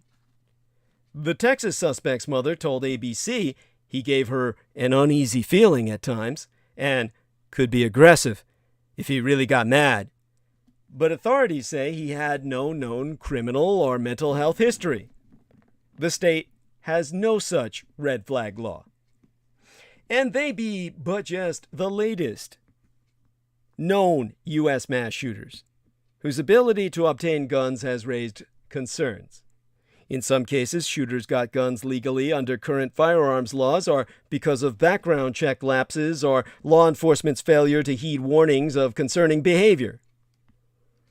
After the shootings, which together left 31 people dead, President Joe Biden renewed calls for stronger gun laws and questioned whether people as young as 18 should be allowed to purchase firearms. In the past, Biden has called for banning assault-style weapons and expanding background checks. All Republicans oppose the measures. Now, when I was looking through the internet, I basically found, as I said, a number of cases in mass shootings over a decade, in which obtained guns based on police reports, court documents, and contemporaneous reporting showed us how easy it is to get yourself armed, gunned up. I can return to that as kind of an appendix to transmission. But the most recent mass shootings are our tragic reminder of the need for gun control. Notably, the weapon that is known to have been used in the Buffalo mass shooting was a legally purchased AR-15 style platform. This is the weapon of mass murder of choice. The physical manifestation of terror. So, it was the white supremacist shooter Peyton Gendron who legally obtained the AR-15 platform rifle. And reports prove he had already threatened to shoot up his own school, and his concerning manifesto provides all evidence of his plot to kill having been brewing for a while. While the Buffalo shooting grabbed headlines over the weekend for obvious reasons, it wasn't the only incident of its kind. There was a shooting at that United States church in California, an attack on its Taiwanese congregation that left 1 dead and 5 injured. And in that incident that could have become as deadly as the shooting in Buffalo, New York, it took a group of Taiwanese civilian churchgoers to subdue a communist Chinese shooter that came into their church with the intention to kill. The weapon that reportedly killed 1 and injured 5 there, 5 more, was but a handgun. Another shooting occurred during an altercation in Houston. Reports indicate that a group of men got into some sort of disagreement at a busy flea market in Houston on Sunday. Something allegedly caused the men to get into a gunfight that left 2 dead and 3 more injured. The injured men are in critical condition, so it's possible that there will be more deaths in connection with that gunfight. 2 handguns were reportedly recovered at the scene. People are going to keep dying due to gun violence in the United States until legislators decide to get serious about firearms and their role in American society. People are going to keep dying from gun violence. Whether it's a churchgoer in California, a black shopper at the supermarket, or a child who gets a hold of their parents' weapon, they all have at least one thing in common: the need for stricter gun laws in the wake of these shootings is painfully obvious, and those in support of increased protections are growing increasingly frustrated by the lack of action. But still, critics of gun control continue to weigh in with problematic arguments. In the wake of the Buffalo shooting, the NRA tweeted, "Disarming law-abiding citizens and making good people helpless will not make bad people harmless." The argument against gun control ignores the fact that an armed security guard was among Gendron's victims. Attempts to convince the public that guns keep people safe completely overlook the fact that a security guard with a gun is no match for people like Gendron, white supremacists who flourish in a nation with minimal gun control. You see, cowardice is the point of white supremacy too. My own unfamiliarity with Buffalo's demographics did not prevent me from comprehending what I was seeing when I first saw breaking news alerts of a mass shooting in that city and read that it happened on Jefferson Avenue, Whereupon I knew that some streets in some neighborhoods in some cities are just where you will always find regular black people, and that Jefferson Avenue in Buffalo is obviously one of them. Regular here is not a pejorative, nor is it an implication that there's such a thing as irregular black people, just a way to describe working class people doing nothing but living their lives on a sunny Saturday. Sleeping in, tending lawns, walking pets, washing cars, watching nephews, grilling meat, sipping tea, getting nails done, and maybe going to the grocery store too. It's this banality, the purposeful obliviousness of the assumed safety of minding your own damn business, that Peyton Gendron hoped and prepared for. The 10 people killed were not just randomly chosen sitting ducks. They were targeted specifically because they were defenseless. Specifically because they included church ladies and retired grandparents with no real chance to fight or even run. That he was equipped with an assault rifle and outfitted with protective armor isn't just more proof of an unfair fight, it's proof that making the fight as unfair as possible was the whole point. Is the whole point. We already know Peyton Gendron too. We didn't know his name until the news reported on it, but we know him.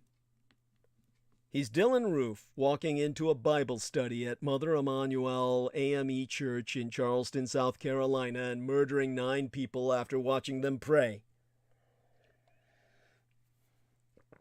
And Dylan Roof, in turn, is Robert Gregory Bowers, insidiously killing 11 people during Shabbat morning services at the Tree of Life Synagogue in Pittsburgh. And Robert Gregory Bowers, in the little Russian stack doll model, is Patrick Crusius, saying he drove 10 hours to a Walmart in El Paso to kill as many Mexicans as he could. These men, with their alleged sneak attacks on the unarmed and the unsuspecting, are no different than the mobs of dozens, hundreds, thousands gathered to lynch just one person. Like the hundreds in 1918 who hanged Mary Turner upside down from a tree, doused her in gasoline and motor oil, set her on fire, and split her abdomen open with a knife. She was 8 months pregnant, and her unborn child fell to the ground and was murdered too. Or the domestic terrorists in the 20s, 30s, 40s, 50s, and 60s attacking black neighborhoods, black schools, and black churches with fire, bricks, bullets, and bombs at night and while hiding behind white sheets and citizens' groups, or the entire communities, masses of faces, full-throated and frothing, out to intimidate a 6-year-old going to class. White supremacy is, essentially, an ecosystem built around the idea of never having to fight fair. A full-bodied commitment, culturally, politically, spiritually, to the retention of the privilege to be cowards. They're learning to read? Let's kill them. Can't legally kill them anymore? Let's burn down the schools. Can't burn down the schools anymore? Let's ban books. They want to vote? Let's kill them. Can't legally kill them anymore? Let's make them take literacy tests. Literacy tests are outlawed?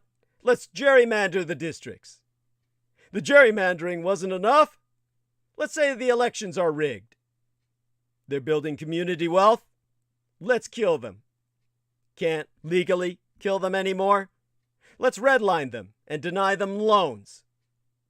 Can't legally deny them loans anymore? Let's give them loans at subprime rates. White supremacy is essentially an ecosystem built around the idea of never having to fight fair. And while we're doing this, let's preach the gospel of meritocracy and selectively quote scripture and the Reverend Martin Luther King Jr. Let's cut off their feet and then let's scold them for having no bootstraps to pull themselves up by. Let's flood them with guns. Let's give them toxic land. Let's give them poisoned water. Let's give them bad health care. Let's ensure they have no money, and then let's keep them in jail for being broke. And then let's deny this is even happening. Deny what has always happened. Deny what we're planning to happen. Deny what they're witnessing. Deny what they're living. I would maybe halfway respect the many guardians of white supremacy in Washington and cable news if they just cop to it. Like I myself am honest about everything. But they never will. Because they know it's more difficult for us to defend ourselves against a force that defines its own reality. And that it's impossible to be a citizen with integrity, a person with empathy, a human, and defeat a coward. Because a coward won't fight you unless you're not looking, unless they can swarm you, unless they can cheat you, unless they are armed and wearing armor, and you are in the produce aisle or on the pew. They punch sometimes, sure, but only if you're sleeping. The Buffalo shooting mass murderers manifesto took inspiration directly from Republican politicians. A community in Buffalo, New York, has been rocked by tragedy after this gunman entered the local Top supermarket and opened fire on the people inside. And now, with an investigation underway and a trial set to take its place, there are still all too many questions left to answer. How do things like this happen so much in this country? And how can we prevent such tragedies in the future? The Buffalo mass shooter believed that he was helping to save white Americans from being replaced. The twisted reasoning that led Peyton Gendron to go on a shooting spree that would leave 10 dead and 3 injured in a Top supermarket in Buffalo, New York, begins with the notion that white people are being intentionally replaced by some international conspiracy. Gendron wrote that while Jewish people were a part of this problem, they could wait. While the high-fertility replacers will destroy us now, it is a matter of survival we destroy them first. As evidenced by the choice of the target location and his stated intentions in the manifesto, Gendron believes that these high-fertility replacers are black people. But Gendron is no lone wolf acting on some fringe conspiracy theory. Peyton Gendron has been indoctrinated by the replacement theory that has made its way into mainstream politics. To get to the root of the issue and understand where Gendron gets those cruel thoughts from, you need not look too far right. Tucker Carlson is one of the most influential speakers on the political right. His show is the most watched program on cable television. And what do Tucker Carlson and an 18-year-old domestic shooter have in common? A fixation on replacement theory. Fear-mongering is very common in right-leaning politics in recent years, and one of Carlson's favorite topics to fear-monger about is the future of a white minority in America. Carlson typically has defended and doubled down on his stance by saying that it's actually an issue of protecting the current electorate from the addition of new people whose voters would serve to dilute the current political power of Americans. You know, just like what racists believed would happen when black people finally received the right to vote. The truth is that the people echoing Carlson's PowerPoints are trying to dress up a neutral, basic, natural fact of demographic shifts and population growth as a vast conspiracy aimed at making white people into an oppressed minority. It's painfully easy to see how this thought process arrives at the logical conclusion that Peyton Gondron found on Saturday, May 14th, this year. If you are a white person who truly believes that there is a conspiracy to replace and eventually oppress white people with non-whites, then animosity toward non-white people is an inevitability. All prominent Republican politicians also embrace the Great Replacement theory. In 2021, Representative Elise Stefanik came under fire for paid Facebook campaign ads in which she insinuated that Democrats are using immigrants to replace Republican voters. One ad that was paid for by Stefanik's campaign says, "Radical Democrats are planning their most aggressive move yet." And then, all in the uppercase, "a permanent election insurrection." U.S. Representative Marjorie Taylor Greene has spread a similar ideology. So some may brush it off when Tucker Carlson says something insane about conspiracies to replace white people, but it's hard to ignore when an actual representative shares videos that say things like, "An unholy alliance of leftists, capitalists, and Zionist supremacists has schemed to promote immigration and miscegenation with the deliberate aim of breeding us out of existence in our own homelands." Now, the ideology ignores the fact that the path for immigrants to get voting rights in these United States is long and arduous. Instead, it exists to promote a discriminatory rhetoric that favors white voters.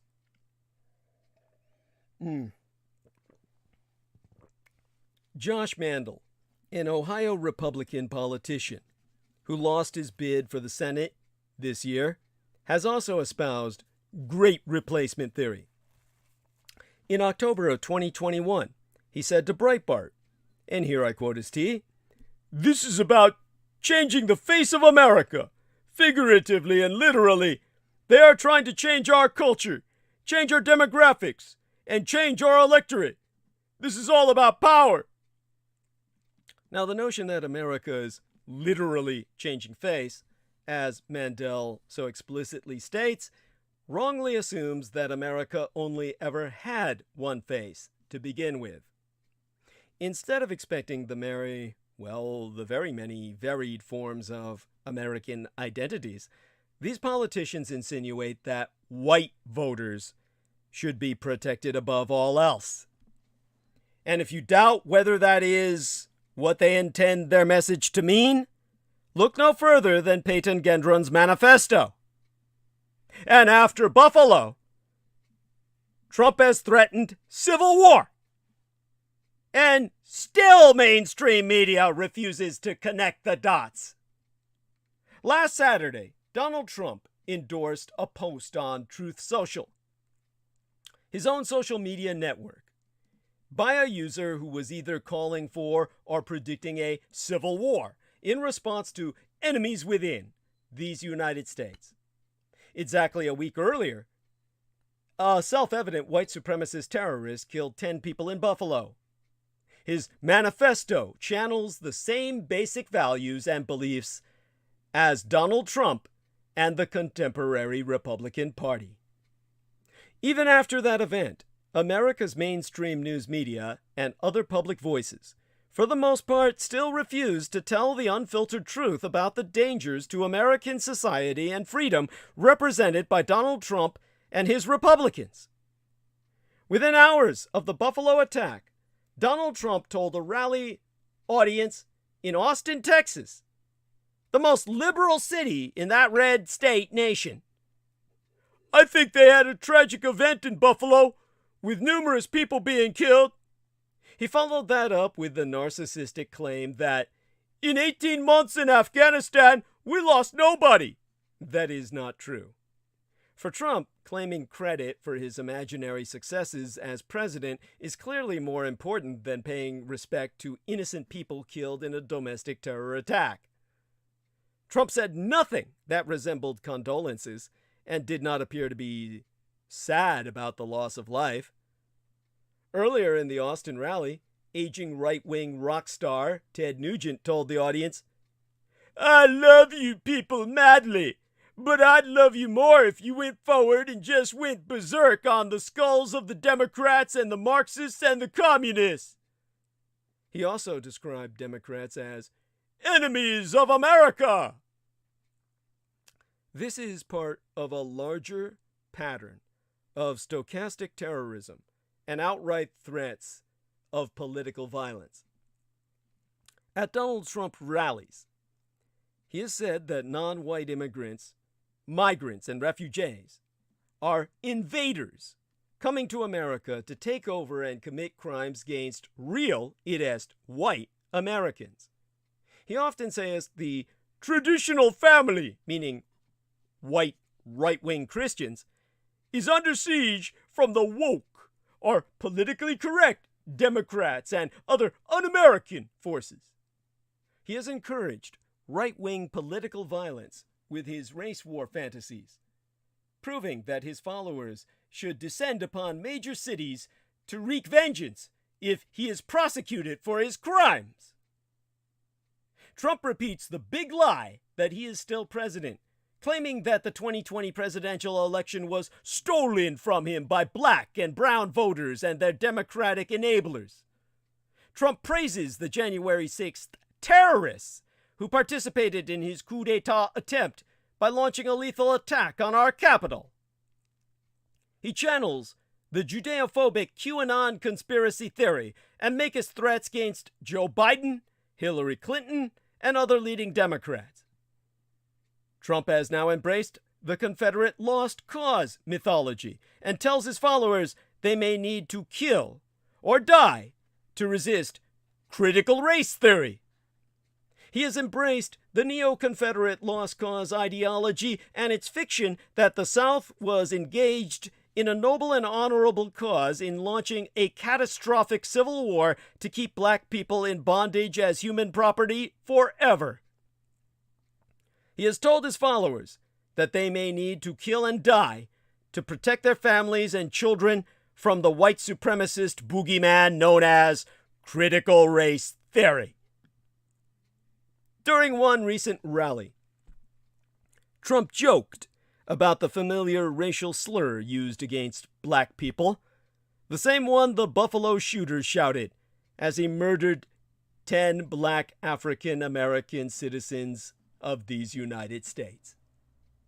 Donald Trump's language, values, and beliefs are drawn from the same white supremacist imagination that led to the Buffalo Massacre and also spawned the massacres in El Paso and Pittsburgh, as well as the 2017 rampage in Charlottesville.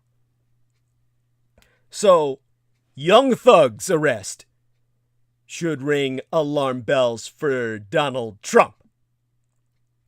If a rapper can catch a RICO charge over song lyrics, should not a president be able to catch a RICO charge over tweets and more?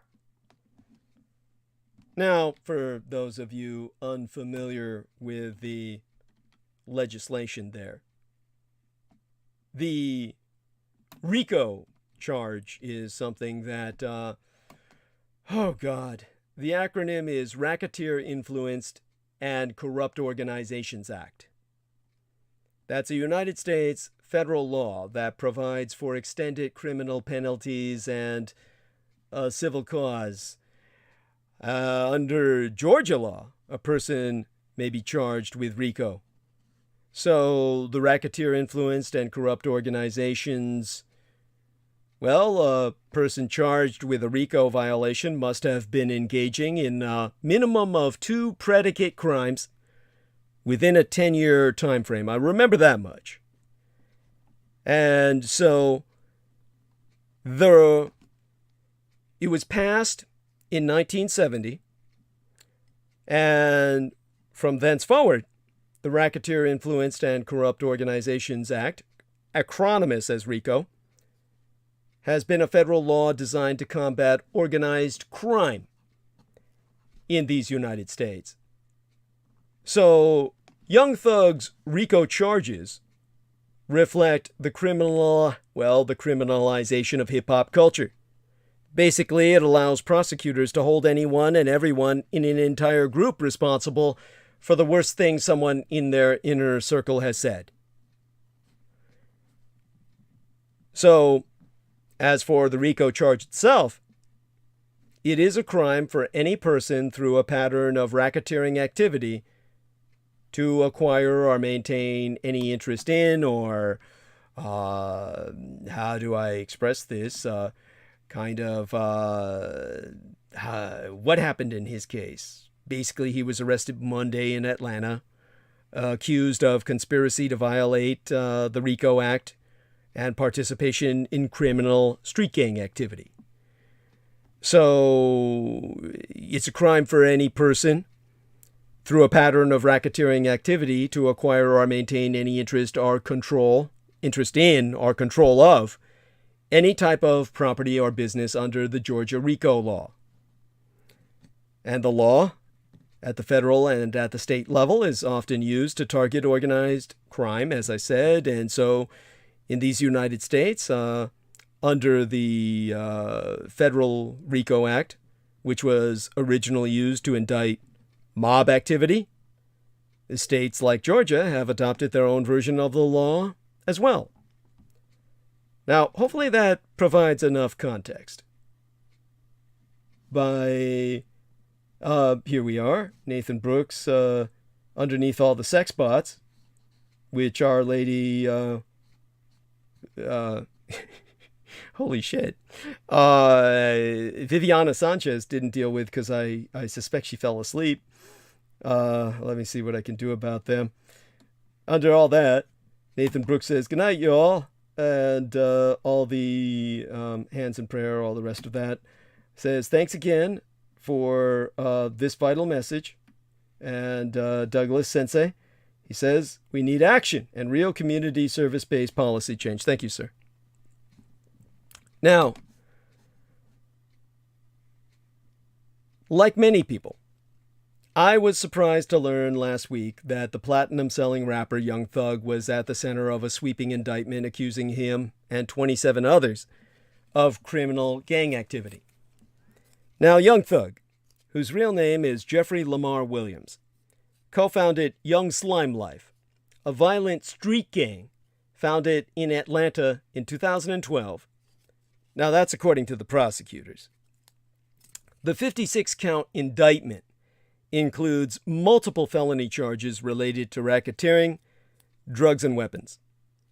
Now, to bolster her case against Williams, Fulton County District Attorney Fannie Willis used some of his lyrics as evidence. Now, Williams has pleaded not guilty. His attorney said that he was simply exercising his freedom of speech as an artist, and that the state seeks to insinuate criminal conduct from quotations from song lyrics and social media posts. Now, on its face, using song lyrics as corroborating evidence of criminality is a questionable practice with major First Amendment implications. That said, courts have ruled that lyrics are admissible evidence, and Willis clearly thinks they can be used to help prove someone violated the state's racketeer-influenced and corrupt organizations, id est, RICO, read RICO statutes. So, just as a kind of by your side here, a kind of, how do I say this? A kind of side issue, a side note. Basically, this is criminalizing rap crews. I mean, when last week, when the Fulton County District Attorney in Atlanta charged the rappers Young Thug and Gunna with this indictment of more than 80 pages for allegedly participating in street gang activities and violating RICO law, originally designed to fight organized crime like the mafia, that indictment names Young Slime Life, which is Young Thug's rap collective, as a street gang, and the rapper as its founder. But these latest charges and arrest fit within this larger web of how the criminal justice system is using RICO to prosecute hip-hop artists. Now, NPR's Ayesha Rasco Spracketh with NPR Music podcast, it's called Louder Than a Riot, I think, is their podcast. The co-hosts are Sidney Madden and Rodney Carmichael, and they were discussing how the definition of gang is being applied to rap crews.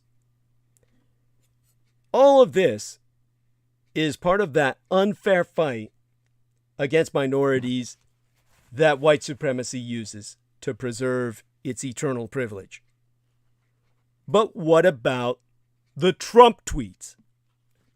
Remember, Willis's office is also investigating former President Donald Trump for potential RICO charges, stemming from his efforts to overturn his own 2020 electoral loss to Joseph Biden in Georgia. And if song lyrics can be used to ensnare a musician in a potential racketeering charge, should not the ex-president face similar scrutiny for his conspiratorial and menacing tweets? You see, Georgia was central in Trump's failed attempt to overturn the electoral results and keep himself in power. In January of 2021, leaked audio revealed he asked Georgia Secretary of State Brad Raffensperger to find more votes in his favor to help him win. But along with that, Trump's tweets about Georgia helped tell the story of an obsessive loser, one who stopped at nothing to stir a flurry of right-wing anger over non-existent election fraud, with hopes the outrage would keep him in office for as long as he wished, forever. Let's review. Days after the 2020 election, when Biden had already been declared the projected winner, Trump retweeted a post from Georgia Governor Brian Kemp about only counting legal ballots. Trump claimed that meant he was victorious. "This is good news! It means I won!" Or so he tweeted. Of course it didn't. Then, in December of 2020, he tweeted that Kemp should resign from office, claiming he was an obstructionist who refuses to admit that we won Georgia. Big! He didn't. Then, Trump also retweeted a post that month from right-wing conspiracy theorist and attorney Lynn Wood, claiming Raffensperger and Kemp will soon be going to jail over baseless claims they helped cheat Trump out of being reelected. Then, Trump posted a tweet in January of 2021, falsely alleging there was impropriety with voting machines in Republican strongholds during Georgia's special Senate elections. The tweet claimed that reports were coming out of the 12th Congressional District of Georgia that Dominion machines are not working in certain Republican strongholds for over an hour. Ballots are being left in lockboxes. Hopefully they count them. Those claims were immediately rebuffed by Georgia's Republican election officials. Then, in another tweet that month, Trump floated a conspiracy theory about a dump of fraudulent votes being used to steal the races from Republicans, as vote counts showed the Russo collaborationist Red Republican insurgency was en route to losing at least one Senate seat during the special elections. He tweeted, "Looks like they are setting up a big voter dump against the Republican candidates, waiting to see how many votes they need." This was a lie, of course, but a lie Trump repeatedly told about all states that he lost. And these tweets only tell part of the story of Trump and his team's Georgia schemes. Reuters reported extensively on the Trump campaign's effort to scapegoat 2 black election workers, falsely alleging they had fraudulently discarded votes for Trump. And all of these acts were in furtherance of a lawless plot to interfere in Georgia's electoral process. All its processes, as a matter of fact. Now, at a news conference last week about Williams's arrest, Willis said, "It does not matter what your notoriety is, what your fame is. If you come to Fulton County, Georgia, and you commit crimes, you are going to become a target and a focus of this district attorney's office, and we are going to prosecute you to the fullest extent of the law. For the country's sake, I just hope her definition of gangs goes beyond groups like Young Slime Life or YSL. The MAGA gang has proven to be the most dangerous criminal network of all." And in not unrelated news, many leading figures of the conservative movement gathered in Hungary last week for the first CPAC, Conservative Political Action Conference session ever held in Europe. They made common cause with members of the Rúsist global right from Europa and around the globe. Hungarian Prime Minister Viktor Orbán has become as the far right's hero and role model, having increasingly suppressed free expression and imposed a pseudo-democratic system often called competitive authoritarianism. The Republiko-Rússis and their movement are working feverishly, and so far quite successfully, to apply Orbán's lessons in these United States. At the New Republic, Michael Tomasky has written, and here I read it therefrom, "This event was the American right wing stating as openly as it ever has that Rússism is its goal for the United States of America. Hungary is a one-party, right-wing state where the ruling ideology encourages racial hatred of minorities, Jews, and the Roma, and that is where American conservatives decided to have a party." Tucker Carlson spracketh at this conference, of course, as did Mark Meadows, and via video, Donald Trump himself. Trump beamed that he and Orbán were very close and said, "He's a great leader, a great gentleman, and he just had a very big election result. I was very honored to have endorsed him. A little unusual endorsement. Usually I'm looking at the 50 states, but here we went a little bit astray. And I did that only because he really is a good man, and he has done a fantastic job for his country." Whereas Orbán himself cut right to the chase. He said that Hungary had been completely healed of anything smacking of liberalism, and he was crystal clear about how to do it. Control the media. The American right, from Trump to CPAC chief Matt Schlapp on down the line, celebrates and seeks to emulate a racist, Euro-Russist anti-democracy. They want to turn the United States into Hungary. Now, in a recent report for Salon magazine, Catherine Joyce highlighted how the Great Replacement conspiracy theory, which inspired the Buffalo shooter, was both echoed and amplified at CPAC Hungary. I will readest her writ now.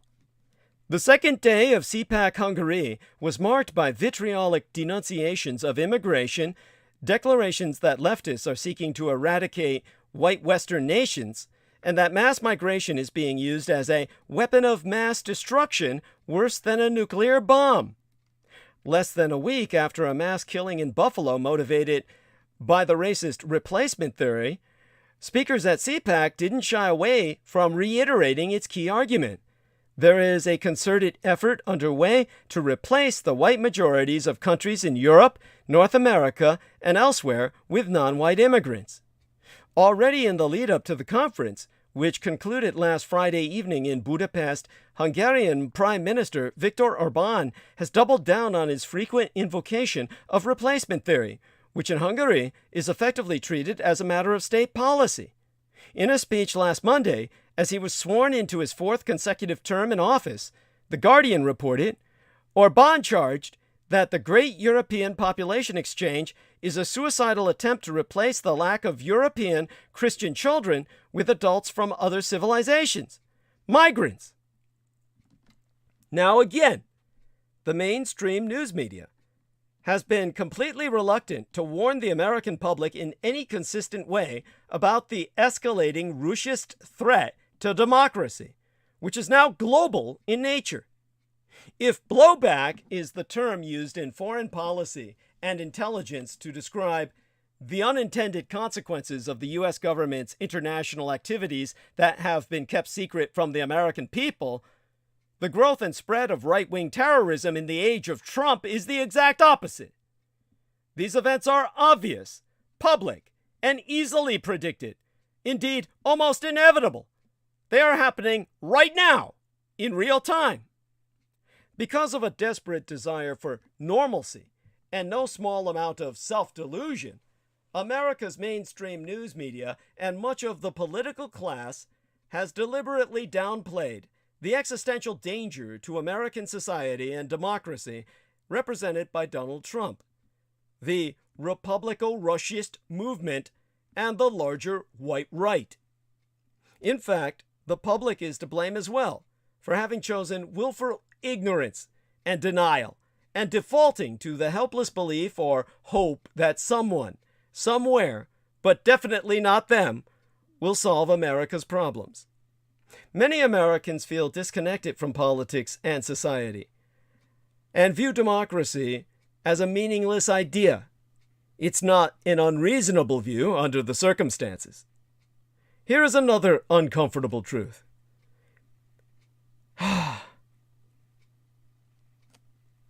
When it comes to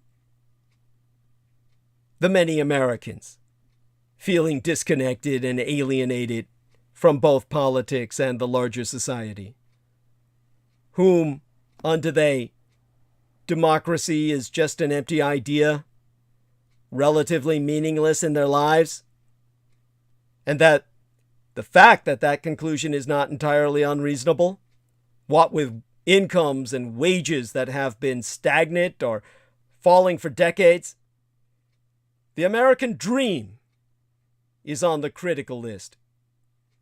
Future generations will be worse off than previous ones. The COVID pandemic has killed more than 1 million Americans, no matter what Fox News watchers deny, with no clear end in sight. The social safety net is in tatters, and America's social and political institutions are experiencing a legitimacy crisis. That disconnect is made even worse by the fact that money rules American politics, and that corporate leaders and oligarchs have more impact on the day-to-day lives of the average American than does representative government and democracy. If many Americans are asking what democracy has done for them lately, the Democratic Party and its leaders have not offered any clear and compelling answer. Trump and the Republico-Russists are working to fill that void Yet, in the face of this existential threat, leading news media figures and other political elites rely on obsolete, insufficient, or even failed narratives and conceptual frames when they try to interpret this escalating disaster. So we get horse race journalism, an obsession with endorsements, and whether Trump's chosen candidates are winning or losing, the fight of the day, or the controversy of the minute. The 24/7 news cycle is filled with tedium and minutiae, elevated as crises or breaking news, with little effort to provide the information, context, and framework needed to understand the Römischens calamity. In a much-cited essay from the year 2011, the year my late and sainted Cyrus, my womb matron, my mother, Diana Dietrich, died, was murdered, but within days of Fukushima Daiichi, experiencing the 3/11 attack, Japan's 9/11. The media critic and scholar Jay Rosen explained these failings as a function of the savvy style in political journalism. I'll read his paragraph, which sums it up. In the United States, most of the people who report on politics aren't trying to advance an ideology, but I think they have an ideology, a belief system that holds their world together and tells them what to report about.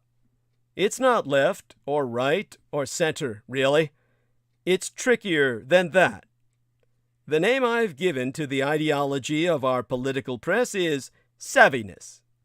In politics, our journalists believe it is better to be savvy than it is to be honest or correct on the facts. It's better to be savvy than it is to be just, good, fair, decent, strictly lawful, civilized, sincere, thoughtful, or humane. Savviness is what journalists admire in others.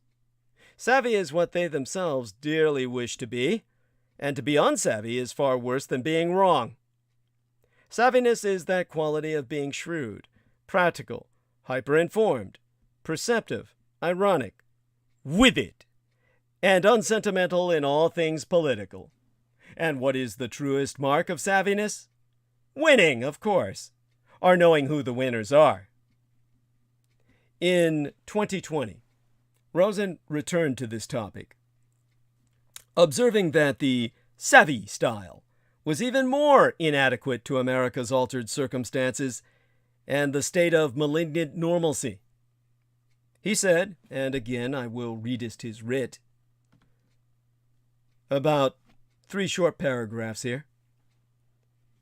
You might not like it, but it's smart politics. Was helpless to describe a party unmoved by conventional understanding of facts. Strategy coverage. Both sides do it. Who's up and who's down. Winners and losers. Controversy of the day. Assess journalism. We'll have to leave it there. All these forms were spectacularly ill-matched to Donald Trump when he emerged as a threat to American democracy. The press had drifted too far off course. It still identified with the pros who knew how the game was played. But the pros were themselves under attack in Trump's style of resentment politics.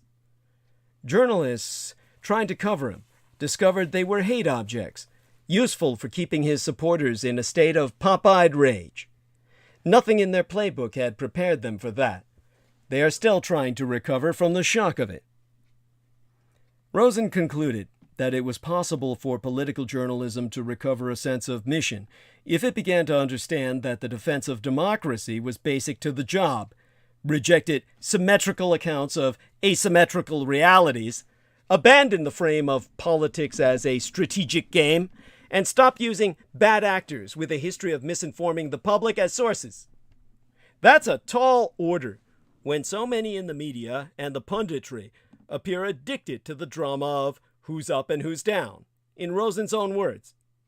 As a class, the American mainstream news media, the pundits, and too many other members of the commentariat see politics as a type of horse race and are choosing to ignore that one of the horses is death, pestilence, chaos, destruction, and evil, but given the harmless horse name of petulance in the lead. The horse race itself and the stakes of winning and losing are fundamentally different in the age of Trump and beyond. Yet too many of the country's public voices, in the news media and the political class as a whole, are continuing to operate as though things are all more or less okay. And this is all just a slightly more stressful version of business as usual. As matters devolve in America, the everyday people, those regular folks, will not have the ability to delude themselves or somehow insulate themselves from the reality of this new American nightmare.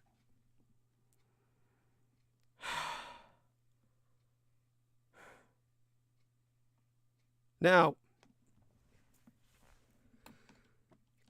where do I take it from here? In the hours we have remaining. When I take a look at live stream, and we have 10 to 11, 11 to 12, 2.5 hours, a little bit more. I'll try and take us back to the guns. Take us back to where I can credit Crystal River for the information she provided me. But understand that where we're at right now, everything that I've just said about the new America nightmare, this dystopia, just as he did with the Supreme Court, Trump packed the federal judiciary with often unqualified ideologues handpicked by the Federalist Society. And so America will be stuck with the consequences of Trump for the rest of our lives. In 2013, the Securities and Exchange Commission charged George R. Jarkisy, Jr., a Houston area hedge fund manager and Republican donor, with defrauding investors. Jarkisy sued, arguing to a federal court in Washington, D.C., that the SEC, Securities and Exchange Commission proceedings, violated his constitutional rights. No dice. He appealed to the D.C. Circuit Court of Appeals. Same result.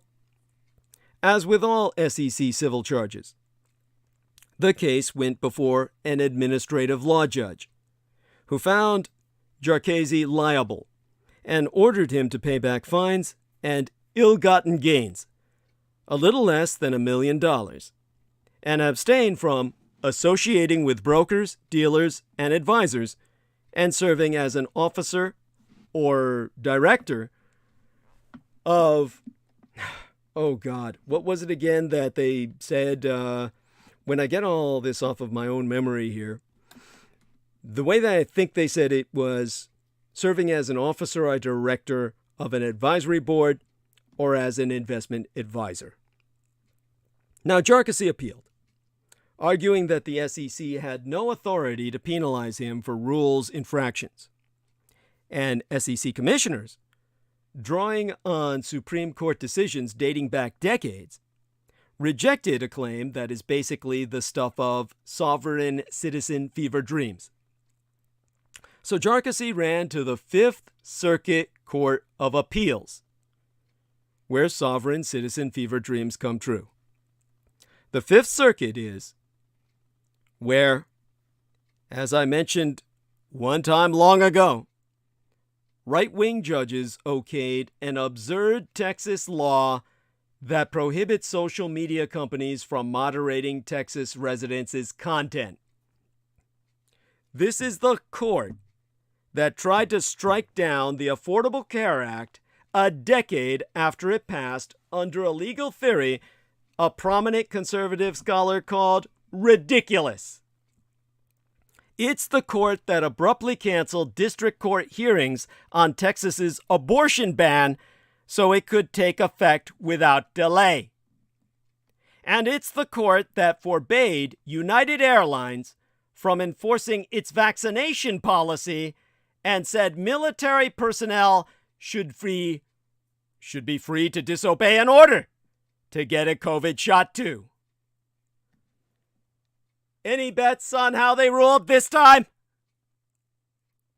In a 2-1 decision, appointees of Donald Trump and George W. Bush declared that the Security Exchange Commission system for enforcing its own rules is unconstitutional.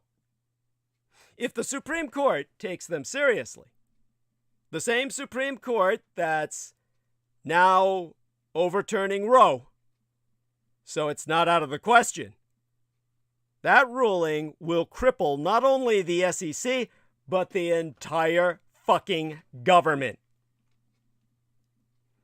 The Fifth Circuit made 3 basic findings. All securities fraud cases must go before a federal jury, not an ALJ, an administrative law judge, such as the type who judged my parents' case for bringing them onto Medicare Medi-Cal. A law that allows the SEC to decide whether to take an enforcement action before a federal court or an ALJ is unconstitutional. And the existence of the SEC's ALJs is unconstitutional because the president cannot fire them, which is what Donald John Trump wanted the power to do with anyone who refused to obey him. Now, in his dissent, Judge Eugene Davis, a Ronald Reagan appointee, pointed out that the first 2 assertions, that all security fraud cases must go before a federal jury, not an administrative law judge, and that a law that allows the SEC to decide whether to take an enforcement action before a federal court or an administrative law judge is unconstitutional. Basically, what Judge Eugene Davis said was that the first 2 assertions run counter to well-established case law. In 1979, for instance, the Supreme Court ruled that the Constitution does not prohibit Congress from assigning the fact-finding function and initial adjudication to an administrative forum with which the jury would be incompatible, meaning the jury system, which we didn't have a jury in our own hearings, in our own home. Now, the third claim, the claim that the existence of the Security and Exchange Commission's own administrative law judges is unconstitutional because the president cannot fire them for disobeying him. That's more complicated. In 2018, the Supreme Court ruled that the SEC's ALJs, their administrative law judges, had to be appointed by commissioners, not staff. The Trump administration asked the court to eliminate the ALJs, the administrative law judges, job protections, which were designed to insulate them from political pressure and ensure their independence. As well, this is what Trump asked, was to make them political appointees, but the court declined. The Fifth Circuit was not so circumspect. If their decision stands, the 2 judges will have given Wall Street the virtually unregulated market that brokers crave, and those of us who remember the 2008 crash all dread. For years, the Chamber of Commerce has complained that the SEC's ALJs are biased, arguing in a court brief that the SEC wins 90% of the cases it brought before its ALJs, as compared with 69% of cases before district court judges. That's not really true, but it's also not the point. Bankers know that forcing the SEC to take 700 cases a year to federal juries will break the system. There aren't enough federal judges, and the likelihood that Republican senators will allow President Biden to appoint 100 new judges is, well, let's just say it's not great. As a result, all but the most serious fraud cases would be ignored. But that's the goal. What this ruling would mean for the 2,000 ALJs scattered across more than 25 federal agencies, most handling Social Security benefits claims, whilst others issue findings in environmental, labor, and housing disputes as well, is not clear. But if everything they do has to go before a jury too, regulations won't be worth the paper they're printed on. Again, that's a feature, not a bug. On Friday, another Trump appointee, District Court Judge Robert Summerhays, ordered the Biden administration to keep in place Title 42, a Trump-era order that prevents migrants from seeking asylum at the border, ostensibly because of the pandemic. When the administration appeals, the case will go to the Fifth Circuit. The White House probably isn't in any hurry. It hasn't figured out how to deal with the expected crush of asylum seekers. But under the ruling's logic, courts can halt the country's asylum law indefinitely. And they might. The Fifth Circuit just upended an administrative system in place since 1946 by inventing a legal doctrine that utterly disregards decades of precedent. It wasn't the first time, nor will it be the last. 6 of the court's 17 active judges were appointed by Donald Trump. 5 of them can unambiguously be described as Russian radicalized rightists. Just as he did with the Supreme Court, Trump packed the federal judiciary with completely unqualified ideologues, handpicked by the Federalist Society. Just like with the Supreme Court, the most viable solution is the kind of sweeping judicial reform Democrats don't have the stomach or the votes to undertake. Elections have consequences. This country will be stuck with the consequences of 2016 for the rest of my life. Because Russian minority rule is laying waste to these United States. The real reason America doesn't have gun control is that the basic rules of American democracy provide a veto over national policy to a minority of the states. After each of the repeated mass shootings that now provide a tragic backbeat to American life, the same doomed stance of legislation quickly begins. As the outraged demands for action are inevitably derailed in Congress, disappointed gun control advocates and perplexed ordinary citizens point their fingers at the influence of the National Rifle Association or the intransigent opposition of congressional Republicans.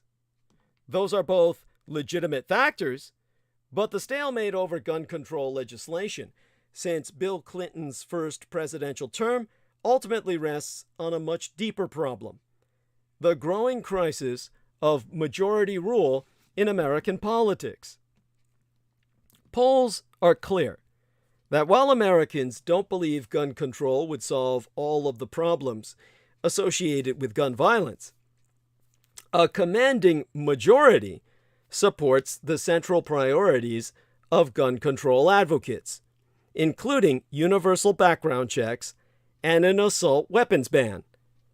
Yet despite this overwhelming consensus, it's highly unlikely that the massacre of at least 19 schoolchildren and 2 adults in Uvalde, Texas, yesterday, or President Joe Biden's emotional plea for action the night before last by now, will result in legislative action. That's because gun control is one of many issues in which majority opinion in the nation runs into the brick wall of a Senate rule, the filibuster, that provides a veto over national policy to a minority of the states, most of them small, largely rural, preponderantly white, and all dominated by Republicans. The disproportionate influence of small, politically red, ethnically white states has come to shape the competition for national power in America. Democrats have won the popular vote in 7 of the past 8 presidential elections, something no party has done since the formation of the modern party system in 1828. Yet Republicans have controlled the White House after 3 of those elections instead of 1, twice winning the Electoral College while losing the popular vote. The Senate imbalance has been even more striking. According to calculations by Lee Drutman, a senior fellow in the Political Reform Program at New America, a center-left think tank, Senate Republicans have represented a majority of the U.S. population for only 2 years since 1980, if you assign half of each state's population to each of its senators. But largely because of its commanding hold on smaller states, the Russell collaborationist red Republican insurgency has controlled the Senate majority for 22 of those 42 years. The practical implications of these imbalances were dramatized by the last full-scale Senate debate over gun control. After the Sandy Hook Elementary School shooting in Connecticut, the Senate in 2013 voted on a measure backed by President Barack Obama to impose background checks on all gun sales, again assigning half of each state's population to each of its senators. The 54 senators who supported the bill, plus then Senate Majority Leader Harry Reid, who opposed it only for procedural reasons, represented 194 million Americans. The remaining senators who opposed the bill represented 118 million people.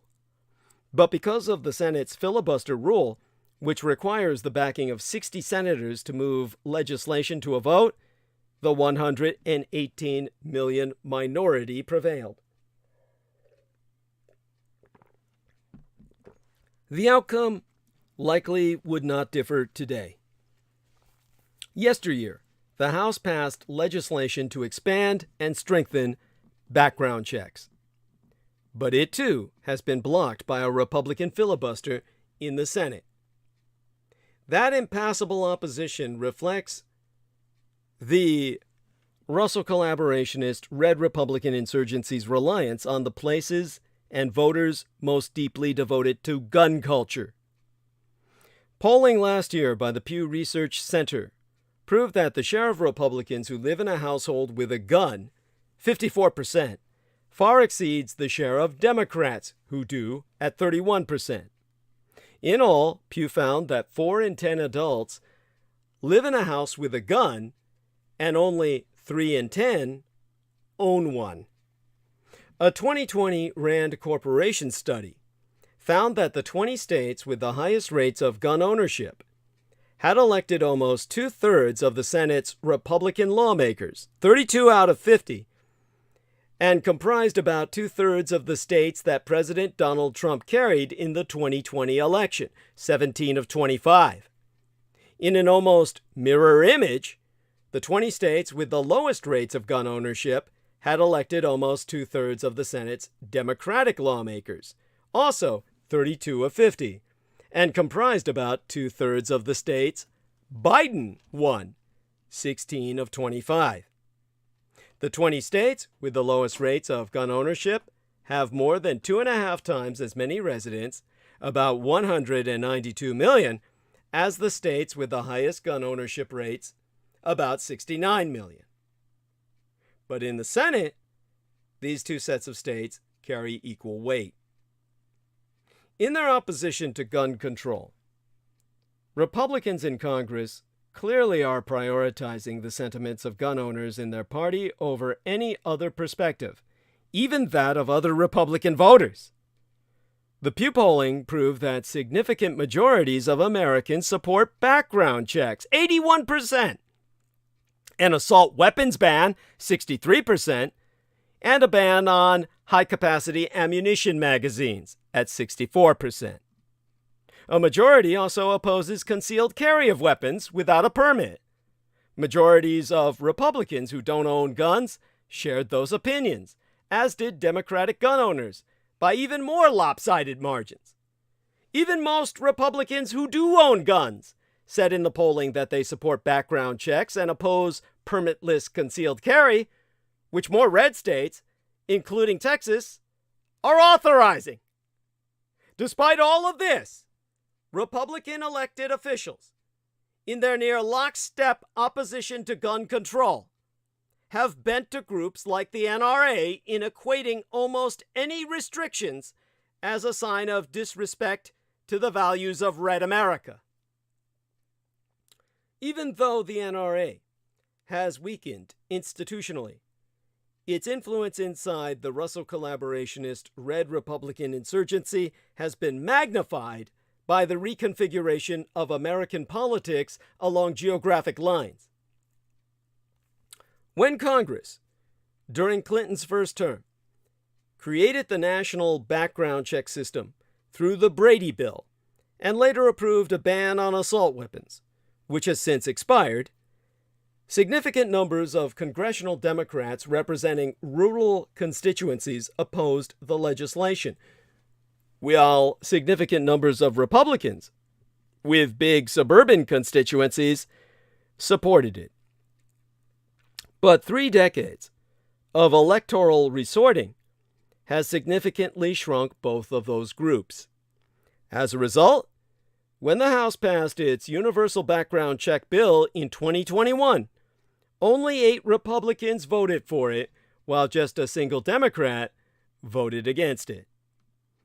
The Senate's small state bias is impeding legislative action on other issues on which Americans broadly agree, including climate change, abortion, and immigration.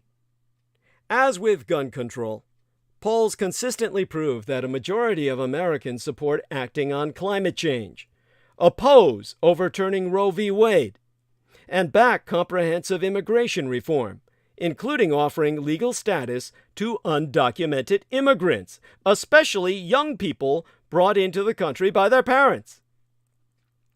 The House has passed legislation reflecting each of those perspectives.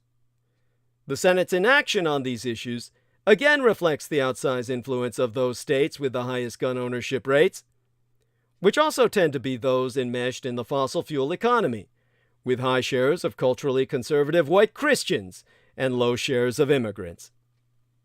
If there is any hope for congressional action on gun control in the aftermath of the Uvalde tragedy, or another mass shooting in the future, it almost certainly will require reform or elimination of the filibuster. Otherwise, the basic rules of American politics will continue to allow Republicans to impose their priorities even when a clear majority of Americans disagree.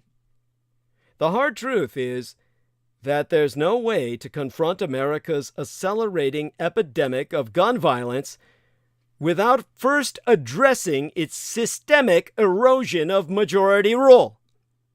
Reversing Roe v. Wade is all about minority rule.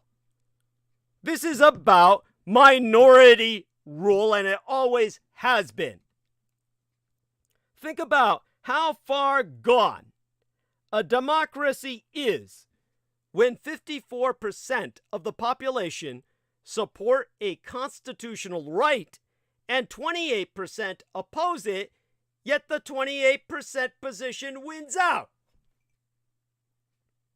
Republicans invest so much energy into voter suppression because it allows them to enact cruel, unpopular policies with no accountability at the ballot box.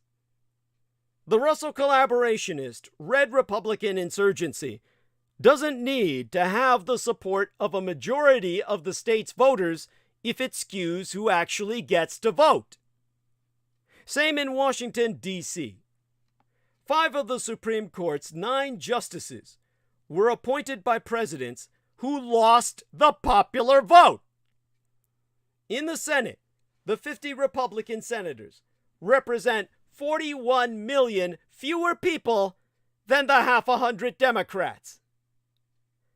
The Russo collaborationist Red Republican insurgency controls state legislatures and congressional delegations through an absurd degree of gerrymandering. In Wisconsin, 75% of districts are heavily Republican, even though Joe Biden won the state in 2020. In Texas, just under 40% of the population is white, but white voters are the majority in 60% of state legislative seats. It took myself a minute to wrap my head around that math. The Texas legislature that passed a heartbeat bill, which forces women to leave the state for abortion care, is 73% male and 61% white. It's hard not to think of an apartheid-era South Africa when you look at numbers like that. Tough words? Maybe.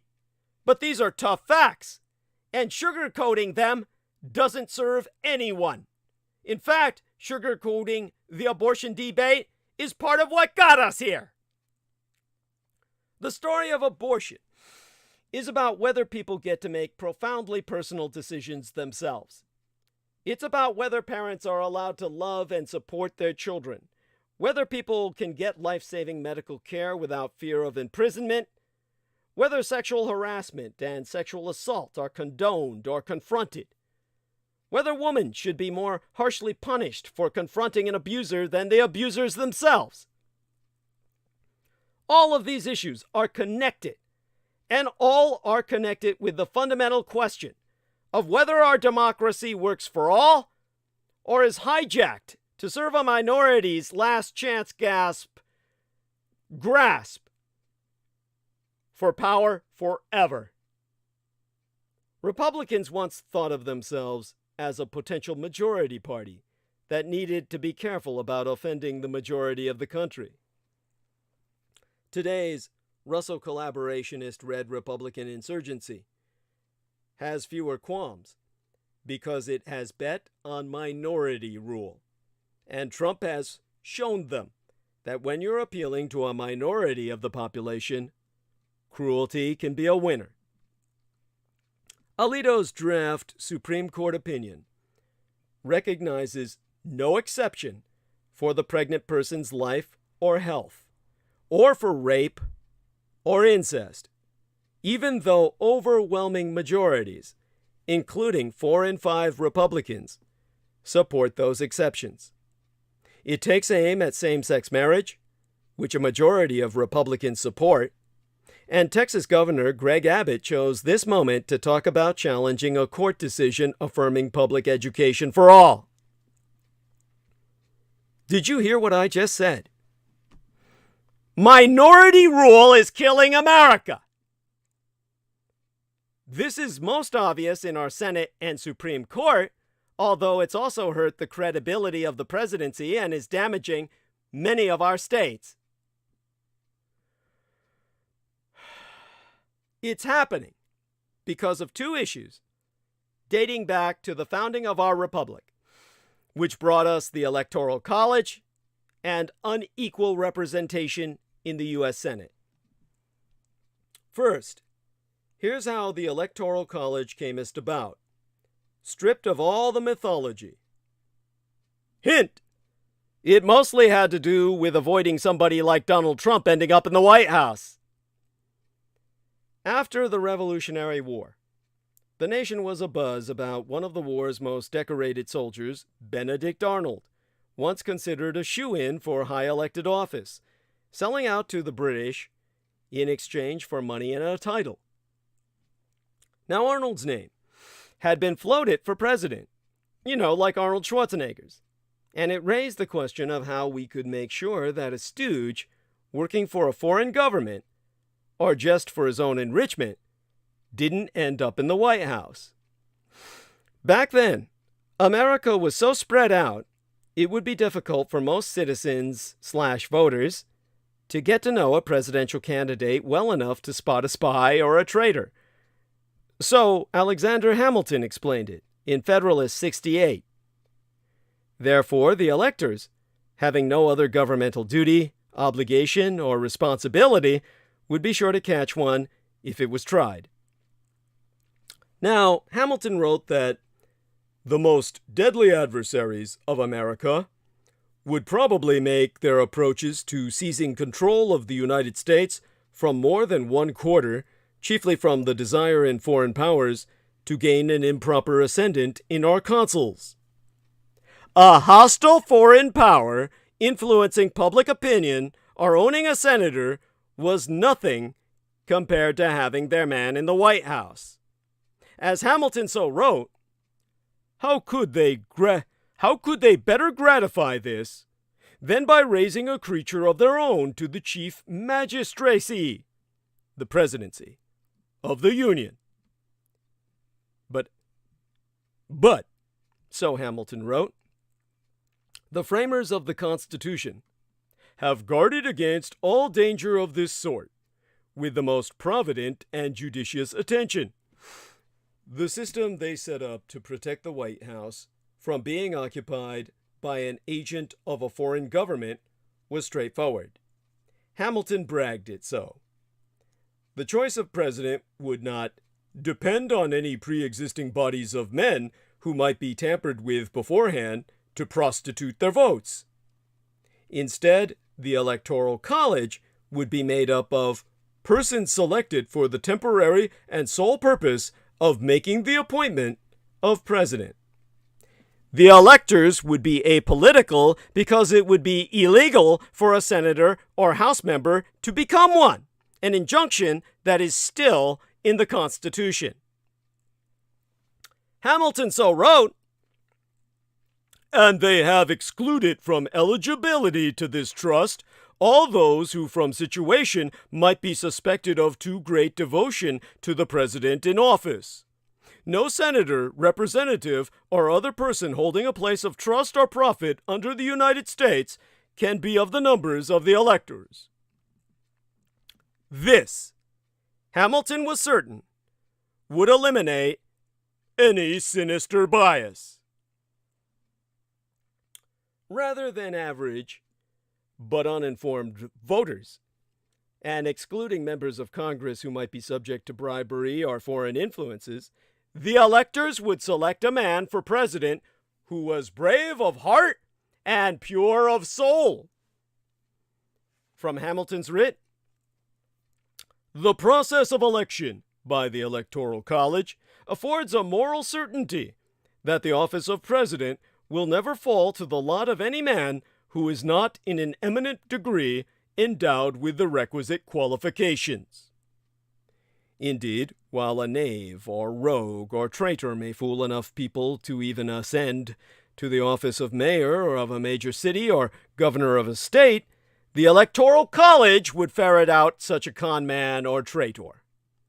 Hamilton thus wrote, talents for low intrigue and the little arts of popularity may alone suffice to elevate a man to the first honors in a single state, but it will require other talents and a different kind of merit to establish him in the esteem and confidence of the men in the Electoral College who would select him as president of the whole Union. Hamilton's pride in the system that he himself had helped create was hard for him to suppress.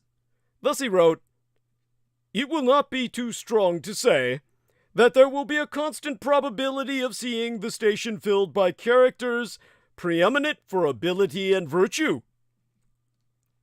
Unfortunately, things haven't worked out that way, as we can see with Trump still clinging to his loyalty to Putin and refusing to condemn Russia's attack of Ukraine.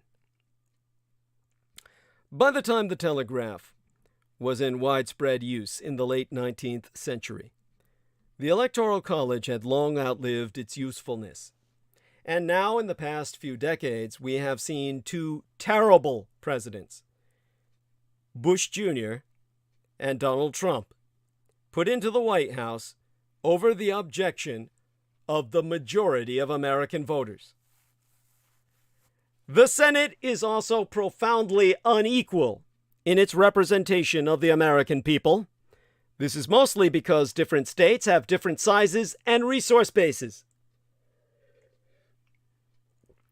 While this was a small problem at the nation's founding, today, for example, my own golden California state nation's vast resources, unknown in 1787, Lewis and Clark were still children and thus hadn't even hit the Pacific yet, have turned us into such an economic powerhouse that if we were independent, we would be the 6th richest nation in the world. All the economy of your goddamn union of 100 states relies on us. You ain't shit. If you ain't Californian, you ain't shit. Just remember that. You're riding on us. Here in the bluest of blue states, my California alone contains 39 million people, almost 9% of the entire population of the United States, larger than Canada's 37 million people, and our economy is larger than that of the Russian empires. And yet we are represented by only 2 senators, the same as Wyoming, which has only 500,000 citizens, the size of Micronesia, a tiny economy, and almost no natural resources. It's just flooded with white trash pieces of shit. These inequalities have been exacerbated over the past 40 years, both because of these 18th century structural errors built into our Constitution, and because, over the past 40 years, a campaign has been undertaken to exploit them by a small group of right-wing billionaires and religious fanatics, with the Powell Memo as their pole star. They've abused the wealth and power they've inherited or accumulated to manipulate and seize control of our lawmaking institutions at the federal level and in nearly every state. And Americans have noticed that fair competition has died. Neither of the last 2 Republican presidents, for example, was elected by the majority of Americans. The Senate is massively out of balance, and almost every House seat has been gerrymandered to the point where it is no longer in play, which is creating a crisis for our nation. Humans, like most animals, are wired for fairness. Give 5 toddlers a cookie each, and everything is fine. Give one of them an extra 5 cookies, and all hell will break loose. Democracy is in our genes, as is the case with virtually every other animal species on Earth. When fish swim, bees swarm, or birds migrate, it seems like their actions are coordinated telepathically. In fact, each wing beat or tail twitch, left or right, is noticed as a vote by those around them. When more than 50% of the group are twitching to the left, for example, the entire school, swarm, or flock veers to the left. Democracy. When a mob showed up at the U.S. Capitol, threatening to murder the Vice President and Speaker of the House, it was because they genuinely believed Donald Trump's lie that the majority of Americans had voted for him. People will put their lives and their freedom at risk to right such a perceived minority rule wrong. Minority rule almost always ends up producing unfair results that are resented by the majority. We're seeing this today with a Supreme Court dominated by 4 right-wing justices who were appointed by presidents who lost the majority vote and who were confirmed by Republican senators who represent 41.5 million fewer Americans than the Senate's Democrats. Minority rule has taken over the White House. We saw it when Bush and Cheney lied to us, lied us into the war in Iraq after being put in the White House by 5 Republicans on the Supreme Court, despite having lost the vote to Al Gore by 500,000 votes. It provoked the largest demonstrations against a presidential action in the history of the world at the time. Similarly, when millions protested Trump's inauguration, it was motivated in large part by the widespread knowledge that he'd lost the 2016 election by nearly 3 million votes. Unfairness infuriates people, and rightly so. Minority rule has taken over our Supreme Court. A small group of wealthy ideologues spent millions to pack our courts, and we'll see the backlash in our streets this year as people across the nation come out to protest Alito's assertion that Sir Matthew Hale's 1670 interpretation of British witchcraft laws should determine the fate of America's 21st century woman. Minority rule has taken over Congress. Democrats in the Senate represent 41.5 million more Americans than do Republicans. Yet that minority of red Republicans, abusing the filibuster, have been able to stop everything from voting rights to health care to rebuilding our nation from the damage of 40 years of Reaganomics' neoliberalism. A total of 77.3 million Americans voted in 2020 for Democrats for the House of Representatives. Only 72.8 million voted for Republicans. Multiple states where the statewide vote is within a point or 3 of 50-50, including Florida, Michigan, Pennsylvania, Texas, Georgia, Arizona, North Carolina, Kentucky, Louisiana, and Wisconsin, sent far more Republicans than Democrats to the U.S. House than their votes would dictate because of Republican gerrymanders. This fall, things will get even worse because of 2021 gerrymanders, meaning that when over half of Americans again, if history and polling holds, vote for Democrats for the House, the Russo collaborationist Red Republican insurgency will nonetheless likely take control of that body. Minority rule has taken over multiple states. Most of the states I aforelisted suffer from the same problem in their own legislatures.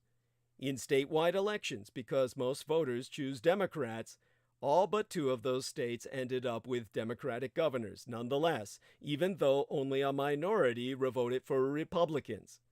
Their legislatures are still Republican-controlled because of gerrymandering. Whenever a minority rises up and tries to rule over a majority, particularly if that rule violates basic principles of fair play and empathy, the result is conflict. In most minority rule situations, that conflict is managed with the power of guns and jail cells. Nations that were once democracies, like Russia, Turkey, Egyptos, the Philippines, Hungary, the Philippines properly being called Katagalugan, and Hungary, Magyarország, Venezuela, and others, become as police states where dissent and political activity are not tolerated. We saw Donald Trump, who lost the majority vote in 2016, try this when he ordered Defense Secretary Mark Esper to have our military shoot protesters in the streets of Washington, D.C. We humans, like most animals, from the simplest to the most complex, are wired by evolution for majority rule to make the decisions that will best serve our immediate interests as well as preserve our species. The principal idea of democracy is that there be wisdom in numbers, that the majority is more often right than any minority. As Aristotle wrote in his work entitled Politics, it is possible that the many, though not individually good men, yet when they come as together may be better, not individually, but collectively. If we want to preserve this nation, we must try actual representative democracy. Whoever wins the majority vote becomes president, as 15 states and the District of Columbia, representing 195 electoral votes, have chosen. States representing another 75 votes are needed to end the Electoral College. Expanding and unpacking the Supreme Court would restore fairness and balance to the head of that branch of government, and adding Washington, D.C. and Puerto Rico as states will help ease the unfairness of representation in the Senate. And Congress must pass a federal mandate that every state cease gerrymandering and use nonpartisan redistricting commissions like California, my golden California, and several other Democratic-controlled states have already done to ensure fairness and equal representation. Republicans not only cling to minority rule, they now want to go to the next step and impose a Römischens Taliban-style government on America run by the morbidly rich and fanatically religious. America is closer to having state-imposed, religious-based laws.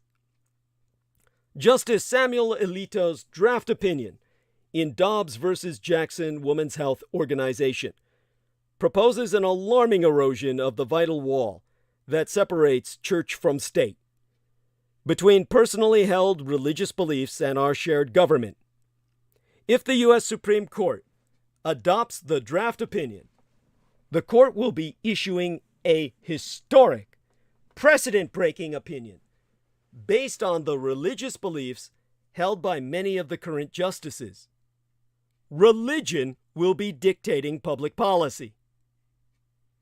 The Establishment Clause of the First Amendment of the U.S. Constitution prohibits all levels of government from advancing or inhibiting religion.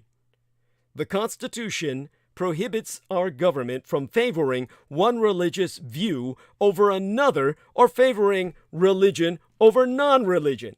And yet that is exactly what this proposed opinion will do. This court's decision would adopt a narrow religious-based definition of when life begins and impose it on everyone in our nation. While some religions believe life begins at conception, others do not. Yet the court will impose one set of religious beliefs on everyone. Judaism holds that a fetus is not a separate and independent life from the pregnant person. Moreover, Judaism recognizes that abortion is allowed if the health or life of the pregnant individual is endangered. This includes psychological health as well. Justice Alito's opinion recognizes the diversity of moral opinions that exist on the issue of abortion, yet it ignores other religious perspectives. The first sentence of the draft opinion states, "Abortion presents a profound moral issue on which Americans hold sharply conflicting views." Yet, reversing Roe and allowing states to adopt draconian anti-abortion laws means that an extreme religious perspective will become the basis for state laws, while other religious perspectives are ignored. The wall between religion and government will have crumbled. The founders of our nation recognized the importance of religious freedom and protected that with the First Amendment. Their goal was to prevent one religion from imposing its religious beliefs on all citizens. Their goal was to ensure that everyone in our nation was allowed to exercise their religious or moral beliefs freely. They were ensuring that one religion's perspective would not limit others' rights and freedoms. The erosion of the separation of church and state is a dangerous path for our nation. When this opinion becometh final, states will be able to limit or eliminate abortion rights and put people's lives in danger. But also based on this draft opinion, states will be able to restrict or eliminate other rights that the Roe v. Wade precedent currently protects. These other rights include birth control, marriage, and privacy. This draft opinion is moving America closer to having state-imposed, religious-based laws. This should frighten all of us. The separation of church and state allows for diverse moral opinions on the issue of abortion and other personal decisions. This is how it should be. This is what our founders intended. For Christianity seeks mercy, not power. A true Christian nation is not about nationalism. In what way is America a Christian nation? Seriously, I'm asking. Christian nationalism has been on the rise again. Christian nationalism is a conflation of Christianity and nationalism masquerading as patriotism.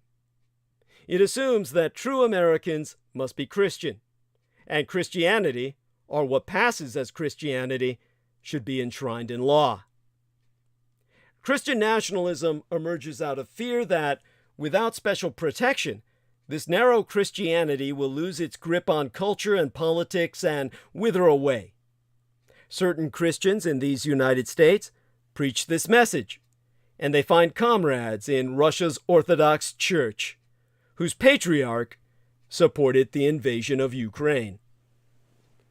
This revival of Christian nationalism trots out the same tired passages around sexuality in the Bible while ignoring the greater number of passages about mercy, love, and justice. Christian nationalism also strangely attributes divine inspiration to the Constitution. Just as Christian nationalism picks and chooses from the Bible, so it does with the Constitution. The Second Amendment gets lifted, while the Ninth Amendment goeth unread. The enumeration in the Constitution of certain rights shall not be construed to deny or disparage others retained by the people. And so legislatures and activist judges go imposing their worldview on others. The right to bodily autonomy and the freedom to makest healthcare decisions with your doctor are superseded by the authority of judges to make that decision for you based on their own personal beliefs.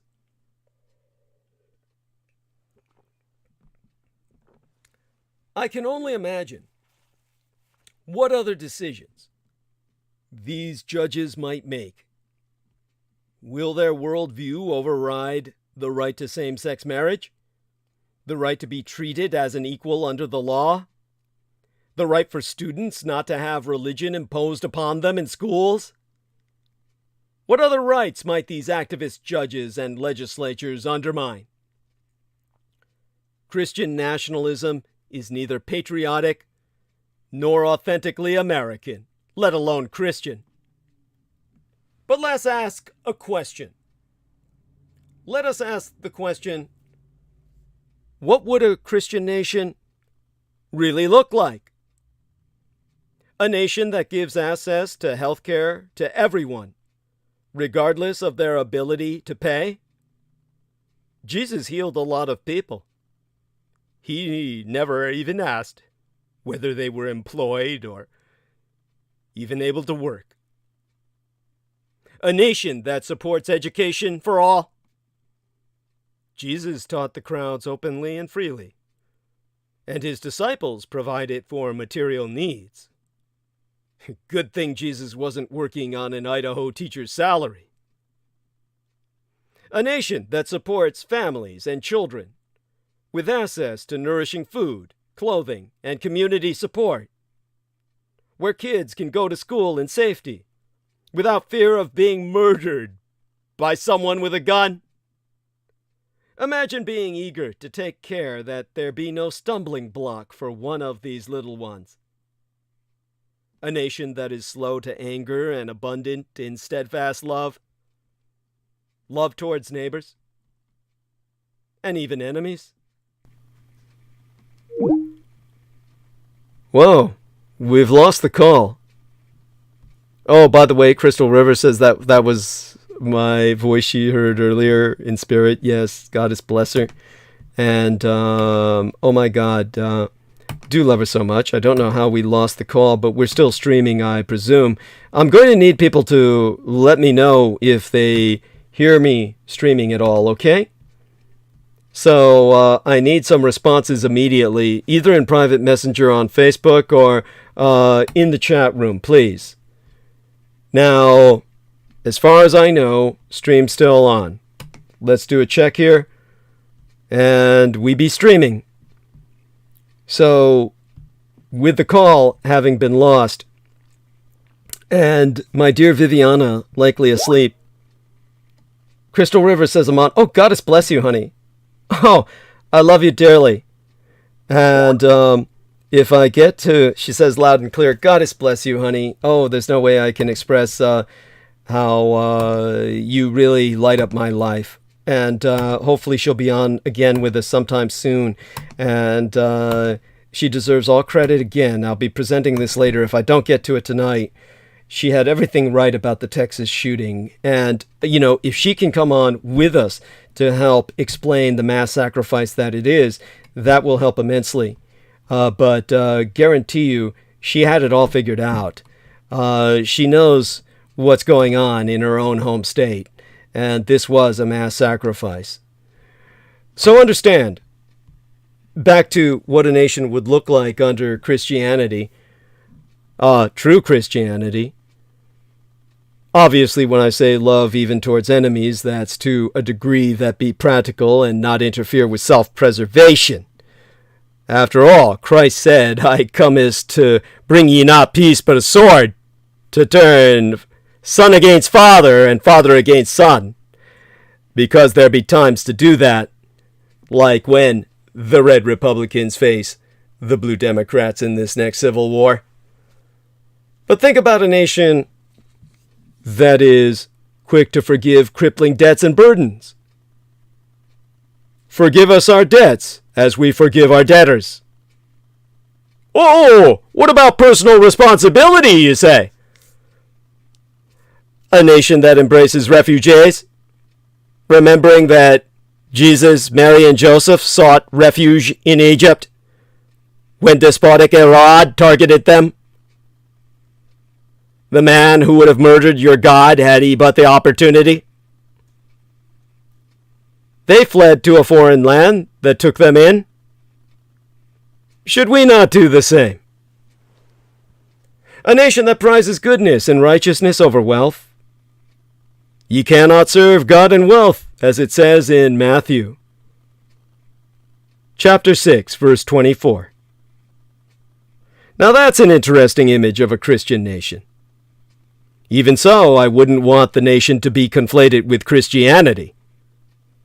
As a faithful Christian, I want all these things for people, no matter their religion, gender, ethnicity, sexuality, abilities, or lack of economic power.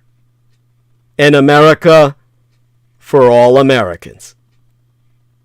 Christianity should always push for greater goodness, greater justice, greater mercy, not greater power. That's a Christianity worthy of the name of Christ. So if you want to know about abortion, Ireland's past is America's future. This month, 4 years ago, media from across the globe descended upon the courtyard of Dublin Castle. They traveled to capture the scene of thousands of Irish people celebrating the results of the Irish abortion referendum. A landslide majority had repealed the Eighth and voted to change the country's constitution to enable legal recognition of abortion rights for the first time in the Irish state's history. Generations of families cheered and cried together while politicians from warring parties embraced. Viewers abroad marveled at the displays of pride, rapture, and even love. To understand why the referendum result in Ireland prompted such outpourings is to understand the full meaning of the right to abortion. On the one hand, the right ensures that women and pregnant people of reproductive age can terminate unwanted or unsafe pregnancies without legal sanction. On the other, it signifies state recognition that women are equal agents in their societies, deserving of respect for their life choices.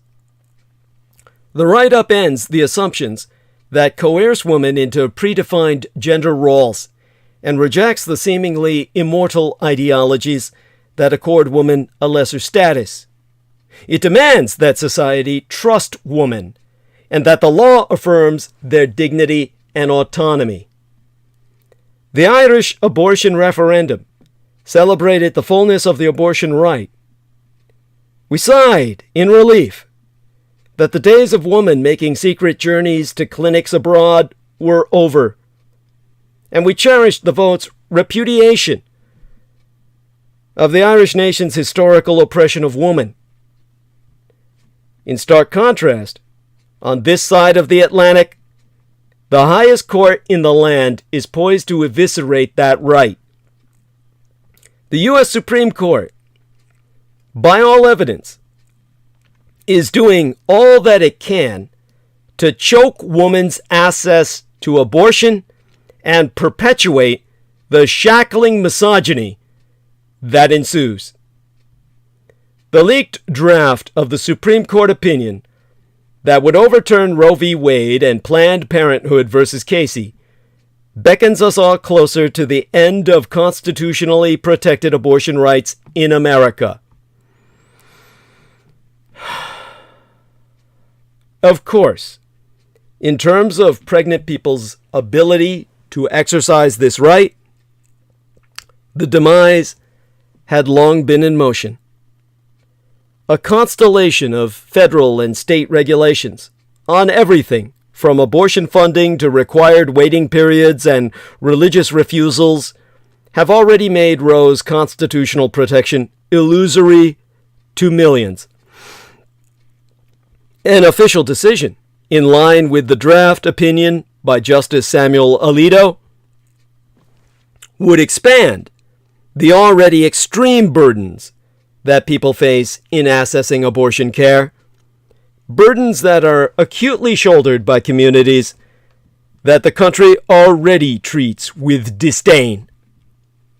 Women of color, women with migrant status, women in abusive relationships, women with disabilities, LGBTQIA+ persons, and all women without wealth and status. The decision also precedes two bleak realities that are eerily reminiscent of Ireland's pre-repeal past: the criminalization and forced exile of abortion seekers, both of which have already begun. Because at least 26 states are set to introduce abortion bans once the court's decision officially comes down. In over 50% of the U.S., pregnant people who need abortions will be forced to travel to a state where abortion remains legal, or they will have to obtain and consume abortion pills at home under the threat of punitive sanction. This mirrors pre-repeal Ireland. Women who sought abortions for any reason other than their imminent death could not legally have one in Ireland. Instead, women typically purchased the cheapest UK, United Kingdom-bound flights available or hoped that their disguised packages for Woman on Web made it through customs.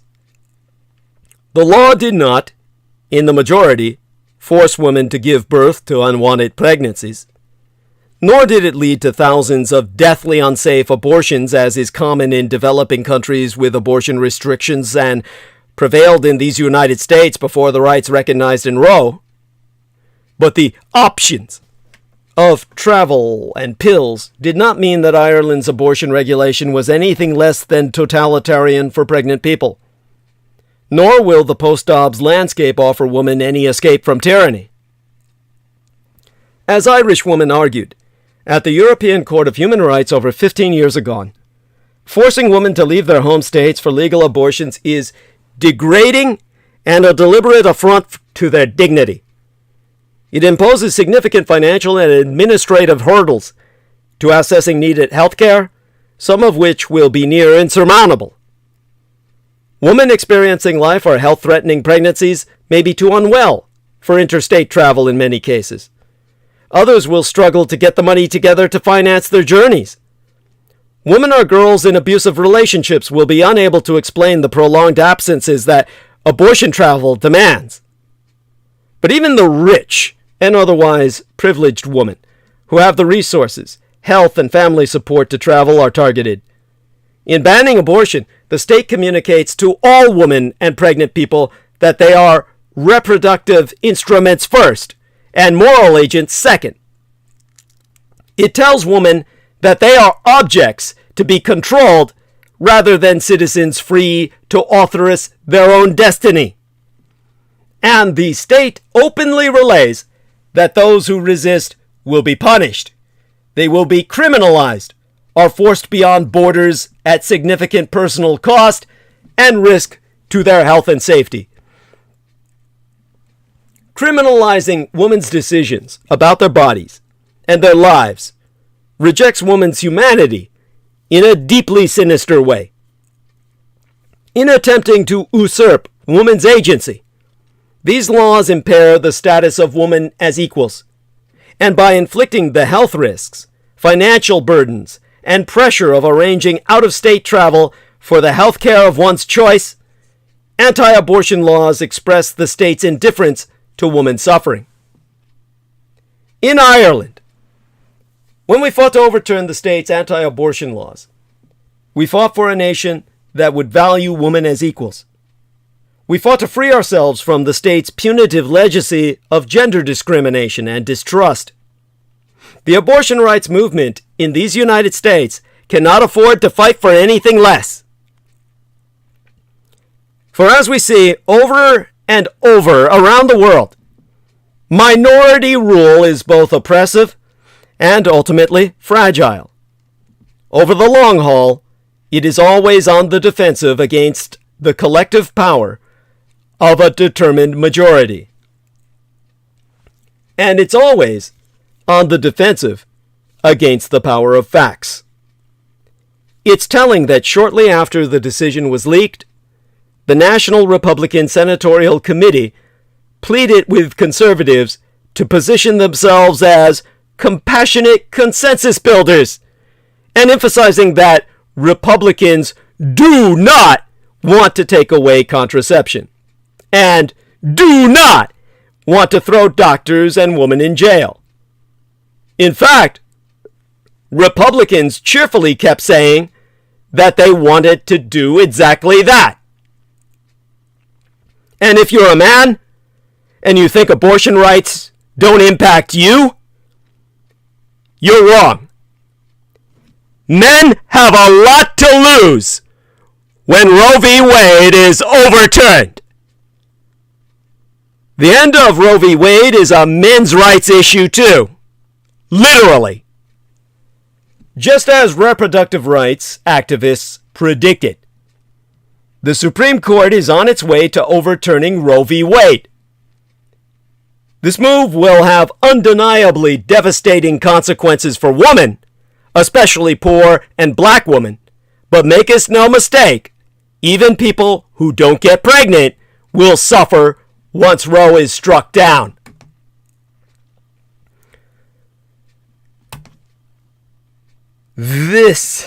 How was it she said it? There is a masculinity expertess and scholaress I know named Jackson Katz, who told me that this is a time of reckoning for men. Men should care about this issue if they care about preserving and defending democracy. There be many reasons, practically speaking, that men are direct beneficiaries of abortion rights in America. The ability to plan how many children a man wants and when he wants to have them is because of the long, hard-fought movement, woman-led, for reproductive rights. The right to contraception was won on the basis of the right to privacy in Griswold versus Connecticut, a Supreme Court case that will be severely weakened if the 5 conservative justices strike down Roe. This means overturning Roe would not only threaten men's ability to benefit from a partner having an abortion, it would also open the door to weakening their family's right to contraception. Since many men seem to enjoy having sex with women, I would assume most men do not want to live in a world where they cannot access birth control.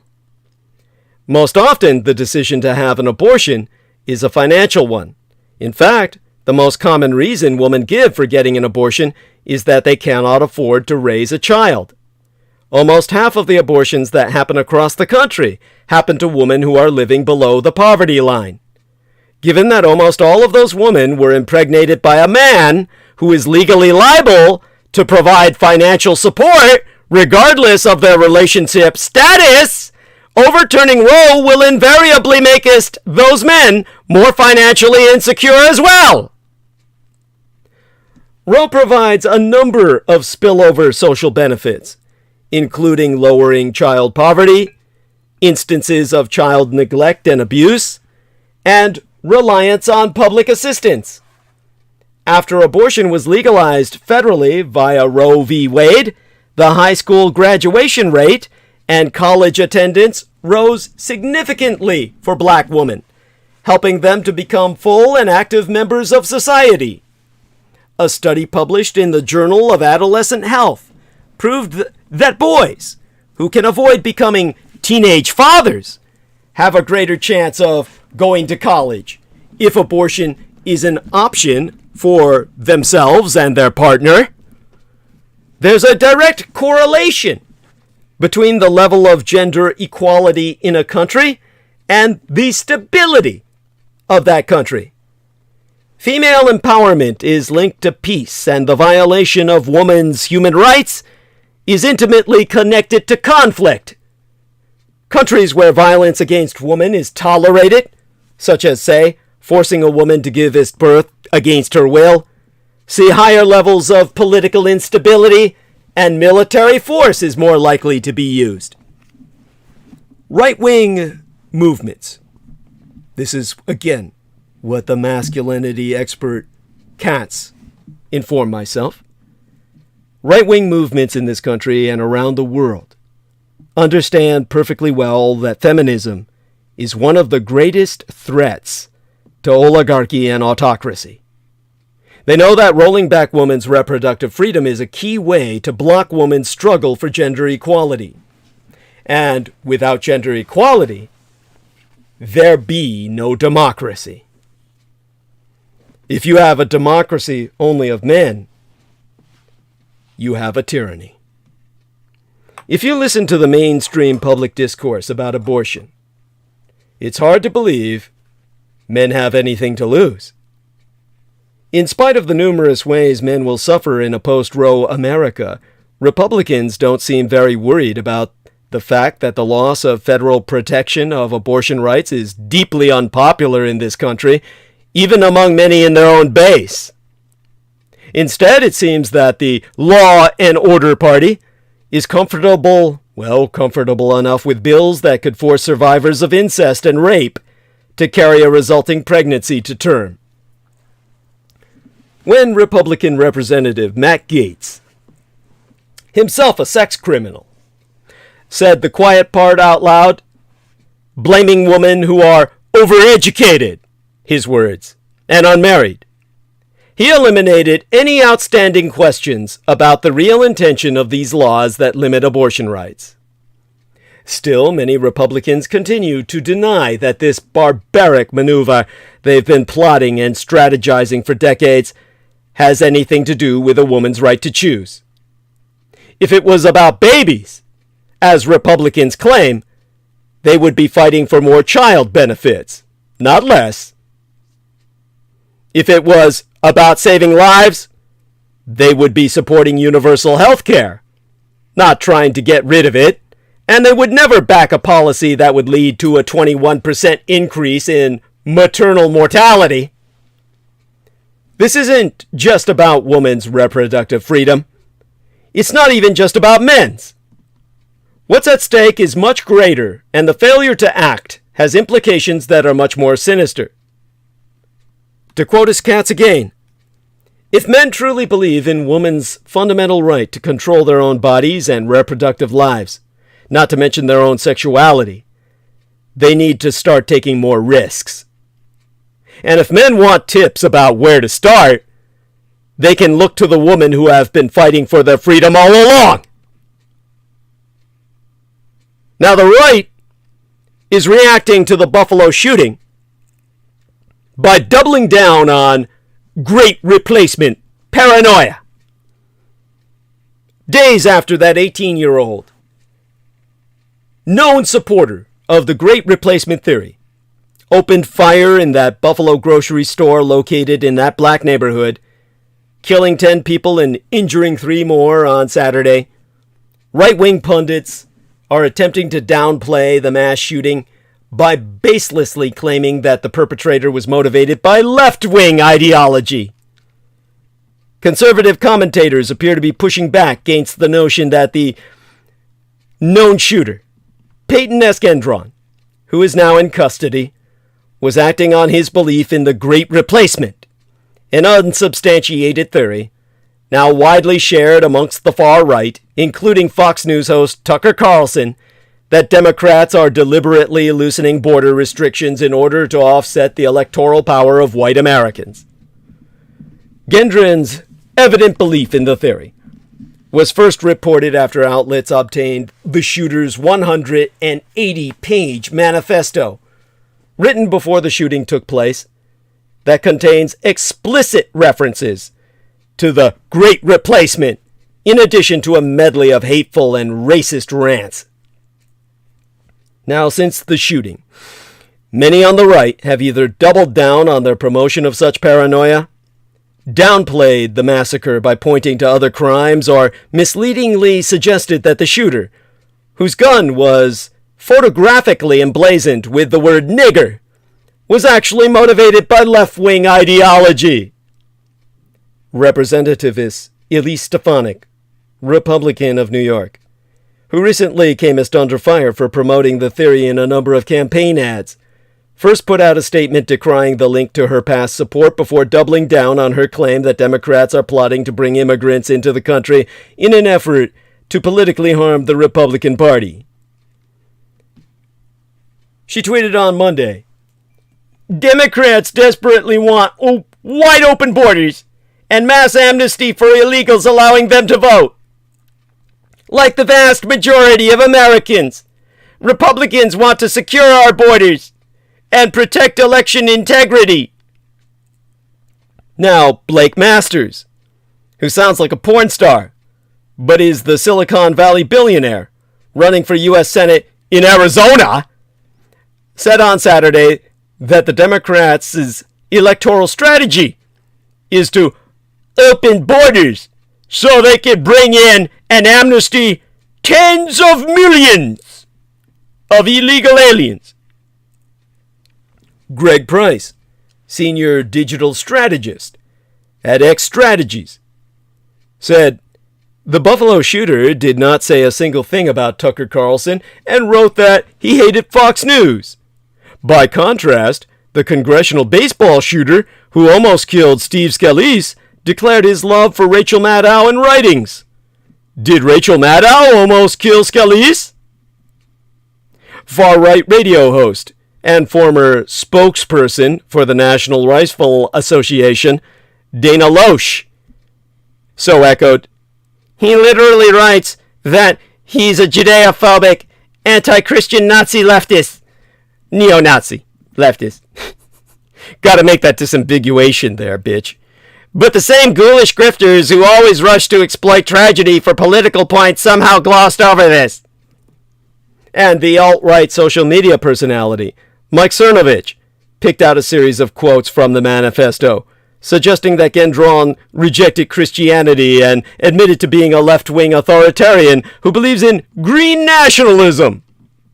And Cernovich wrote, Twitter bans people for linking to these documents, even though it helps us understand what is true and what isn't. I can't post it, but what I said above is true and verifiable. And the commentator also implied that the FBI has been misusing its resources for not flagging Gendron's online activity earlier.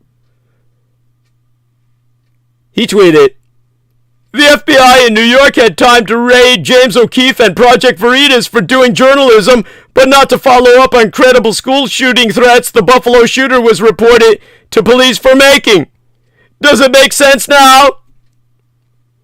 And Christina Pushaw, the Florida Governor Ron DeSantis' press secretary, also chimed in, suggesting that the mainstream media is attempting to spin the story. In response to Cernovich, she said, authoritarian left-wing equals National Socialist equals Nazi. Now, some fringe conservatives, however, reverted back to their old habit of casting mass shootings as false flag affairs, including Arizona State Senatoress Wendy Rogers and white nationalist Nick Fuentes. Implying that the shooter was a federal operative, Rogers tweeted, Fed Boy Summer has started in Buffalo. And on Saturday, Fuentes similarly described the shooting over Telegram as a new false flag. There being no evidence whatsoever that the shooting was a staged event. But we have a racist Republican lawmaker claiming that the white supremacist Buffalo shooting was a false flag.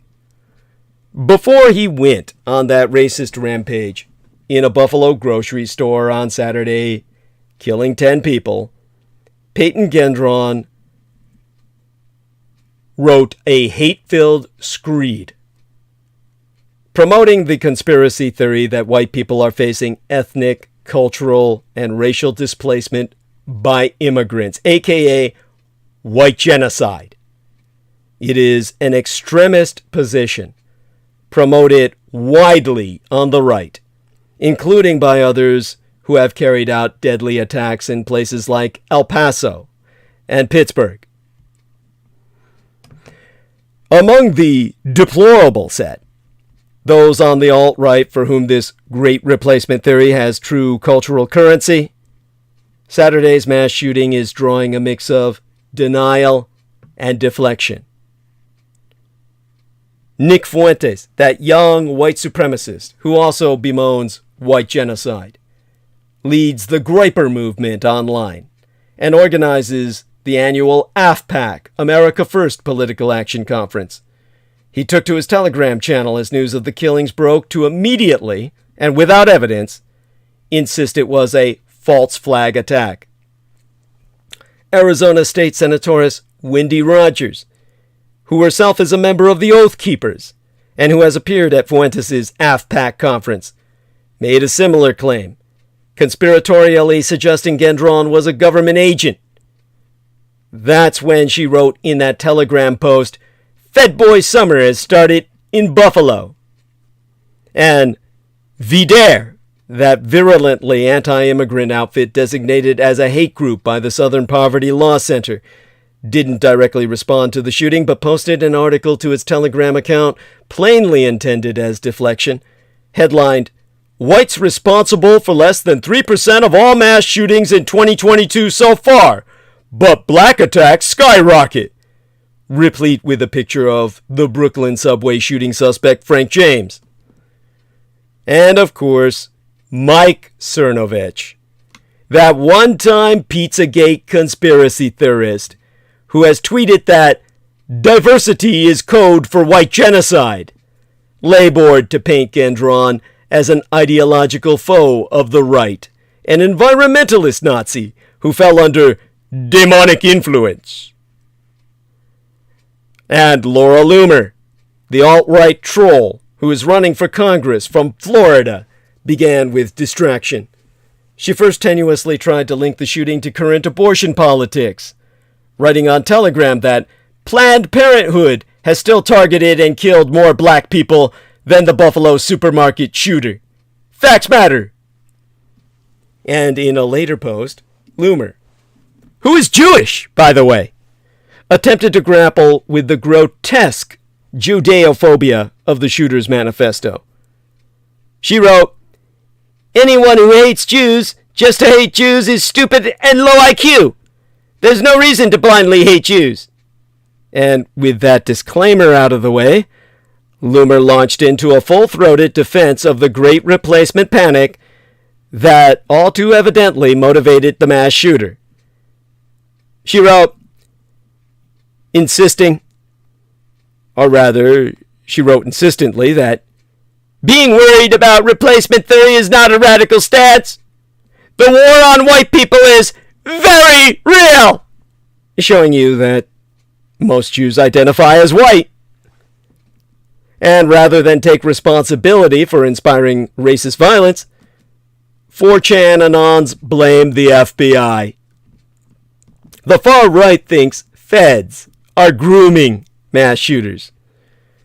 So the American right's latest efforts to stoke a moral panic around gender and sexual identity has incorporated a term, groomer, to smear LGBTQIA+ people as predatory abusers. That rhetoric, like so much that become as common in political knife fights, migrated from the toxic message board 4chan, where users are now experimenting with another application for it. So an anonymous person on the sites /poll/ or politically incorrect forum on Monday wrote, "It's the individual plus the groomers." They were responding to a question about who was ultimately responsible for the racially motivated mass shooting in that Buffalo, New York grocery store that claimed 10 lives on Saturday. The Anon speculated, and here they're referring to the chat server where the suspected shooter had basically laid out all his plans for the assault in detail. "I bet we will never learn who he was talking to on that Discord because they are in fact feds." Now, the claim that federal law enforcement grooms or encourages right-wing terrorists is increasingly common. For years, the denizens of 4chan have suspected and accused one another of being federal agents, nicknamed Glowies. It's widely thought that the FBI and CIA combed the forum for incriminating statements or hints of extremist plots, sometimes baiting individuals into committing crimes.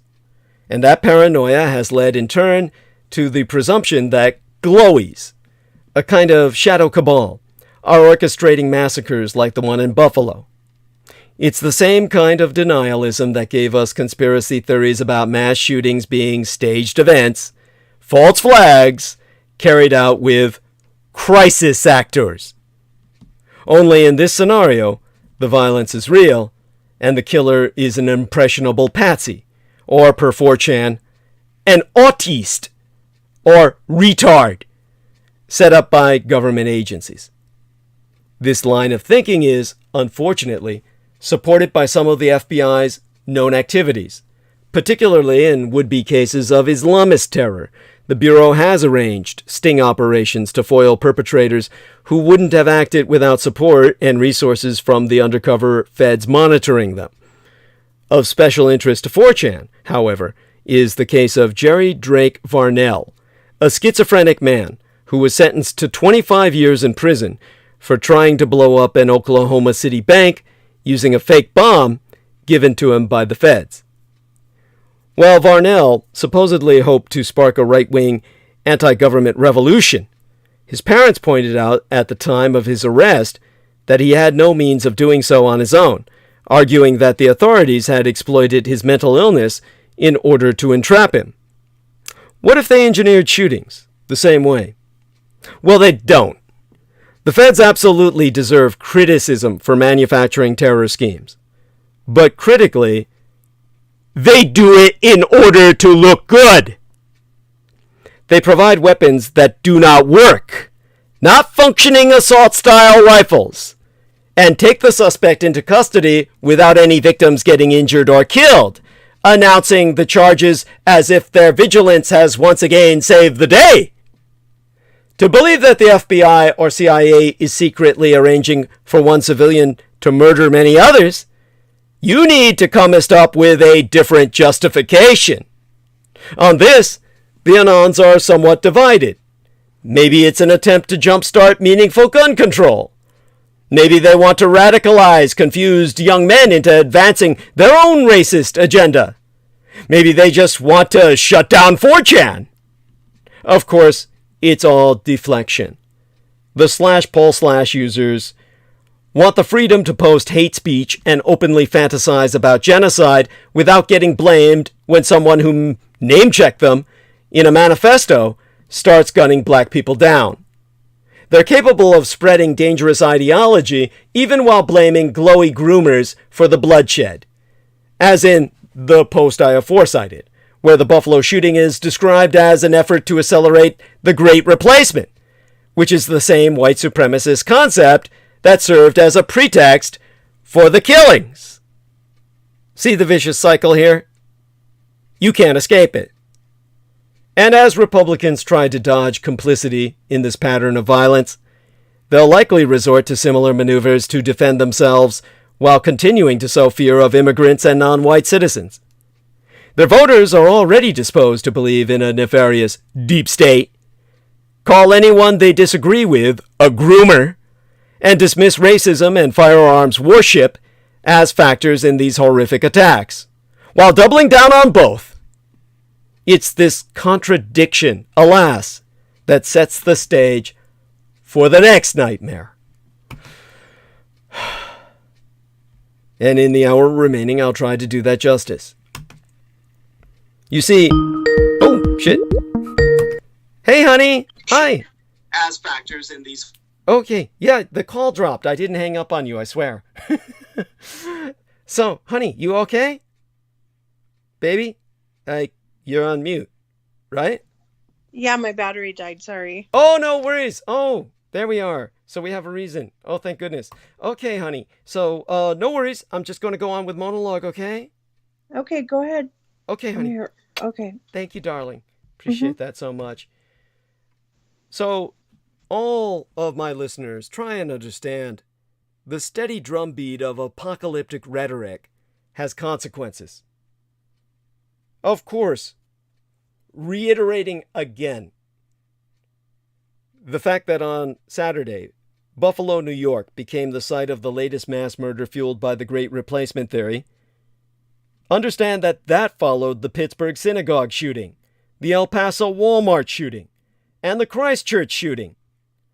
The latest mass murderer even cribbed from that latter sicko's manifesto. Versions of the theory are highly popular among powerful Republicans in Congress and the right-wing tastemakers of Fox News. Tucker Carlson, the new high priest of this diseased political movement, has been all in on this shit for years. A New York Times investigation found he got into it on 400 different episodes of his show. Elise Stefanik, the number 3 in House Russo collaborationist Red Republican insurgent leadership, who jettisoned everything she purportedly believed in to thrive in Trumpland, has run Facebook ads suggesting that radical Democrats are planning their most aggressive move yet, a permanent election insurrection! And what does the sinister plot look like? Their plan to grant amnesty to 11 million illegal immigrants will overthrow our current electorate and create a permanent liberal majority in Washington. We could only hope. J.D. Vance, a Trump endorsee, who won the Republican nomination for Ohio Senate, was on Fox News peddling the bullshit that Democrats are shipping undocumented immigrants in to vote for them in the election set to occur in a few months. Blake Masters, the man with the porno movie name, an Arizona Senate candidate, said that the Democrats want to open borders so they can bring in and amnesty tens of millions of illegal aliens. That's their electoral strategy. He tweeted this at 7:30 p.m. on May 14th this year. That is, a few hours after the shooting. In reality, President Biden has continued Trump's hardline deportation policies at the border. The most prominent is Title 42, a pandemic measure that's now very dubiously legal. It may come as to an end this month, but it's not about the details. It's about the apocalypse. A big chunk of this country has been subject to the steady drumbeat of apocalyptic rhetoric for years now, and we would be fools not to see that this has consequences. The Democrats, in league with a cabal of global elitists, and, well, they are facilitating an invasion of brown people who will replace the white people whose country this really is and rob them of their birthright. Similarly, the last election was stolen in a historic fraud that nobody can provide any proof of. But more than that, the rhetoric often leads us to believe the country itself is being stolen away. Before sending his mob to attack another branch of government on January 6th, Trump said, "We fight like hell, and if you don't fight like hell, you're not going to have a country anymore." Eventually, the bills come due for this shit. You cannot say that the enemies are coming to take everything from you and your children day after day, week after week, and not expect some share of the people listening to respond as if that threat is real. That is the frightening element here. The internal logic within this paranoid unreality makes some sense. If the other side is allowing a mass invasion of gang members and other dehumanized rabble, and they're using massive voter fraud schemes to steal the election away from the true American candidate, of course some people are going to take up arms. They've been told for years that they're under direct attack. You are cultivating a nationalist siege mentality, where the others are breaking down the doors of the pure American citadel. But the uncut racism undergirding this was made clear in Buffalo. Having written up a lengthy manifesto about immigrants and global conspiracies, the shooter just went and shot black people who were grocery shopping. It should be noted, the rhetoric of apocalypse does appear on the left. The main issue there is that while the five-alarm rhetoric is often appropriate on, say, the climate crisis, or the threat of the Republican Party now poses to American democracy itself, the words are belied by a complete lack of action from the Democratic Party. We face on-rushing climate catastrophe, no doubt, but also the party controls both houses of Congress and the White House, and passed next to nothing on the climate front? Republicans are positioning themselves to steal future elections, but not a single measure has moved to shore up our democracy? Yes. Mention Emma. But we also don't hear about this stuff that often anymore. In the end, the alarmism rings phony. On the right, however, there is action. It cometh from the top, with the barbaric immigration policies imposed by the Trump administration to combat an invented invasion, and from the grassroots, with people who lose their grip on reality turning to violence against the innocents. you cannot scream for years that dark and shadowy forces from inside and out are working to steal or defile or destroy America and not expect something horrible to ensue.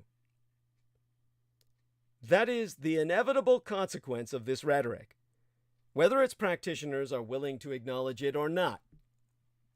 They may tell themselves they're just trying to siphon off a couple more votes or boost the ratings after they've scoured the minute-to-minute reports and found the audience appetite for this shit is wide and deep.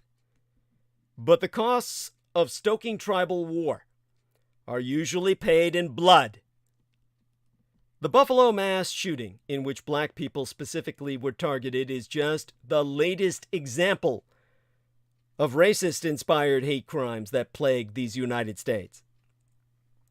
A study from the Anti-Defamation League revealed that white supremacists were responsible for more murders than any other political extremists throughout yesteryear, and they account for 55% of extremist murders in the past 10 years. To recount but a partial list of those horrific incidents. In August of 2019, a man walked into a Walmart in El Paso, Texas, armed with a semi-automatic rifle and killed 23 people, injuring 24 others. The deadliest attack on Latinos in modern U.S. history. Court papers prove that he told police he was targeting, quote, Mexicans.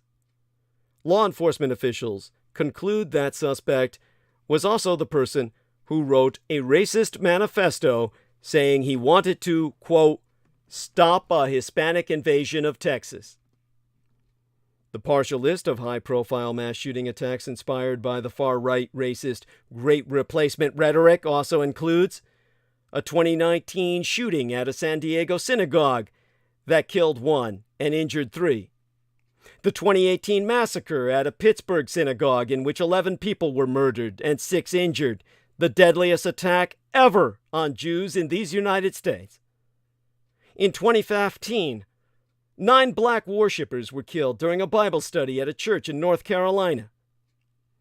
In the face of the recent leak of a draft opinion that confirmed the Supreme Court is set to overturn Roe v. Wade, abortion advocates and providers are bracing for a surge in clinic violence because the anti-abortion movement has a long history of terrorism. A Roe repeal will make it worse. In the face of last month's unexpected leak of a draft opinion from Justice Samuel Alito that confirmed that the Supreme Court is going to overturn Roe v. Wade, abortion advocates and providers are bracing for a surge in clinic violence. So, in a call conducted yesterday, last month, officials with the FBI and Department of Homeland Security raised concerns about an increase in violent rhetoric from far-right aggressors in the wake of the draft opinion's release. And private intelligence groups have released reports detailing violent reactions and threats to bomb clinics and hurt pro-abortion protesters on far-right online forums in response to the draft leak. For nearly 500 years, as anti-abortion legislators in states around the country have chipped away at the constitutional right to a safe and legal abortion, they have done so with the steady drumbeat of violence at their back. The Supreme Court heard arguments in the most recent attack on the constitutional right to abortion last December. The questions in Dobbs versus Jackson's Women's Health Organization is whether Mississippi's ban in pre-viability abortions is even constitutional.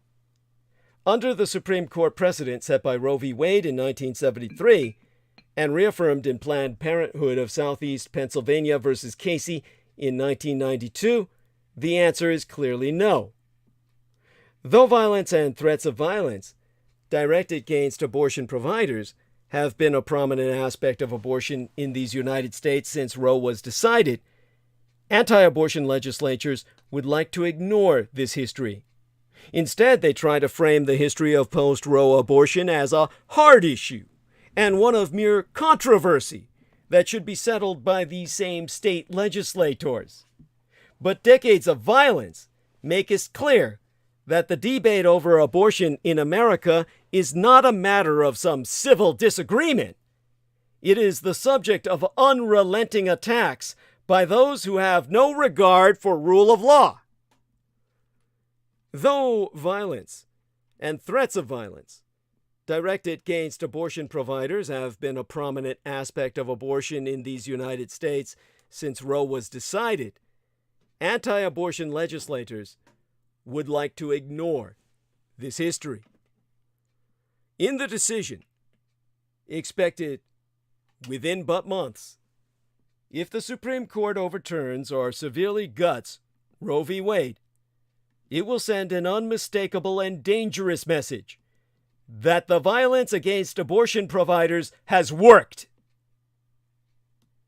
Mississippi provides a dramatic illustration of how extremists have employed violence and other lawlessness to reduce any access to abortion.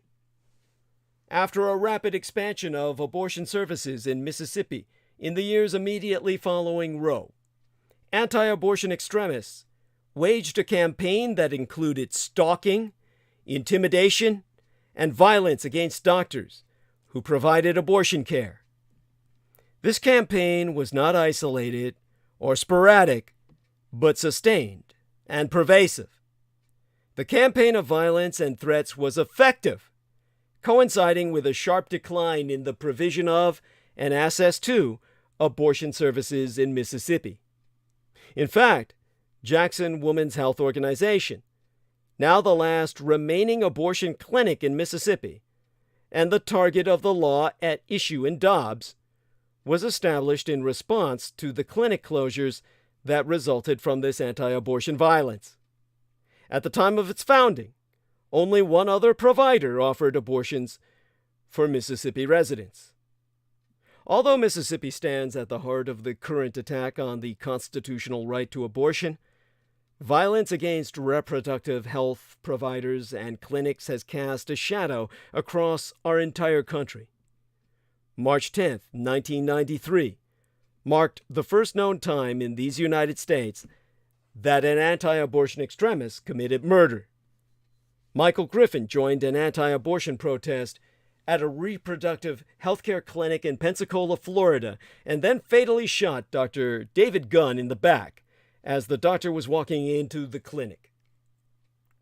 Just over a year after Gunn was murdered, Dr. John Britton and the retired Lieutenant Colonel James Barrett, a volunteer clinic escort and a veteran of both World War II and the Korean and Vietnam Wars. The only other man in history like that besides my late and sainted sire, the man who raised and guided me, Chief Petty Officer George Joseph Henry Dietrich, were gunned down in the parking lot of another Pensacola clinic. Barrett's wife, who saw both her husband and Britton murdered, was shot in the arm. Although Mississippi stands at the heart of the current attack on the constitutional right to abortion, violence against reproductive health providers and clinics, well, that's been part of what's made this come to pass. This overturn has come about by terrorism. This is not rule of law. This is rule by terror. In December of 1994, an anti-abortion extremist opened fire on 2 clinics in Massachusetts, killing both clinics' receptionists, Shannon Lowney and Leanne Nichols, and injuring 5 others.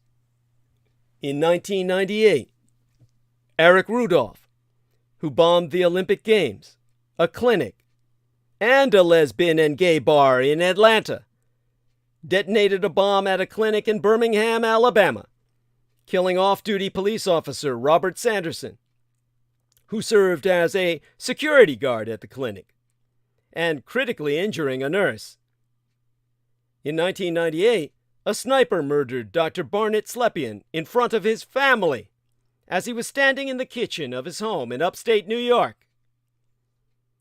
On a Sunday at the end of May 2009, Dr. George Tiller was attending services at his church in Wichita, Kansas, when anti-abortion extremist Scott Roeder entered the church, raised a gun to Tiller's forehead, and shot him at point-blank range. Tiller had survived being shot in both arms by a different anti-abortion extremist in 1993. Most recently, Robert Louis Deere Jr. traveled to the Planned Parenthood Clinic in Colorado Springs, Colorado, with 4 SKS rifles, 5 handguns, 2 additional rifles, a shotgun, more than 1,000 rounds of ammunition, and propane tanks, intending to wage war on the clinic because it offered abortion services. Deere shot at 6 people outside the clinic, killing 2 and injuring 3 more.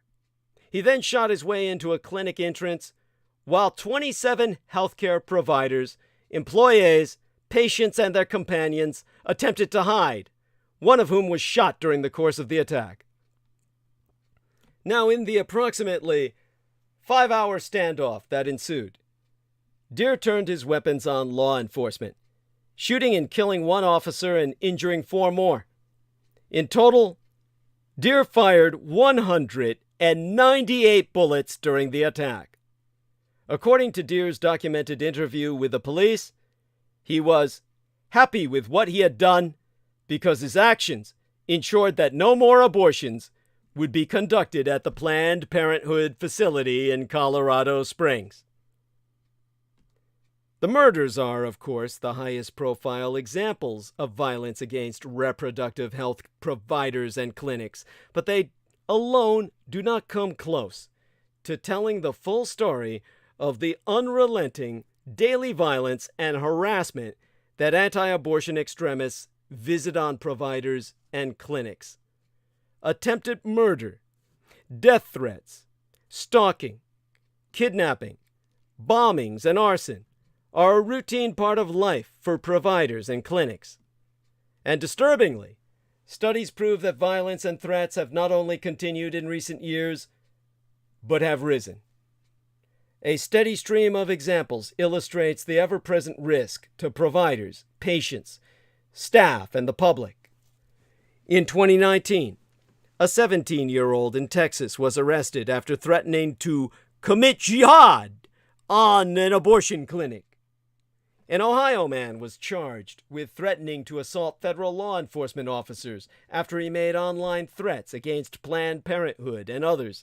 Authorities recovered more than 12 rifles and 10,000 rounds of ammunition from his home.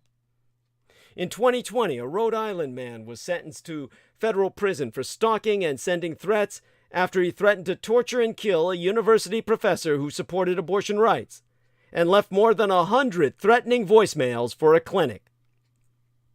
And in 2021, a Delaware man pleaded guilty to federal charges after he threw a Molotov cocktail through a clinic's window and painted a slogan associated with white supremacist groups on the clinic's wall.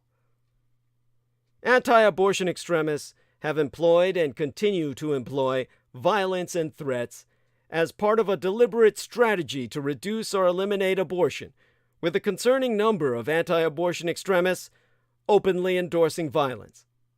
Shortly after Gunn was murdered by Griffin in 1993, a statement signed by 34 extremists was released, stating, and I read therefrom, "We, the undersigned, declare the justice of taking all godly action necessary to defend innocent human life, including the use of force.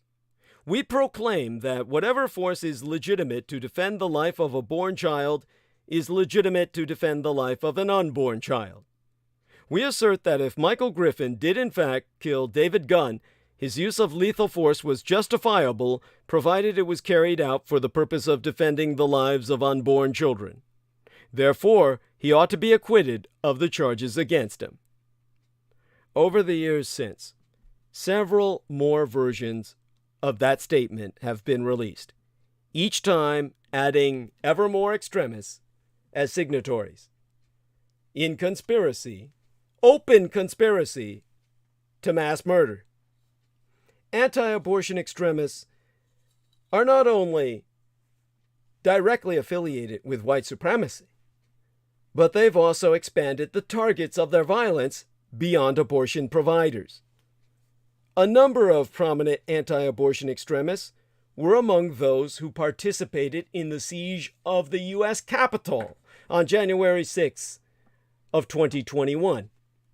Individuals interviewed outside the Capitol that day cited their anti-abortion views as the reason they traveled to Washington, D.C., with one person explaining that her decision to come to the Capitol was, in part, to fight for the unborn. Another extremist who filmed himself at the Capitol that day was previously convicted of planning to bomb an abortion clinic in 1988 and later admitted to setting fire to that clinic and another, and yet was walking free. White privilege, you see. Now, violence has also been directed even towards the Supreme Court, the very people who now carry out their wishes. A shot was fired through the window of Justice Harry Blackmun's home following years of death threats that began when he wrote the court's decision in Roe. Extremists have used these acts of violence, and other illegal tactics to further their objective of stopping abortion by reducing or eliminating access to abortion services, which disproportionately impacts low-income women, women of color, and teenage girls. Over time, the violence has contributed to a substantial reduction in the number of clinics, as well as the number of physicians and other clinic staff able and willing to perform abortions. Many doctors trained to provide abortion care opt not to do so to avoid subjecting themselves to harassment and violence. And other trained providers are leaving the practice due to the stress and burdens of living with the constant threat of violence. As one doctoress explained, she stopped providing abortions altogether because she was attacked on the internet and hunted down by protesters who broke into her home and, after gang raping herself, leaving her suffocating beneath a pile, what would be called a cairn, of dead animals. Anti-abortion extremists have employed and continue to employ violence and threats as part of this deliberate strategy to eliminate abortion altogether, openly endorsing not simply violence, but mass murder. There is a real risk that overturning Roe will further embolden extremists to engage in violence in their crusade to end abortion in these United States. While some states would ban all or nearly all abortions once Roe is overturned, many states would continue to allow abortion, and there is little question that providers in those states will remain targets of violence. After all, extremist violence has not been confined to those jurisdictions that would be expected to curtail abortion rights if Roe is overturned. 6 of the murders committed by anti-abortion extremists occurred in jurisdictions that would likely preserve access to abortion: Colorado, Massachusetts, and New York. If anti-abortion sentiments are unable to sway legislators in some states to ban abortion outright, there are very real reasons to believe, to be concerned, that extremists, who for decades have disregarded the rule of law and legitimate political process, will take matters into their own hands. The Feminist Majority Foundation, the publisher of Ms. magazine, and a number of other women's and civil rights organizations, represented by pro bono counsel John Hall, Elizabeth Sachs, David Zions, Kate Thompson, Molly Doggett, Marisa Tashman, and Megan Keenan of Covington and Burling LLP, Limited Liabilities, filed an amicus brief with the court last fall in Dobbs to ensure that this long, devastating history of violence is not ignored as the Supreme Court considers the most serious challenge to the constitutional right to abortion care in a generation. In 1992, when the Supreme Court reaffirmed Roe and Casey, it said it could not overrule precedent under fire. Overturning Roe now would, whatever the court intends or sayest, be perceived as rewarding anti-abortion extremists' violent acts and dost undermine the rule of law. In Casey, the court refused to overrule a landmark precedent under threat of violence. It should not do so now, a generation later, when even more anti-abortion violence has become an undeniable part of our nation's history. Now, in the time we have remaining, the question that needs be asked is this: do unborn children have more rights than women? In Psalms 139, a prophet, possibly King David himself, wrote these profound and insightful words. You have searched me, Lord, and ye knowest me, for ye created my inmost being. Ye knit me together in me mother's womb. I praise thou because I am fearfully and wonderfully made. Your works are wonderful. I know that full well. Your eyes saw my unformed body. All the days ordained for me were written in your book before one of them camest to be. Now, Thomas Jefferson, a despicable human being who was most certainly not a prophet, wrote his own momentous words in the preamble to the Declaration of Independence. We hold these truths to be self-evident, that all men are created equal and are endowed by their Creator with certain inalienable rights, that among these are life, liberty, and, originally writ, the pursuit of property, which they then changed to the pursuit of happiness because the majority of people they were asking to fight for them in their Revolutionary War as traitors to the crown had no property and never would. I like to remind friends and family, and myself, that when I was young and stupid, I was young and stupid. As a young adult, my attitude toward abortion was essentially ambivalence. As a man, I thought it was entirely something for women to consider, and I was neither a proponent nor an opponent. My heart was touched by young women who walked through shadows to unethical clinics and suffered consequences no man can ever fully understand. I thought abortion should be legal and accessible, but I was not passionate either way. I still believe women of any age who chose to terminate a pregnancy by aborting their unborn child should not be relegated to alleys where danger and humiliation lurk. As a former president once said, abortion should be legal, but rare. So do unborn children have rights? Is the right to life among them? If so, only the government can protect that right and stand on behalf of the child. My view is we should advocate for laws that carefully balance the rights of the child with those of the mother.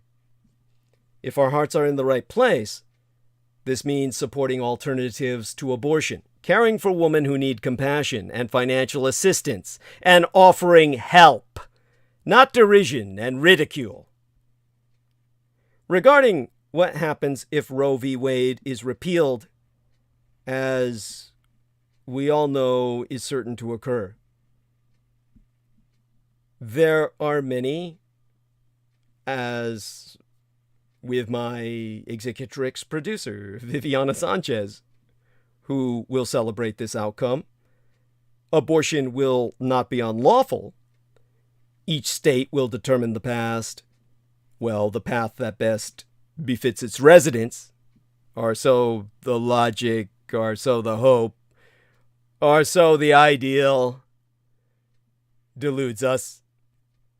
Government that is closer to the people is closer to the people, is the thought, resulting in, as I said, like the first attempt at prohibition, dry states and wet states, and a balkanization of the Union. Some states will enact more stringent laws that lean towards the rights of the unborn children. Others will lean more towards the rights of the mother. Perhaps this is a far better outcome than letting the federal government write rules that are one size fits all. But believe it or not, residents of my golden California see things differently from those living in the home of Daniel Larola and Crystal Rivers, the red state nation of Texas. Do unborn children have rights? I believe they do, to a degree. My prayer is that every child is blessed with an abundant life and love as they grow and live in a community that offers them liberty and gives them the opportunity to pursue happiness, or even property. But the reality is, they're not going to have those opportunities if their mothers cannot afford to have them. Because Republican pro-life advocacy ends with a child's birth. To prevent a woman from ending a pregnancy is to become responsible for the child that she is forced to bear. If Roe versus Wade is overturned, massively expand the child safety net. Already in this country, millions of children are living in poverty. Hundreds of thousands are the victims of abuse and neglect. With such a start, their prospects for the future are bleak. If banning abortion is a moral imperative, then so is putting programs in place to ensure all children have a chance to survive and thrive, especially those who comest into this world unwelcome and unwanted. To do any less is the height of hypocrisy. It's been a long month's worth of days for abortion rights activists since the dramatic leak last menses that revealed that the Supreme Court will soon overturn Roe v. Wade. The abortion rights movement has bounced among disbelief, despair, anger, and resolve. Most Americans support abortion in some form. But we can expect the disconnect to grow between what Americans want and what they get. That disconnect has fueled protests across the country, in front of the Supreme Court, outside of the justices' homes, and in cities including Bismarck, North Dakota, and Fort Wayne, Indiana. At some of those protests, women have worn red cloaks and oversized white bonnets, a reference to The Handmaid's Tale, Margaret Atwood's dystopian 1985 novel in which the United States becomes a theocratic dictatorship. In fact, in the past month alone, handmaid protesters interrupted a church service in Los Angeles, marched at a rally in Boston, and gathered outside Justice Amy Coney Barrett's Virginia home. Margaret Atwood invented Gilead. She thought she was writing fiction in The Handmaid's Tale. The Supreme Court is making Gilead real. In the early years of the 1980s, Margaret Atwood was fooling around with a novel that explored a future in which the United States had become disunited. Part of it had turned into a theocratic dictatorship based on 17th century New England Puritan religious tenets and jurisprudence. She set this novel in and around Harvard University, an institution that in the 1980s was renowned for its liberalism, but that had begun 3 centuries earlier, chiefly as a training college for Puritan clergy. In the fictional theocracy of Gilead, woman had very few rights, as in 17th century New England. The Bible was cherry-picked, with the cherries being interpreted literally. Based on the reproductive arrangements in Genesis, specifically those of the family of Jacob, the wives of high-ranking patriarchs could have female slaves, or handmaids, and those wives could tell their husbands to have children by the handmaids and then claim the children as theirs. Although she eventually completed this novel and called it The Handmaid's Tale, she stopped writing it several times because she considered it too far-fetched. Silly bitch! Theocratic dictatorships do not lie only in the distant past. There are a number of them on the planet today. What is to prevent these United States from becoming one of them?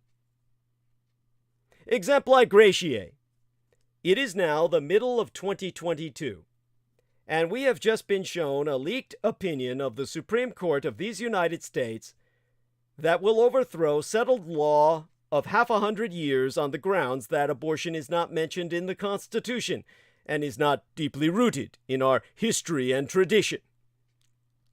True enough, the Constitution has nothing to say about woman's reproductive health, but the original document does not mention woman at all, because it was written by a bunch of white trash male pieces of shit. Women were deliberately excluded from the franchise. Although one of the slogans of the Revolutionary War of Independence circa 1776 was "No taxation sans representation," and government by consent of the governed was also held to be a good thing, women were not to be represented or governed by their own consent, only by proxy, through their fathers or their husbands. Women could neither consent nor withhold consent because they could not vote. That remained the case until 1920, when the 19th Amendment was ratified, an amendment that many strongly opposed as being against the original Constitution, as it was. Women were non-persons in American law for a lot longer than they have been persons. If we start overthrowing settled law using Justice Samuel Alito's justifications, they will repeal votes for women. It is the next logical step. Indeed, the only inevitable step. Now, I am catching my breath here while you chew on that. Understand that reproductive rights have been the focus of the recent fracas, but only one side of the coin has been visible: the right to abstain from giving birth.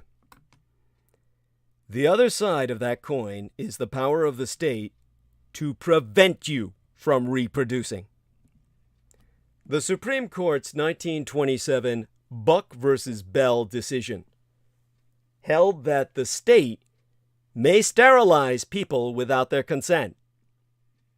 Although the decision was nullified by subsequent cases, and state laws that permitted large-scale sterilization have been repealed, Buck v. Bell is still on the goddamn books.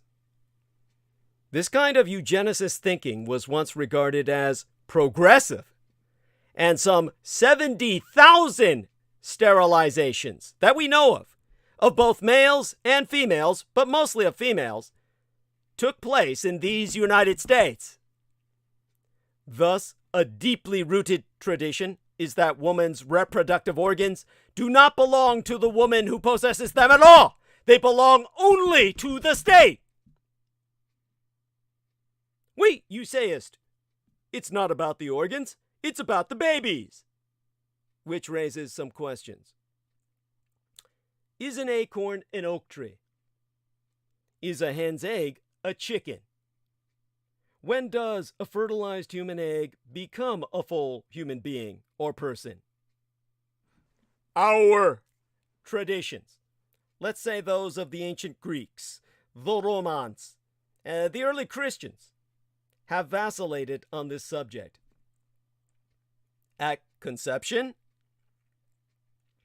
when that single sperm hits that egg, at heartbeat, at quickening, the hard line of today's anti-abortion activists is at conception, which is now supposed to be the moment at which a cluster of cells becomest ensouled.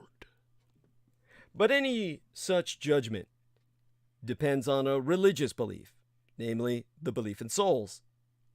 Not everyone shares such a belief, but all, it appears, now risk being subjected to laws formulated by those who do.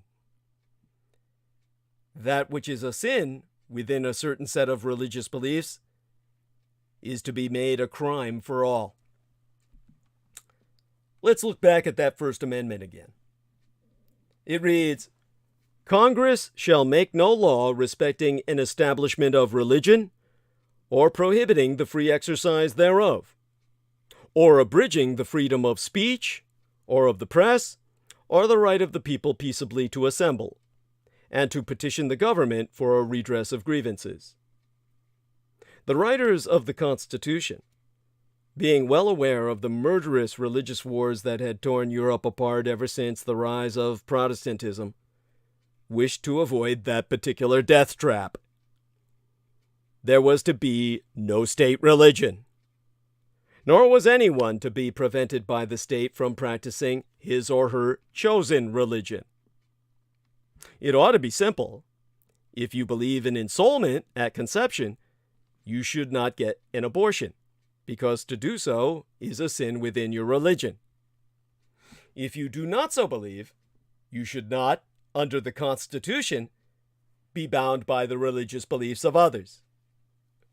But should the Alito opinion becomest the newly settled law, the United States looks to be well on the way to establishing a state religion. Massachusetts had an official religion in the 17th century. In adherence to that, the Puritans hanged Quakers, executed them in a campaign of genocide. The Alito opinion purports to be based on America's Constitution, but it relies on English jurisprudence from the 17th century, a time when a belief in witchcraft caused the death of many innocent people. The Salem witchcraft trials were trials. They had judges and juries, but they accepted spectral evidence in the belief that a witch could send her double or specter out into the world to do us mischief. Thus, if you were sound asleep in bed with many witnesses, but someone reported you supposedly doing sinister things to a cow several miles away, you were guilty of witchcraft. You had no way of proving otherwise, and for that you would burn at the stake. Similarly, it will be very difficult to disprove a false accusation of abortion. The mere fact of a miscarriage or a claim by a disgruntled former partner will easily brand you a murderess. Revenge and spite charges will proliferate, as did arraignments for witchcraft half 1,000 years ago. If Justice Alito wants you to be governed by the laws of the 17th century, you should take a close look at that century. Is that when you want to live? And it won't be long before the extremists in the Russo collaborationist Red Republican Party make Trump look tame. Former President Donald Trump will get out-Trumped. As the campaign season accelerates, Trump has thrown his weight behind several Republican candidates. The point is not only to shape the electoral playing field, but to offer clear evidence he still calls the shots within the Red Russo collaborationist cult if he ends up running for re-election in 2024. By the way, AF says, "Hello, Douglas. Hope you are well. Always interesting to hear you take on international news and current affairs. Much respect from UK." Goddess bless you. Thank you so much. Don't know whether AF is male or female, but hugs, kisses, whichever be appropriate. In the time we have remaining, I can report that thus far, Trump's endorsements have had mixed results. Matter of fact, he's had a lot of failings. His biggest victory took place in Ohio, where J.D. Vance, the author of Hillbilly Elegy, shed any hopes of reinventing the Republican establishment of yore and went all in with Trumpism. He defeated Josh Mandel in the Russo collaborationist primary and emerged as a shining example of what Team Mar-a-Lago can deliver.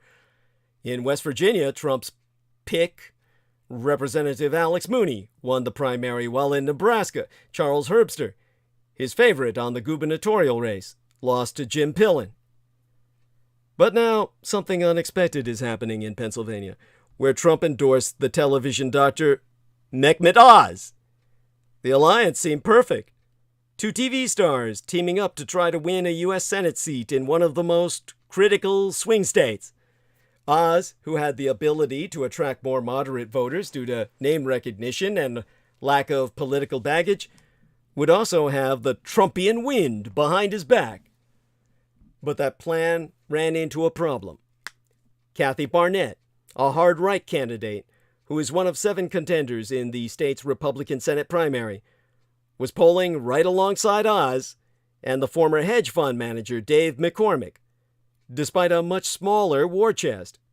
And Barnett, who has delved into the Trumpian political worldview with relish, has made numerous anti-gay and anti-Muslim comments. In 2015, she said it was okay to discriminate against Muslims and compared rejecting Islam to rejecting Hitler's or Stalin's worldviews. She had also said, 2 men sleeping together, 2 men holding hands, 2 men caressing, that is not normal. I guess she's got nothing against lesbians. So, maybe we can see her in a film in the future, catering to that.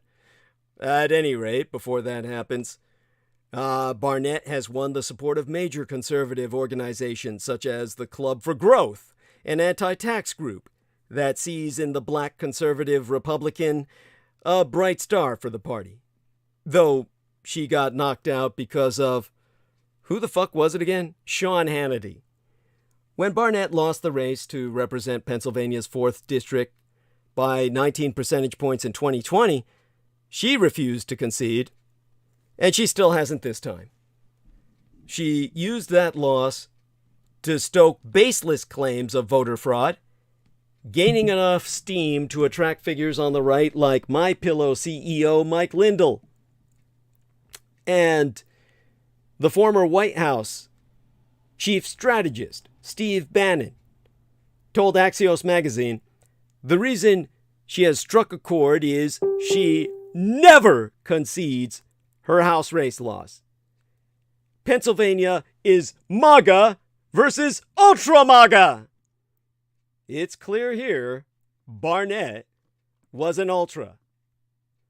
And while, of course, Sean Hannity caused her to lose, it is still a case of lesser evil. In other words, at least in Pennsylvania, A new generation of radical Republicans has emerged to take on the former president and his allies. And while Barnett could have, well, perhaps it was always inevitable she would lose to Oz or McCormick because she is, after all, a black female, her very unexpected rise shows the direction the Republican Party is moving in. The story is certainly a twist, but it's not surprising. This is a phenomenon that has shaped the conservative movement since the 1970s. With each generation, a new brand of right-wing firebrand has emerged to define the moment, only to find themselves cast aside by up-and-comers who embrace an even more extreme form of smash-mouth partisanship and right-wing ideological worldview. This has been the story of a party that keeps moving further right, with centrists generally failing to rein in the Russo-collaborationist Red Republican insurgency, with notable exceptions like George H.W. Bush. The Republican Party reset to center after right-wing Senator Barry Goldwater's devastating landslide defeat to President Lyndon Johnson circa 1964. But ever since, Ronald Reagan's historic presidential victory against President Jimmy Carter in 1980, the Russo-collaborationist Red Republican insurgency has been on a steady right-wing and rightward trajectory, well, a trajectory that is rightwards and downwards. Starting with his inauguration in 1981, Reagan mainstreamed right-wing conservative ideas in a way that few others had been able to achieve. He would go on to find a congressional counterpart with Georgia Congressman Newt Gingrich, who pioneered a no-guardrails approach to partisan warfare, establishing a new template for what was permissible to say or do in pursuit of total political power. His influence is undeniable. A cohort of representatives who served in the House after 1978, the year Gingrich was first elected to the lower chamber, would go on to win Senate seats in the ensuing decades, becoming the Gingrich Senators, as the political scientist Sean Theriault called them.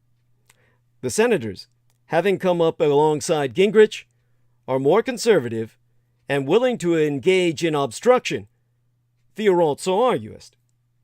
Gingrich, of course, eventually became as Speaker of the House when Republicans took over the chamber circa 1995. But the 1980s generation of conservatism eventually gave way to young up-and-comers. In the 2008 election, vice presidential candidate Sarah Palin, an unknown governess from Alaska at the time, lit up the campaign trail by blasting the media and holding campaign rallies, sending her supporters into a total frenzy. It wasn't unusual to hear people accusing the Democratic candidate, Barack Obama, of being a terrorist and playing into the worst racial tropes. Now, Palin and her allies dismissed President George W. Bush's staunch Reaganite conservatism, which centered around fighting for tax cuts, dismissing climate change science, and flexing military force overseas after 9/11 as a big government V. Unlike Bush, who was part of a political dynasty, Palin presented herself in stark contrast as an everywoman positioned outside the federal political machine. Though the McCain-Palin ticket went down in defeat, the Tea Party came to town in the 2010 midterms and took up what can only be described as Gingrich-style politics on steroids. During their first year in office, the new members of Congress seriously threatened to send the federal government into default by refusing to raise the federal debt ceiling if President Obama didn't concede to draconian budget cuts. Tea Party Republicans delved into birtherism and demonstrated how the conservative media could serve as a powerful platform for political propaganda and Russian-sponsored dezinformacja, or foreign disinformation on behalf of the active enemy. They also turned on Republican Speaker John Boehner, who had once been a Gingrich ally and Republican renegade himself, dismissing him as too much of a compromising insider. Boehner, who had helped Tea Party candidates in the midterms, would later be extremely critical of their politics, calling Ohio Congressman Jim Jordan a legislative terrorist. In the Senate, Mitch McConnell showed how far the party was willing to go when he refused to even consider Obama's Supreme Court nominee, Merrick Garland, in 2016. The Tea Party eventually morphed into the Freedom Caucus and became the most powerful force on the Hill. After Donald Trump was elected in 2016, many of them, such as Mick Mulvaney and Mark Meadows, found themselves inside the administration. But President Trump took things even further, and then they could have, well, further than they could have imagined. He took to Twitter, blasting his opponents and spreading blatant falsehoods sans any restraint. He disrupted the traditional processes of governance and ignored norms as well as procedures, doing whatever was necessary to pursue his agenda. Nothing would compare to his efforts to overturn the 2020 election and to spread the big lie with so much force that it has become the equivalent of what anti-communism had been to the conservative movement in the 1980s. So it should come as no shock that in 2022, we are seeing a crop of candidates who will start to cast the former president as tame. They will eventually blame him for being too comfortable with the status quo and uninterested in shaking up the political establishment. While Democrats keep coming back to their center with politicians such as President Biden or Senate Majority Leader Chuck Schumer, Republicans are continuing to go all in with the newest crop of extremists. The dynamic is almost inevitable, as this is the history of the postmodern Russo-collaborationist Red Republican insurgency. Now, in the last few minutes we have remaining, I, for one, am exhausted. If Peter Moon is awake and listening, he's more than welcome to jump on. But Viviana may well be still with us. Certainly still with us, but I don't know if she's conscious. She's welcome to come on and say good morning to all our listeners, so that we can send you on to a bright and shiny day. My blessings to all of your upvotes, by the way. Goddess bless you all. Honestly, so much going on lately that was just outrageous. I'm glad we're settling back into more of a monologue burn. Which, of course, Peter's absence more than forced myself to do. Now, I guess our young lady may have fallen back into sleep. Goddess bless her. Don't mind that at all. So what do I say in these last few minutes? I don't think there's time enough to do anything justice. But maybe we can try. You know, all I can say is that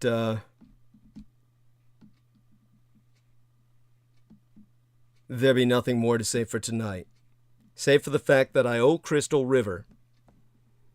And I'm going to bring up what she said about the Texas shooting in context with whatever happens between now and Wednesday. hopefully in that short a period of time, nothing new takes place. Certainly nothing of any impact similar to what we've